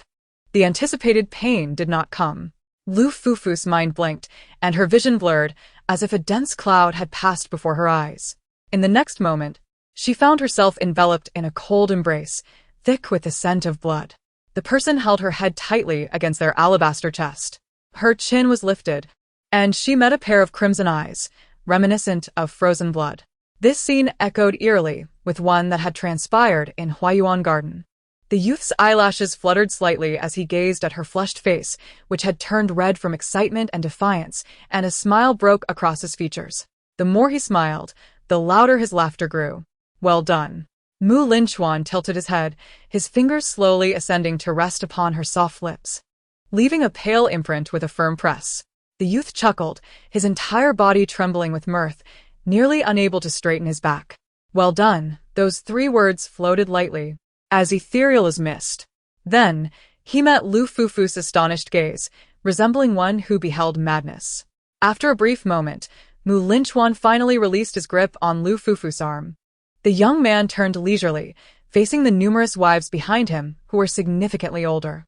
His wives, both senior and junior, were taken aback by his sudden appearance, their expressions transforming in shock. Particularly, the 2 palace maids appeared especially alarmed. The gaze of the grand lady of Zheng fixed intently upon him, her eyes revealing a complex mixture of hatred, sorrow, and disappointment. Zhang Song stood at a distance, his expression obscured from view. Fufu, her cheeks flushed with excitement and indignation, gradually regained her composure as her heartbeat steadied. Upon seeing Zhang Song, an understanding dawned upon her. Linchuan had been observing her all along. A sensation akin to a blockage filled her throat, her face momentarily puffing in frustration. She knew well that this little tyrant harbored no benevolent intentions. Yet, was he afflicted by paranoia or merely engaged in relentless probing? Linchuan, with tender affection, inquired, "What is the lady doing?" The grand lady of Zheng's expression stiffened. "As your majesty observes, this humble servant is managing the 6 palaces. Lady Lu, emboldened by favor, has overstepped her bounds, disregarding palace regulations, and has shown no remorse in her confrontation with Zhou Chonghua. I, a humble servant, find myself in a position of necessity." This gentle demeanor has rendered Linchuan somewhat disheartened. The young man's long lashes cast shadows upon his pallid complexion, while the delicate sunlight caresses his skin. His form is a harmonious blend of sinew and bone, possessing a fragile beauty that hints at a certain ill health. I had anticipated a matter of great significance, yet it appears to be merely this. Linchuan, with a smile that dances upon his lips, addressed the lady. "Madam, your diligent efforts within my harem are sincerely appreciated. Allow me to express my gratitude." Having uttered these words, he performed a bow of impeccable grace. Witnessing this, the attendants behind Lady Zheng, such as Zhou Chonghua, promptly knelt, trembling like fledglings in the presence of their superior. Linchuan scrutinized Lady Zheng with a gaze imbued with tenderness, remorse, and guilt. He sighed deeply. "Madam, you have grown thinner. Alas, it is my fault. As a husband, I have failed to share your burdens, leaving you to toil and worry." Lady Zheng's expression stiffened further, her throat constricted by fear. "Your Majesty, what do you mean? This is merely my duty." However, the youth, with twinkling eyes radiating the morning light, his dark locks swaying gently, exuded an air of joy and eagerness. He confidently proposed, "I have a splendid idea that might alleviate our current predicament. Why not appoint Lu Fufu as queen? She would stand as one, second only to none, at my side. Such a notion of insubordination does not exist, does it, Zhou Chonghua? The young man clapped his hands and laughed heartily. In this case, a Lu shall assist the lady in governing the 6 palaces, sharing her burdens. My lady, do you not find this proposal splendid? Heavens! The kneeling Zhou Chonghua and others raised their heads in astonishment, gazing at Linchuan. Zhou Chonghua, who was directly named, trembled uncontrollably, hastily agreeing. The queen. In the distance, Zhang Song was left dumbfounded. He had merely encouraged His Majesty to elevate Lu Fufu's status. But how could one leap directly from a mere talent to the position of queen? Madame of de Zheng collapsed to her knees. Her face drained of all color. Your Majesty, this is against propriety. Linchuan had no intention of seeking her opinion. The youth strode directly to Lu Fufu. The queen, the queen? Good heavens, the queen? Lu Fufu's eyes widened in disbelief, her mouth agape, as if it could swallow an egg. In that moment, the girl's spirit seemed on the verge of escaping in shock. The pride she once held in her composure shattered into fragments. Did this not imply that she had been elevated to the status of the factory manager's wife? No, no. Had she not rather become the factory manager herself? Chapter 32. Why should one compromise and cater to others? The Queen of the Lonely, Linchuan beamed with delight, casting her a sidelong glance, and commanded, Rise. As the queen of a nation, there exists no rationale for kneeling to others. Lu Fufu stared at him in a daze, stumbling over her words. Your Majesty? The youth's eyes widened in curiosity, his eyelashes fluttering. But are you foolishly happy? As he guided her back to the Zhaoyang Palace. Lu Fufu was so anxious that she felt as if her limbs were out of sync, her posture rigid and upright, her mind a chaotic tangle. Linchuan gently squeezed her hand, emitting a soft hum, which jolted Lu Fufu back to reality. The young man halted his steps, observing her dazed expression devoid of joy. His eyes glinting with mockery. Lu Fufu, I despise hypocritical individuals. Are you not pleased that I have appointed you as queen? It wasn't that she was displeased, rather. Fufu fell silent. She was at a loss for words to convey her thoughts to Linchuan.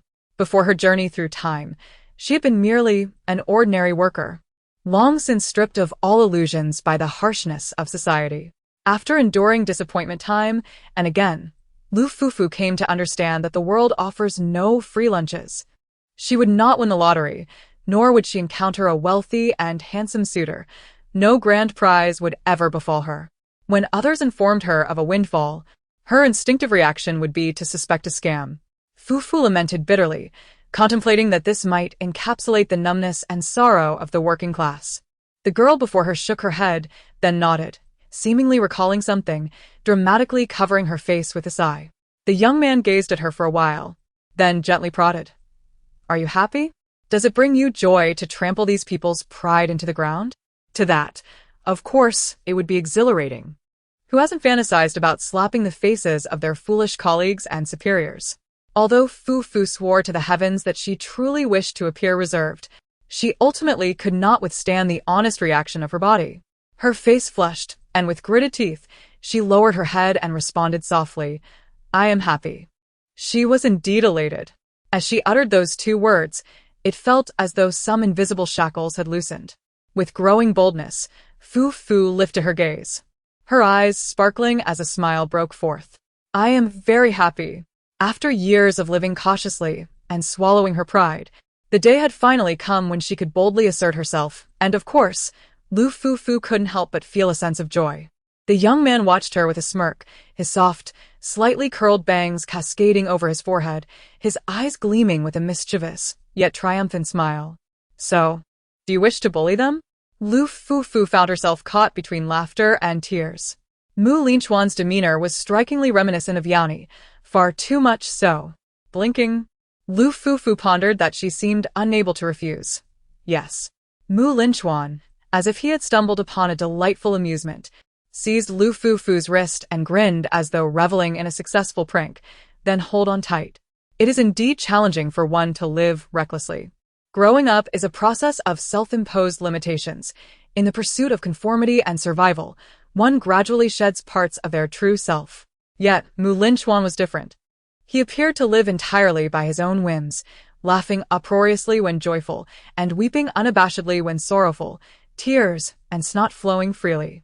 He was vibrant, embodying all manner of impulses, turbulent undercurrents, fervor, and a full spectrum of emotions. Lu Fufu, and he could be described as two extremes. She bore the heavy responsibilities of her family far too early, maturing ahead of her time, and in her innocence, she developed a touch of cunning. Linchuan not only refrained from imposing limitations upon himself, but also sought to transcend boundaries alongside Lu Fufu, encouraging her to revel in the madness of life. Therefore, he was unlike other emperors who, in their pursuit of political balance, would marry 1, 2, 3, or even 5 women whom they did not favor. Nor was he like other emperors who, burdened by caution and constrained by etiquette, were obliged to sacrifice the happiness of those around them. Linchuan strode confidently through the palace with Lu Fufu, exuding an air of authority and grandeur. Those who had mocked Lu Fufu's status turned pale. Their expressions drained of color. Linchuan, unfazed, remarked, "By tomorrow morning, you shall summon them to pay their respects. You may dictate how long they kneel." Fufu's steps were light, her heart racing with excitement, as if fireworks were bursting forth in celebration of her triumphant strategy. Together, Linchuan and she ascended the Songlong Sea on the eastern side of Hualin Garden. Within Hualin Garden lay a vast sea, upon which the mythical Punlai Mountain rose, featuring a long whale fishing platform. This platform, crafted from stone and shaped like a whale, extended 20 zhang into the depths, offering a breathtaking view of the rolling waves, as if they were cascading from the heavens. From atop the whale's back, the youth sat casually, a smile dancing in his eyes. Life should be lived like Ankasheng, drunkenly riding a great whale in the eastern sea. All things are impermanent, therefore one must seize the moment and indulge in joy. Why tolerate them any longer? Would you not agree? The youth's sleeves billowed in the wind, his smile radiant. Life is but a fleeting existence. Who knows what form one may take in the next life, be it swine, hound, or livestock? Why should one endure hardship for the sake of others? Lu Fufu observed this and felt a swell of ambition rise within her. In that moment, she too felt a sense of grandeur. Yet in the blink of an eye, that spirit waned. Is this truly the reason for your majesty's downfall? Moreover, Fufu realized that upon becoming queen, she was merely a grasshopper tethered to Linchuan. Fufu felt tears welling up, for indeed, ideals are but dreams, and realities starkly different. What is it that you hold in your hand? After a moment of ostentation, Linchuan's attention was finally drawn to the food container in Fufu's grasp. She quickly regained her composure. It is preserved egg and lean meat congee. Linchuan's expression turned somewhat peculiar, tinged with a hint of delight. Is it for me? Yes. Fufu sensed this was an opportune moment and playfully winked. I've been simmering it all morning.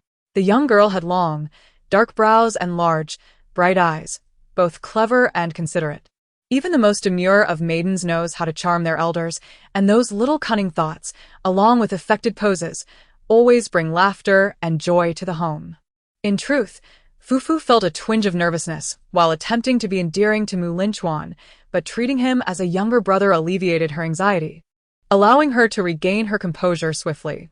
Deep down, she thought her attempts at charm were utterly contrived, akin to a struggling actress at a brothel, waving a handkerchief and calling for a gentleman to come and partake in her company. It resembled a scene from a television drama, where a heavily adorned concubine pummels the chest of a dim-witted sovereign, repeatedly expressing her disdain for the emperor. Yet, surprisingly, Linchuan seemed to genuinely embrace this theatrics, gazing at her intently as he proceeded to open the food box. The porridge within had been utterly mishandled, and it was only then that Lu Fufu regained her composure, hastily adding, "It appears to be somewhat cold. Your Majesty wouldn't want to eat it, would you?" Indeed, it was rather chilly, still retaining a faint trace of warmth. The young prince, with his lashes lowered, seemed unfazed, swallowing a mouthful without hesitation, having grown accustomed to consuming chilled foods in his youth. This was of little consequence to him. However, Lu Fufu's remark caused Linchuan to pause momentarily. He could not quite articulate the emotions stirring within him. It was as if he should grasp the spoon yet simultaneously set it aside.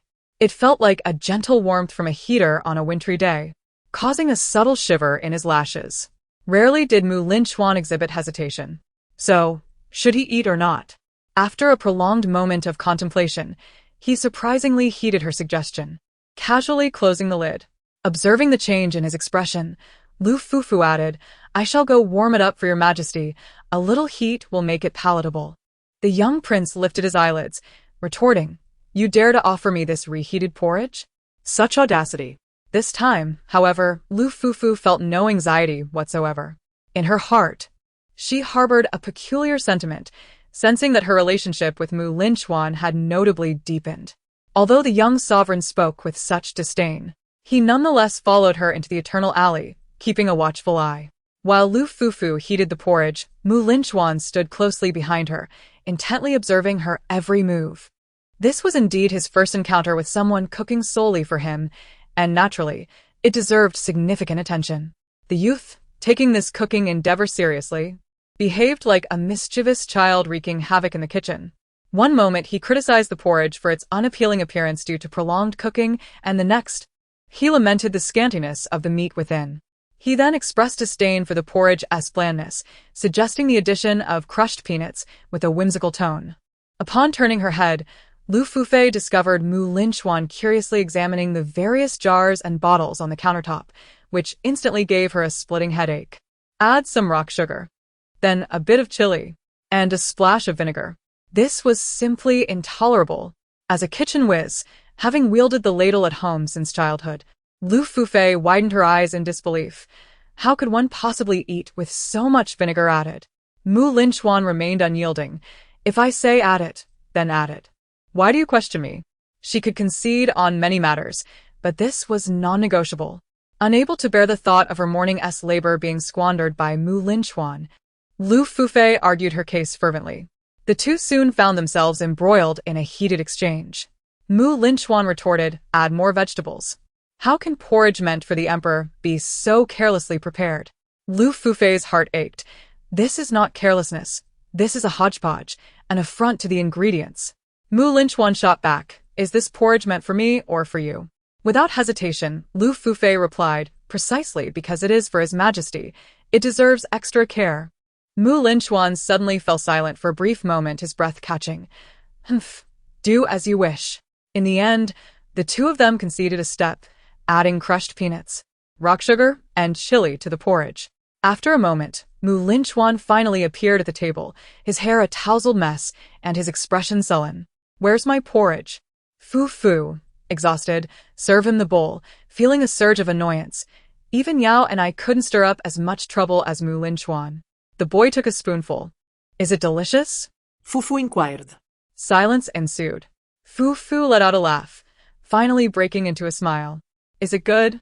After days of cautious demeanor, the young girl revealed a hint of the vivacity typical of her age, reminiscent of carefree moments spent laughing with classmates after lessons. "It's good," Linchuan replied, his expression dark. "What do you know? Hey, don't think I'm unaware of your laughter." In the end, the boy coldly snorted, finishing the porridge with efficiency, then tapped the empty bowl, singing a tune, signaling for another serving. Lu Fufu gazed in astonishment at Linchuan's frail and pallid form. Do boys truly possess bottomless stomachs? Originally, Lu Fufu had prepared a pot of century egg and lean meat porridge, filling a lunchbox for him with plenty left over, intending to share it with Sister Yuan and Sister Feng. Yet, Linchuan devoured the entire pot, his sharp eyes quickly spotting the remainder in the pot. And he boldly served himself. He left not a single grain behind. Holding the bowl, he turned to her, his eyes glinting with a mischievous challenge.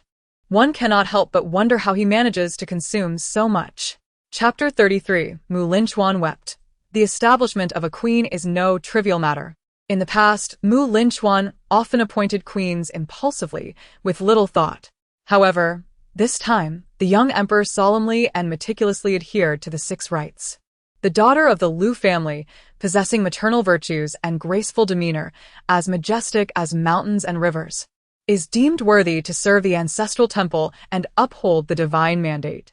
With 20,000 pounds of gold, 12 steeds, and a black jade disc, the ceremonial rites were to be observed. Now that a queen had been appointed, she could no longer reside in Yongxiang. After some contemplation, Linchuan casually suggested, "Oh, then let us reside together in Zhaoyang Palace." Thus, Lu Fufu was reluctantly thrust into a cohabitation with the tyrant. Feng Hutu and Yuan Lingyi also received their titles and moved out from Yongxiang to live in Songsui. Yet, despite the grandeur of the ceremony, orchestrated solely by Linchuan, it felt rather whimsical. Following the queen's enthronement, life for Lu Fufu did not change significantly. The only difference was that no one dared to gossip about the queen behind her back anymore. Esteemed ladies such as Madame Zheng and Zhou Chonghua would bow and pay their respects upon seeing her. Each time she traversed the palace path, a flurry of people would kneel in reverence. Observing Madame Zheng, her head bowed in submission, Lu Fufu felt an immense pressure. Why the tension? Linchuan, Completely oblivious to Lu Fufu's unease, playfully pinched the flesh at the back of her neck, akin to a puppy, and curiously inquired, "Shouldn't they be the ones feeling nervous?" With a heavy sigh, Fufu shook her head, unwilling to elucidate the trepidation and unease she felt as a lower-class peasant who had suddenly ascended to the status of a feudal landlord. A few days ago, she finally encountered Madame Lu, who, as the queen, was naturally accompanied by Lu Huangmen to pay their respects. Fufu gazed sympathetically at the elderly gentleman before her, his beard flecked with gray, and felt a rush of embarrassment as Lu Huangmen knelt before her. Overcome with a sense of unworthiness, she promptly rose to assist him. Their eyes met, and she caught a glimpse of Lu Jishu's astonishment. The queen? Lu Jishu had certainly heard of this newly appointed queen, and upon seeing her today, he could not help but feel a twinge of surprise. Contrary to what outsiders might envision, she was not extraordinarily beautiful, but rather possessed a modest charm. Her features were delicate, earning her the description of a lovely girl from a humble background. This stood in stark contrast to the previous queens, all of whom were renowned for their striking beauty. Linchuan had never deprived himself in this regard. The queen before him was unremarkable in appearance and seemed to be an entirely ordinary individual. Yet she exuded a certain intelligence and sensitivity, her eyes sparkling like crescent moons when she smiled. As she assisted him to his feet, the silver bells adorning her wrist jingled softly. It was difficult to fathom how this seemingly unremarkable and somewhat bashful young woman managed to captivate the affections of that little madman. Like many of her fellow villagers from the mountains, Fufu naturally harbored a sincere respect for the educated. They toiled their lives away, facing the harsh realities of existence, deprived of the opportunity to learn, and she felt a deep admiration for those who excelled in their studies, particularly since Fufu herself had been forced to abandon her education after high school. After leaving school, Fufu, though often silent, found her heart tumultuous, frequently hiding her eyes as tears streamed down her cheeks. She envisioned a future that seemed all too predictable, marrying a man with a house in town, engaging in labor, and giving birth to children who would follow the path preordained by fate, dutifully perpetuating their lineage on this land, much like ants. Fufu may not have been well-versed, but she understood the significance of garnering the hearts of esteemed scholars. To transform Linchuan into a wise sovereign, perhaps she would need to consult Mr. Lu. As she ascended to the role of queen, her ambition to reshape Linchuan into a model ruler also came to the forefront. Lu Fufu's mind raced, adhering to etiquette in every gesture, never perceiving Lu Huangmen as a lady, but merely as the minister of the interior. Lu Jishu felt a complex mix of emotions, yet was gratified. This newly appointed queen seemed to possess a discerning nature, genuinely respecting him, her eyes sparkling with admiration and envy. However, Lu Huangmen sighed deeply, unaware of how long this queen might endure. Subsequently, Lu Fufu frequently sought conversations with Lu Huangmen, not summoned, but sought after. Lu Jishu was, in every sense, an aloof and proud elder. Linchuan expressed appropriate astonishment at the harmonious rapport between Lu Fufu and Lu Jishu, commenting with a slight smile, "This old man is quite proud, yet he manages to get along with you." After some time of acquaintance, Lu Fufu, with neither arrogance nor deference, inquired, "Would Minister Lu be willing to teach me how to read?" In recent days, as Lu Jishu observed Lu Fufu, a hint of affection began to glimmer in his eyes. Gently, he remarked, "If the queen wishes to learn, I am naturally more than willing." Although the queen hailed from humble origins and had received little formal education, barely recognizing a few characters, her eagerness and thirst for knowledge endeared her to Lu Jishu, who cherished such students. "May I bring another person along?"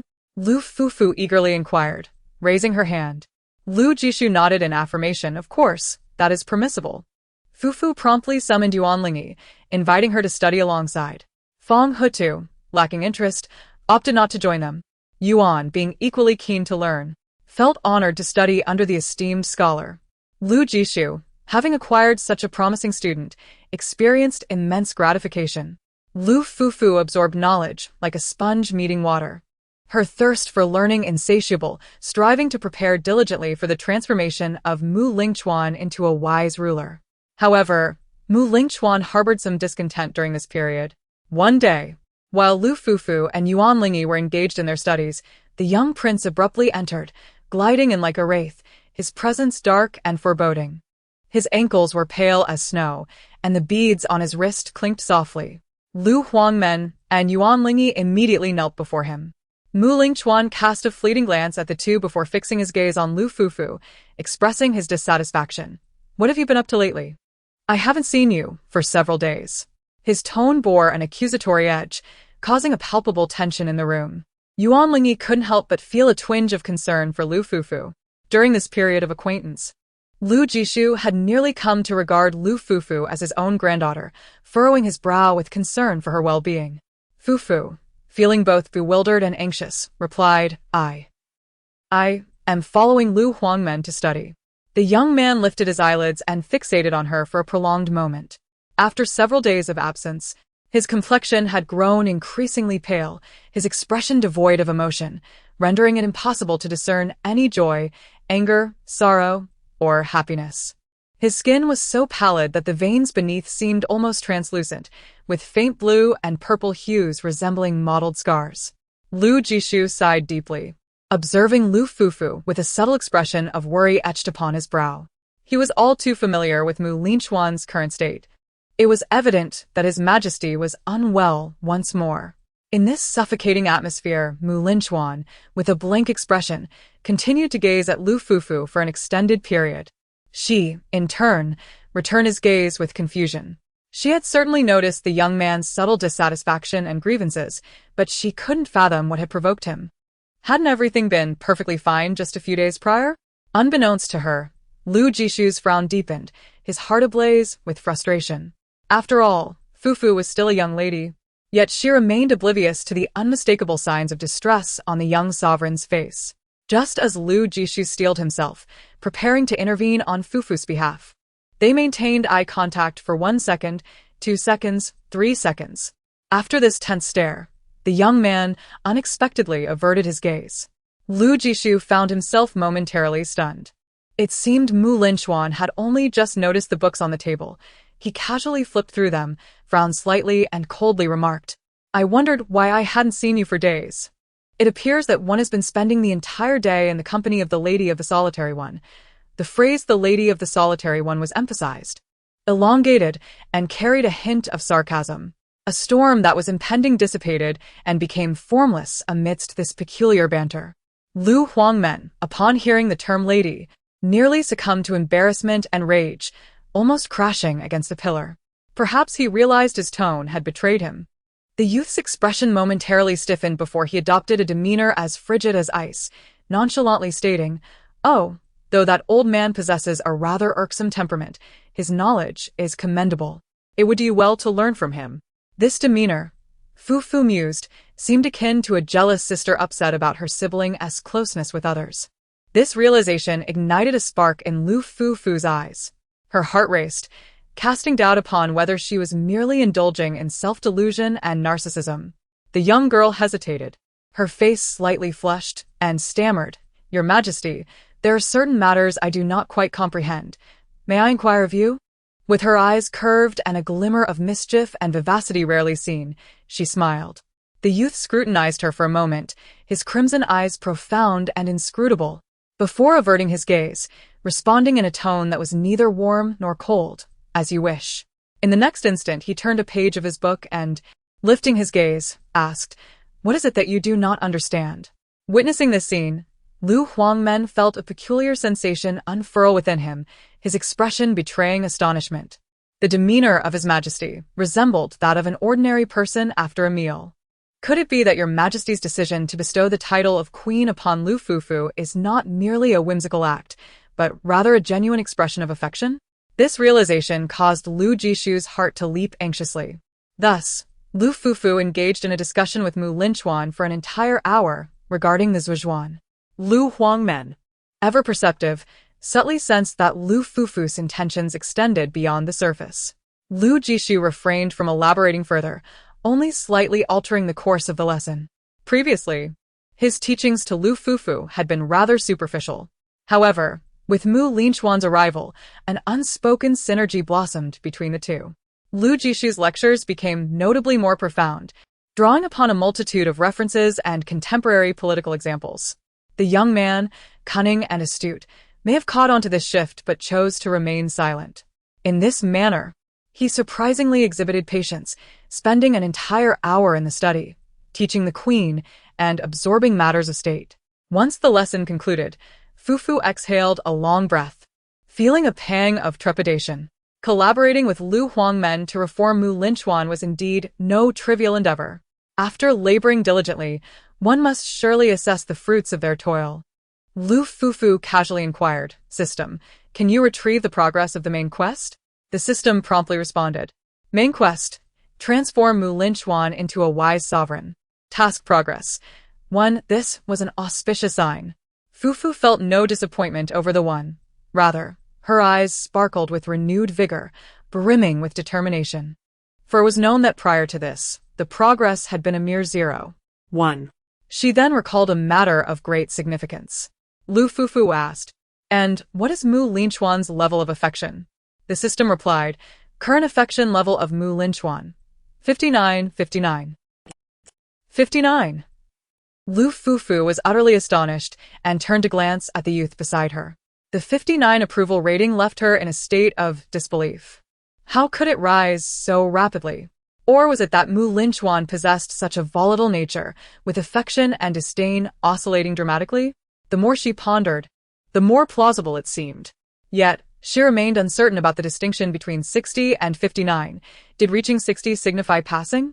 Did it imply that before 60, one lingered in the realm of mere fondness, while after crossing that threshold, it transitioned into genuine affection? That one of approval was of utmost significance. Suddenly, the youth halted, laughing peculiarly. "You still manage to lose focus in my presence. What audacity!" Fufu lowered her eyelashes, her voice slightly hoarse, appearing utterly fatigued. "I am rather tired." Mu Linchuan ceased his erratic laughter and fell silent for a while, eventually snorting coldly, a mocking smile curling at the corners of his mouth. "Who told you to be so foolish? Not even capable of this, yet you require me to instruct you." Lu Fufu, devoid of any irritation, replied cheerfully, "Indeed. Fortunately, His Majesty is teaching me. Otherwise, I would have to struggle with this chapter for ages." Mu Linchuan fell silent. The system notification echoed in her ear. Mu Linchuan's approval rating 0.5. Could it truly increase by another 0.5? Lu Fufu silently mused in astonishment. His gaze was fixed upon her, discerning her deliberate flattery. It was evident that Lu Fufu was quite astute. However, her demeanor was so lively and spirited, her cheeks flushed, and her eyes curved into delightful crescents. This flattery differs significantly from that found in the court and the harem, Mu Linchuan mused oddly. It resembled the gentle coaxing of a child. In truth, Fufu was indeed treating Mu Linchuan as one might a pampered child. It seemed she had finally discovered a method of interacting with him. Like petting a cherished little one, it posed no issues, though the degree of this interaction required careful moderation. After all, Mu Linchuan was not a mere child. The young girl was not blinded by her recent triumph. She remained acutely aware that even the most rebellious child was merely an ordinary girl, whereas Mu Linchuan was a genuine, capricious, and dangerous murderer. Well then, Mu Linchuan chose not to dwell on the matter further. The youth lowered his head, contemplating for quite some time before finally speaking. A hint of hesitation lacing his voice. "I shall take you to a place." As she watched the young emperor and empress depart side by side, Lu Jishu found herself momentarily dazed. When clarity returned, a myriad of emotions surged within her. It appeared that this trip to the palace was not devoid of rewards, particularly in the form of Fufu. Observing Mu Linchuan's indulgence toward Fufu had even startled him. Fufu was wise and composed, and she did not seem naive or ignorant of the world. This was most fortuitous. The emperor, indeed, retained the heart of a youth, having just begun to experience the tender pangs of love. The presence of such a virtuous and graceful empress by his side was undoubtedly a blessing for De Yong. Perhaps Fufu could indeed be the savior of De Yong. Mu Linchuan's destination for Lu Fufu was the Thousand Buddha Caves. He hesitated for nearly half a month about whether to bring her there. Ultimately, the youth came to terms with it, casually uttering a sound of acknowledgement and leading Lu Fufu along. Lu Fufu turned her head in surprise, noticing that the young man's expression appeared somewhat tense. Could it be that Mu Linchuan felt nervous? His facial expression was slightly taut, devoid of the previous languidness and tranquility. Amidst the tension, there lingered a subtle hint of anticipation and exhilaration. His eyelashes fluttered, and his crimson eyes sparkled remarkably, resembling two flickering flames. He appeared akin to a child eager to showcase something to a companion. Aside from Zhang Song, no one knew what truly lay within the Thousand Buddha Caves. Once completed, this place had become a forbidden ground of the royal palace. Lu Fufu was the first woman he had brought here. Even Gu Qinghui was unaware of the treasures concealed within. Lu Fufu, uncertain of what Mu Linchuan intended to reveal, followed him with a mix of curiosity and confusion. Mu Linchuan's voice rang clear and cheerful. "Be cautious. Do not trip over anything on the ground." Initially, they were engulfed in an impenetrable darkness, but as they ventured deeper, faint lights began to flicker. Oil lamps illuminated both sides of the cave, casting a warm glow amidst the scattered starlight. The walls were hollowed out, adorned with numerous Buddha statues, numbering in the hundreds, some fashioned from gold, others embroidered with jewels, and yet others carved from jade. The craftsmanship was exquisite. The floor was laid with gold, and ethereal murals embellished with precious metals and gems. The bodhisattva bore a compassionate visage, exuding an air of solemnity. The flickering candlelight danced across the features of the statues, lending an eerie hue to their expressions. Today, Mu Linchuan donned the same black lantern pants, with red ropes and golden ornaments tied around his ankles, his inky hair styled into a high ponytail, embodying youthful exuberance. A sudden and unsettling foreboding surged within Lu Fufu. The lifelike Buddha statues stirred a sense of unease in her heart, perhaps due to their uncanny realism, with every muscle contour and strand of hair appearing almost human. Perhaps it is due to the damp and chilly atmosphere of the Thousand Buddha Caves. Mu Linchuan calmly kicked aside the scattered papers and brushes on the ground, taking Lu Fufu's hand as they continued forward. His crimson eyes seemed to have condensed into a deep red hue. The flickering candlelight illuminated his pale, sickly visage, and the youthful exuberance in his cheeks appeared to burn with an unhealthy flush. The corners of his vividly colored lips curled into a grin, revealing a blend of fervor and anxiety. "Is it beautiful?" Lu Fufu felt a faint sense of unease, yet the craftsmanship of these Buddhist statues was indeed exquisite, lifelike in their portrayal. Fufu nodded affirmatively. "It is beautiful." Mu Linchuan's delight grew, the wisps of hair at his temples swaying gently, reminiscent of a fledgling's wings. "All of these were created by me." The youth tightened his grip on her hand, leading her in a different direction, proudly gesturing towards the statues. "All of these were crafted by me." Lu Fufu was momentarily taken aback. All of this was made by Mu Linchuan? How had she remained unaware of his talent? Mu Linchuan continued, "I will show you something else." Lu Fufu, held firmly by him, found herself swept along as he hurried forward, seemingly unable to contain his eagerness to showcase his creations. She stumbled slightly in his wake, feeling her breath grow increasingly labored. The incense burning in the Thousand Buddha Caves was so potent that it nearly made her nauseous. Mu Linchuan's grip on her hand was firm, their fingers entwined, warmth seeping from his palms as beads of sweat formed. A gust of cold wind swept through, causing the candle flames to flicker violently, resembling dancing pearls. After navigating through the erratic lights, Linchuan finally brought her to their destination. Upon witnessing the scene before her, Lu Fufu nearly gasped in astonishment. This is... Linchuan. Holding her hand, continued forward, unabashedly proud as he proclaimed, "This is a work still unfinished." The flickering candlelight illuminated the incomplete statue of the Buddha. The statue hung its head, serenely seated, with its chest hollowed out from the abdomen down, exposing raw flesh and grotesque ribs. Fufu felt her entire body freeze. She yearned to scream, but her voice was trapped within her, a swallowed cry transforming into sharp blades that sliced through her very insides. She couldn't suppress a shiver, her body trembling uncontrollably. No wonder those earlier statues appeared so lifelike. They were crafted by human hands. Linchuan remained oblivious to her distress, chattering on about something. He attempted to lead her onward, only to find that Lu Fufu stood rooted in place, her face ashen, staring at him in horror. Her eyes wide with terror as though she had encountered a specter. The enthusiasm with which she had been pursuing her objectives recently. What manner of person was she, truly? In that fleeting moment, Fufu felt her composure shatter. Slowly, she withdrew her hand from Linchuan's grasp, crouching down with her face buried in her hands, her stomach churning violently. No, she could not vomit. That little tyrant was still watching her. Yet, ultimately, she could not suppress her physiological response. Bending over and violently retching, the youth's steps came to an abrupt halt. He paused for a moment, the prideful gleam in his eyes and his fervent demeanor gradually dissipating. "You do not like it?" Linchuan inquired. The youth gazed down at Lu Fufu, who was crouched on the ground, retching coldly, adopting a condescending posture. Meanwhile, a series of system notifications rang out like ominous chimes, incessantly echoing in Lu Fufu's ears. Ding, Linchuan's affection level decreased by 10. Ding, Linchuan's affection level decreased by 10. Ding, Linchuan's affection level decreased by 10.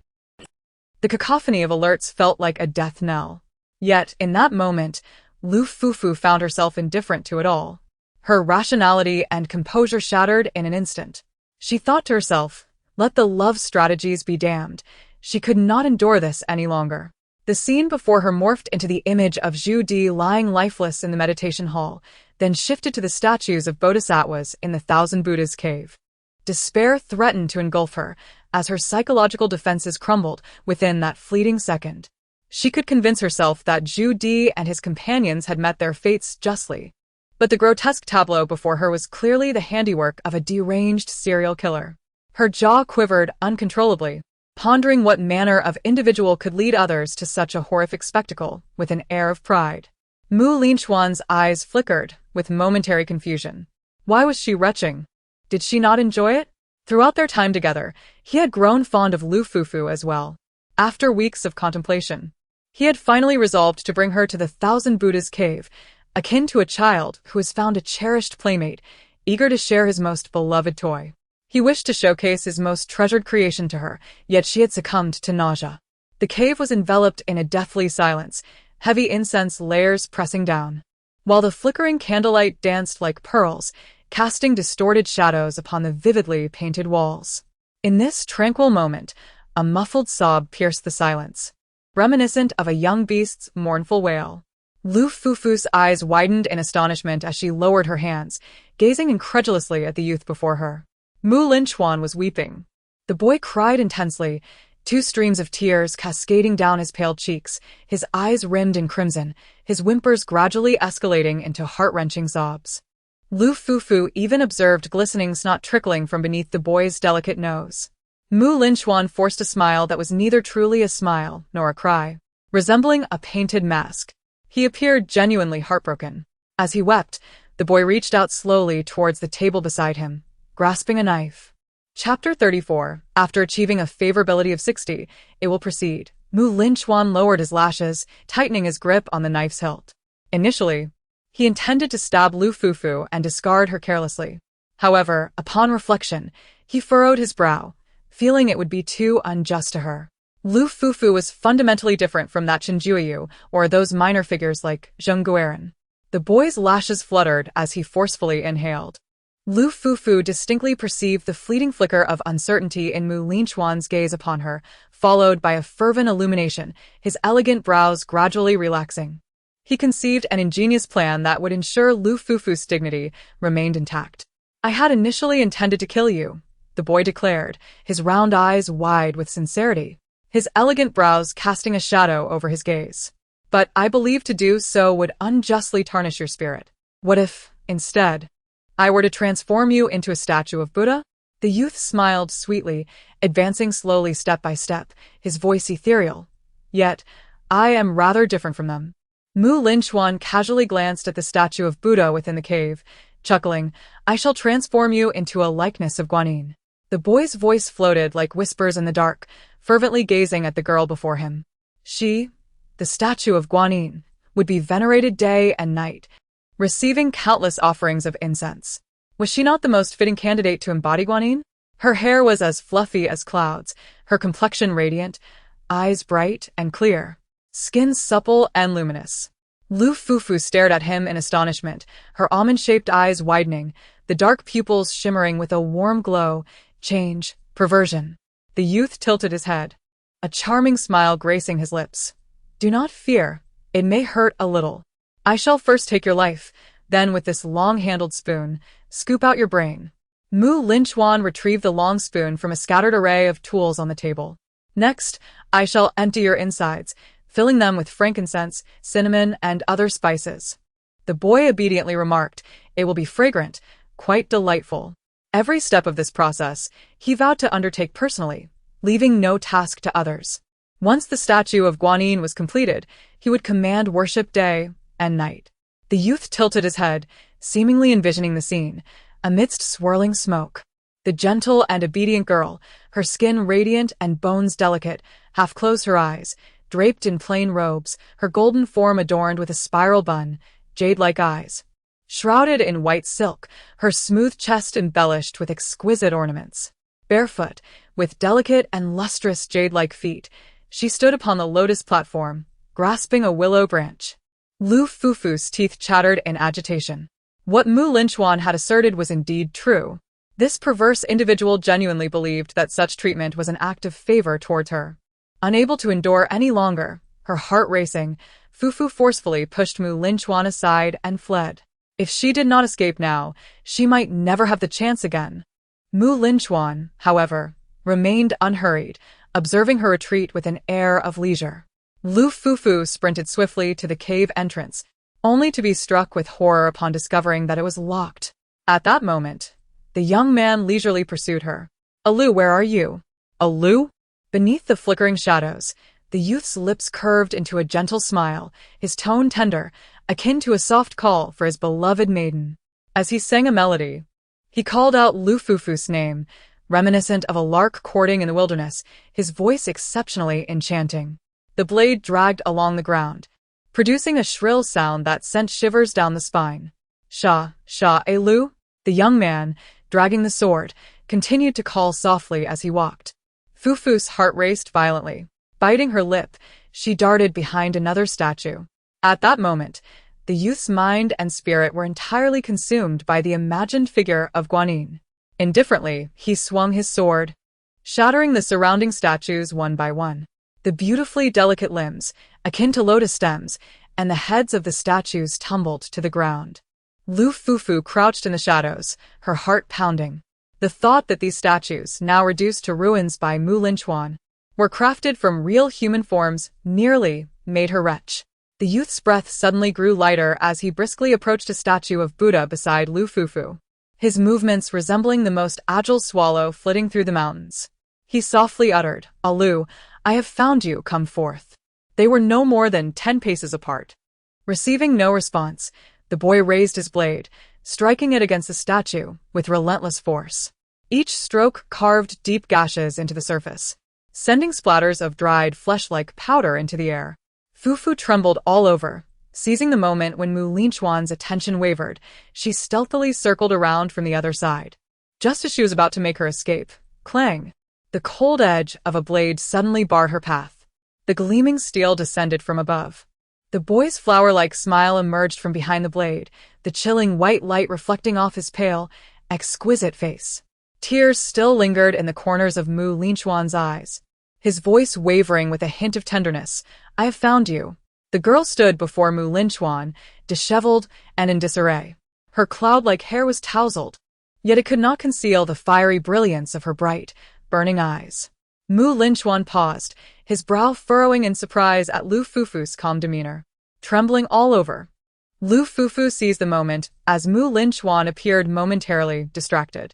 Like a nimble fawn, she swiftly lifted the severed head of the Buddha from the ground and brought it crashing down upon the boy's head with a resounding thud. Red, yellow, and purple powders flew into the air. In the instant their gazes locked, Mu Linchuan's pupils dilated sharply before he collapsed, unconscious and limp. In the final moment before losing consciousness, the last sound she heard was a girl angrily muttering a curse. "Damn it, you little brat." The boy staggered and collapsed heavily. Fufu watched coldly and, upon hearing the resounding thud of his head striking the ground, silently cursed Fall. "But don't you dare die, you little rascal." After losing consciousness, Mu Linchuan lay there, his raven-like lashes casting shadows over his pale face, lips glistening, and tousled hair cascading over his forehead, appearing almost innocent. Fufu had lost all faith in him. She needed to ensure her own safety before Mu Linchuan awakened. Breathing rapidly, Lu Fufu hastily rummaged through the 1,000 Buddha grotto and finally found a hemp rope about the thickness of her thumb. With the deftness of one tying crabs, she bound Mu Linchuan securely. After completing this task, Lu Fufu sat on the ground, gasping for breath, feeling frustrated, and exclaimed, "System, what on earth is going on?" The system remained eerily silent. Fufu hugged her knees and buried her face in her arms, sitting on the ground for a while, waiting for her heartbeat to gradually return to a steady rhythm. At this point, any hope of winning over Mu Linchuan seemed utterly preposterous. All her efforts over the past few days had come to naught. Lu Fufu managed a self-deprecating smile. Perhaps she should simply kidnap him and force him to study in this grotto? Or, taking advantage of this moment, seek out a poison to render Mu Linchuan mute and deaf, turning him into a puppet, and then support someone in the shadows to ascend to power, thus potentially crafting a wise ruler. However, Lu Fufu recognized that her thoughts were merely whimsical fantasies. Along the way, many witnessed Mu Linchuan escorting her towards the direction of the 1,000 Buddha caves. It would not be long before someone discovered the esteemed young emperor's disappearance. She could only hope that Mu Linchuan's poor social connections would lead others to feign ignorance and refrain from searching, seizing the opportunity to rise up and overthrow this little tyrant's rule. Lu Fufu buried her face in her knees, her bangs cascading down, and she took a deep breath, the image of Yao and I flashing before her eyes. No, she refused to succumb to fate. There must be another way. The day Yao and I discovered her illness, she felt as if the sky had collapsed, yet in the end, did she not stand tall, supporting the family alongside her parents? "System, what is truly happening?" Fufu whispered. "Is that 59 favorability related to this? Even in death, I deserve clarity, do I not?" After a moment, the system, as if having frozen, finally responded. The 59 favorability is the critical threshold for Mu Linchuan's affection. Upon reaching this level, he will trust the host and lead her to the 1,000 Buddha caves. The host's reactions will determine whether the ensuing narrative leads to a bad ending or a happy ending. The system hesitated before adding, "Once the favorability reaches 60, a romantic narrative will commence."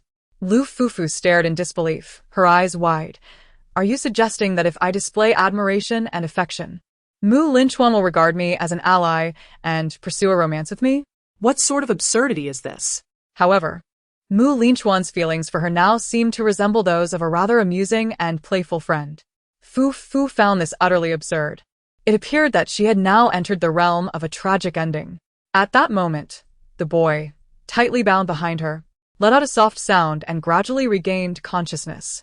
A throbbing pain radiated from the back of his head. With a gloomy expression, he attempted to reach out, only to discover he was securely tied. Upon realizing his current predicament, Mu Linchuan paused for a moment, a peculiar expression crossing his face as if he were meeting her for the first time, and then he erupted into hearty laughter, aware that there was no turning back. Lu Fufu succumbed to despair, casting him a disdainful glance and muttering under her breath, You absolute fool, insane. The boy trembled with laughter, catching his breath as he spoke in a deep yet clear voice. Lu, you possess quite the audacity. Lu Fufu pressed her lips tightly together, remaining silent. She had never been the type to passively endure, otherwise she wouldn't have been expelled from the KTV for injuring a client. The boy blinked, showing no signs of anger. Instead, casually waiting with a smirk for her reaction, his crimson eyes under the dim lights cold as ice. Fufu took a deep breath, picked up a knife from the ground, and aimed it at the boy's frail and pale chest. She lifted it, then lowered it again. Linchuan curiously asked, "Why not kill me?" Fufu shook her head, twisting her wrist to lift the knife's tip to Linchuan's chin. The boy was taken aback. Lu Fufu gritted her teeth, pulling the rope to force him closer, baring her teeth and speaking fiercely, her demeanor reminiscent of someone preparing to slaughter chickens or fish for her mother. The young girl's gaze was icy as she coldly stated, "I will not kill you. But believe me, I have the audacity to render you mute and deaf, transforming you into a mindless puppet." With a slight tremor of her hand, the blade drew a vivid line of crimson across the boy's chin, immediately altering his expression. The boy, dressed in an already loose outfit, found his collar pulled wide open, revealing a considerable expanse of smooth, frail chest and pale shoulders. The raven-black strands of her hair cascaded over her shoulder, exuding an air of submissive vulnerability. For a brief moment, the boy's eyes glazed over, staring at her in bewilderment, his entire body shuddering, his back arched, creating a peculiar curvature beneath his dark trousers.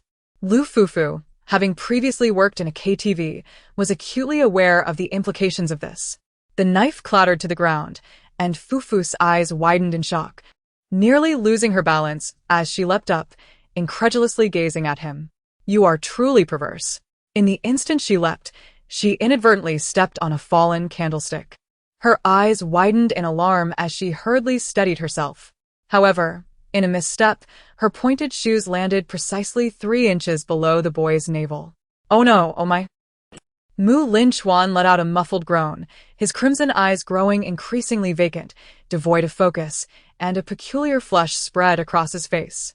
The melodious, lingering sound of his voice sent shivers down Fufu's spine, draining the color from her cheeks. With his head bowed, his expression obscured, the depths of his dark hair concealed eyes that appeared even more lost. Aside from the vast emptiness, there was an element of shock and bewilderment. Those crimson eyes widened comically. This was the first time he had reacted in such a manner at his age. Perhaps due to the excessive treatment during his childhood, he had always exhibited a lack of interest in such matters. His father had brought him back to the palace, assigning a few maidservants to attend to him. Despite their relentless attempts to entice him, he remained impervious, showing no response. Over the years, he had continued in this subdued manner. And now Linchuan thought in terror, could this part of him truly still grow? Confronted by the girl's furious and bright gaze, the youth's rosy lips parted slightly, and with a flutter of his eyelids, he instinctively reached out and grasped her ankle. The girl, adorned in petite, pointed shoes, mercilessly pressed her toes against him. His masculine dignity was provoked. The youth's expression darkened momentarily as an unmistakable glimmer of murderous intent flashed through his crimson eyes, which suddenly became piercing. Noticing Linchuan's murderous intent, Fufu instinctively tightened her grasp on her only support and pressed her foot down once more. At that moment, Linchuan's expression shifted abruptly. His countenance tense as he softened. He gasped for air, lowering his head, the corners of his eyes reddening to the point of tears. His Adam's apple bobbing as if he were bewildered by the sudden sensations. His eyes reflected a childlike confusion, akin to that of a bewildered child, which, to Fufu, was nothing short of terrifying. Struggling with all her might yet failing to free herself, Fufu, in a state of urgency and anger, exclaimed, "Let go." Linchuan gazed at her, oblivious to the situation, his long eyelashes fluttering slightly. The fabric of her clothing fell open, revealing the graceful curve of her figure, presenting an image of surrender. Fufu felt a chill run down her spine under his scrutinizing gaze.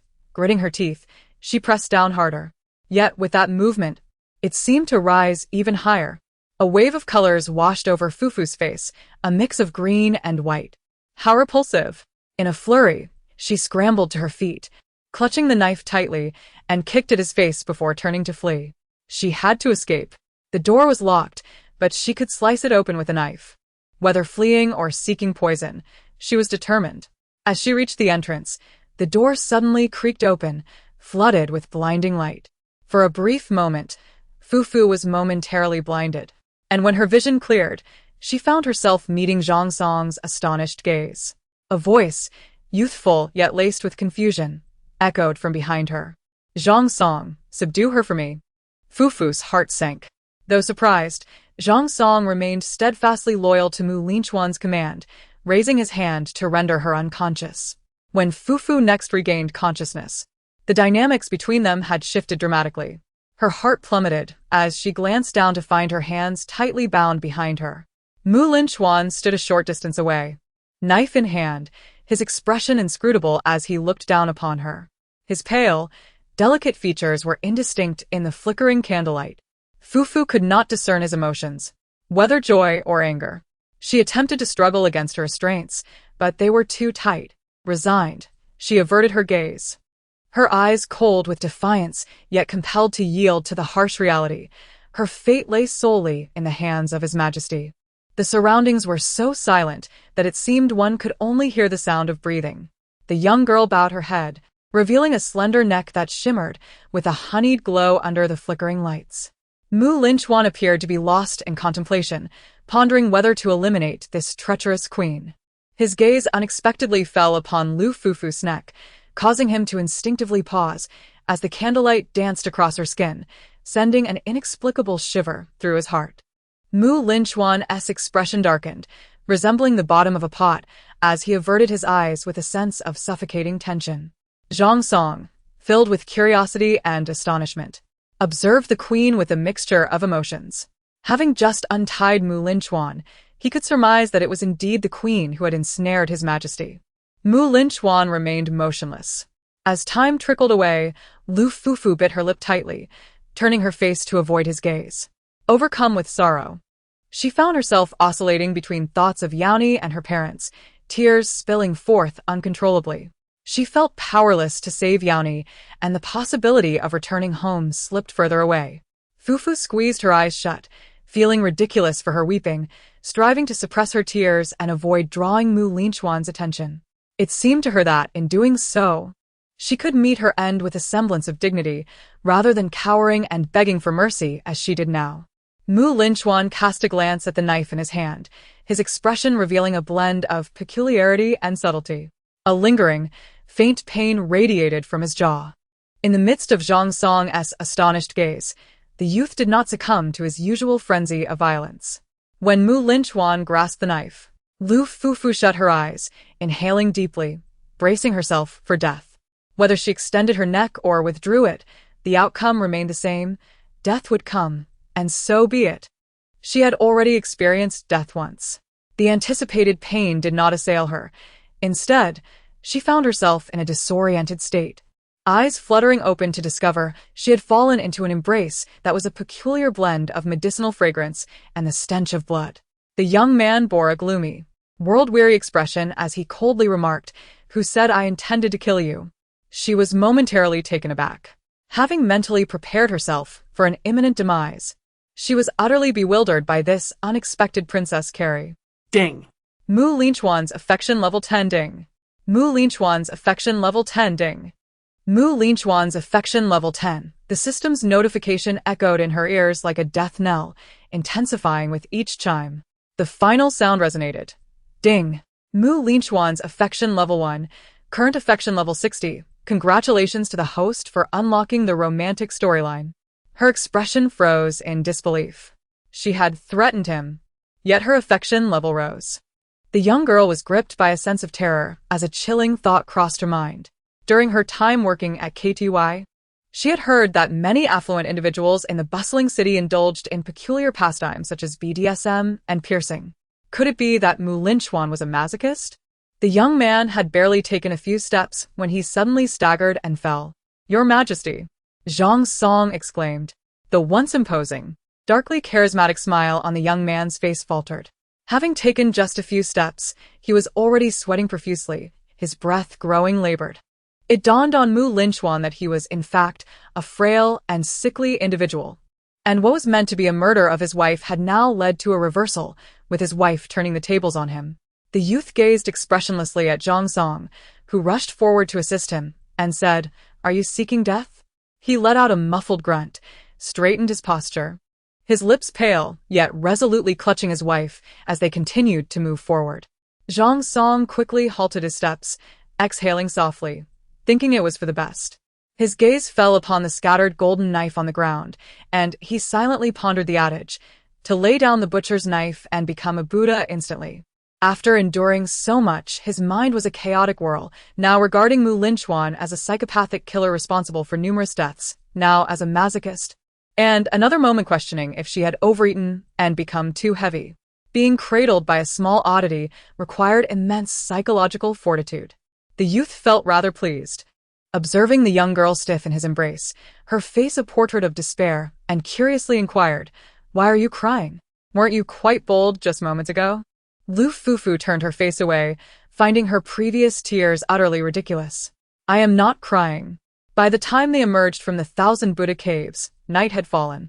The palace lights flickered to life, resembling fireflies. Fufu's gaze remained fixed on the dancing lights in the cold wind as tiny fireflies flitted beside her. Gentle, feathery snowflakes began to fall, quickly blanketing her shoulders and crown. Zhang Song immediately shook out his cloak and draped it over Linchuan's shoulders. But the youth tugged the cloak, covering Lu Fufu instead.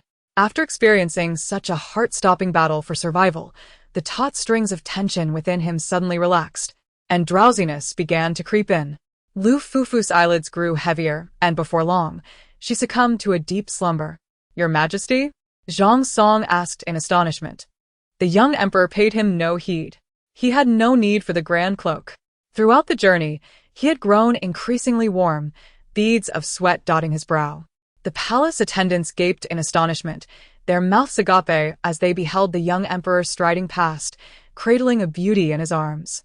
The maiden was enveloped in the cloak, leaning against the bare chest of Linchuan, deeply asleep. Her features remained obscured. Yet what drew the eye most captivatingly was the cascade of lustrous black hair that tumbled from the warmth of the fur. Some sharp-eyed onlookers recognized her as the recently appointed Queen Lu. As night fell, the northern wind cut through the air like a knife against his skin. Linchuan was clad in a loose-fitting tunic and trousers, the collar wide open, exposing his fair, smooth chest, now flushed from the cold. Snowflakes settled upon his eyelashes, and he gazed with an inscrutable expression at the sleeping Lu Fufu in his embrace. His cold fingers prodded her cheek, trailing down her face to rest upon her soft lips, pressing down with a gentle force. So soft, his heart skipped a beat. Startled, the youth withdrew his hand as if scalded, his expression growing increasingly complex as he regarded Lu Fufu. How could she be so soft? Moreover, the warmth of her skin intensified, growing hotter, slap. Linchuan's brow twitched as he felt a sudden twinge of discomfort, his expression remaining impassive as he released his grip. With a resounding thud, the maiden tumbled to the ground, jolting Lu Fufu awake. As she opened her eyes and met the gaze of the young emperor, whose eyes glowed a deep crimson, the remnants of sleep vanished in an instant, her nerves taut with tension. What madness was Linchuan up to now? The young man gazed at her for a brief moment before softly uttering, "Let us go."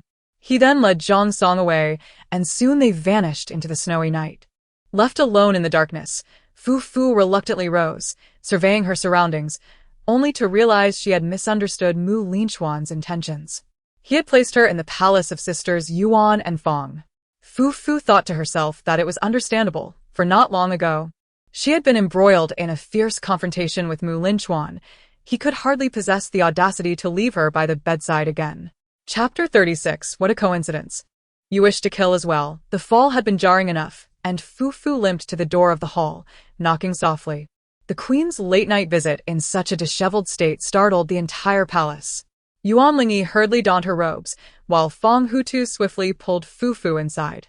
"What happened to leave you in such disarray?" Fong Hutu inquired sharply, her brow furrowed. In recent days, the relationship between Lu Fufu and Fong Hutu had entered a delicate phase. While there was a sense of estrangement, there was also a newfound intimacy forged through mutual support. Conversely, despite their closeness, a certain level of trust remained unspoken. The triangular relationship among the three girls, though structurally stable, often led to complications, with each vying for the other's attention, breeding a subtle resentment amid their affection. Fong Hutu and Yuan Lingyi had known each other the longest, and as the newcomer to their dynamic, Fufu could not help but feel overlooked. Moreover, their differing attitudes towards Linchuan inevitably sowed seeds of discord among them. Fortunately, Fufu possesses a commendable quality: her independence, generosity, and a carefree disposition that renders her indifferent to such matters. This palace is indeed a ruthless place, where one is devoured without a trace. Fufu blinked, reflecting that merely having the opportunity to forge friendships within the palace was a source of immense satisfaction for her. What more could she desire? In response to Fong Hutu's penetrating gaze, she shook her head, hesitating momentarily, unwilling to cause concern for the two of them. Ultimately, she opted to smile brightly, despite having just stumbled on the path. Fong Hutu's eyes twitched slightly, yet he refrained from further comment, instructing someone to prepare hot water.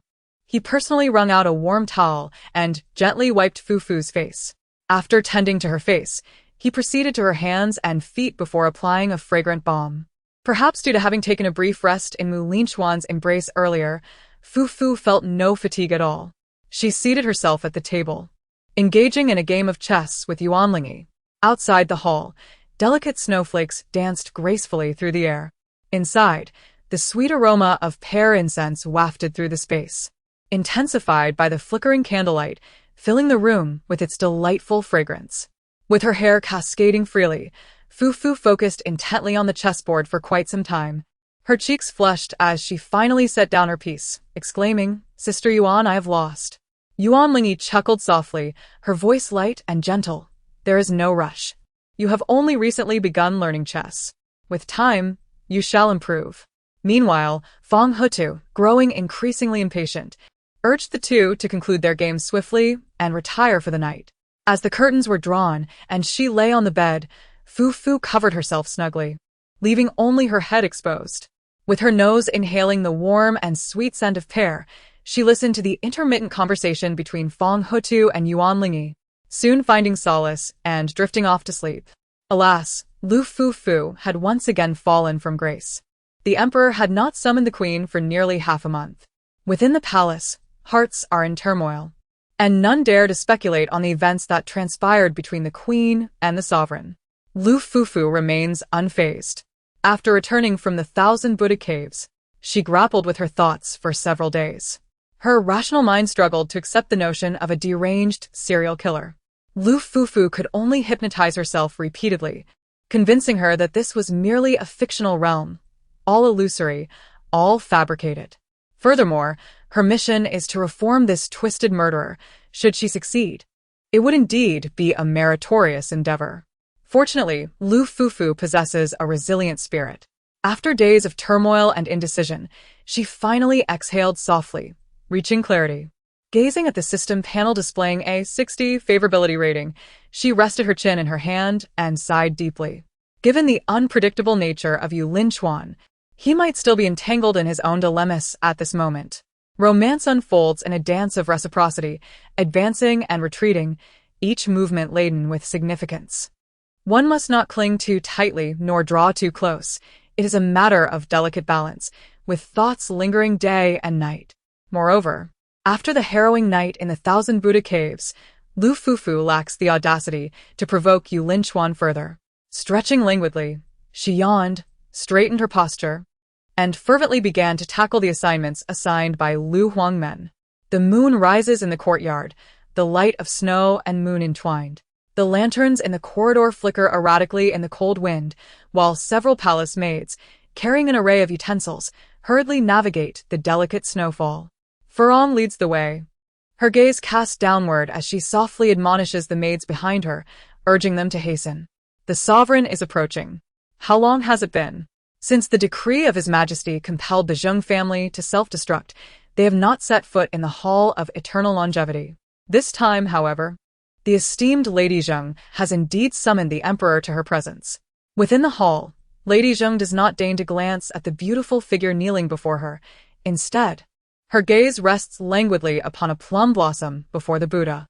Have you remembered all that I instructed you? The beauty, with her hair elegantly half-tied, dons a flowing gown of pale lavender, adorned with moon-shaped earrings that occasionally shimmer amidst her tousled dark locks. Pei Shu's heart races. She lowers her gaze, obediently responding, her hand within her sleeve gradually clenching. She is acutely aware that this is her sole opportunity, as well as Lady Zheng's, even if the latter is blatantly exploiting her. Observing Cui Man and Lu Fufu alternating between favor and disfavor, while Linchuan seems to have entirely forgotten her existence, she cannot claim to be unperturbed, especially as she has a task at hand. Lady Zheng, recognizing Linchuan's disdain for her, has summoned Pei Shu to vie for his affection. Yet, is she not also leveraging Lady Zheng for her own gain? They are merely two parties, seeking mutual benefit. After much effort to bring Linchuan to the hall, Lady Zheng's expression darkens. She closes her eyes and rubs her temples, letting out a sigh. The success or failure hinges upon this moment. After waiting endlessly, by midnight, Linchuan finally graces the hall with his presence. Unlike the emperor, who travels in a grand procession, the youth appears like a silent specter, standing in the courtyard with a somber, world-weary expression. He is clad in a dark robe, his pale wrists adorned with prayer beads. He has been particularly discontent these past few days, suffering from restless nights, the dark circles under his eyes accentuating his pallid demeanor. Lady Zheng, upon observing this, felt a sudden jolt of alarm, her heart racing as uncertainty clouded her thoughts. Pei Shu was still waiting within the hall, having come this far. Could she afford to let the opportunity slip away? With a resolute bite of her lip, Lady Zheng forced a faint yet gentle smile and remarked, "Your Majesty has arrived at just the right moment." Linchuan leisurely cast a glance in her direction, his voice laced with indifference. "What do you mean by just right?" Lady Zheng replied with a smile, "Does your Majesty still remember Miss Pei?" The young man elongated his tone, responding playfully, "I have forgotten." Lady Zheng's smile faltered momentarily. Not long ago, the emperor had fortuitously encountered Miss Pei in the Hu and had even praised her as possessing the grace of orchids and the heart of a jade. Linchuan shot her a glance, his crimson eyes, like two flickering will-o'-the-wisps in the frigid night, rendered Lady Zheng's throat dry and her entire being felt encased in ice. The youth's eyes were elongated and slender, perhaps a testament to years of suffering from illness, emanating a sense of gloom and weariness as he regarded her. In that fleeting moment, Lady Zheng discerned that Linchuan had perceived her intentions. Time seemed to stretch, snowflakes landing on her hair, nearly freezing into ice. It was only then that he spoke again, his somber expression lifting as he inquired with a hint of warmth, "And then? What words does my beloved have for me?" The atmosphere instantly softened. Lady Zheng managed a strained smile. "Miss Pei is within the hall. I was just engaged in a game of chess with her when I did not anticipate your arrival." Recalling their previous encounter in Hu, she casually mentioned it. Linchuan entered the Jade Longevity Palace, lost in his own thoughts, and immediately spotted Pei Shu, who hurriedly knelt in greeting. The woman had shed the conservative and solemn attire of a female official, now adorned in a flowing skirt that exuded opulence, yet revealed a hint of coldness. Before such exquisite beauty, Linchuan cast an indifferent glance and settled into a seat. He addressed the Grand Lady of Zheng and Pei Shu with a sardonic smile, instructing them to continue their game without concern for him, as he would merely observe. Pei Shu hesitated for a moment, biting her lip in acquiescence. Yet, the game before them felt somewhat lackluster, their minds preoccupied. With her head slightly bowed, she revealed a long, slender neck of alabaster, glistening under the flickering lights, strikingly beautiful. As Linchuan absent-mindedly stroked the prayer beads on his wrist, his gaze lingered on Pei Shu's neck, unaware of his own momentary daze. Suddenly, the image of Lu Fufu, dejected and bound before him, resurfaced in his mind. Pei Shu's neck was remarkably fair, distinct from Lu Fufu's, whose skin, illuminated by the lights of the thousand Buddha caves, radiated a honeyed glow, reminiscent of sun-kissed days spent in the wilderness. It was a hue earned through years of exposure to the elements, unlike any woman he had encountered before, even differing from his sister-in-law. Growing up in a temple and the depths of the palace, the women he had seen were all like congealed fat, blindingly white, submissively soft, and as stark as lambs destined for slaughter. In his eyes, the men and women of the palace bore no difference to those lambs awaiting their fate. In an instant, his thoughts shifted, and a complex expression began to manifest on his youthful face. How many times has he thought of Lu Fufu? Linchuan's expression slightly shifted, irritation causing him to lower his gaze, his eyes reddening and his temples throbbing. Frustration surged within him, a desire to commit violence. In recent days, he had scarcely managed a full night's sleep. When he closed his eyes, images of the girl's 5 delicate toes grinding against him, or of Fau's reckless kisses, akin to a drooling dog, invaded his mind. The two figures began to merge, igniting a tumultuous heartbeat while simultaneously inducing a wave of nausea at the thought of Fau. He had once wielded a knife, contemplating the possibility of severing that which tormented him, believing it might grant him some semblance of peace. Yet, the mere thought of the eunuchs in the palace halted this perilous notion. What if he were to lose control? Pei Shu was undeniably unsettled by the game. She sensed the boy's gaze brazenly lingering on her neck. Her breath hitched, warmth flooding her cheeks and ears as she pressed her lips together, attempting to quell the tumult within, and continued to place her pieces. The emperor was still watching her. Linchuan thought, I truly wish to kill. Distraction was the bane of the chessboard. One lapse in attention could lead to defeat. Pei Shu discreetly glanced at Linchuan from the corner of her eye. He had shifted his posture, his gaze fixed on the board, his expression inscrutable. She dared not look again, her heart racing, her face flushed as if she could hear the blood coursing through her veins. He needed to find something to divert his attention. Otherwise, in the next moment, he might brandish a knife and spill blood at the feet of Pei Shu and the Lady of Dezheng. With a soft clatter, the final piece was placed. The Lady of Dezheng sighed. I have lost. Pei Shu did not exhibit any pride on her face, shaking her head and saying, It is the lady who has insisted multiple times. As she spoke, she could sense Linchuan's gaze shifting between her and Lady Zheng, ultimately resting upon the crown of her head. Pei Shu's fingers, concealed within her sleeves, tightened discreetly, unable to suppress her speculation regarding his intentions. Linchuan, visibly agitated, Raised an eyebrow and remarked, Perhaps we should select someone to eliminate? Realizing that the young man had been staring intently at Pei Shu, Lady Zheng felt a wave of relief wash over her. Rising gracefully, her gown trailing behind her, she approached Linchuan. Your Majesty, the hour grows late. Might we rest in the Jade Longevity Palace tonight? At last, Linchuan diverted his attention from Pei Shu. Lady Zheng, perceptive as ever, suggested, I have summoned Miss Pei to attend to your Majesty. With a wave of her hand, she beckoned. Miss Pei, please take good care of His Majesty.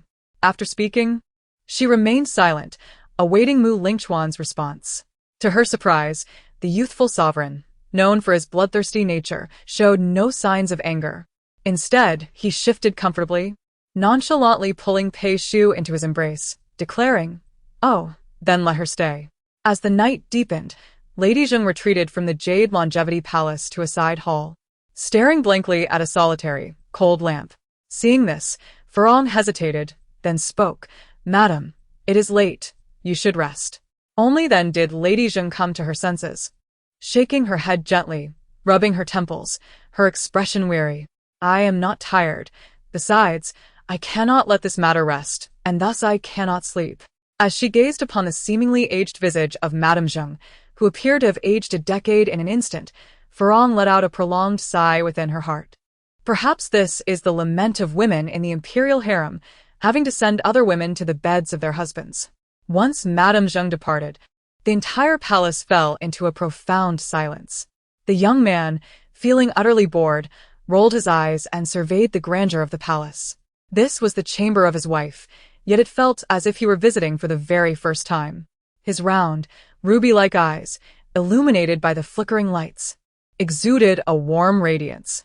There was a spark of curiosity mingled with eager anticipation in his gaze, and his high ponytail arched gracefully behind him, reminiscent of willow leaves dancing in a spring breeze. Pei Shu found herself momentarily entranced. Mu Linchuan was akin to an elusive specter, a devilish enigma. At times, his complexion was as pale as a vengeful spirit risen from the depths of hell, brooding and bloodthirsty. Yet at other moments, he appeared as fresh and captivating as the most innocent and handsome youth, a treasure worth 1,000 gold pieces, resonating like the harmonious chime of jade. Regaining her composure, Pei Shu stepped forward gracefully. "Your Majesty, allow me to serve you in changing attire." In the unseen void between them, the AI narration conveyed deep emotion. Pei Shu's hands trembled with nervousness. The young woman began to unfasten her outer garment, revealing her fair neck and rounded, fragrant shoulders. The crimson silk draped elegantly, accentuating her graceful silhouette, with her bosom rising and her slender waist curving delicately. With a bashful and timid demeanor, she was irresistible to any man. The youthful emperor did not refuse her service, his crimson eyes quietly fixed upon her. Pei Shu felt a wave of heat wash over her as she was scrutinized by Mu Linchuan's unabashed gaze. Her eyelashes trembled violently, and she scarcely dared to meet his eyes. Deep down, she understood that the situation had escalated significantly. Her beauty trap had indeed proven effective. The outcome hinged entirely on this moment.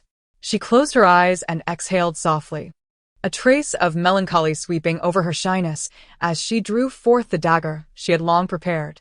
From the day the king of Chengel had sent her into the palace, her fate had been foretold.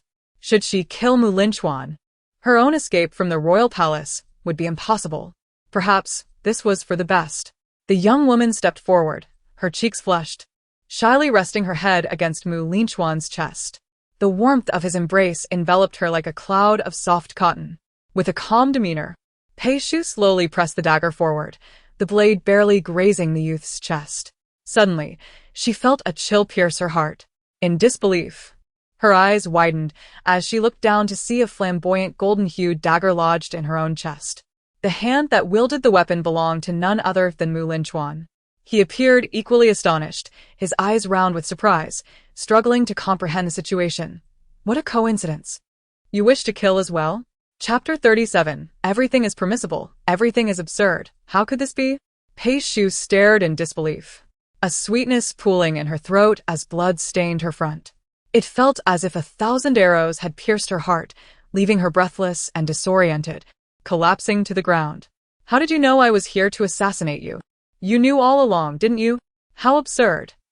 Pei Shu let out a haunting laugh, blood trickling from the corners of her lips. "How ridiculous it is for me, listening to the cacophony that assaulted the ears." Mu Linchuan, with a grim expression, withdrew the gilded dagger and thrust it into her trachea, severing her vocal cords. Silence ensued. Splendid. The world had quieted. In the next moment, blood sprayed forth, splattering Mu Linchuan's face. He wiped the blood from his visage, and his previously charming smile faltered for a brief instant. Covered in blood, Mu Linchuan was decidedly displeased. The youth extended his sleeve to wipe, but after much effort, the stains remained stubbornly intact.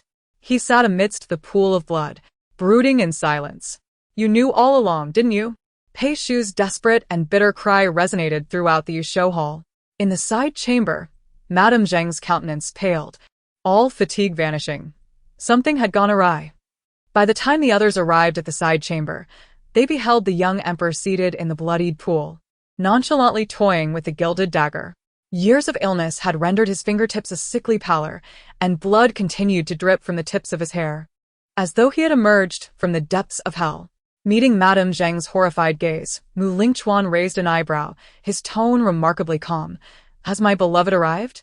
"Perfect timing. I shall entrust this matter to you." Madame Zheng was on the verge of collapse. The person she had sent to bed was not only alive, but had also been killed by Mu Linchuan. As Mu Linchuan donned his wooden clogs and tucked his hands into his sleeves, he strode forth with an air of confidence. Lu Fufu was abruptly roused from her slumber, startled in the stillness of the night. She had dreamt of a chilling little serpent that slithered across her face, its tail flicking as it traversed her visage, hissing while brandishing its crimson tongue. Overcome with dread, Lu Fufu shuddered and abruptly opened her eyes, only to be met with a pair of blood-red eyes. "Ah!" she exclaimed, her body bristling with alarm as she sprang upright in bed. To her astonishment, It was Linchuan, whom she had not seen in many days. His gaze was cast downward, and his entire being was stained with blood. The inky tips of his hair and the long lashes of his eyes dripped with crimson. He extended a pale, icy hand, slowly caressing her skin with an air of nonchalance, yet laced with a chilling undertone of menace. Lu Fufu trembled in fear, her expression a mix of shock and indignation as she regarded him with disbelief. "What are you doing here?" The youth smirked, a hint of mockery dancing on his lips as he thrust a golden dagger into her hand. Dragged from her warm cocoon, and now clutching a weapon, she was momentarily taken aback, her grip tightening around the cold hilt as she gazed at Linchuan in astonishment. "Are you trying to kill me?" He placed his palm over hers, which still held the dagger, his voice smooth and languid, coaxing her gently as he spoke. Awakened in the dead of night, Lu Fufu felt a surge of annoyance. She pushed Linchuan away, her suspicion palpable as she retorted, "Why would I want to kill you?" Linchuan appeared momentarily taken aback. He leaned in closer, his expression suddenly darkening, and with a brooding tone, he inquired, "You do not wish to kill me? Do you truly not wish to kill me?" He spoke as he picked up the gilded dagger, clasping Lu Fufu's hand and compelling her to stab it into his own chest. Feeling the sharp blade pressed against the youth's heart, Fufu shuddered, nearly leaping back. In a flurry, she extricated her hand. The blade veered, leaving a vivid crimson mark upon the boy's chest. Angrily, she exclaimed, "You are insane." Just moments prior, Linchuan had gripped her hand with such force that it could have pierced his heart. Had she not reacted swiftly, thinking of her brother, Fufu still felt a lingering terror. Her face pale as she questioned, "Why would you demean yourself like this?" Linchuan blinked, wiping away the droplets of blood resting on his eyelashes. "Aren't you afraid of me?" Lu Fufu paused, momentarily taken aback, and retorted, "My fear of you does not imply that I want to kill you, does it?" In the dark of night, the boy appeared like a spectral wraith, his crimson eyes shrouded in swirling mist. Fufu rose from her bed and lit the oil lamp. As the flame flared to life, it illuminated his discomfort, causing him to slightly furrow his brow, his eyes closing and then reopening. At that moment, Lu Fufu finally beheld Linchuan's visage. He looked as if he had emerged from a bloody abyss, exuding an unsettling chill, his voice tinged with an icy resonance. The boy was poorly dressed, his collar wide open, revealing his smooth, pale chest from which blood flowed profusely, trickling down in vivid streaks from the earlier wound. This was the first time she had seen the boy's sanguine nipple at such close range. Fufu glanced at it, her scalp tingling, her face aflame. Goodness, how audacious! Lu Fufu was, after all, a refined lady, and she dared not gaze any longer, hastily averting her eyes and frowning as she urged, "Please, put on your clothes swiftly." Linchuan appeared to have just regained his senses, leisurely glancing at her without uttering a word, before gathering his garment. Silence enveloped them once more. Following their earlier altercation, the youth's hairband had slipped, his ebony locks cascading like a flowing stream over his shoulders.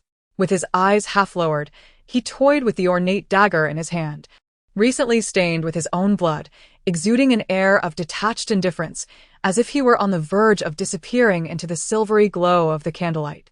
Heaven knew the effort it took for him to suppress the urge to slay Lu Fufu. The candlelight flickered like the flames of hell, burning his skin inch by inch.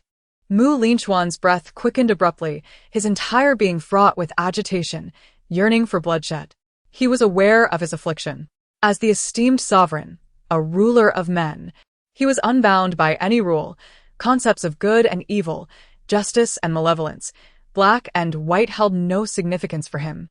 The law imposed no restrictions upon him. He possessed an unparalleled freedom, where all was permissible and all was absurd. He resembled a sheep that had broken free from its pen, no longer under the shepherd's guidance. He could indulge in any whim he desired, yet this very freedom left him disoriented. The youth lowered his eyelashes, a sardonic curve gracing his lips. He could not forget the disdainful gaze of his father shortly after being returned to the palace. Raised in a temple, he was utterly ignorant of state affairs, often berated by men who deemed him a worthless heir. It was a cruel irony to thrust someone who had no desire for the throne into such a position. Linchuan tugged at the corner of his mouth. He has been relentlessly searching for his own value, acutely aware of the multitude of absurd concepts that plague him, ultimately finding himself standing in the wilderness, lost and lamenting. Grotesque, morbid, ugly, vague, mad, pretentious, such as he. The youth, bearing an air of disdain for the world, sits sullenly, only to suddenly cover his eyes and burst into uproarious laughter. He knows that venting his frustrations can only provide temporary relief. It is but a fleeting escape from his inner turmoil. Except for murder. Only murder can assuage the restlessness that churns within him.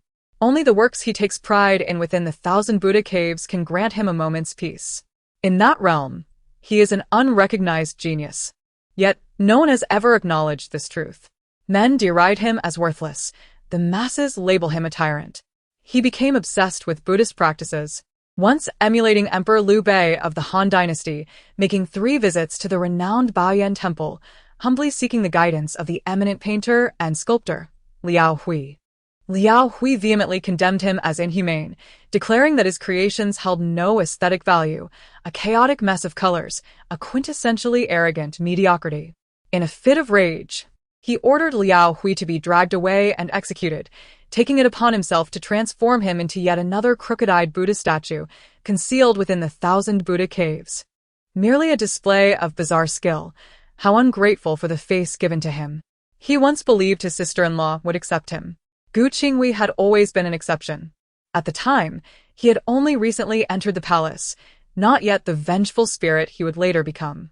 The Linchuan of that era could only be described as a gloomy and indifferent youth, having just been brought back from the Grand Bodhi Temple.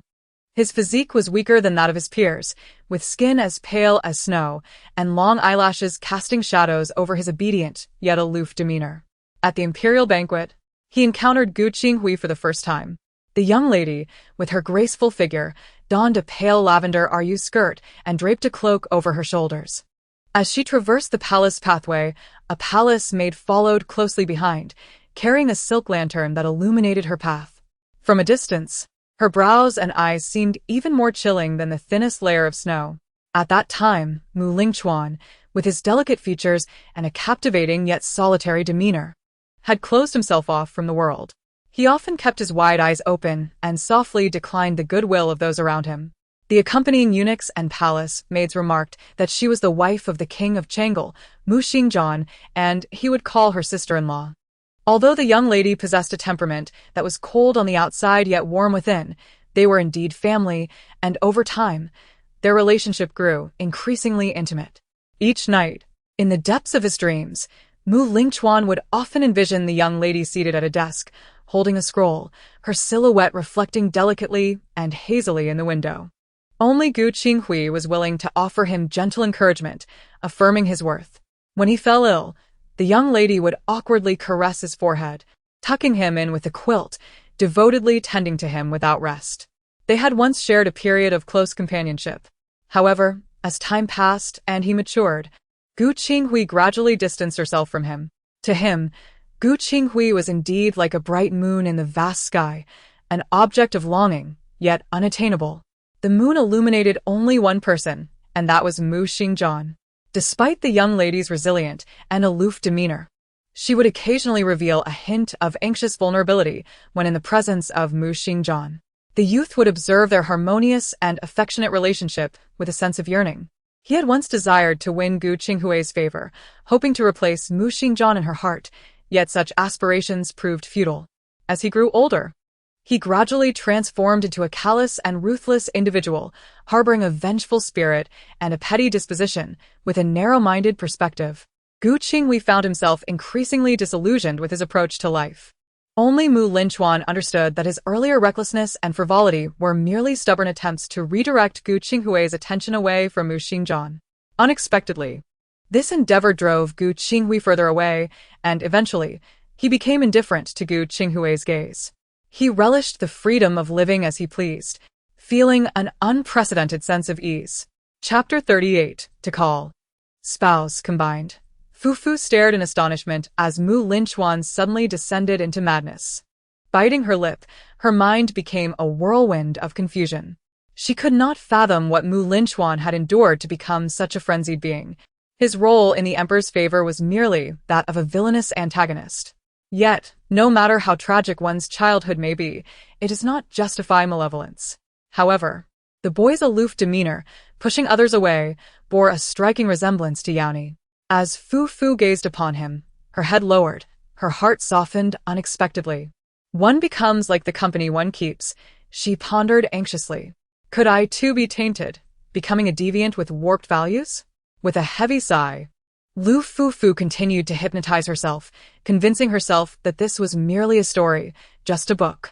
She resolved to discard her principles and maintain her connection with Linchuan, treating it as an endeavor to reform a feudal landowner. Her mission was to transform a specter into a human. Am I overthinking this? Lu Fufu summoned her courage and approached Linchuan, gently cradling his face as she inquired with concern. The youth gazed at her indifferently, as if he were curious to see what theoretical discourse she might conjure. Lu Fufu hesitated, reflecting on Linchuan's past. He had been born to a father whose tyranny had led to his demise, subsequently being sent to a monastery. From a young age, he was indoctrinated with notions of universal suffering and the illusory nature of existence, compounded by the lecherous advances of Fayu. It was indeed peculiar that he did not emerge as a madman consumed by philosophical musings. You think too much, she ventured. Have you spent your childhood in the temple? The young girl hesitated, tilting her head cautiously as she observed him. For too long? Linchuan scoffed coldly. Fufu furrowed her brow. It seemed she was gradually unraveling the complexities of Linchuan's psyche, her heart racing with each revelation. Unlike other tyrants, Linchuan's ignorance did not stem from mere hedonism or bloodlust. His biological father, a despot, had brought him back to the palace only to subject him to cruelty, relentlessly undermining his worth. Growing up in such an oppressive environment, Linchuan had been in constant pursuit of the meaning of his existence, grappling with his identity.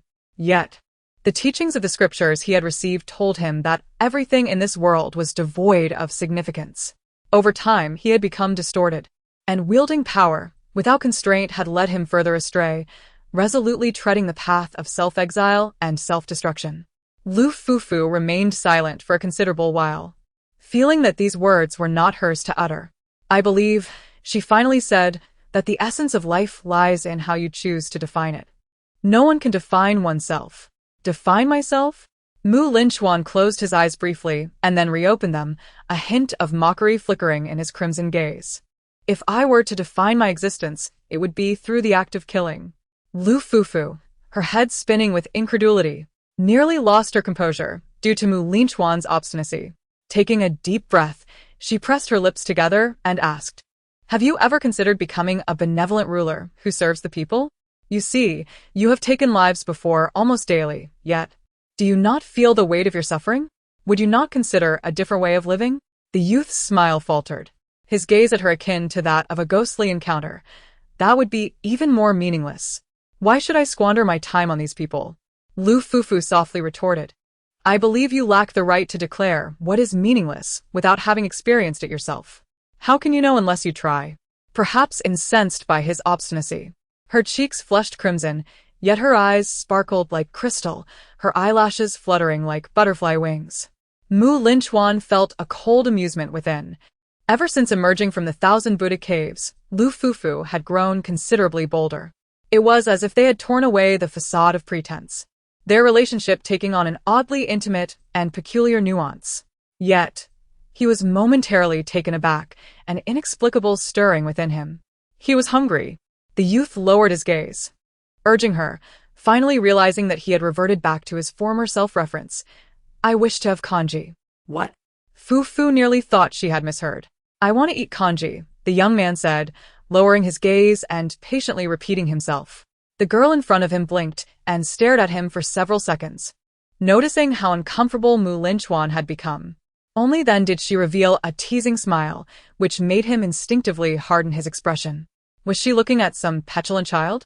The girl smiled brightly, her eyes curving joyfully, as if sunlight had suddenly pierced through the clouds and illuminated the depths of his heart.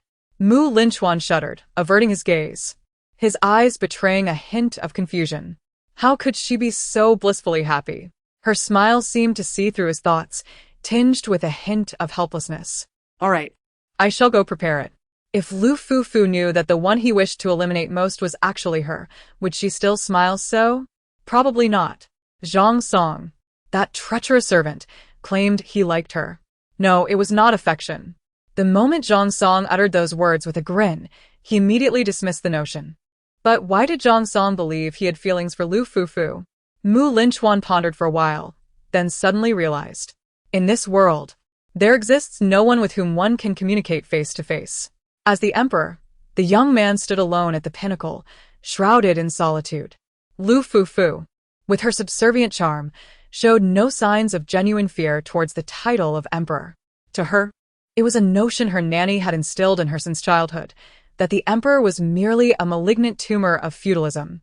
She submitted only to the power represented by those two words, harboring no fear of the so-called true dragon of the heavens.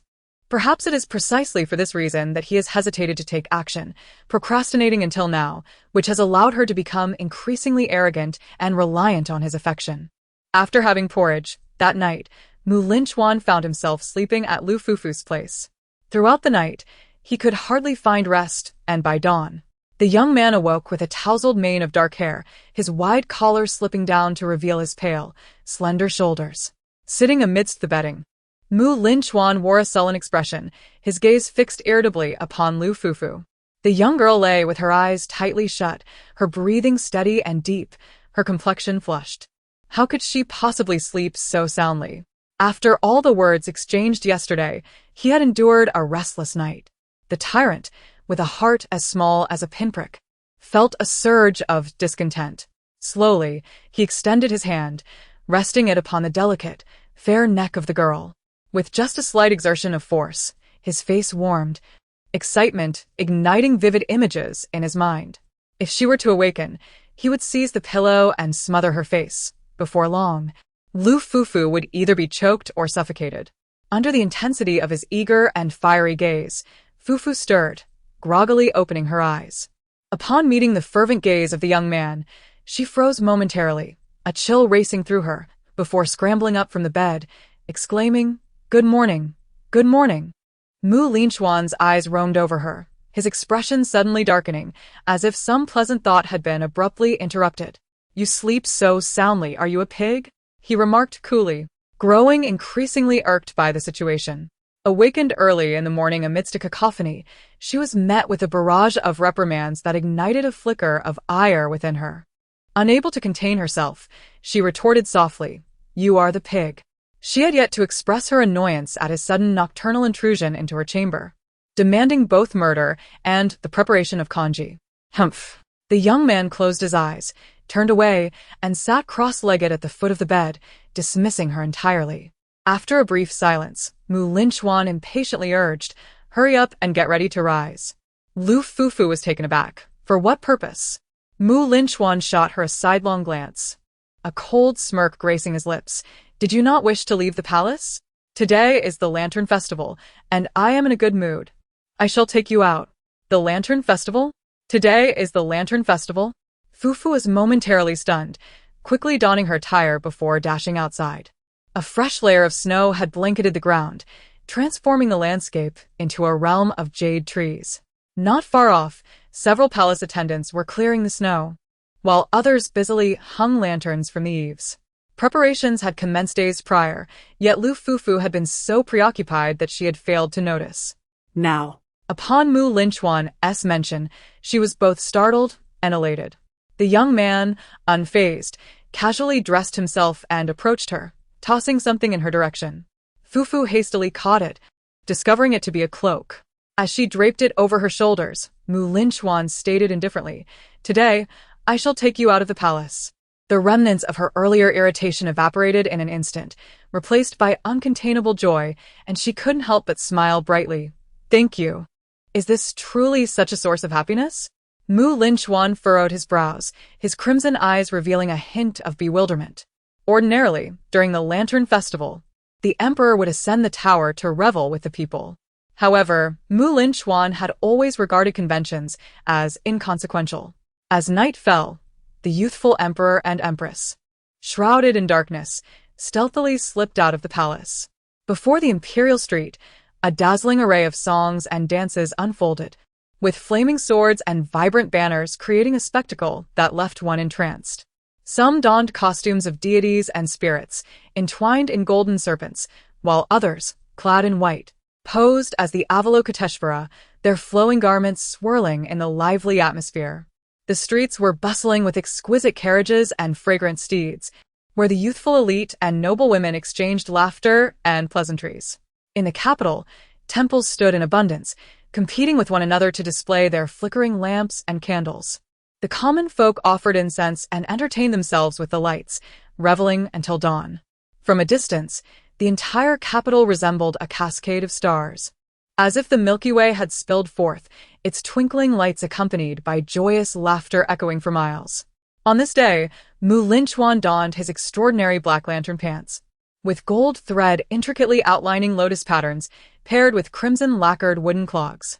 His lips were a vivid red, teeth pearly white, and his eyes sparkled with mirth, exuding an air of youthful exuberance. In his handsome visage, there was a trace of warmth, reminiscent of a young lad strolling with his newlywed wife amidst the lantern festivities. Except for his uniquely striking blood-red eyes, which were somewhat difficult to conceal, the vibrant lights of the festival cast a warm halo around his pupils, making them less noticeable to the casual observer. Lu Fufu, for the sake of convenience, also wore trousers today, but under Linchuan's insistence, adorned herself with an array of exquisite jade and ornamental accessories that jingled melodiously with each step she took.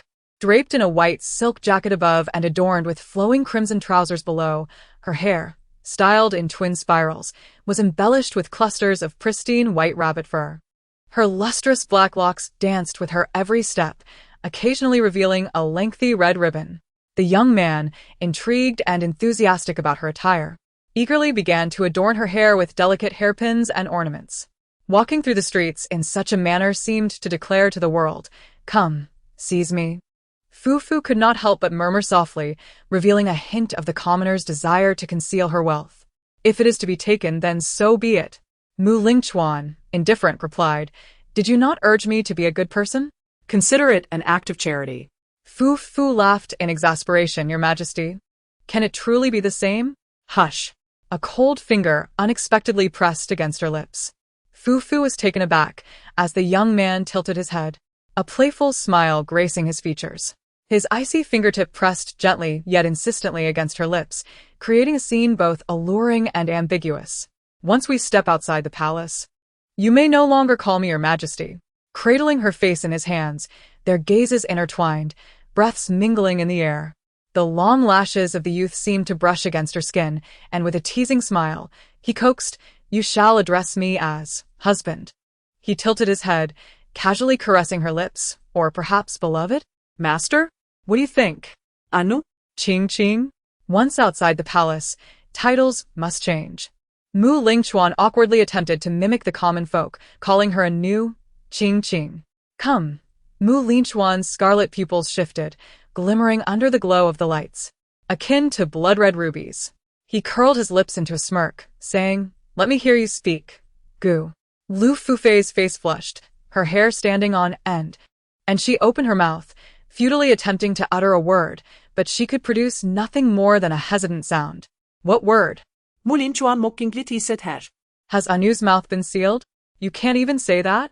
"Lu Anu, you are beyond redemption." Lu Fufei, slightly annoyed, quickly whispered, Ching. In the Daong dynasty, Qing was considered a rather audacious and informal form of address. The youth widened his eyes, a flicker of astonishment crossing his features. "What did you just call me?" Having voiced it aloud, seeing Linchuan's comical days, Fufei couldn't help but chuckle, Ching. Linchuan's expression darkened. "Whom are you calling Ching?" Lu Fufei repeated, Ching. The youth, with a blank expression, turned and pulled her back. "Let us go. Return to the palace. I want to take you with me. You should be grateful for the face I've given you." "Hey, wait!" Fufei exclaimed, anxiously tugging Linchuan back. He scrutinized her with an inscrutable gaze for a long moment, causing her heart to beat erratically, filled with regret over her previous eagerness. Was addressing him so intimately truly too presumptuous and urgent? After all, she had not forgotten that Linchuan had a radiant white moonlight, Gu Qinghui. The young boy gazed at her in silence for a while, and suddenly exclaimed, "Forget it. Forget it." He knocked his head against hers. Although the youth had not yet fully developed, the sharpness of his chin striking her forehead was enough to bring tears to her eyes. Linchuan laughed heartily without a hint of restraint. "I will not frighten you any longer." Fufu felt a mix of confusion and rigidity, her thoughts swirling. Was Linchuan merely trying to scare her moments ago? How could such a charming individual be so mischievous? The young man lowered his eyelashes, concealing the chill in his gaze. The phrase "taking advantage of one's position" seemed to aptly describe the recent behavior of Lu Fufu. His eyes inadvertently brushed over the soft contours of the girl's lips, momentarily catching him off guard. The coldness within him began to dissipate, and his fingers curled slightly, recalling the tender sensation he had just experienced. A sudden itch pricked at his fingertips, as if something had lightly grazed them. Both of them were venturing out of the palace for the first time to experience the Lantern Festival in the capital. The youthful emperor and empress, akin to two naive country bumpkins, wandered about, marveling at the magical illusions of donkey peeling and well-throwing, sampling delicacies such as braised meatballs, assorted snacks, and dishes made from cicadas and lotus roots. They indulged in sweetened yogurt, while vendors along the street offered jade plums, night moths, honeybees, snow willows, and Bodhi leaves. Linchuan held a twisted golden snow willow and scoffed derisively. "Is this hideous creation truly wearable? Can anyone actually adorn themselves with it?" Fufu's face flashed crimson. "Stop it." Can't you see the vendor's expression has changed? Walking alongside Linchuan filled her with embarrassment. The proprietor, a man of temperament, retorted without hesitation, "If you do not intend to purchase, then do not gaze." Who within the palace would dare to confront him so? Linchuan was taken aback for a moment, then bent forward, contorting his face, covering it with one hand, and erupted into a fit of tremulous laughter. "Who claims that I am unable to afford it?" he exclaimed amidst his mirth. Were he within the palace walls, such laughter would likely provoke a wave of prostration, yet outside, none paid him heed. The shopkeeper regarded him with a gaze akin to that reserved for the insane. The hairs on his neck bristled, his face flushed with desperation and shame. "Can you not cease this absurdity, Your Majesty?" As Linchuan appeared ready to spiral into another episode, Lu Fufu, emboldened by her vexation, firmly grasped the youth's head and tugged at his hair, exasperatedly leading him to apologize. "I sincerely apologize. My husband has a bit of a mental quirk." The youthful grin on his face faltered, and the aura of menace around him dissipated, as if it had never existed. After departing from the stall, Linchuan cast a dark look at Lu Fufu, a menacing aura enveloping her. "You dare to press my head, to claim my mind is unwell? You possess quite the audacity." The young lady flashed a somewhat mischievous smile. "Did you not say so yourself? Today, there are no emperors or empresses, merely the ordinary couple." The word couple, spoken in her melodious voice, rang like a clear spring in the mountains, resonating deeply within his heart. Linchuan, with a peculiar expression, adjusted his disheveled hair and gazed at Lu Fufu for what felt like an eternity. Throughout their journey, Fufu maintained a semblance of composure. The young girl, with her wide, curious eyes, glanced around in wonder, for this was her inaugural visit to the Lantern Festival. Previously, she had intended to attend the event at the Confucius Temple in Shangjing with her companion, Yao and I, but the overwhelming crowds had compelled them to abandon their plans. As for Linchuan, he had spent his childhood within the confines of a temple and, upon maturing, found himself trapped in the depths of a palace, seldom venturing outdoors. At times, he would find amusement in certain spectacles, only to dismiss others as banal. The youth expressed his disdain freely, criticizing one girl for her excessive makeup and another for her garish lipstick that extended beyond her lips. Sensing the ire of the surrounding crowd, Fufu's cheeks flushed with embarrassment, and she hastily tugged at Linchuan's sleeve, urging him to exit the line of sight of the onlookers. Fearing they might provoke a confrontation, she quickened her pace. Linchuan, seemingly reveling in the merriment, danced with glee, exclaiming, "It's a rare outing. We must indulge ourselves anew. Wouldn't you agree?" Fufu, exasperated, retorted, "Could you please be quiet?" The young girl appeared drained, her eyes devoid of spirit, her steps unsteady, and her energy waning. Frustrated, She resolved never to accompany Linchuan to the Lantern Festival again.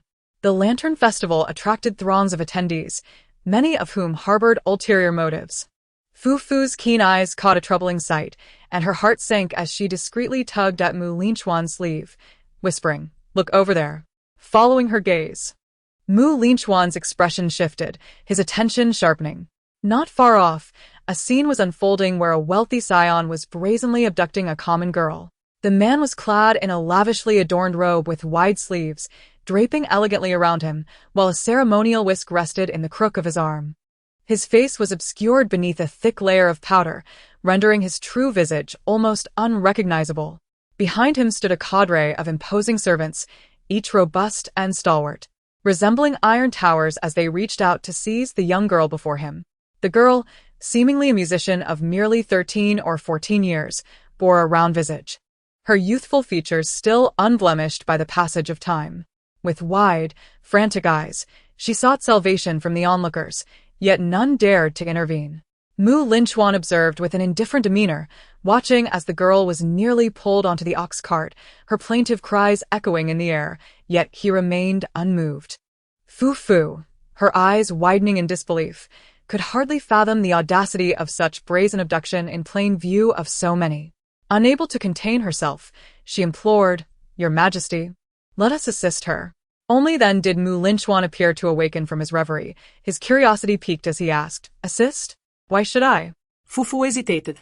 Meeting his gaze, the boy's eyes were tranquil, half-lidded as he idly toyed with a golden snow willow in his hand, exuding an air of detachment. She licked her dry lips and whispered, "I beg you." Yet Linchuan remained unresponsive. His chilling indifference sent a shiver coursing through Fufu, involuntarily causing her to tremble. Realizing time was of the essence, she clenched her lips tightly, vexed by his inaction, and resolutely pushed past him to confront the situation herself. If he would not help, she would take it upon herself. Pleading with him was merely a waste of precious moments. Parting the throng, Fufu stepped forward, her voice steady and cold, declaring, "Release her." The crowd momentarily paused, casting sidelong glances. The young girl halted her sobs, her tear-brimmed, crimson eyes fixed on Fufu in astonishment. As Fufu found herself lost in thought, memories of her days working at the KTV flooded back. It was around 2 or 3 in the morning when she encountered a girl in the corridor. The girl, possibly a couple of years her senior, was heavily made up, her demeanor cold as she squatted outside a private room, smoking. The chill that surrounded her was not a reflection of her true nature, rather, it seemed to stem from exhaustion and numbness, a weariness that rendered her disinclined to engage with others. Fufu observed the cigarette held between the girl's fingers, a dim orange glow flickering as she exhaled wisps of smoke. Tiny ash particles fell onto the deep red carpet of the KTV corridor. The girl smirked, pulling at the corners of her lips, and remarked that one day she too would end up like her, entertaining clients and sharing beds. "I will not," Fufu replied, her eyes gleaming with a clarity that mirrored the vibrant lights of the KTV, yet remained chillingly pure. In that moment, she resolutely vowed never to become like that and to protect Yao and I from such a fate. A man, perplexed, cast a sideways glance at her. Who are you?" Fufu inhaled deeply and stepped in front of the young girl, shielding her as she had once protected Yao and I, and coldly declared, "I said, let her go." "Let her go?" The man's gaze roamed over Fufu, and upon noticing her ordinary attire, he scoffed, "Who do you think you are to act so boldly here?" Upon closer inspection, the man appeared to be in his 40s, yet his face was adorned with the youthful visage of a lad. With a flourish of his fan, he remarked nonchalantly, "I observe that this young lady possesses remarkable skill in playing the qin at such a tender age. I would like to invite her to return with me for a friendly exchange of musical prowess. What concern is it of yours?" The man's brow furrowed in disdain, his thoughts filled with contempt for this commoner meddling in affairs that did not concern him. He added, "Pray, step aside." He managed to maintain a semblance of decorum and declared haughtily, "Otherwise, do not blame me for my rudeness." Lu Fufu remained unfazed.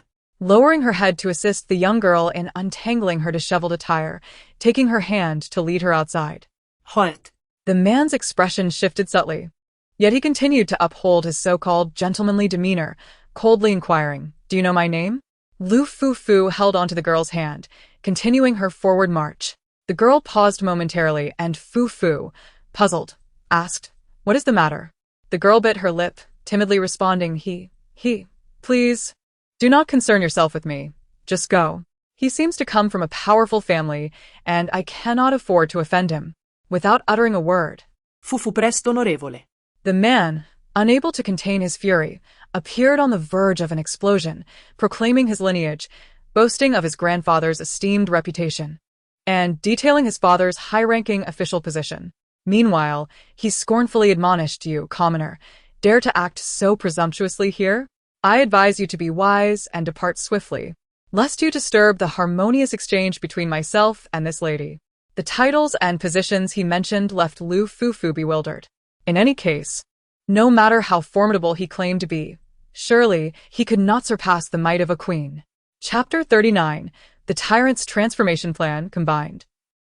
The man observed her bewildered expression with disdain as the powder on his face began to fall away in clumps. He sneered inwardly, deeming her a naive child who must be taught a harsh lesson today. He discreetly gestured to the servants at his side. The imposing figures of the servants stepped forward, their large hands firmly gripping Lu Fufu's shoulders. As Lu Fufu turned her gaze, she locked eyes with Linchuan amidst the crowd. The young man's dark ponytail cascaded over his shoulder, and upon meeting her gaze, he offered a mocking smile, as if deriding her for meddling in affairs that did not concern her. Lu Fufu was momentarily taken aback, but by the time she sought him out again, Linchuan had vanished into the throng. With a sigh, she closed her eyes, realizing that she should not have expected any assistance from him. "Why are you still standing there? Seize her," the man commanded, brandishing his whip as he approached. Before he could finish a sentence, a flash caught his attention, and he suddenly found a young boy standing between him and Lu Fufu. The boy, clad in wooden clogs, smiled brightly as he positioned himself protectively in front of her, his high ponytail creating an elegant arc in the air. The man was momentarily taken aback, his expression darkening. "Who are you? Where did you come from?" The boy, however, did not respond. Instead, he flashed a radiant smile and, with a flick of his wrist, drew a golden-hued dagger, thrusting it directly towards the man's lower body. The man's face contorted in agony as he clutched his groin, collapsing to the ground and letting out a series of desperate wails. Linchuan nonchalantly tossed aside the severed remnants, along with the intricate golden knife, his tone light-hearted. "What a pity for my knife. It can no longer be of use." The man writhed on the ground in agony, cold sweat pouring from him, unable to utter a single coherent word. The crowd and the few servants stood in stunned silence, rendered speechless by the unfolding chaos. The young girl behind Fufu turned pale with fright, her eyes fixed on the gruesome sight not far away, retching as she clutched her zither. Lu Fufu stared in horror at Linchuan, who met her gaze with an innocent expression. "Did you not ask for my assistance?" Fufu was left speechless, stammering, "Not in this manner." Her eyes involuntarily drifted to Linchuan's lower body. Even if he felt no pain, she herself could sense the phantom ache. Meanwhile, the man suddenly rolled his eyes back and succumbed to death from his suffering. The remaining servants were at a loss, exchanging glances filled with disbelief, and one of them exclaimed in fury, "Despicable! How dare you? Do you know who my master is, you insolent child?" The youth smiled sweetly, blinking as he brushed away the blood droplets clinging to his lashes. "As for your master, I know not who he was in the past, but now, he is merely a eunuch. Should a eunuch dare to act with such arrogance before me?" Regrettably, amidst the tumult, no one paid heed to the word that slipped from the boy's lips. The young girl, frightened to tears, managed to retain her composure, urging Fufu and Linchuan to flee quickly, lest they be caught by the arriving officers. The youth displayed no inclination to flee. Instead, he approached the street vendor and purchased a bowl of soft cheese, consuming it with an unwavering expression. Onlookers were struck with nausea, fear, and curiosity. By a stroke of fate, not far off, the Minister of Justice, Gao Chong, was enjoying the Lantern Festival with his family. Upon receiving the news, he momentarily froze. It was the Lantern Festival, and he had ventured out to admire the lights, yet he was astounded that someone would dare wield a blade in the bustling streets, and even more so to sever the lineage of another. Absurdity. Indeed, such utter absurdity. As the Minister of Justice and being so close to the scene, Gao Cheng's expression shifted slightly. He quietly instructed his family before hastening through the crowd, announcing his identity. None dared to obstruct him as he parted the throng to reach the center. His eyes were immediately drawn to the man who lay unconscious in a pool of blood. Recognizing him at once, Gao Cheng felt a tightening in his chest. This appeared to be Qin Junqing, a scion of the esteemed Qin family. The implications of such violence against a member of a prominent lineage were dire. A young musician, clutching her instrument, trembled uncontrollably, tears streaming down her face. Upon seeing Gao Cheng, the Qin family servants fell to their knees, beseeching him for justice. Frowning, he continued to look ahead. To his astonishment, beneath the lanterns, he beheld the smiling youth, and for a moment, he thought he had misjudged. His complexion paled as he exclaimed, "Your Majesty." Then his gaze fell upon the maiden at the youth's side, calm and strikingly beautiful. Who else could it be but the newly appointed Queen Lu? Gao Cheng was utterly astounded, his mind reeling as he struggled to steady himself. Was there something amiss with his sight? The youthful emperor and empress stealthily emerged to witness the lanterns, and in an act of valor, the emperor severed the lineage of the Qin family. Gao Cheng's astonished gasp resonated through the crowd, causing a stir among the throng of people. Could it be that this youthful couple were indeed His Majesty and the Empress? At that moment, the assembly noticed the boy as striking crimson eyes. Several attendants appeared as if struck by lightning. His Majesty? Could it truly be the monarch they envisioned? Gao Cheng, feeling a sudden chill, hurriedly bowed in respect. Linchuan grasped Lu Fufu's hand and stepped forward, stating nonchalantly, "I leave this matter in your capable hands." Gao Cheng promptly agreed, "Yes, Your Majesty." With a cheerful smile, the boy raised his lips. Fufu was momentarily taken aback. "Are we leaving just like this? Not leaving?" The youth cast a glance at the throng of citizens, smiling faintly. "Shall we linger here, to be pelted with vegetable scraps by the populace?" Lu Fufu's eyes twitched slightly.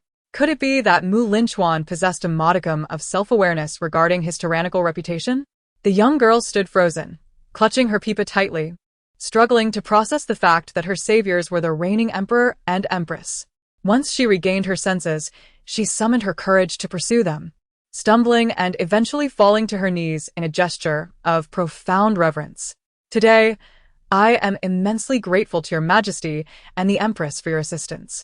The girl trembled like a quail, her head bowed low, too intimidated to meet the gaze of the young sovereign, infamous for his tyranny. While her flushed eyes could not help but glance at Lu Fufu. It was this benevolent empress who had shielded her moments ago. As she contemplated this, the girl felt as though she were in a dream, overwhelmed with astonishment and joy, utterly at a loss. The anticipated scene of discarded vegetable leaves failed to materialize. Instead, amidst the initial shock and turmoil, voices soon rose in jubilant cheer, celebrating the brilliance of the emperor and empress. Traditionally, tales of sovereigns incognito, intervening to punish corrupt officials and tyrants while championing the common good, resides solely within the pages of folklore. The oppressive nature of daily life has fostered a fervent desire among the populace for a moment of relief from their grievances. The youthful imperial couple, radiating affection and grounded in the realities of life, embodied the spirit that the common folk yearned for as they witnessed the wielding of authority against injustice. Thus, the emperor's prior notoriety as a despotic ruler became inconsequential. It is no wonder that politicians often resemble either actors or madmen. Public sentiment is both unadulterated and direct. With such a commotion, the Lantern Festival could no longer proceed. The palace dispatched a royal carriage to escort the young couple back. Along the route, the populace's fervor only intensified as they eagerly pursued the carriage for a glimpse of their youthful sovereigns. In resignation, Fufu lifted the curtain, smiling gently in acknowledgement. The crowd beheld the queen's exquisite beauty and clear, soulful eyes, embodying both celestial grace and the charming innocence of a beloved daughter from a humble neighborhood. Her approachable demeanor endeared her to the masses, further igniting their enthusiasm. Yet, not forgetting her purpose, Fufu lowered the curtain and turned her head, summoning her spirits to smile brightly. After all, life still holds its charm, does it not? How does one feel about acting with courage and valor? Is it not intriguing? Mu Linchuan turned his gaze toward the twinkling lights outside the car window, the warm glow casting a soft radiance upon his eyelids. His eyes traversed the kneeling populace by the roadside, remaining silent for a considerable time. As they escorted the Phoenix carriage towards the palace gates, the vastness of the crowd felt overwhelming. During the Lantern Festival, throngs of people surged in one direction, and fearing a stampede, the soldiers were hastily ordered to urge their horses forward, vociferously commanding the crowd to disperse. Yet, the fervor of the masses was unyielding. It was not until the Phoenix carriage had entered the palace gates that the young man, as if casually mentioning it, spoke in a light tone. Lu Fufu, I bestow upon you a reward. Do you desire it? Fufu's eyes widened in astonishment. A reward? For me? What do you wish for? I shall fulfill any request you have. Gold, silver, jewels, anything you desire, I can provide. But you must consider it carefully. Linchuan scoffed, Cautioning her not to squander this opportunity. Though the youth's expression remained laced with mockery, a subtle tension stirred within him. His crimson eyes fixated intently on Lu Fufu, awaiting her response. What would she desire? Gold and jewels? To be the sole object of his affection? Power? The emperor's word is as solid as a mountain, he mused, convinced that whatever Lu Fufu sought, he would grant it. Yet, nothing emerged. There was an absence of demand.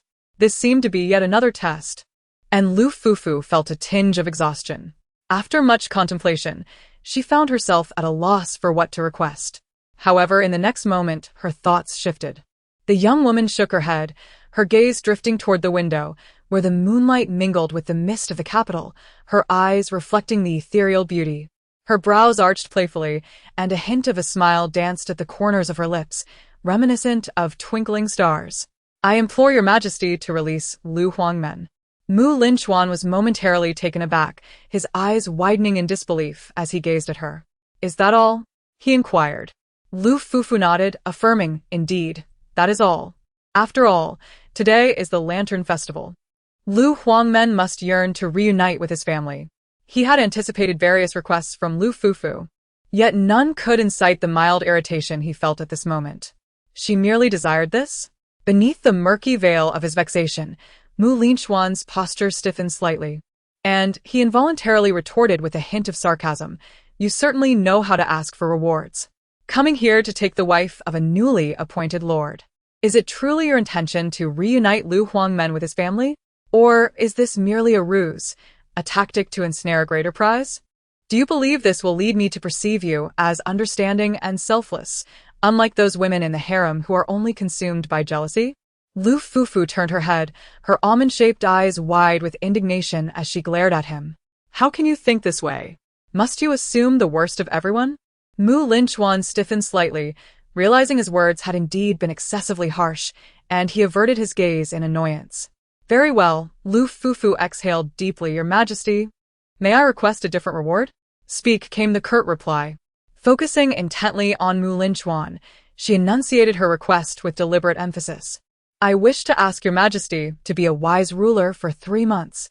Mu Linchuan abruptly raised his eyes, a look of astonishment crossing his face as he exclaimed, What nonsensical request is this? The maiden blinked her eyes and said, Didn't Your Majesty mention that all my requests would be fulfilled? I have yet to ask you to bestow the throne upon me. Mu Linchuan fell momentarily silent. Lu Fufu, quite audacious. Aren't you? I was entirely unaware that you possess such boldness. The maiden retorted with confidence, As the queen, it is only natural to urge Your Majesty to diligently govern and care for the people. Indeed, Mu Linchuan replied with a chilly sarcasm. I had no idea that my queen harbored such grand aspirations for the realm. It is truly a blessing for the great kingdom of Daong. Yet, he had just been pleased by the people's praise. Fufu, discerning yet silent, curved her lips into a sweet smile, remaining tactfully quiet. In human interactions, the significance of distance cannot be overstated. One must not overstep boundaries when the relationship has not yet reached that level.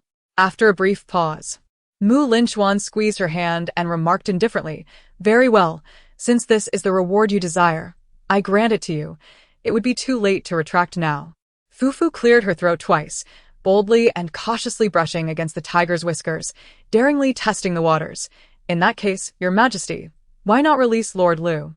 After all, a wise ruler would not unjustly detain his subjects. Linchuan responded with the silent roll of his eyes. Although this request was not significantly better than releasing Lord Lu, it at least pertained to him. The youth, strangely subdued, lowered his gaze, and not once did he utter a word of dissent until they returned to the palace. 3 months of wise rulership sounded rather intriguing. Early the next morning, an edict was issued to release Lu Huangmen from the palace, even promoting him to the position of Minister of Works as a gesture of benevolence. Lu Jishu, however, did not hasten to leave the palace. Instead, he quietly inquired of Zhang Song, wondering why His Majesty had suddenly altered his decision. Zhang Song chuckled, explaining that it was the Queen's wish. The Queen had remarked that yesterday was the Lantern Festival, and it was time for the noble gentleman to reunite with his family. Lu Jishu felt a slight shock in his heart, yet maintained a composed demeanor as he offered his thanks and exited the palace, returning home. Upon his arrival, the reunion with his family was filled with tears and heartfelt embraces, but such emotional outpourings will remain unmentioned. The following day, numerous visitors came to pay their respects, leading to yet another round of social engagements. After much busyness, he finally found respite by the evening of the second day. Lu Jishu was engaged in a candlelit conversation with his old friend Yang Shi, the Minister of Rights. Outside, the night snow danced gracefully, while inside, a pot of fine wine was warming. After leisurely exchanging pleasantries for a while, they gradually broached the main topic. Yang Shi expressed his astonishment. Has His Majesty truly changed his disposition? The sudden shift in the emperor's behavior left both court and commoners in a state of uncertainty. Lu Jishu illuminated the silver lamp and sighed softly. Noble friend, you may be unaware that my return home owes much to the kindness of the esteemed Queen Lu. Yang Shi, taken aback, inquired, The Queen Lu interceded on your behalf? Lu Jishu nodded with a smile. Indeed. You see, despite her humble origins and lack of literary knowledge, Queen Lu is gentle, wise, and eager to learn. He then recounted how Lu Fufu had requested his assistance in learning to read and write. Yang Shi exhibited a look of astonishment, slowly articulating, This is indeed rather unexpected. With the cautionary tales of the previous queens in mind, Linchuan's decision to elevate Lu Fufu had stirred the court and the populace alike, rendering them unperturbed and composed. As long as His Majesty is content, let it be as he wishes. Naturally, they regarded this Lu Queen, born of humble origins and scarcely literate, with indifference. In the opinion of Ming Gong, this Lu Queen bears significance for the royal family. Yang Shi lowered his voice, pondering how long she could retain the emperor's favor. Lu Jishu focused intently, replying, I cannot say. However, I perceive that His Majesty seems quite invested in this Lu Queen, unlike the previous ones. It bears a resemblance to his regard for the Princess of Changlo. The Princess of Changlo, Gu Qinghui. Yang Shi fell silent for a moment, then, with a wave of his hand, let out a long sigh. What a pity. The meaning was clear to both.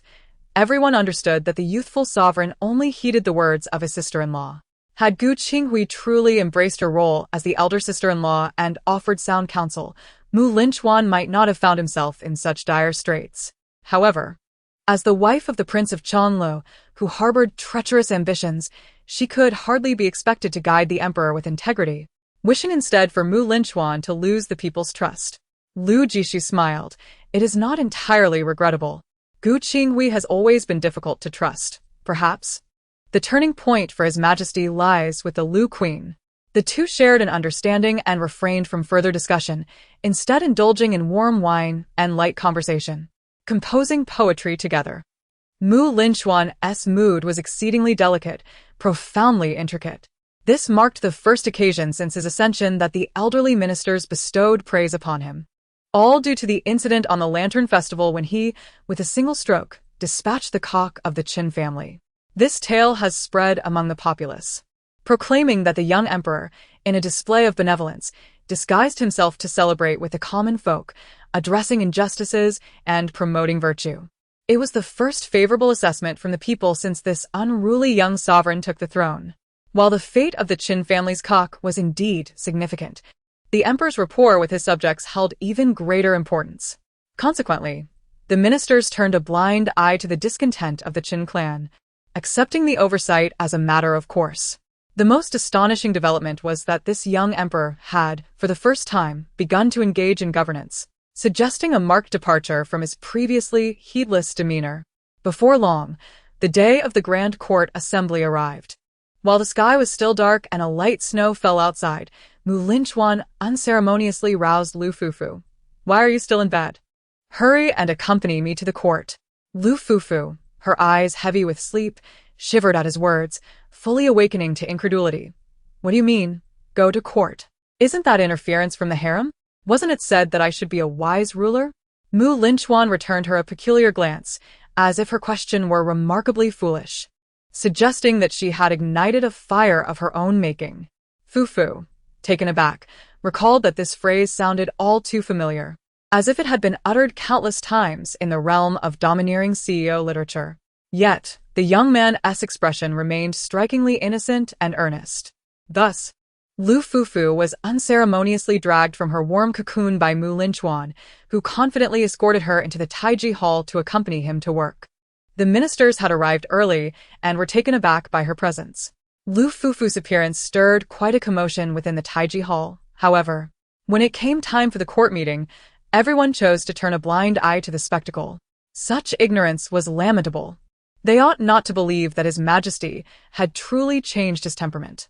Nevertheless, this Empress Lu was quite respectful, remaining quietly seated throughout the assembly. The youthful beauty possessed an elegant countenance, her hair flowing like clouds, and her smile was charming, exuding a sense of humility and intelligence. Unlike the haughty favorites of Linchuan from the past, the girl focused intently, her expression serious, as she discreetly noted the ranks of the courtiers. As discussions progressed, the young man soon revealed his true nature, shifting his posture, lazily resting upon one leg. A complaint had surfaced against the vice minister of the censorate, Shangjing, accusing him of abusing his power for personal gain, using his official position as a tool for political strife, while imposing heavy burdens and engaging in rampant corruption. The young man waved his hand dismissively, not bothering to listen closely, casually remarking, "Oh, then let us just execute him." Lu Fufu. A wave of astonishment swept through the court, prompting ministers like Lu Jishu to rise in defense, asserting that Vice Minister Zhang was an upright individual who did not shy away from accountability, suggesting he was the victim of a conspiracy. Lu Fufu felt a vague familiarity with the name Zhang Xiao and, following the gazes of those around her, she beheld a man of dignified appearance, his demeanor calm and composed. Lu Fufu suddenly recalled that the name Zhang Xiao had appeared in the Emperor's Grace. This esteemed Inspector Zhongqing, Lian Mingwei, known for his integrity and righteousness, had been resented by the Yang king after he had impeached him for unlawful conduct. Subsequently, chaos erupted across the land, and the Chang and Di tribes from Guangzhou seized the opportunity to rebel. Zhang Zhongqing was compelled to lead 3,000 troops against the formidable 10,000 of the Di and Chang, ultimately sacrificing himself for his country. Regardless of circumstances, he remained a steadfast and principled loyal minister. Lu Fufu quickly collected her thoughts, inhaling deeply as she glared at Linchuan. "Your Majesty, have you forgotten the promise you made to me?"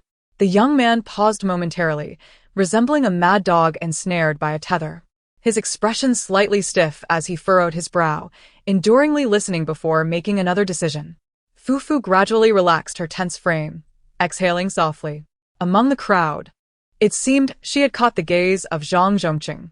The man appeared momentarily taken aback, his brow furrowed in contemplation. After a prolonged hesitation, he subtly inclined his head towards her, a silent gesture of gratitude.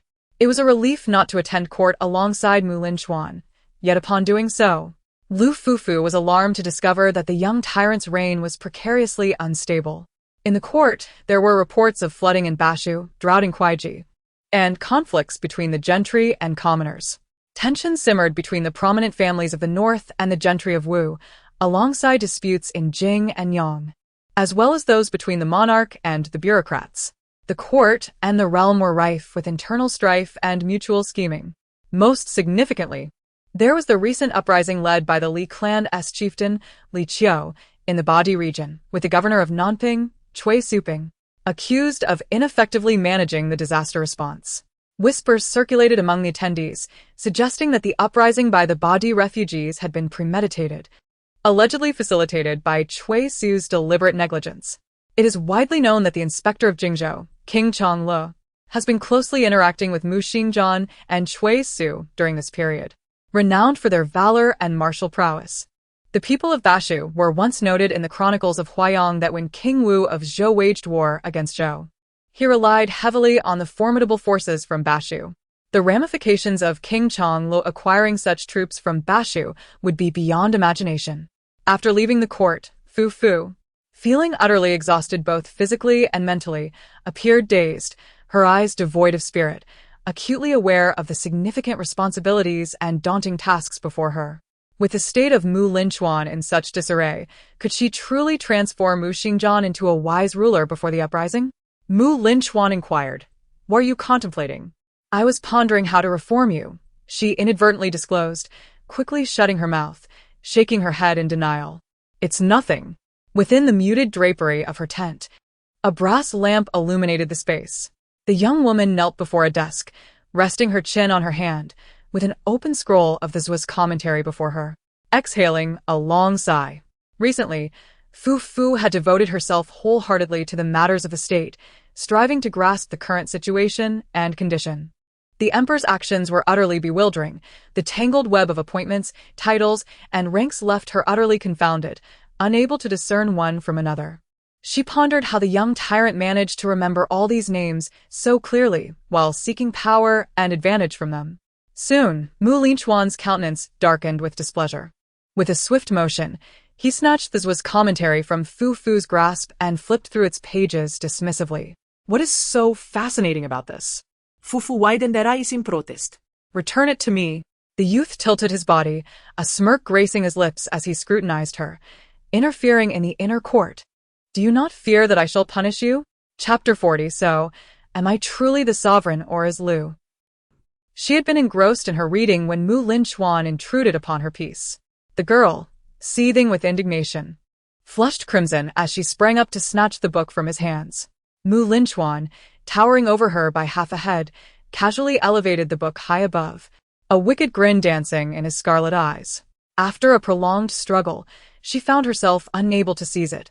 In a moment of miscalculation, she collided headlong into the firmness of the young man's chest. The pain was excruciating. A wave of discomfort surged through her, and she clasped her nose, tears springing forth. Yet Mu Linchuan seemed to be struck by a sudden pause, frozen in place. The girl had charged into him like a sturdy young calf. Her long, dark hair brushed against his bare skin, invoking a slight itch, as if something within her had also been jolted. In that fleeting moment, a look of bewilderment flickered across Mu Linchuan's face, and he instinctively shivered. By this time, the girl had returned to her seat at the table, her hair cascading freely. Typically, Mu Linchuan did not concern himself with such trivial matters. Her raven locks draped down to her waist, creating a delicate and vibrant silhouette with her movements. Regaining his composure, he slammed the volume of Zhu's commentary onto the table with a cold expression. Let the punishment commence. Noticing the sudden change in Mu Linchuan's expression, Fu Fu rubbed her nose, feeling a mix of guilt and irritation. She lamented that she had yet to reproach him for abruptly attempting to seize her belongings. Mu Linchuan coldly remarked, "Why are you so concerned? Or is it that a queen is no longer sufficient to satiate your ambitions? Is it not because of you?" Fu Fu sat at the table, letting out a long sigh. For Mu Linchuan paused. "Me? Your Majesty, have you not heard others mentioning it? The Prince of Changlu has already secured the allegiance of Z people." Fu Fu's anxiety mounted, her head spinning. The tension in the young man's demeanor subtly eased, his long black hair cascading over his shoulders as he widened his eyes slightly. Soon after, he hastily lowered his eyelids and cleared his throat. Rolling his eyes heavenward, Mu Linchuan approached the table and sat down with a casual air, nonchalantly tapping his fingers on the scrolls before him. "Do you truly believe I am unaware?" Fu Fu's face displayed surprise. Mu Linchuan coughed again, a hint of pride gracing his features. "Do you still remember Cui Man?" Cui Man? The female protagonist could never forget. The governor of Nanping, Cui Su, was her father. Fufu paused, realizing, "Are you suggesting that your affection for Chui Man in those days was solely due to her father?" However, Linchuan did not respond directly. His gaze lowered as he adjusted the silver lamp, the long lashes casting a delicate shadow upon his eyelids. His pupils glimmered with a subtle crimson light, both enchanting and alluring. "I am not like those foolish rulers captivated by mere beauty." Lu Fufu pondered to herself. Indeed, few could satisfy such an eccentric proclivity. Linchuan's words were not without merit. After several days of study, Lu Fufu was astonished to realize that the young tyrant possessed an extensive understanding of various matters. It was no wonder he had maintained his grip on the throne for so long. Were it not for his reckless behavior, an ordinary individual would have been ousted from power within 2 or 3 years. He had deftly divided the authority of the Shangjing, consolidating decision-making power among his closest attendants, subtly transferring real power away from the aristocracy. Ostensibly favoring low-ranking officials at his whim, he was, in fact, engaged in a power struggle with the prominent families. By the time the Great Yong dynasty reached Linchuan's generation, the external military forces had grown formidable, while the central army guarding the royal city was weak, numbering merely 20 to 30,000. It was rumored that this young tyrant secretly trained a contingent of heavy cavalry. Regrettably, his father harbored disdain for him, appointing Prince Changlo Muxingzhan as the general of Anxi, holding the title of Inspector of Jingzhou, thereby seizing control of the strategic stronghold of Jingxiang, and thus setting a precarious trap for his own son, one that would inevitably lead to bloodshed and ruin. The youth understood much, yet seldom took matters into his own hands, watching with a sardonic smile as his kingdom hurtled toward destruction, awaiting the blade poised above his head to descend. He was nothing short of a madman. Fufu hastily lowered her gaze, her mind in turmoil. Although she was aware that her thoughts were bordering on the explosive, she could not help but feel a flicker of sympathy for Linchuan. Initially, it may have been merely because he bore a resemblance to Yao and I, but as time passed, Fufu came to understand that despite any similarities, Linchuan was not Yao and I. With this realization, Lu Fufu gathered her scrolls and turned to gaze out the intricately carved window, letting out an involuntary gasp. The snow began to fall. The young girl set aside her book and nimbly rushed to the window, pushing it open and turning with a smile, exclaiming, "Your Majesty, look, it's snowing." The young boy gazed at her in a daze, inwardly scoffing, "Is it really such a marvel?" Snowflakes danced and scattered, gently settling on the branches. Initially sparse, they soon descended like a thick blanket, while the faint fragrance of plum blossoms wafted through the wall. The girl leaned halfway out the window, extending her hand to catch the falling snow, her cheeks flushed from the cold. Taking a deep breath, the biting chill pierced her nostrils, revitalizing her weary spirit. She turned to him, her eyes sparkling like 2 crescent moons, sharing with him these seemingly trivial yet delightful moments of life. Lu Fufu joyfully observed the snow for a while. However, as her excitement gradually waned, an overwhelming sense of melancholy washed over her. The heavy snowfall would surely make life even more arduous for the destitute. Fufu murmured, "I had thought that with spring's arrival, warmth would follow." She gazed into the cold, desolate night, where the wintry darkness of the capital was not sorrowful, for the sound of flutes and pipes could still be faintly heard through the swirling snow. It was not that she was overly sentimental or felt pity for others. Rather, Lu Fufu's heart raced as she tugged at her fox fur coat, feeling a deep sense of shame. She believed herself unworthy of such comforts. A glance indoors revealed silver pillars and golden columns, beaded curtains and jade walls. The hall was warmed by fine silver charcoal, while a walnut table displayed exquisite glass bowls and crystal vessels, all shimmering with a kaleidoscope of colors in the candlelight. She felt unworthy of such lavish provisions. The more she contemplated, the more the young girl felt a profound sense of anxiety and guilt. These past few days, as she attended political affairs alongside Linchuan, she became acutely aware that many within the Great Yong were still starving, resorting to cannibalism in their desperation. After toiling tirelessly for an entire year, she found herself burdened with taxes meant to sustain those idle, unproductive wastrels, nourishing them with her own blood to maintain their extravagant lifestyles. How infuriating it was! She felt she had betrayed the working class. Being the daughter of a farmer, Fufu clenched her teeth and unfastened her fox fur coat. lamenting the stark contrast between the opulence of the wealthy and the suffering of the destitute. "The rich feast while the poor freeze," she muttered, Linchuan paused. seemingly pondering her words, and echoed, "The rich feast while the poor freeze? Who penned this verse?" "It would be of no use for you to know," the girl replied, her voice gradually diminishing. "It was written by Du Fu." Linchuan gazed deeply into Fu Fu's eyes, furrowing his brow in confusion. He could not comprehend why she felt such sorrow for those who had perished. Death, in his view, was merely a release, an opportunity for a better reincarnation.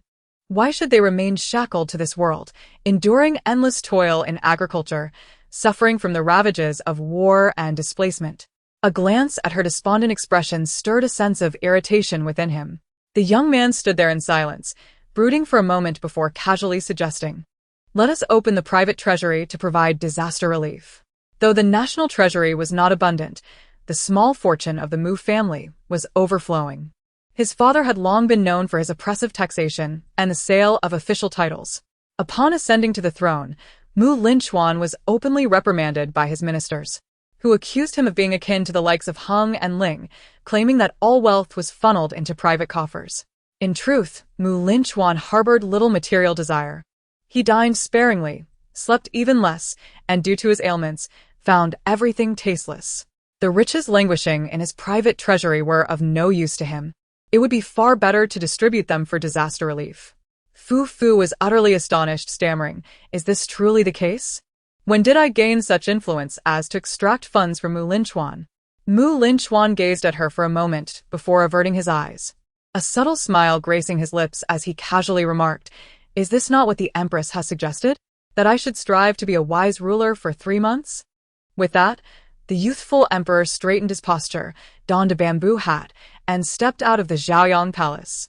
Fu Fu, bewildered, asked, "Where are you going?" With a calm demeanor, Linchuan elegantly donned his crimson-lacquered wooden sandals and replied, "I am going to attend to state affairs. This night, I shall forgo sleep. A promise made by the emperor is worth more than gold. Since I have pledged to be a wise ruler for 3 months, I shall fulfill that commitment." Without a second thought, Fu Fu seized a simple silk lantern and, breathless, declared, "I shall accompany you." Under the dim flicker of the candlelight, the young emperor and empress walked side by side through the snow. The emperor's initiative to use the funds from the private treasury for disaster relief sent ripples through the capital. Not only that, he commanded those around him to visit the households of the noble families in the capital to demand repayment of debts, adopting an audacious demeanor. "I have donated the small treasury. Now, esteemed ministers, it is up to you to decide the course of action." The Empress Lu, setting an example, took it upon herself to reduce the expenses of the palace, even donating her exquisite silks and jewelry. In private, the upright and loyal ministers gathered, their expressions a mixture of astonishment and trepidation. Had His Majesty truly changed his disposition in these recent days? Although the transformations seemed to lean towards the positive, it did not bring them solace. Rather, it filled them with dread, fearing that this sovereign might once again be silently plotting something grand. Reflecting on the events of the Grand Court Assembly, Zhang Xiu murmured, "It is likely due to the influence of Empress Lu." If that were the case. As the ministers exchanged glances, the attendant Quan Ju offered a faint smile, remarking, "Minister Cui has also mentioned this Empress Lu to me. If this is indeed true, then Empress Lu may be a blessing for our great Yong, though it is likely that while some rejoice in the court, others remain restless." However, another minister cautioned, "We cannot speak so lightly. There are precedents of turmoil in governance from the past, such as the chaos caused by the former Empress Jia Nanfeng. The true intentions of Empress Lu still require investigation." Zhang Xiu replied, "That may be so. Yet what we must fear most is the reaction from the side of Prince Changlo. His Majesty's reputation among the common folk has been steadily rising. It is likely that Prince Changlo will not remain idle and will act sooner or later." Indeed, the expressions of the ministers grew increasingly grave. This was the urgent matter they needed to deliberate upon. Before long, Quan Ju's words proved prophetic, as they all astonishedly observed that the once unruly young sovereign was now particularly obedient to the Empress's counsel. Although Queen Lu was born into a humble family, she possessed remarkable intelligence and a thirst for knowledge. Uninterested in the allure of power, she often sheltered the virtuous officials within the court, earning the admiration of many ministers. With the Queen's influence, His Majesty has refrained from his erratic acts of violence for nearly a month. Whenever the youthful sovereign's eyes began to narrow, signaling his inclination towards chaos, the young maiden would widen her gaze, glaring at him in indignation. During the grand court assemblies, the officials no longer needed to remain in constant trepidation. When attending court, the ministers often regarded Lu Fufu with expressions of warmth and affection. On this particular day, after the court session, Fufu did not depart alongside Mu Linchuan. The young maiden hesitated, biting her lip, and called out to Lu Jishu. "Lu Huangmen?" Fufu gently inquired. "Your Majesty?" Lu Jishu responded with surprise, bowing respectfully. In an instant, Lu Fufu's face blossomed into a radiant smile, distinct from that of any noblewoman in Daong. The noblewomen of Daong would never exhibit such unrestrained joy. She resembled a spirit emerging from the mountains, or a graceful girl from the neighboring household, exuding a simplicity and vivacity that made it impossible to divert one's gaze, devoid of any haughtiness befitting a queen. Fufu's heart raced as she returned the greeting with utmost respect, finally articulating her purpose for visiting. She sought Lu Jishu's counsel regarding the origins of Wang Bai. Lu Jishu and Quan Ju had anticipated Fufu's explanation, but they exchanged astonished glances at her inquiry. "Oh, what has the queen been studying recently?" Fufu answered without hesitation. "I have been reading the commentary on Laozi lately." Fufu had always possessed a remarkable trait, an insatiable thirst for knowledge. In the grand realm of Daong, where profound philosophy reigns, the queen sought to understand the illustrious families that flourished within. Having traversed through time, Fufu had indeed studied political thought, having benefited from 9 years of compulsory education, thus possessing a foundation far superior to that of the common folk of Daong. However, the teachings of Laozi remained somewhat elusive to her. What is the essence of existence and non-existence? Upon hearing this, Quan Ju and Lu Jishu were filled with a delightful surprise. The philosophies of Laozi and Zhuangzi are notoriously intricate, yet Fufu's progress was astonishingly swift. Unable to contain his amusement, Quan Ju inquired, "Has the queen gained any insights?" Fufu pondered for a moment, then gently shook her head, her expression imbued with earnestness. "To be candid, I am rather dull-witted and find it challenging to comprehend. Just the other day, I read Wan Xizong's Qing Sifu, wherein the depiction of the clear and vast tranquility where spirits gather, drifting and ethereal, penetrating the depths. An icy heart of jade, fostering pure thoughts, serene and desireless, aligning with true intentions captivated my imagination, igniting my interest in the philosophies of Laozi and Zhuangzi." The young lady spoke with eloquence, her eyes bright and her mind agile. Observing her articulate expression, Lu Jishu and Quan Ju exchanged knowing smiles, taking time to clarify her uncertainties. After Fufu took her leave, Quan Ju turned to Lu Jishu and asked, "Do you know what the greatest fear in learning is?" Before Lu Jishu could respond, Quan Ju erupted in laughter, exclaiming, "Indeed, the greatest fear is to feign understanding while remaining ignorant, to be ashamed to ask questions." Fufu. The queen displayed no trace of arrogance, her demeanor respectful and humble, exhibiting grace in her conduct. This further endeared her to Quan Ju, who felt a subtle affection blossoming within him. After meeting with several friends in the court, someone inquired, "How is it? Can this Lady Lu be entrusted with significant responsibilities? Is she not akin to the likes of Jia Nanfeng?"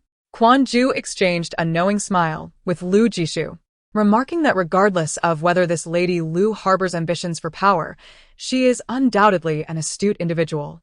How did this notion arise? Today, she sought our counsel on the profound philosophies of Laozi and Zhuangzi, openly expressing her yearning for the ethereal realm described by Wan Xizong.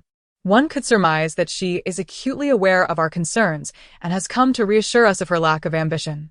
After bidding farewell to Lu Huangmen and Quan Changsher, she stamped her foot lightly, exhaled a long sigh, and blinked. Heaven knows that before her crossing, the highest official she had encountered was the village committee secretary. This was her inaugural direct engagement with such influential ministers. Indeed, politics is not a realm for the ordinary. As spring commenced, The weather fluctuated unpredictably, with significant temperature variations. Engaged day and night in the transformation of Linchuan, she soon succumbed to illness. The young girl lay drowsily ensconced in her bedding, feverish and delirious, her entire being akin to a small furnace.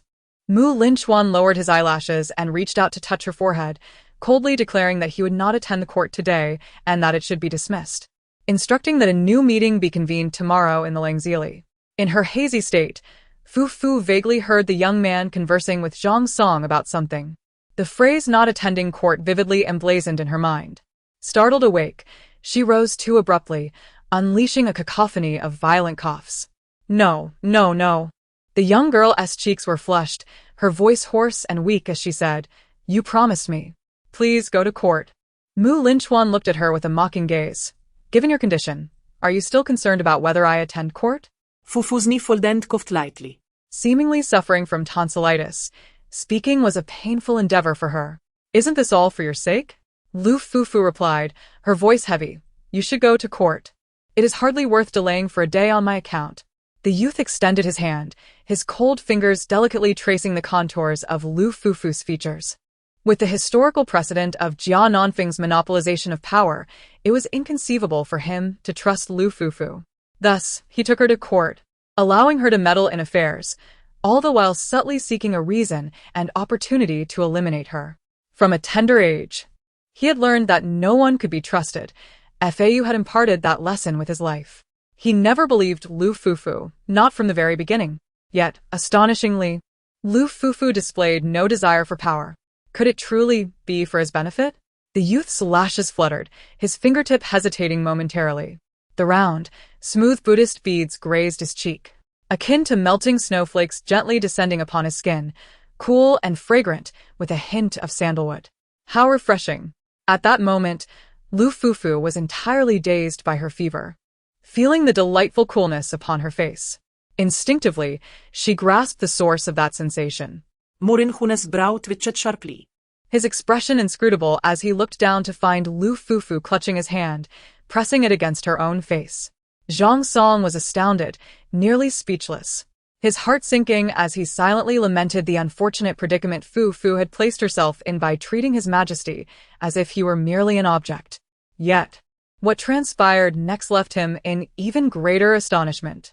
The youth, with an impassive expression, tugged at the corners of his lips, gently caressing Fufu's feverish skin with his fingertips. In an instant, a flicker of shock, murderous intent, confusion, and a shyness that nearly compelled Zhang Song to prostrate himself washed over the slender eyes. A tingling sensation coursed through Fufu, stirring her from slumber. Upon opening her eyes, an icy chill crept up her spine, causing her to shudder as she realized she had been holding onto Linchuan's hand without letting go. As she awoke, Linchuan's crimson gaze fixated on her, slowly withdrawing his hand without uttering a word. Perhaps it was the fragility that accompanies illness. But sensing Linchuan's unwavering presence, Fufu felt an overwhelming urge to weep, her heart bleeding with anxiety. Despair washed over her. Her task's progress bar was at a standstill. "Your Majesty, please. You must act." Fufu coughed violently, her voice raspy and grating, reminiscent of an elderly woman.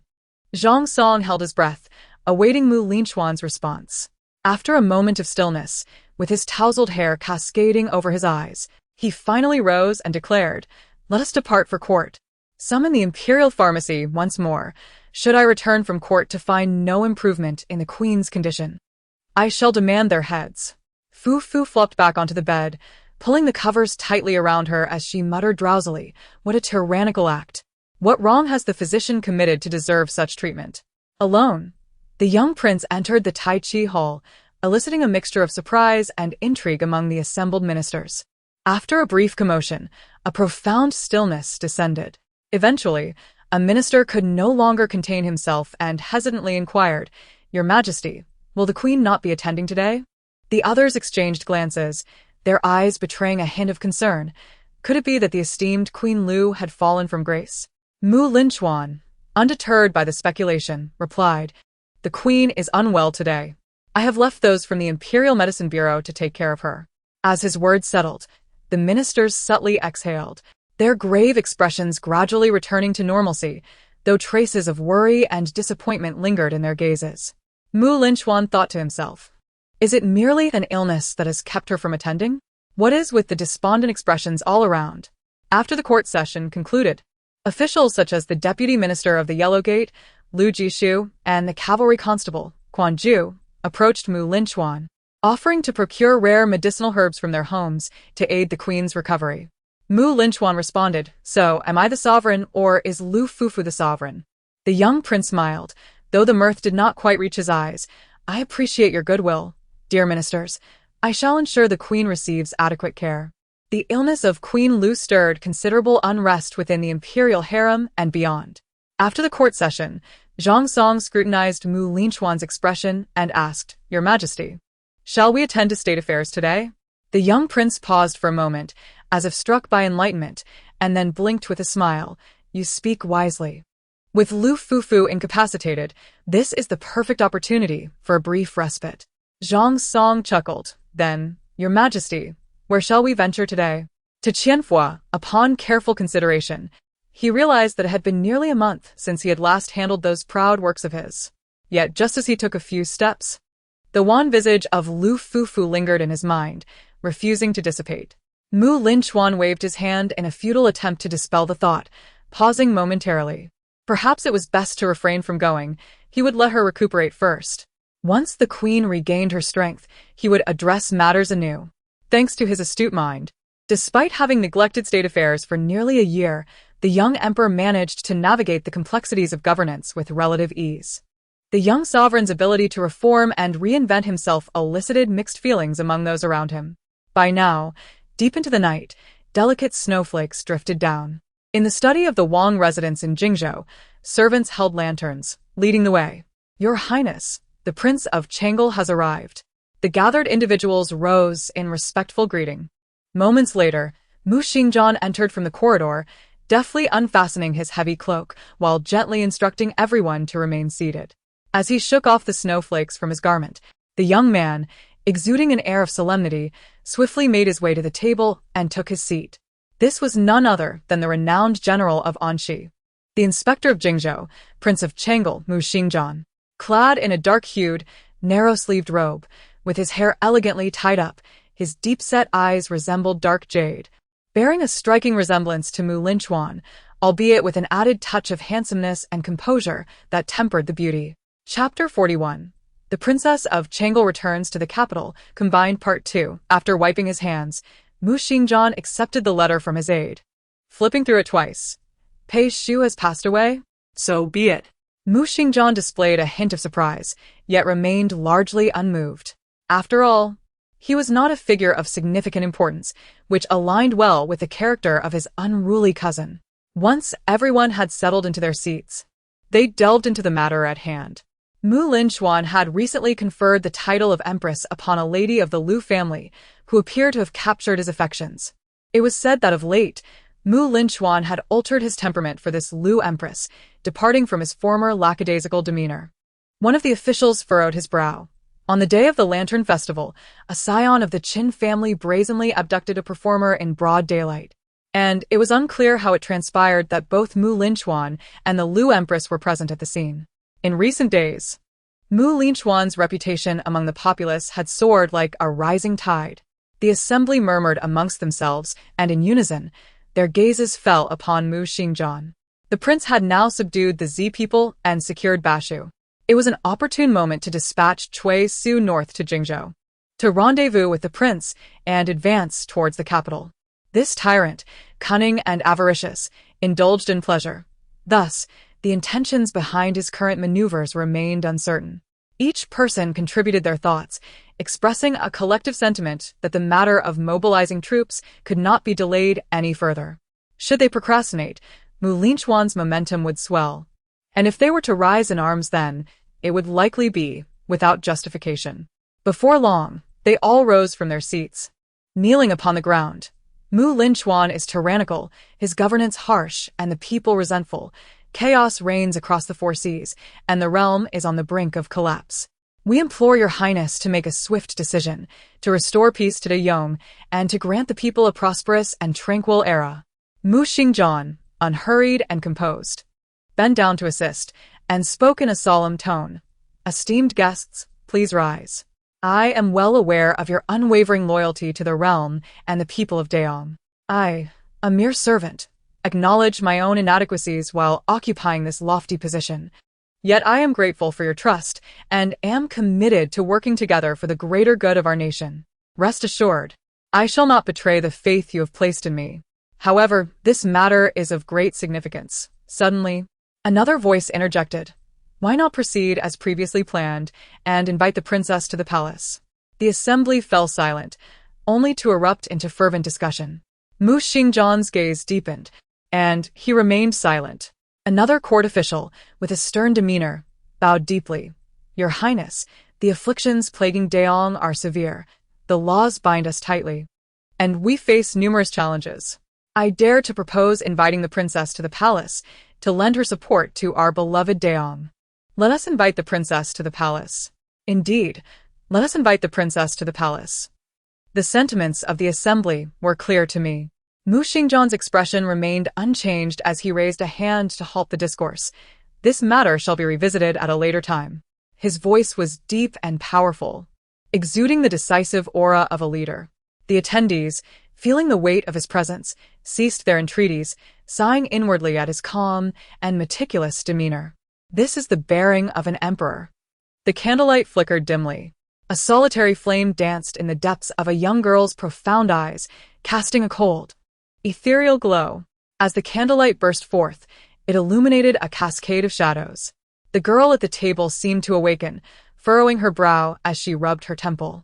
Her hair, unbound, cascaded down to her waist, framing her graceful figure as she knelt before the table, her flowing tresses accentuating her delicate form.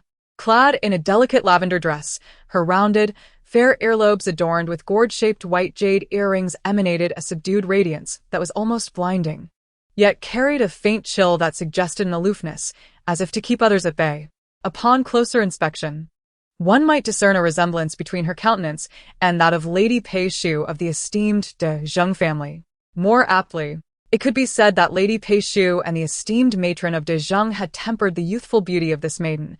In terms of allure, neither could compare to her captivating presence. Has the princess ceased her reading? Inquired a maid with a playful smile.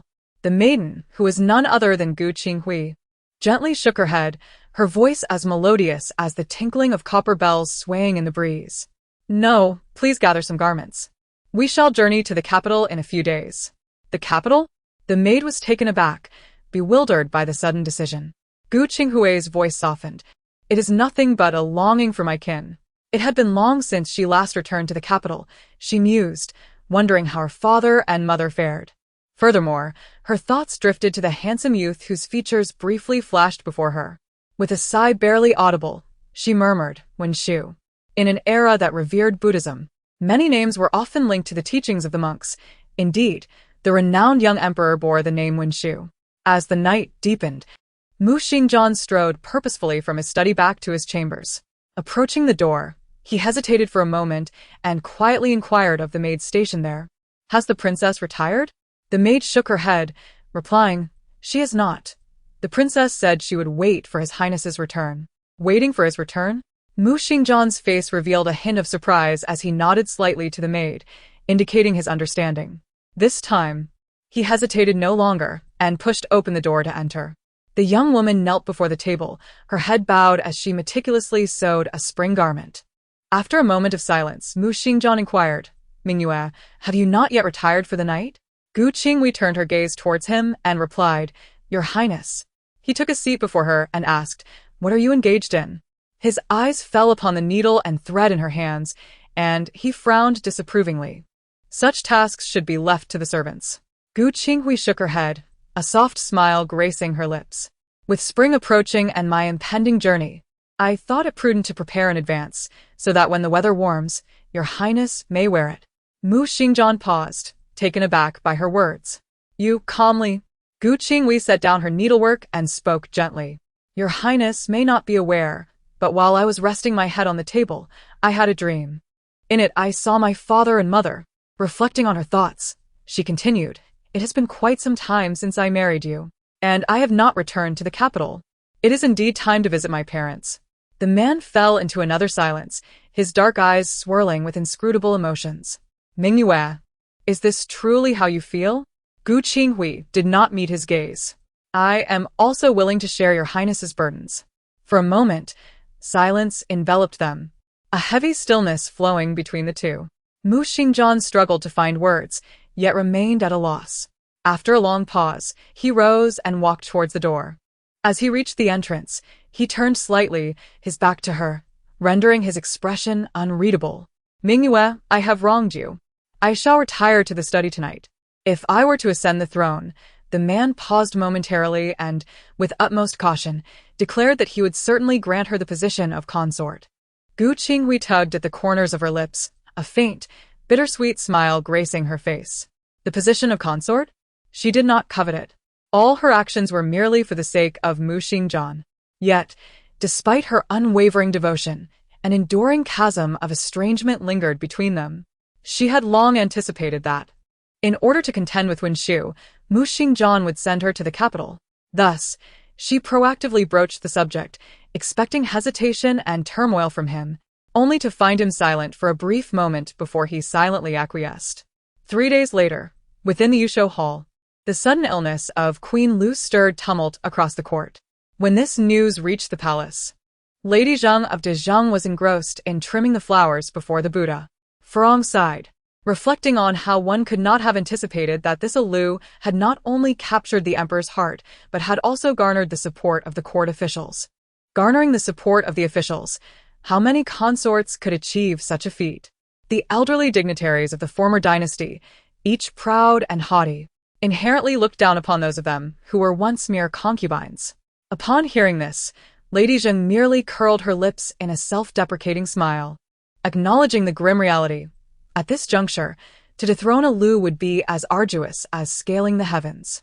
Who could have foreseen that despite her meticulous efforts to bring Pei Shu to the forefront, adorning her with great care and presenting her to Mu Linchuan, he would not even spare her a glance, instead severing her throat with a single stroke? The demise of Pei Shu left Lady Zheng in a state of profound contemplation. Setting down the small scissors in her hand, she calmly remarked, "However, I have recently received some news. The Princess of Changlu from Jingzhou is soon to return to the capital for a familial visit. Gu Qinghui has entered the palace. It remains to be seen how long she can maintain her audacity. One is the current favorite, while the other is the well-known cherished figure of the past. The balance of significance is yet to unfold, and she eagerly anticipates the unfolding drama. The queen's illness is no trivial matter. The concubines of the harem have been alerted and will soon arrive at Zhaoyang Hall bearing gifts to pay their respects." Zhou Chonghua discreetly observes Lu Fufu, who indeed appears unwell, her complexion pale, sitting listlessly at the table like a drooping puppy. Upon hearing of the queen's ailment, "I have brought a fine old ginseng as a gift for her." Zhou Chonghua manages to offer a gentle smile, raising her hand to instruct her attendants to present it. Unexpectedly, at that moment, an eunuch arrives with another set of offerings. Upon hearing the names on the list, the expressions of the concubines shift dramatically. Is the Sanji Changsher mentioned in the list the same person they are thinking of, the esteemed Sanji Changsher Quanju? And the Minister of Rights? Is it truly the Yangshi they suspect? As for the Jingzhou Yin, is it the Gao Chong they envision? This cannot be true. Zhou Chonghua exchanges glances with Hu Marin. In Daong, lineage is of utmost importance. Since the reign of the late emperor to the current sovereign, while power has gradually consolidated in their hands, the influence of noble families remains deeply rooted. Not only the queen, but a century ago, these families could even sway the imperial throne. Moreover, Mu Linchuan has bestowed titles upon many queens, yet none have proven long-lived. It remains uncertain how long any of them can remain in their positions. Zhou Chonghua's tone turns somewhat sour as she remarks, "I never expected the queen to forge connections with the eminent figures of the previous dynasty. Influenced by the prevailing circumstances, the women of Daong were not solely defined by their feminine beauty and virtue, they also admired the refined demeanor of distinguished scholars and gentlemen. Should a renowned figure offer a word of praise, countless women would be overwhelmed with excitement, unable to eat or sleep in their elation. Yet it was this downtrodden queen, born into a humble family, who had managed to attract the attention of so many illustrious individuals. How could they not feel envy and jealousy? Lu Fufu paused momentarily, shaking her heavy head in a swift motion, instructing the palace attendants to carefully store away the gifts. These were not for her. They were intended for that little madman. Linchuan. Exhausted, Lu Fufu thought it was beyond her capacity to deal with these beauties, and she hastily concocted an excuse to send them away. When she awakened again, dusk had settled. Upon opening her eyes, she beheld a shadowy figure seated at the foot of her bed. Linchuan sat there like a ghost, his face pale as snow, his crimson eyes fixed intently upon her. "Awake?" he inquired, lowering his gaze and commanding Zhang Song to fetch the medicine. Once the medicine arrived, he stirred it with a white porcelain spoon and, brimming with anticipation, asked, "This concoction is rather bitter. Shall I administer it to you?" Lu Fufu blinked, replying no need. She was not so delicate. Taking the bowl from Linchuan's hands, she gulped it down in one go. The young man froze, his expression slightly perturbed. As if casually, he plucked a candied fruit from a lacquer tray and swiftly popped it into Lu Fufu's mouth. Choking slightly, her face flushed, she exclaimed, The candied fruit, encrusted with layers of sugary glaze, was so cloyingly sweet that tears nearly sprang to her eyes. The young girl glared at him in anger. Observing her disheveled state, the boy felt a twinge of concern. His expression softened slightly as he innocently blinked. "I'm just feeding you medicine." Noticing Lu Fufu's nose scrunched up in displeasure, Linchuan curiously inquired, "Is it really that sweet?" As he spoke, he suddenly reached out, turning Lu Fufu's head to face him directly. With a playful smile in his eyes, he exhaled softly, his fingers, with their distinct bones, gently but firmly grasped her face, preventing her escape and compelling her to meet his gaze. Their eyes locked, breaths intertwined. Fufu was momentarily taken aback, her eyelashes fluttering awkwardly. The sudden proximity made her feel somewhat awkward, and her cheeks flushed slightly. According to the narrative, was he about to kiss her? Fufu widened her eyes in bewilderment, her breath quickening as if a small person within her was shouting frantically. Could it be happening so soon? Was the little tyrant going to kiss her? The boy, seemingly nonchalant, lowered his gaze, his fingertip pressing lightly yet intermittently against the corner of her lips. A flurry of thoughts raced through Fufu's mind. What should she do? Would her mouth have an unpleasant odor? Had the little tyrant eaten anything strange prior to this? Should she close her eyes? She could even vividly see her reflection in Linchuan's crimson pupils. His eyes seemed to contain the fading hues of dusk, mingled with an ethereal elegance. Perhaps it was best to close her eyes after all. Gritting her teeth, Fufu decided to take the plunge and shut her eyes tightly. However, the anticipated sensation did not arrive. Instead, a boisterous laughter erupted, nearly causing her to burst into laughter herself. Fufu slowly opened her eyes. Her cheeks flushed with a quiet embarrassment. She realized that her current state must appear utterly foolish. Linchuan clutched his stomach, laughing uncontrollably. With a sigh of resignation, Fufu lay back down, burying herself under the covers, and irritably declared, "Your Majesty, have you had your fill of this charade of doctoring the sick?" Linchuan, catching his breath, replied with a teasing grin, "Not nearly enough." Fufu muttered under her breath, mimicking Yaoni, and softly cursed, "Brother." Linchuan raised an eyebrow, inquiring, "What did you call me?" "Stinky brother, did you hear that?" Fufu quickly closed her mouth, mimicking the motion of zipping up a zipper, indifferent to whether Linchuan comprehended her words. Indeed, Linchuan did not grasp the modern implications of the term brother. He stared at her for a moment, then smirked. "Enunciating carefully, sister," Fufu retorted. "Just so you know, I am actually a year older than you. I entered the palace at 17, and now, having celebrated my birthday, I am 18. With a willingness to acquiesce, Linchuan adjusted his address, blinking innocently, and with a cheerful demeanor asked, "Then, sister?" Fufu responded with a silent exasperation. Linchuan then put on a performance that could make those within a 300-mile radius laugh until they wept. Once he finished, he wiped the tears from the corners of his eyes and reached out to gently caress Fufu's face. Fufu was momentarily taken aback by his touch.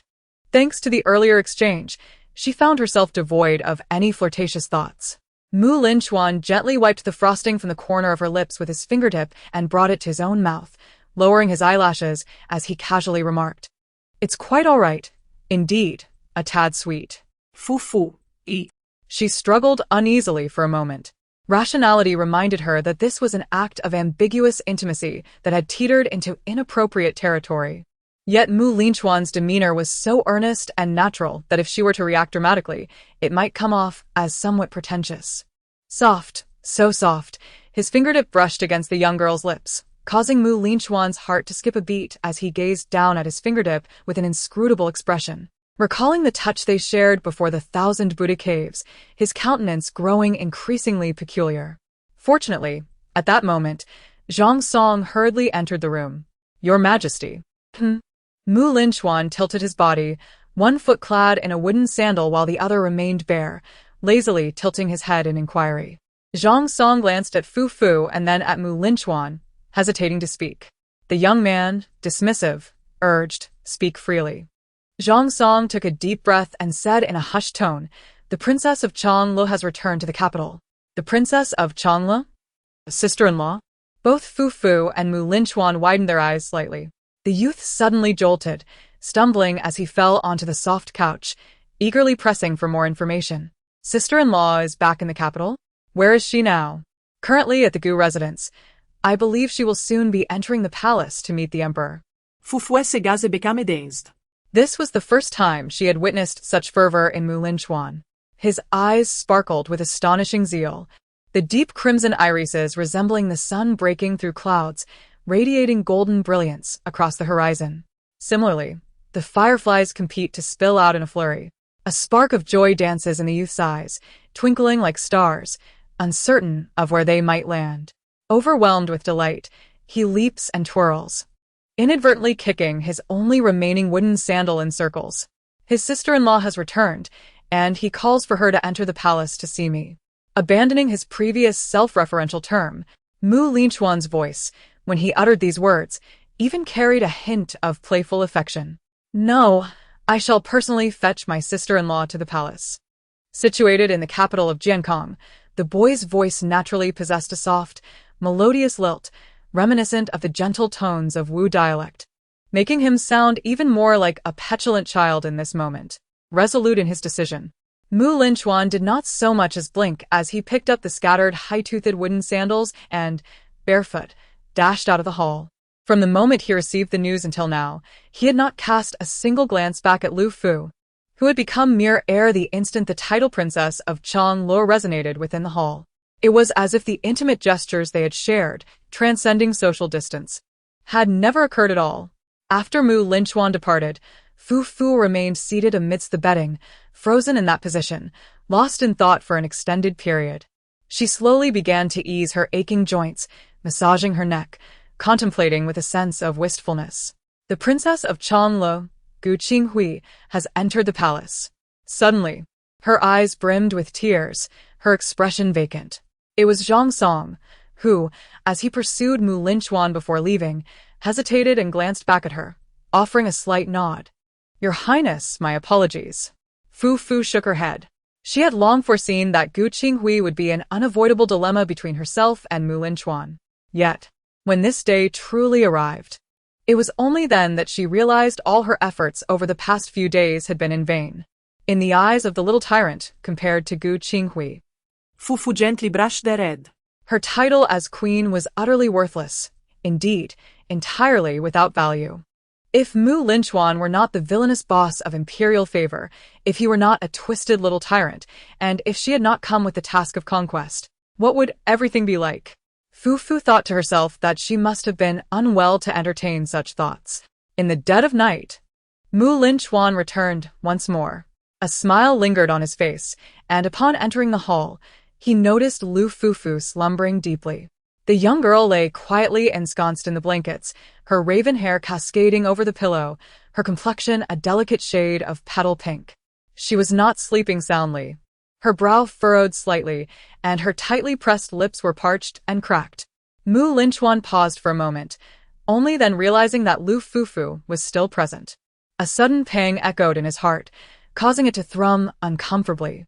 The smile on the boy's face gradually faded, his brow knitting in concern as his fingers lightly brushed against her feverish skin, his gaze fixed on her for an extended moment. He then reached out to feel her forehead. The fever had subsided considerably, its intensity not severe. Unbeknownst to him, his brow relaxed. What had he been doing just moments ago? Linchuan stood there, momentarily dazed for 2 or 3 seconds before regaining his thoughts. Right, it was for his sister-in-law. His sister-in-law would soon enter the palace, and he needed to receive her properly. For Linchuan, Gu Qinghui was always prioritized above all else. Yet, just moments ago, he was preoccupied with measuring Lu Fufu's forehead temperature, nearly forgetting his original intention. Linchuan's expression became exceedingly complex in that instant. Had this occurred a few years prior, had someone spoken to him in such a manner, he would undoubtedly have rolled his eyes skyward in disbelief. The youth, unacquainted with the nuances of love, found himself momentarily stunned, pressing his palm against his chest, struggling to regain his composure. His gaze fell upon the girl's chapped lips, as if pricked by a sudden sharp needle. By the time Linchuan collected himself, his hands had already encircled Lu Fufu's neck. Perhaps it would be better to eliminate her, he thought coolly, meticulously assessing the feasibility of disposing of Lu Fufu right there. Fufu's sleep was restless, filled with dreams of Linchuan. She envisioned herself as the wicked supporting character in a domineering CEO narrative. The kind where the heartbroken heroine departs abroad for 3 years, only to return and discover the male lead ensnared by a malicious secretary.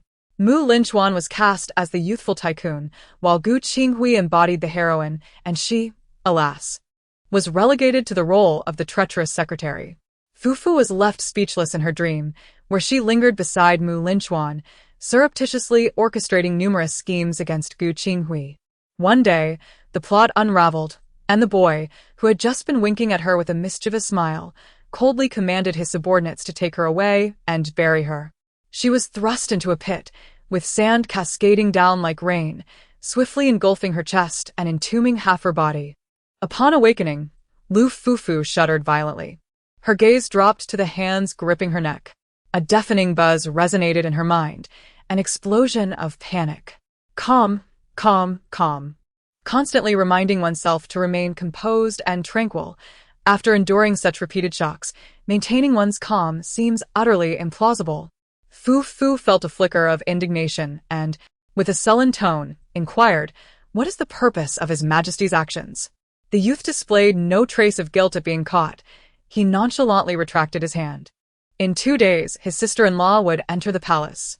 The boy's gaze swept over her chapped lips, flushed cheeks, and the dimness in her eyes brought on by illness, showing no awareness of how cruel his command was for someone unwell. Without a moment's hesitation, he declared, "As the queen, you are to oversee the harem and ensure my sister-in-law is well received. Otherwise, I shall hold you accountable." Chapter 42. I have heard that the queen is also ill. Why do you not go? I shall hold you accountable. I shall hold you accountable. I shall hold you accountable. After Linchuan departed, Fufu felt as if a swarm of bees buzzed incessantly around her ears, igniting a smoldering anger within her. She was so enraged that she longed to chase after that little tyrant and deliver a fierce kick while cursing, "Damn you, I shall no longer endure this." Perhaps it was the inherent fragility that accompanies illness, compounded by an inexplicable sense of grievance at this moment. Lu Fufu bit her lip, muttering harsh words akin to the traditional expletives of the village women, finding solace in her silent venting. Nevertheless, the following day, Fufu still dragged her weary body out of bed to preside over the harem. For the sake of her sister, she endured. Her sister was different from Linchuan. She is a capricious little imp, yet she genuinely cherishes her older sister. The girl affectionately calls her sister, playfully indulging in her whims like a little peacock, twirling around to display her radiant feathers, insistently seeking to monopolize her sister's attention. "Sister, look at me. Sister, are you listening to me? Sister, sister, sister." The mere thought of her younger sister brings instant healing to Lu Fufu. Once she helps her up, she feels invigorated enough to engage in yet another 300 rounds with the little tyrant Linchuan. This marks her inaugural experience of presiding over the 6 palaces in the capacity of a queen. Unfortunately, this achievement is not solely hers. It is largely due to the influence of Gu Qinghui. As a novice, she inevitably fumbles, but with Sister Yuan's guidance, she quickly finds her footing.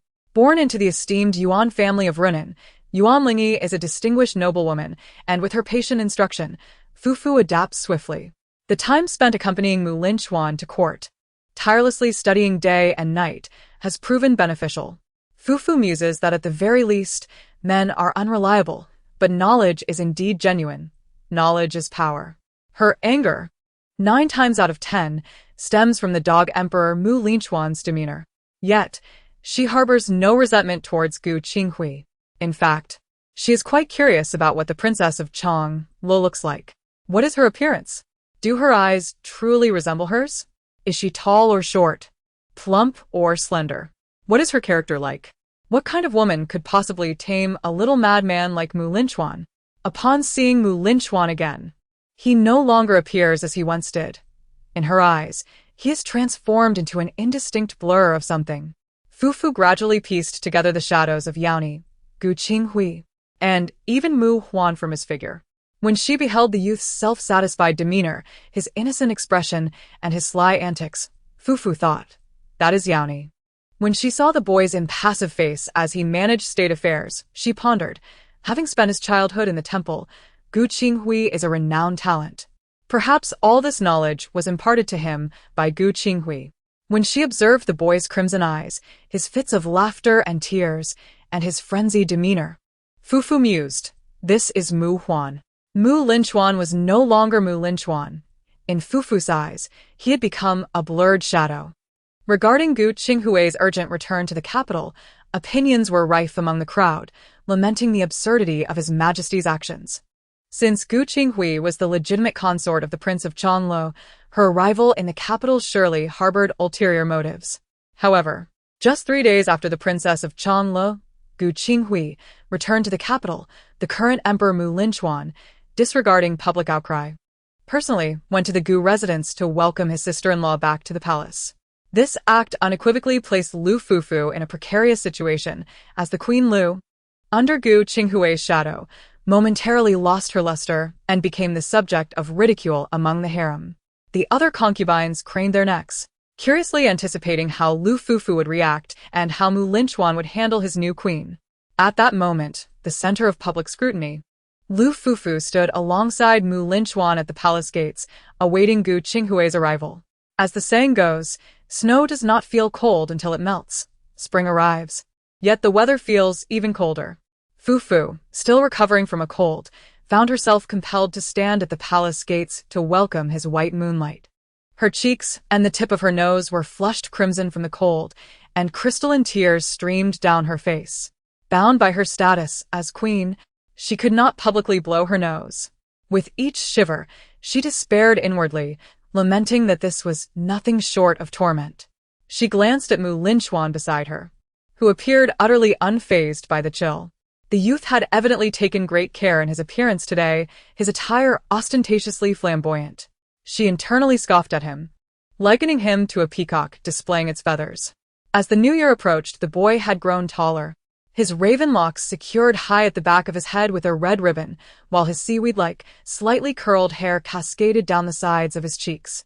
His elongated brows and eyes sparkled with brilliance, and in his glances, he resembled a fleeting wisp of cloud, exuding a breathtaking beauty. Despite his finery, he did not appear effeminate. When he smiled, he was enchanting, and when he did not, he radiated a gentle elegance. "How do you find my attire today?" he inquired, followed by, "Why has my sister-in-law yet to arrive?" Just as she was on the brink of losing her composure, rubbing her nose to suppress a sneeze, the radiant moonlight that was Gu Qinghui finally made her entrance. A modest carriage draped in green silk rolled into the palace gates, and the first thing to catch the eye was a delicate hand lifting the carriage curtain.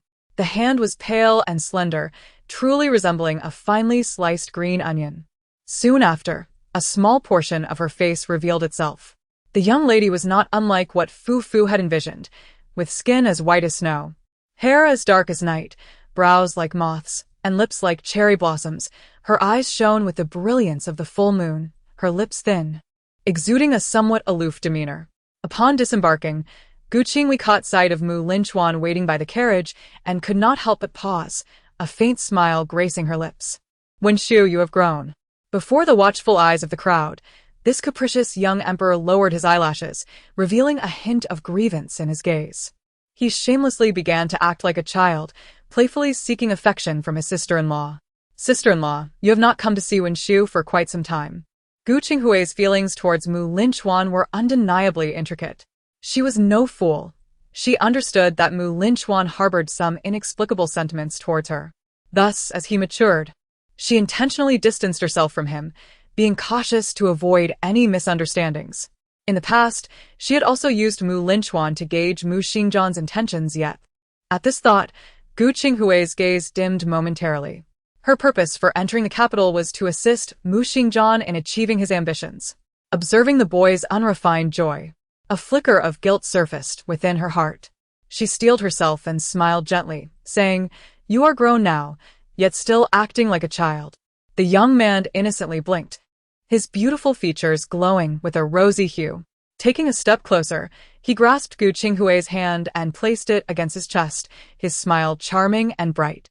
In the presence of his sister-in-law, Wenxiu would forever remain just Wenxiu.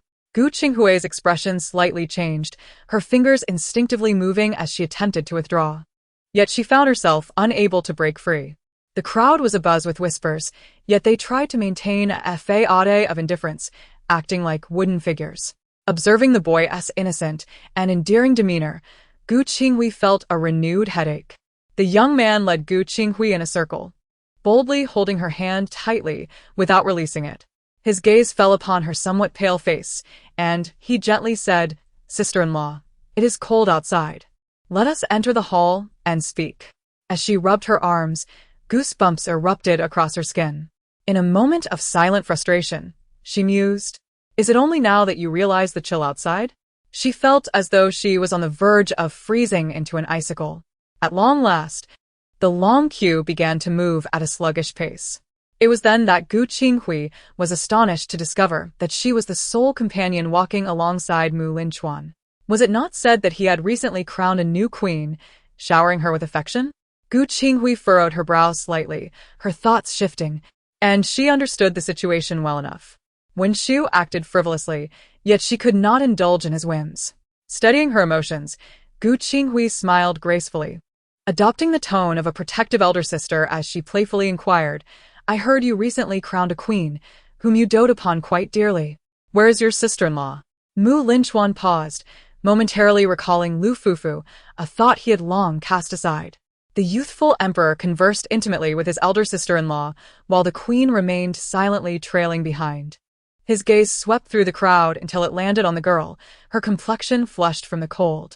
With a triumphant grin, he pulled Lu Fufu forward, declaring, "This is my newly appointed queen for this year. What do you think, sister-in-law? Do you like her? Is she not better than the previous ones?" His words carried an air of childish pride, reminiscent of a young boy showcasing a new toy. Absurdity hung in the air, leaving the surrounding court attendants speechless. A collective thought racing through their minds. Is this what it means to be the queen of a nation? Paraded like a mere trinket before the eyes of subjects and wives? Where then was the dignity of the queen?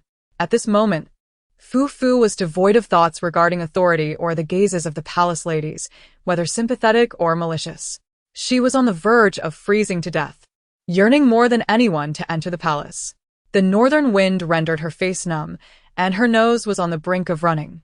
With a mournful expression, Fufu offered a slight nod to Gu Qinghui, refraining from any exaggerated gestures or expressions. Gu Qinghui's gaze towards her appeared to be tinged with complexity and a hint of regret. Thus, she was indeed the younger sister-in-law. However, this interaction between Fufu and Gu Qinghui, observed by the keen-eyed, was interpreted differently. Though she was genuinely too cold to express herself freely, she was perceived as a queen feeling slighted, her demeanor stiff and her countenance frosty. Subsequently, a lively banquet ensued, where hosts and guests alike appeared to revel in the merriment. Before the festivities concluded, Mu Linchuan excitedly pulled Gu Qinghui away from the table. In an instant, the collective gaze of the concubines fell squarely upon the Lu queen. Fufu maintained a commercially polished smile, delicately pressing her lips together, absorbing the diverse looks from all directions. Having finally accomplished her task, she exhaled deeply, weighing her own status. Wisely, Fufu chose not to return to Jiayang Palace as an unwelcome presence, instead turning her back and heading towards the Song Sui. She began to remove the hairpin from her head, kicked off her pointed shoes, and shed her garments. Collapsing onto the bed, she quickly succumbed to sleep. These past few days, she had been so busy that she scarcely had a moment's rest. After the banquet concluded, Fufu was utterly exhausted, her body feeling as if it might fall apart. Nestled within the soft embrace of the bedding, she soon drifted into a deep slumber. Outside the hall, asleep? Fong Hudu furrowed his brow, blocking the palace maid who was about to enter and announce the news. A fleeting exchange of glances occurred between Yuan Lingyi and herself. Let her rest well. The matter of Gu Qinghui entering the palace could be further discussed tomorrow. Unexpectedly, the following day, Fufu fell ill once more. Her previous ailment had not fully subsided, and in recent days, her excessive labor and the cold weather while waiting for Linchuan at the palace gates had taken their toll. The onset of her illness was severe, and this time it struck her with even greater intensity. Unfortunately, on another front, Gu Qinghui also succumbed to illness. Her constitution was never robust, and the wearisome journey had weighed heavily on her. Within just a couple of days in the palace, she caught a chill and fell gravely ill. In recent days, the youthful emperor had shed his previous frenzy and gloom, devoting himself wholeheartedly to caring for his elder sister-in-law, attending to every detail. He even singed his hair while personally concocting medicine. Linchuan paid little heed to the singed strands at his temple. His lashes lowered as he continued to brew the remedy. Once the potion was prepared, he would inevitably sample it first to ascertain its temperature and bitterness. Knowing well that his sister-in-law had a delicate palate that could not tolerate even the slightest heat. Furrowing his brow, Linchuan delicately fanned the concoction several times until he deemed it sufficiently cool, before personally delivering it to Gu Qinghui's chamber. Upon entering, he found her leaning against the bed, engrossed in a book, her brows lowered in concentration. So much so that a stray lock of hair had fallen across her cheek unnoticed. With pale fingers, she gently tucked the wayward strand behind her ear. Gu Qinghui suddenly lifted her gaze, startled, and upon recognizing the figure before her, exclaimed in surprise, "Wen Shu?" The youth concealed his hands behind his back, his crimson eyes devoid of the previous indifference, now reflecting a gentle, serene clarity akin to innocence. A mischievous smile crept upon his lips as he said, "Sister-in-law, Wen Shu personally prepared the medicinal soup for you." Gu Qinghui's rigid form relaxed slightly. "Thank you." Linchuan replied with fervor, "Let Wen Shu feed you, sister-in-law." A pang of alarm struck Gu Qinghui, prompting her to hastily avert her gaze, murmuring, "I can manage on my own. You are not a child anymore, and moreover, you are the emperor." The youth's eyes widened in surprise.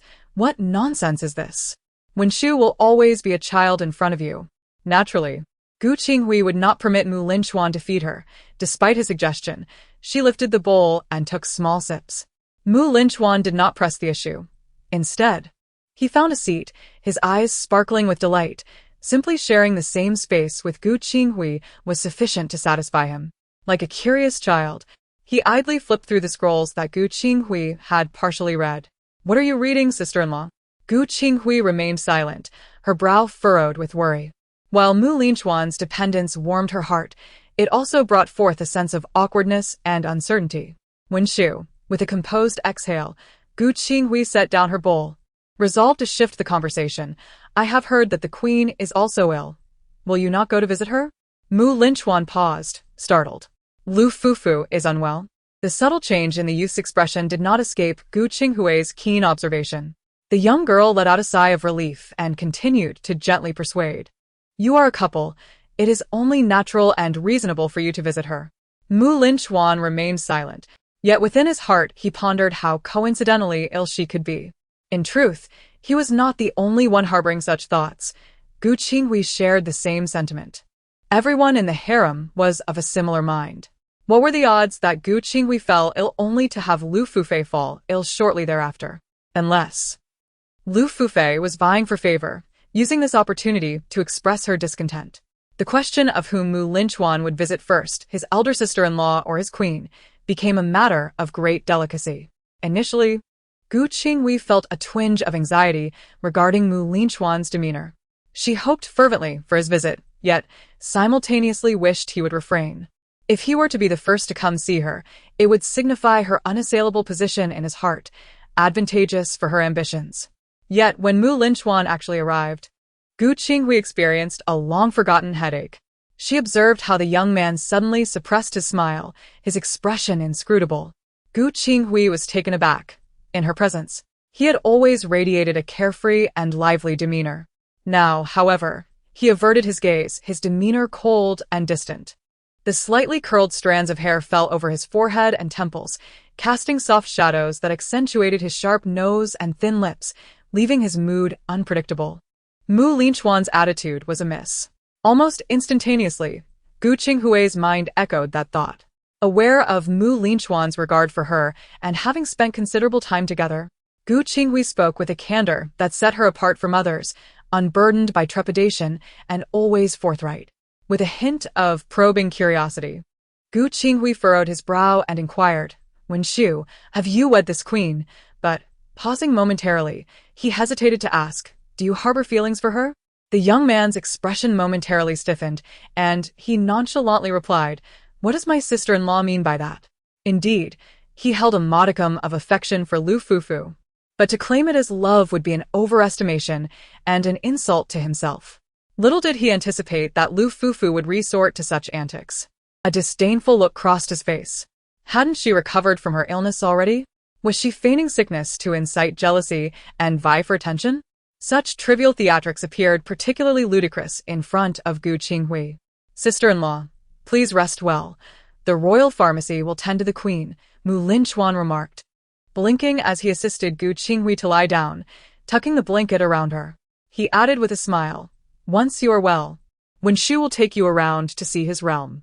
Notably, he refrained from mentioning Gu Qinghui's suggestion to visit Lu Fufu. Both Lu Fufu and Gu Qinghui had fallen ill simultaneously. The youthful emperor remained indifferent to his legitimate wife, yet tirelessly attended to his elder sister-in-law. This situation rapidly became the talk of the palace. Meanwhile, at the center of this gossip, Lu Fufu sat cross-legged on her bed, her hair cascading down, engaged in a card game with Fong Hutu and Yuan Lingi. Fong Hutu glanced at her with a detached demeanor, coolly stating, "Do you realize you have become a laughingstock?" Flustered, Fufu offered an awkward smile, her face reflecting a hint of contrition as she playfully retorted, "It's merely a rumor. Let them say what they will." The young woman displayed a bright smile, yet with it, the notes on her face became precariously unstable. Fong Hutu swiftly dealt a sharp slap, returning the favor without knowing whether it was an act of assistance or a manifestation of his own discontent. Although both she and Yuan Lingi were reluctant to witness Lu Fufu and Mu Linchuan grow too close, the thought of Mu Linchuan distancing himself from Lu Fufu inevitably stirred feelings of anxiety and concern for her. Truly, it is the emperor who remains unperturbed while the eunuchs fret. Fong Hutu coldly tugged at the corners of her lips. Yuan Lingi smiled gently, saying, "Fufu is right. After all, these are merely rumors. If Fufu can seize this opportunity to break free from His Majesty, it would not be without its merits." Such words were uttered. Yet the three of them understood that Lu Fufu was no longer the obscure talent from the Yongxiang Alley. She was now the queen of Daong. To part ways with Mu Linchuan was no simple feat. These words served merely as a comfort to themselves. Upon hearing this, Fufu let out a long sigh. Her head bowed, her enthusiasm for the game waning. She longed to escape from this little tyrant, yet she bore the weighty task of transforming him into a wise ruler. No more games? Yuan Lingi and Fong Hutu exchanged glances. Fufu shook her head like a rattledrum, removing the note from her face. No more games. "I must go to Lingxiangxi later." Observing her lack of spirit and downcast demeanor, Yuan Lingi and Fong Hutu refrained from pressuring her. Neither of them had much inclination for the game. They had merely come to accompany Lu Fufu in alleviating her inner turmoil. Witnessing her state, Yuan Lingi sighed deeply within. They were unaware of the worries that plagued Lu Fufu's heart, assuming that she had genuinely developed feelings for Mu Linchuan and seeing her so infatuated. They felt it unwise to offer further counsel. After bidding farewell to Gu Qinghui, Mu Linchuan walked along the palace path, his mind in a tumult of disquiet. Jealousy and rivalry for affection? The youth scoffed at the very notion. Lu Fufu's petty scheme struck him as utterly foolish. He was determined to thwart her intentions. A mocking smile curled upon his lips as he resolved to make her the subject of ridicule. He would not deign to visit her. After all, how could the flickering light of decaying grass ever compare to the resplendent moon at the heart of the heavens? He had elevated her to greatness, and she truly believed herself to be the moon? If that were the case, he had no qualms about dragging her back into the mire. Yet, shortly after these thoughts emerged, he found himself pausing, a frown knitting his brow. It seemed he had begun to sense that his earlier harshness was rather peculiar. Mu Linchuan pressed his lips tightly together. Zhang Song, observing the pallor of Mu Linchuan's countenance, ventured cautiously, "Your Majesty, shall we visit the Queen?" The youth withdrew his gaze, coldly retorting, "Even you have become an advocate for Lu Fufu?" Such words were indeed a dagger to the heart, causing Zhang Song's expression to shift dramatically as he immediately protested his innocence, falling to his knees. Mu Linchuan, too weary to engage further, continued to stride forward. Zhang Song, now silenced, kept his lips tightly sealed, yet his mind could not help but ponder. How had the Queen offended His Majesty? Had he misjudged the situation? Did His Majesty truly harbor disdain for Lu Fufu? Was it merely a fleeting fancy? Would Lu Fufu soon meet the same fate as other ephemeral queens? Cast aside by Mu Linchuan? Thus, he followed closely, his gaze fixed inward, but gradually began to sense that something was amiss. The scenery around them, was it not leading them to the Mu Seijin? "Your Majesty, have you perhaps taken a wrong turn again?" "Never mind. It seems that Lu Fufu has been rather well-behaved during this time. He does not mind paying her a visit, bestowing upon her a modicum of respect." The youth, brimming with pride, lifted the corners of his lips, feeling as though he was granting Lu Fufu unparalleled glory, and his steps became noticeably lighter. However, he did not anticipate that upon arriving at Songrui, he would find nothing but emptiness. This was entirely different from what he had envisioned. Mu Linchuan's expression stiffened, his crimson eyes appearing as though they were adorned with frost. Where is the Queen? He had expected Lu Fufu to be despondent and sorrowful. Well-versed in the art of managing subordinates, Mu Linchuan understood that after delivering a blow, it was time to offer a sweet reward. Yet, the palace was devoid of any presence. Chapter 43, Come Forth, Attend to Me. The youth's countenance fluctuated between gloom and brightness, instilling trepidation in the hearts of the palace attendants. Who could have foreseen that His Majesty would venture to Shangjing at such a moment? Mu Linchuan suddenly recalled that Lu Fufu had indeed been frequently visiting Longji. Nevertheless, his expression did not improve in the slightest. He had anticipated Lu Fufu to be melancholic. Yet, to his astonishment, she seemed to have the leisure to visit Longji. This turn of events was beyond his control, leaving Mu Linchuan feeling quite agitated. In truth, this was not the first instance. The youth's demeanor soured, thoughts of disdain and world-weariness enveloping him. During this period, he had felt restless more than once, contemplating the notion of eliminating Lu Fufu, only to be thwarted by a myriad of trivial matters. This sensation was decidedly unsettling, leaving him with an air of discomfort. Only by personally extinguishing the source of his unease can he find solace. This time, with his sister-in-law entering the palace, it was akin to rescuing him from a mire known as Lu Fufu. He felt a closeness to his sister-in-law greater than ever before. Could it be that he also wished to evade Lu Fufu? As this thought emerged, Mu Linchuan's expression shifted drastically, and he promptly banished it to the deepest recesses of his mind. The youth, bearing a face reminiscent of Sima, cast a few fleeting glances at the palace maid, his mood oscillating between light and shadow, before finally issuing a command. "Go to Langjua." His fingertips lightly caressed the short blade concealed within his sleeve, reaffirming his resolve. He was resolute in his intent to commit murder. This time, he would surely kill Lu Fufu. If he failed once more, he would abandon the Mu surname. Once Mu Linchuan departed, Gu Qinghui finally exhaled in relief, intending to finish the remaining pages of his book. However, he was taken aback when informed that a maid from the Queen's side had come to visit. "What is this?" Gu Qinghui raised his gaze, his brow slightly furrowed. A flicker of astonishment and doubt crossing his cold, clear eyes. The palace maid before him lowered her gaze submissively, trembling like a timid quail. Faced for the first time with the emperor's beloved, the maid appeared anxious and overly cautious, fearful of inadvertently offending the illustrious princess. "This is the medicinal meal that the queen has sent," the maid stammered, her hands shaking so violently that the soup bowl on the lacquered tray jingled. Gu Qinghui glanced at the bowl calmly, his demeanor as composed as ever, before instructing those around him to receive it, offering a small sum of silver to send the maid away. After the maid departed, the confidant Sraobai hesitated, stepping forward and saying, "Your Highness, this medicine's delivery is suspicious. It has been said that the Queen has expressed grievances these past few days. Now, with someone sending this medicine, I fear the sender may harbor ill intentions. There could be something amiss within." "It matters not," Gu Qinghui replied, gently shaking her head. She lifted the lid of the bowl, gazing intently at the dark potion. Lost in thought. "This aligns perfectly with my intentions." Xiaobai's expression changed with alarm, poised to offer further counsel, yet Gu Qinghui remained resolute, taking a delicate sip before casually setting the bowl aside. Leaning against the bed, she calmly resumed her perusal of the scrolls, waiting for the medicine's effects to manifest. As she turned the pages with her slender fingers, she paused slightly. Observing the girl's demeanor, it seemed unlikely she would engage in such treacherous behavior. Perhaps there were others with ulterior motives at play. Nevertheless, understanding one's heart is more elusive than knowing one's face. Her interactions with Lu Fufu had been minimal, leaving her uncertain of the latter's true nature. As long as it served to aid Mu Xingjian in achieving his grand aspirations, she would not dwell on trivialities.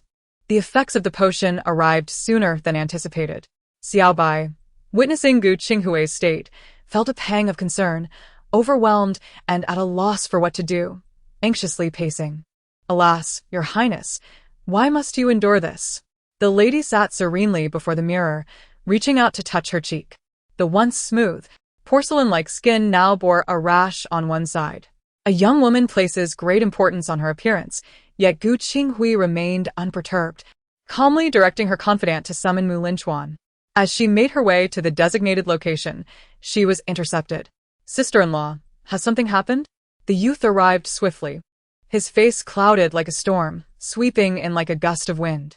His cold fingers gently caressed Gu Qinghui's cheek, and after a prolonged silence, he finally spoke in a hushed tone. "Is it from Lu Fufu?" Gu Qinghui suppressed the unease swelling within her, hesitating for a moment before replying, "Yes." The boy's crimson eyes were shrouded in darkness, his expression impassive as he assisted her in lying down, meticulously tucking in the blankets with utmost patience. Each movement was laden with a suppressed, fierce intent. This ominous atmosphere, reminiscent of an impending tempest, caused Gu Qinghui's heart to race uncontrollably, her brow furrowed in unease. If it were not for the girl's gift, it would imply a hidden malice against her, rendering her an unwitting accomplice in a potential murder. Reason urged her to remain uninvolved, yet her conscience proved insurmountable. Just as the youth was about to turn away, she grasped his wrist firmly, pausing momentarily before whispering, "Wenshu, I sense there is more to this matter than meets the eye. Lu Fufu does not strike me as someone who would cause harm. Please investigate thoroughly and do not act impulsively, lest you wrong an innocent girl." The boy's scarlet gaze lingered on her face, meticulously tracing her features, before he finally lowered his eyes and clasped Gu Qinghui's hand in return. "Sister-in-law has a kind heart, when Shu understands."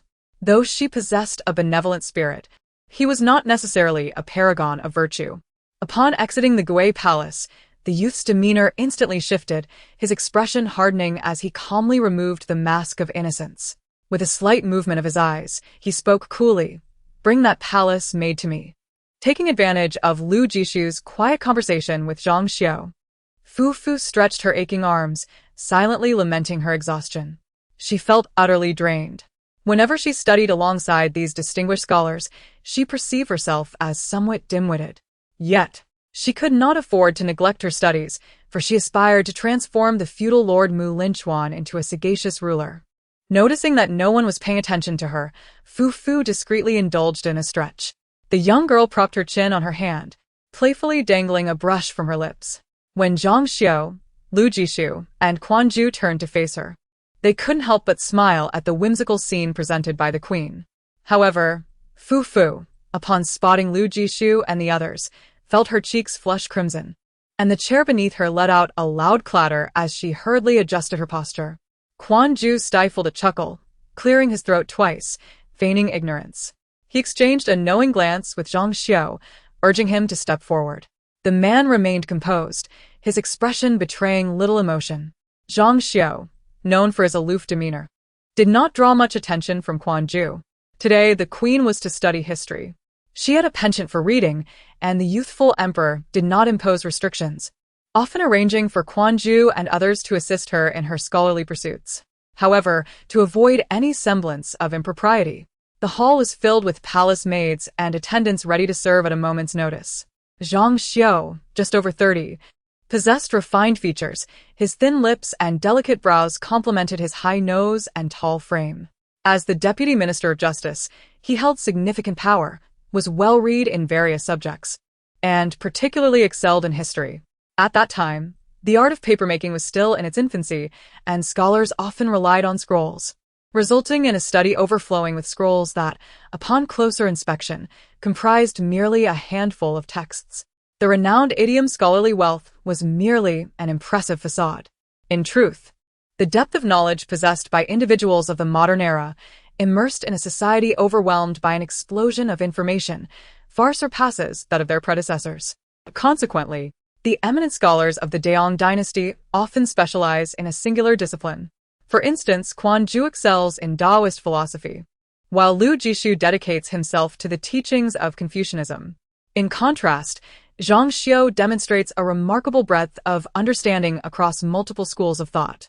After a moment of contemplative silence, Zhang Xiu, maintaining an air of dignity, remarked, "The queen? Oh, it is nothing of consequence." With a playful shake of her head, reminiscent of a rattling drum, she revealed a radiant smile. "Zhang Zhongqing, let us continue. Few young women of Daong possess such a bright and captivating smile." A flicker of surprise crossed Zhang Xiu's eyes, yet he swiftly quelled his thoughts and inclined his head slightly, offering profound respect to the queen, who had once saved his life. In a certain sense, Lu Jishu, Zhang Xiu, and others represent the first group of distinguished individuals captivated by Fufu's charm. The admiration garnered by Lu Jishu and his peers is not solely due to her royal status. After all, as the world often remarks, there have been many short-lived queens bestowed by Linchuan. The true allure lies within the innate charisma of this Queen Lu. In just 2 brief months, this astute young woman has cleverly safeguarded several virtuous officials within the court. Quan Ju and others harbor hopes that she might effectuate a transformation in the current emperor, Linchuan. Setting these matters aside, no mentor could resist the allure of a diligent student like Ing Xiu, who possesses the remarkable ability to apply learned concepts to new contexts. Although still unwell, the young girl's complexion remained pale, yet her smile shone brightly like the warm sun of winter. Occasionally, tilting her head to engage in soft conversation with Zhang Xiu, her hair cascaded down, creating an intimate atmosphere akin to whispered confidences. Zhang Xiufeng, with her delicate eyes and thin lips, possessed an ethereal beauty that mirrored her icy demeanor. As an inspector, she led a solitary life, maintaining her integrity and rarely mingling with others. Upon witnessing the scene before him, Zhang Song felt an overwhelming urge to cry out in astonishment. The palpable coldness emanating from the youth beside him sent a chill down his spine. "Your Majesty." Zhang Song stammered, his tongue parched and trembling. Linchuan's expression remained impassive. He did not react, though the youth's gaze was frigid. He covered his eyes, his soft bangs cascading over the back of his hand, and a sardonic smile curled at the corners of his lips. "Today, the Longji has spoken of the coal mine. Ha ha ha, it seems the queen has nearly recovered." Linchuan's countenance darkened, a mocking laugh escaping his lips. Moments later, he erupted into boisterous laughter, exclaiming that even this could be shared with the Longji. He showed no intention of concealing his mirth, which echoed into the surroundings. Fufu raised her gaze at the sound, immediately spotting Linchuan at the entrance, eyes covered. laughing uproariously, shaking with mirth like a madman. Her eyes widened in disbelief. How could Linchuan be here? Why wasn't he accompanying Gu Qinghui? Was he falling ill again? Zhang Xiao, Lu Jishu, and Quan Ju were equally taken aback, quickly regaining their composure to salute. Linchuan's luscious lips formed an alluring curve as his gaze flitted across Fu Fu and Quan Ju. Suddenly, with an air of nonchalance, he removed his hair tie. His thick, wavy black hair cascaded down his shoulders, and his indifferent eyes were like frozen pools. His expression haughty as he reached to discard the deep crimson garment he wore. Immediately following was the oversized robe. Fu Fu gazed blankly at the scene before her. A look of bewilderment etched upon her features. What on earth was happening? It was likely that the astonishment and confusion experienced by others were no less than her own. Once he had shed the robe, the young man bent down to remove his wooden clogs, barefoot as he stepped onto the damp ground, simultaneously loosening his pristine inner garment. In the blink of an eye, Linchuan had stripped his upper body bare, revealing a pale, yet robust chest, adorned with well-defined abs. Following this, he began to bend once more to remove his black silk trousers and white undergarments. Linchuan's sudden act of audacious exhibitionism left everyone, including Fu Fu, in a state of shock. They watched as the young man swiftly disrobed. Oh! Fu Fu's face flushed crimson, and with a sharp gasp, she hastily covered her eyes. Trembling all over, utterly dumbfounded, her mind racing with disbelief. Blind. Fufu felt utterly despondent. She had just seen Linchuan's. Her face was so red it could bleed, her heart pounding like a drum. Naturally, the others around her were equally taken aback by their young sovereign's bold display. Your Majesty? Yet, the young man remained unfazed, devoid of any shame, nonchalantly strutting about in the sanctum where sacred texts were stored. The hurried journey had truly left him feeling stifled. He paused, his entire being exuding a sickly pallor, the result of enduring chronic ailments that had rendered him gaunt, with faintly visible veins on his wrists and ankles. The atmosphere was laden with a palpable tension as individuals bore expressions of gloom and impatience, their faces devoid of emotion, which only served to amplify the chill in the air, as if someone owed them an enormous debt. Zhang Xiao and the others were quick to react. Quan Ju hastily instructed Zhang Song to retrieve the garments from the ground and drape them over Linchuan, cautioning, Your Majesty, be wary of catching a chill. The youth, however, bypassed Zhang Song entirely, striding to the table where he seated himself nonchalantly, exclaiming with a smile, Today, gentle snow falls outside the palace. It is indeed a splendid day. Since all my esteemed ministers are present, why not indulge in some wine and poetic musings? It would be a delightful affair. Quan Ju and Lu Jishu exchanged alarmed glances, both perceiving the same troubling thought in each other's eyes. Had the emperor perhaps partaken of some strange elixir that rendered him so uninhibited? Fufu, taken aback, felt her ears burn with embarrassment, but her status as queen compelled her to maintain composure. Taking a deep breath, she attempted to lower her hands. Her gaze fell upon Linchuan, who sat unabashedly, laughing uproariously, causing the flesh beneath him to jiggle with mirth.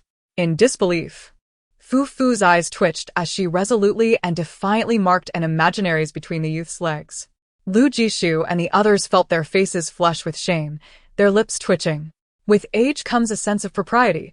They could hardly endure their sovereign's outrageous behavior. And the fact that they did not faint on the spot was a testament to their remarkable fortitude. It was clear that engaging in any further revelry was out of the question, especially with the queen still present, observing the exuberant and vociferous young lunatic before them.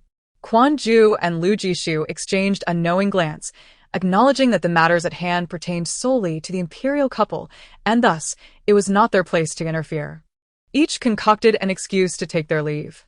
Zhang Xiao hesitated momentarily, casting a lingering gaze at Linchuan before shifting his attention to Fu Fu. Silently, he rose and followed Quan Ju and the others out of the Longji Hall, while Linchuan, undeterred, continued to applaud and praise himself with fervor.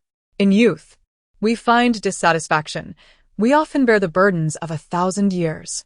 The days are short and the nights long. Why not light a candle and revel in the night? Ha ha ha. Exquisite. Splendid.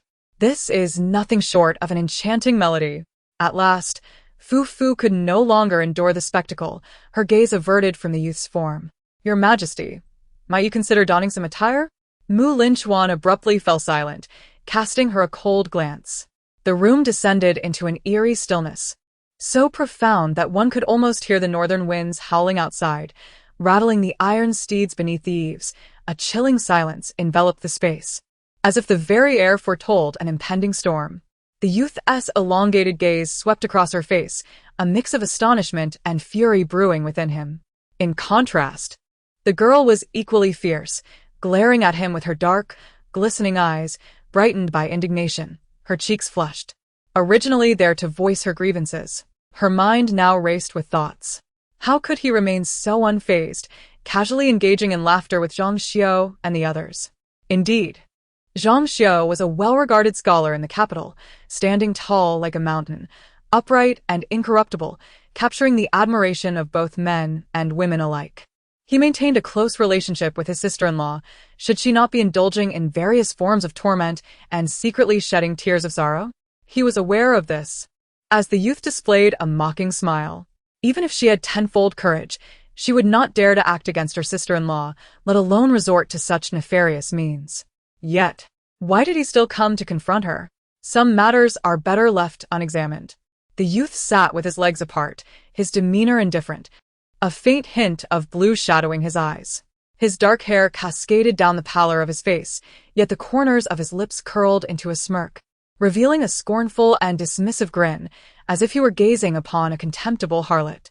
His expression was devoid of shame or remorse, exuding an audacious arrogance. Come forth and serve me. His gaze briefly swept over, landing on the soft fullness of the young woman's lips, laden with lewd insult. With your mouth. Chapter 44. Does serving a woman bring you such delight? In Linchuan's eyes, Lu Fufu was his legitimate wife, and her service to him was a matter of course. However, he had always held little interest in such affairs. Thoughts of Lu Fufu often led him to recall Fau, which only fueled his disdain. Yet this time, an inexplicable surge of fervent desire arose within him, not of the flesh, but of the mind. Thus, he suppressed the physiological revulsion and distaste, coldly uttering these words. When he spoke, his brows and body exhibited no change, devoid of any emotional stir. Fufu stared at him in astonishment, her face flushed crimson, yet inside a fierce fire seemed to ignite, as she indignantly exclaimed, You are insane." The youth gradually revealed a smile, deftly reaching out to grasp her wrist. Ching was the queen of solitude. Linchuan's gaze lowered, his crimson eyes cold enough to seem as if they might bleed, as he slowly drew her hand closer to himself. Was it not a given that one would serve the lonely? Fufu was momentarily at a loss for words. When her palm made contact with the warm yet soft mass, she instinctively jumped back as if electrified, pushing Linchuan to the ground. "You are unwell." Fufu's heart raced like a drum as she swiftly attempted to flee past him, only to have her wrist seized by Linchuan. His gaze was frigid, and with a slight pull on her wrist, she found herself tumbling back into his embrace. His icy lips brushed against her ear, tenderly caressing it. "Is the medicine for sister-in-law the one you delivered?" Fufu widened her eyes in confusion and pushed him away. "What are you talking about? What medicine?" Linchuan regarded her with a cold stare, suddenly striking his palm and commanding for a bowl of black concoction to be brought forth. "Is this not what you instructed to be sent to sister-in-law's chamber?" After delivering the potion, the attendant retreated with a demeanor of observing the heart through the eyes. Fufu stared at the bowl of murky liquid on the table, momentarily dazed, her heart skipping a beat. If she still had not grasped the situation, she would truly be lacking in wit. Striving to regain her composure, she pointed at the bowl and coldly asserted, "I did not do this." Linchuan's expression remained impassive as he looked at her. Under his gaze, Fufu felt a surge of irritation. What kind of look was that? Her condescending demeanor seemed to mock her, as if daring her to reveal her tricks. Fufu was seething with rage, her bright eyes sparkling with embers of fury.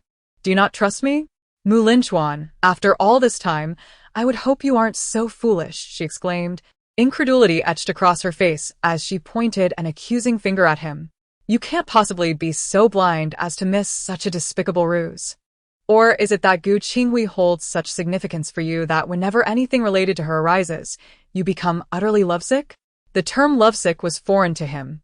Yet Fu Fu's words indeed struck a chord.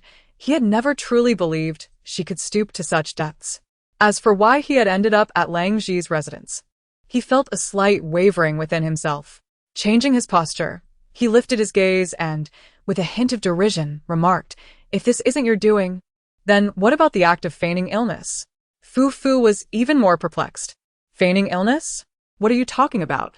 Coming back to her senses, the girl was nearly beside herself with anger. Do you have no conscience? I was already unwell and had to endure standing in the cold wind with you for ages. Do you think I was merely pretending? Clearly infuriated, she glared at him with eyes ablaze, resembling an irate little lion baring its teeth. Perhaps overwhelmed by her indignation, Fu Fu impulsively picked up the bowl of soup on the table, intending to gulp it down to prove a point. However, Linchuan's brow twitched with urgency. Without a second thought, he scowled and overturned the bowl, only to find himself staring at the spreading dark brown medicinal liquid on the ground, his irritation forcing him to lower his gaze. Unable to comprehend the reasons behind his incessant inquiries and the grandiose accusations he levied, he found himself entangled in a web of confusion. And what of Zhang Xiao? He sought answers, yet beneath the weight of the numerous charges lay his foremost concern. His heart felt as if suspended by a delicate thread, and with a slight tremor of his eyelashes, Linchuan maintained an impassive demeanor as he inquired, "What is the matter with Zhang Xiao?" Upon uttering the question, he seemed to exhale ever so slightly, his tone dripping with sarcasm as he continued, "You appear to be quite pleased in his company. Or is it that you harbor feelings for him? During the Grand Assembly, you saved him perhaps with ulterior motives?" How could she remain so composed, as if unperturbed by the circumstances, engaging in delightful conversation with Zhang Xiao? An absurd thought flickered through his mind. In recent days, he had grown closer to his sister-in-law, leaving her to her own devices, which might have suited her intentions perfectly. He feared that even if he were to perish, she would not mourn for him, perhaps even reveling in her newfound freedom from his tyrannical grasp. The notion was ludicrous. He had always been the one to disdain others. Never could it be that others looked down upon him. The young man's face shifted through shades of green and white, his anger intensifying with each passing thought. Without further reflection, he bit down on his earlobe, his voice sultry and lingering. "The queen who does not serve me, does she wish to serve Zhang Xiao instead?" With a sharp intake of breath, Fu Fu turned to meet Linchuan's gaze. His eyes remained calm and undisturbed, much like the unresponsive lower half of his being. "Pray tell, when did you develop an interest in him?" "During the Grand Assembly. You must have stolen many glances at him under my very nose. Haven to you? Alas! This person possesses an unwavering integrity, and I doubt he would deign to look upon a married woman such as yourself." Fu Fu, Is this individual a cuckold? Does he possess an overactive imagination? The atmosphere here, this exchange, would be perilously ambiguous for anyone else. Yet, seated on Linchuan's bare thigh, witnessing the youth's calm, unabashed demeanor, Fu Fu found herself so exasperated that she nearly laughed in disbelief. What on earth? Fu Fu was at a loss for words, almost ready to flip the table. "Your Majesty, might I suggest you don some clothing?" Fu Fu revealed a commercially polished smile. "Could you refrain from being so provocative? Even if you wish to be, one must possess the proper tools for such endeavors." The youth's dangerously ambiguous, sickly sweet smile suddenly froze. Fu Fu muttered to herself, "Thus, what is there to feel proud about regarding your previous impotence?" Linchuan gazed at him with a somber expression. "Are you not simply feeling jealous? Do you resent my absence these past few days?" The youth, with a countenance as thick-skinned as a city wall, narrowed his elongated eyes slightly, a glimmer of mischief illuminating them, and feigned nonchalance as he smiled. However, he did close his legs a fraction. He wore a haughty, mocking grin, casting a brazenly frivolous gaze over her form. "Is it because I have not accompanied you these past few days that my queen has grown so restless? Then allow me to attend to you." Perhaps finding merit in his own suggestion, the youth clapped his hands and laughed, subsequently pushing Fu Fu to the ground.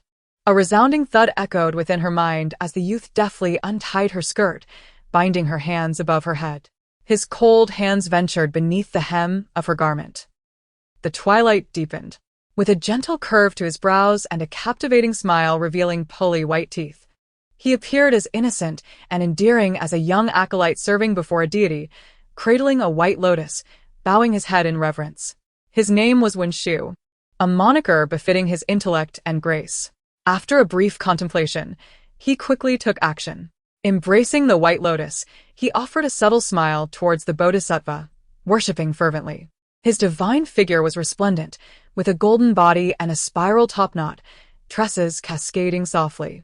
Curiosity sparked in his wide eyes as his lips tenderly caressed each petal of the lotus, gently nibbling and teasing the newly formed seeds nestled within. The lotus blossoms hung low, each a golden chalice, tethered by fragile threads of lotus silk. The water flowed at varying paces, the heat of summer scorching the lotus pond, akin to the fiery sun casting its glow upon the surface. The fragrance of the lotus wafted through the air, and suddenly, a carp leaped from the water, creating ripples that danced in every direction. With widened eyes, she longed to voice her thoughts, yet the fragrant waters filled her mouth and nostrils, surging from all sides. She found herself submerged in the lotus pond, as if transformed into a solitary banana leaf, tossed amid the chaotic surges.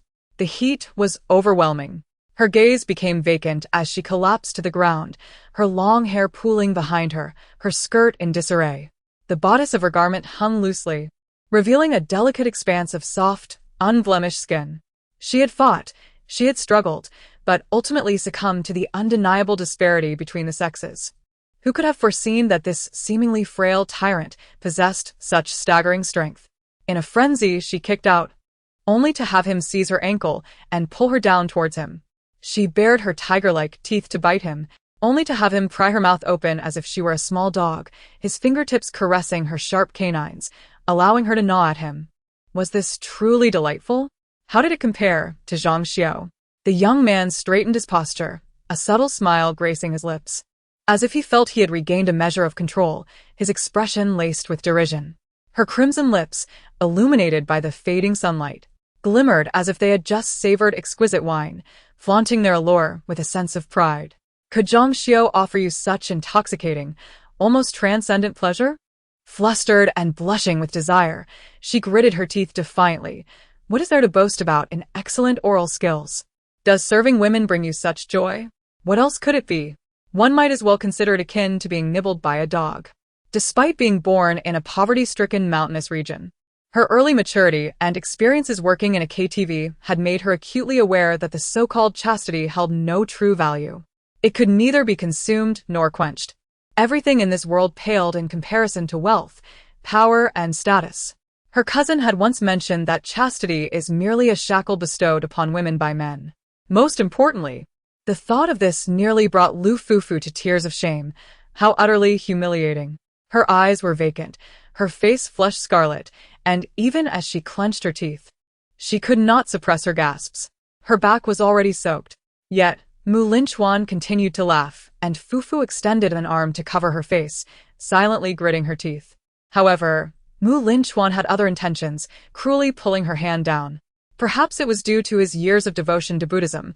His fingers were well-defined, and his nails were neatly trimmed. Upon the sight of the youth's fingers, the delicate string of reason within her mind snapped, and her cheeks flushed to the point of smoldering. Linchuan scoffed. Is it truly that pleasurable? Why do you weep so fervently? This young madcap, though somewhat lacking in formal education, possessed undeniable intelligence and charm. He could recite what he heard and had a prodigious memory. His name was Linshu, adept in external studies and well-versed in Buddhist doctrines. In his youth, he had studied the Book of Songs, Zhu's commentary, and Jing's changes, mastering the classics and integrating a plethora of schools of thought, excelling in cursive and clerical scripts. In this regard, he displayed an unparalleled talent, tormenting her to the brink of despair as she cried out for mercy. Yet, the youth blinked, seemingly perplexed, feeling utterly embarrassed. As his hand was brushed away, Fufu clenched her teeth, humiliation morphing into fury. She could no longer endure and kicked out in exasperation. Is that enough? Driven by anger, her foot landed carelessly. The youth shuddered, toppled to the ground, his back arching painfully, dark, curled locks cascading over his forehead, his gaze momentarily losing focus. Observing the transformation in Linchuan, Fu Fu felt a jolt of shock, rendered speechless. If their encounter in the Thousand Buddha Caves had been a mere coincidence, could this instance, apart from Linchuan's evident masochism, be explained in any other manner? Yet, in the next moment, Linchuan seemed to metamorphose entirely, retracting his masochistic demeanor.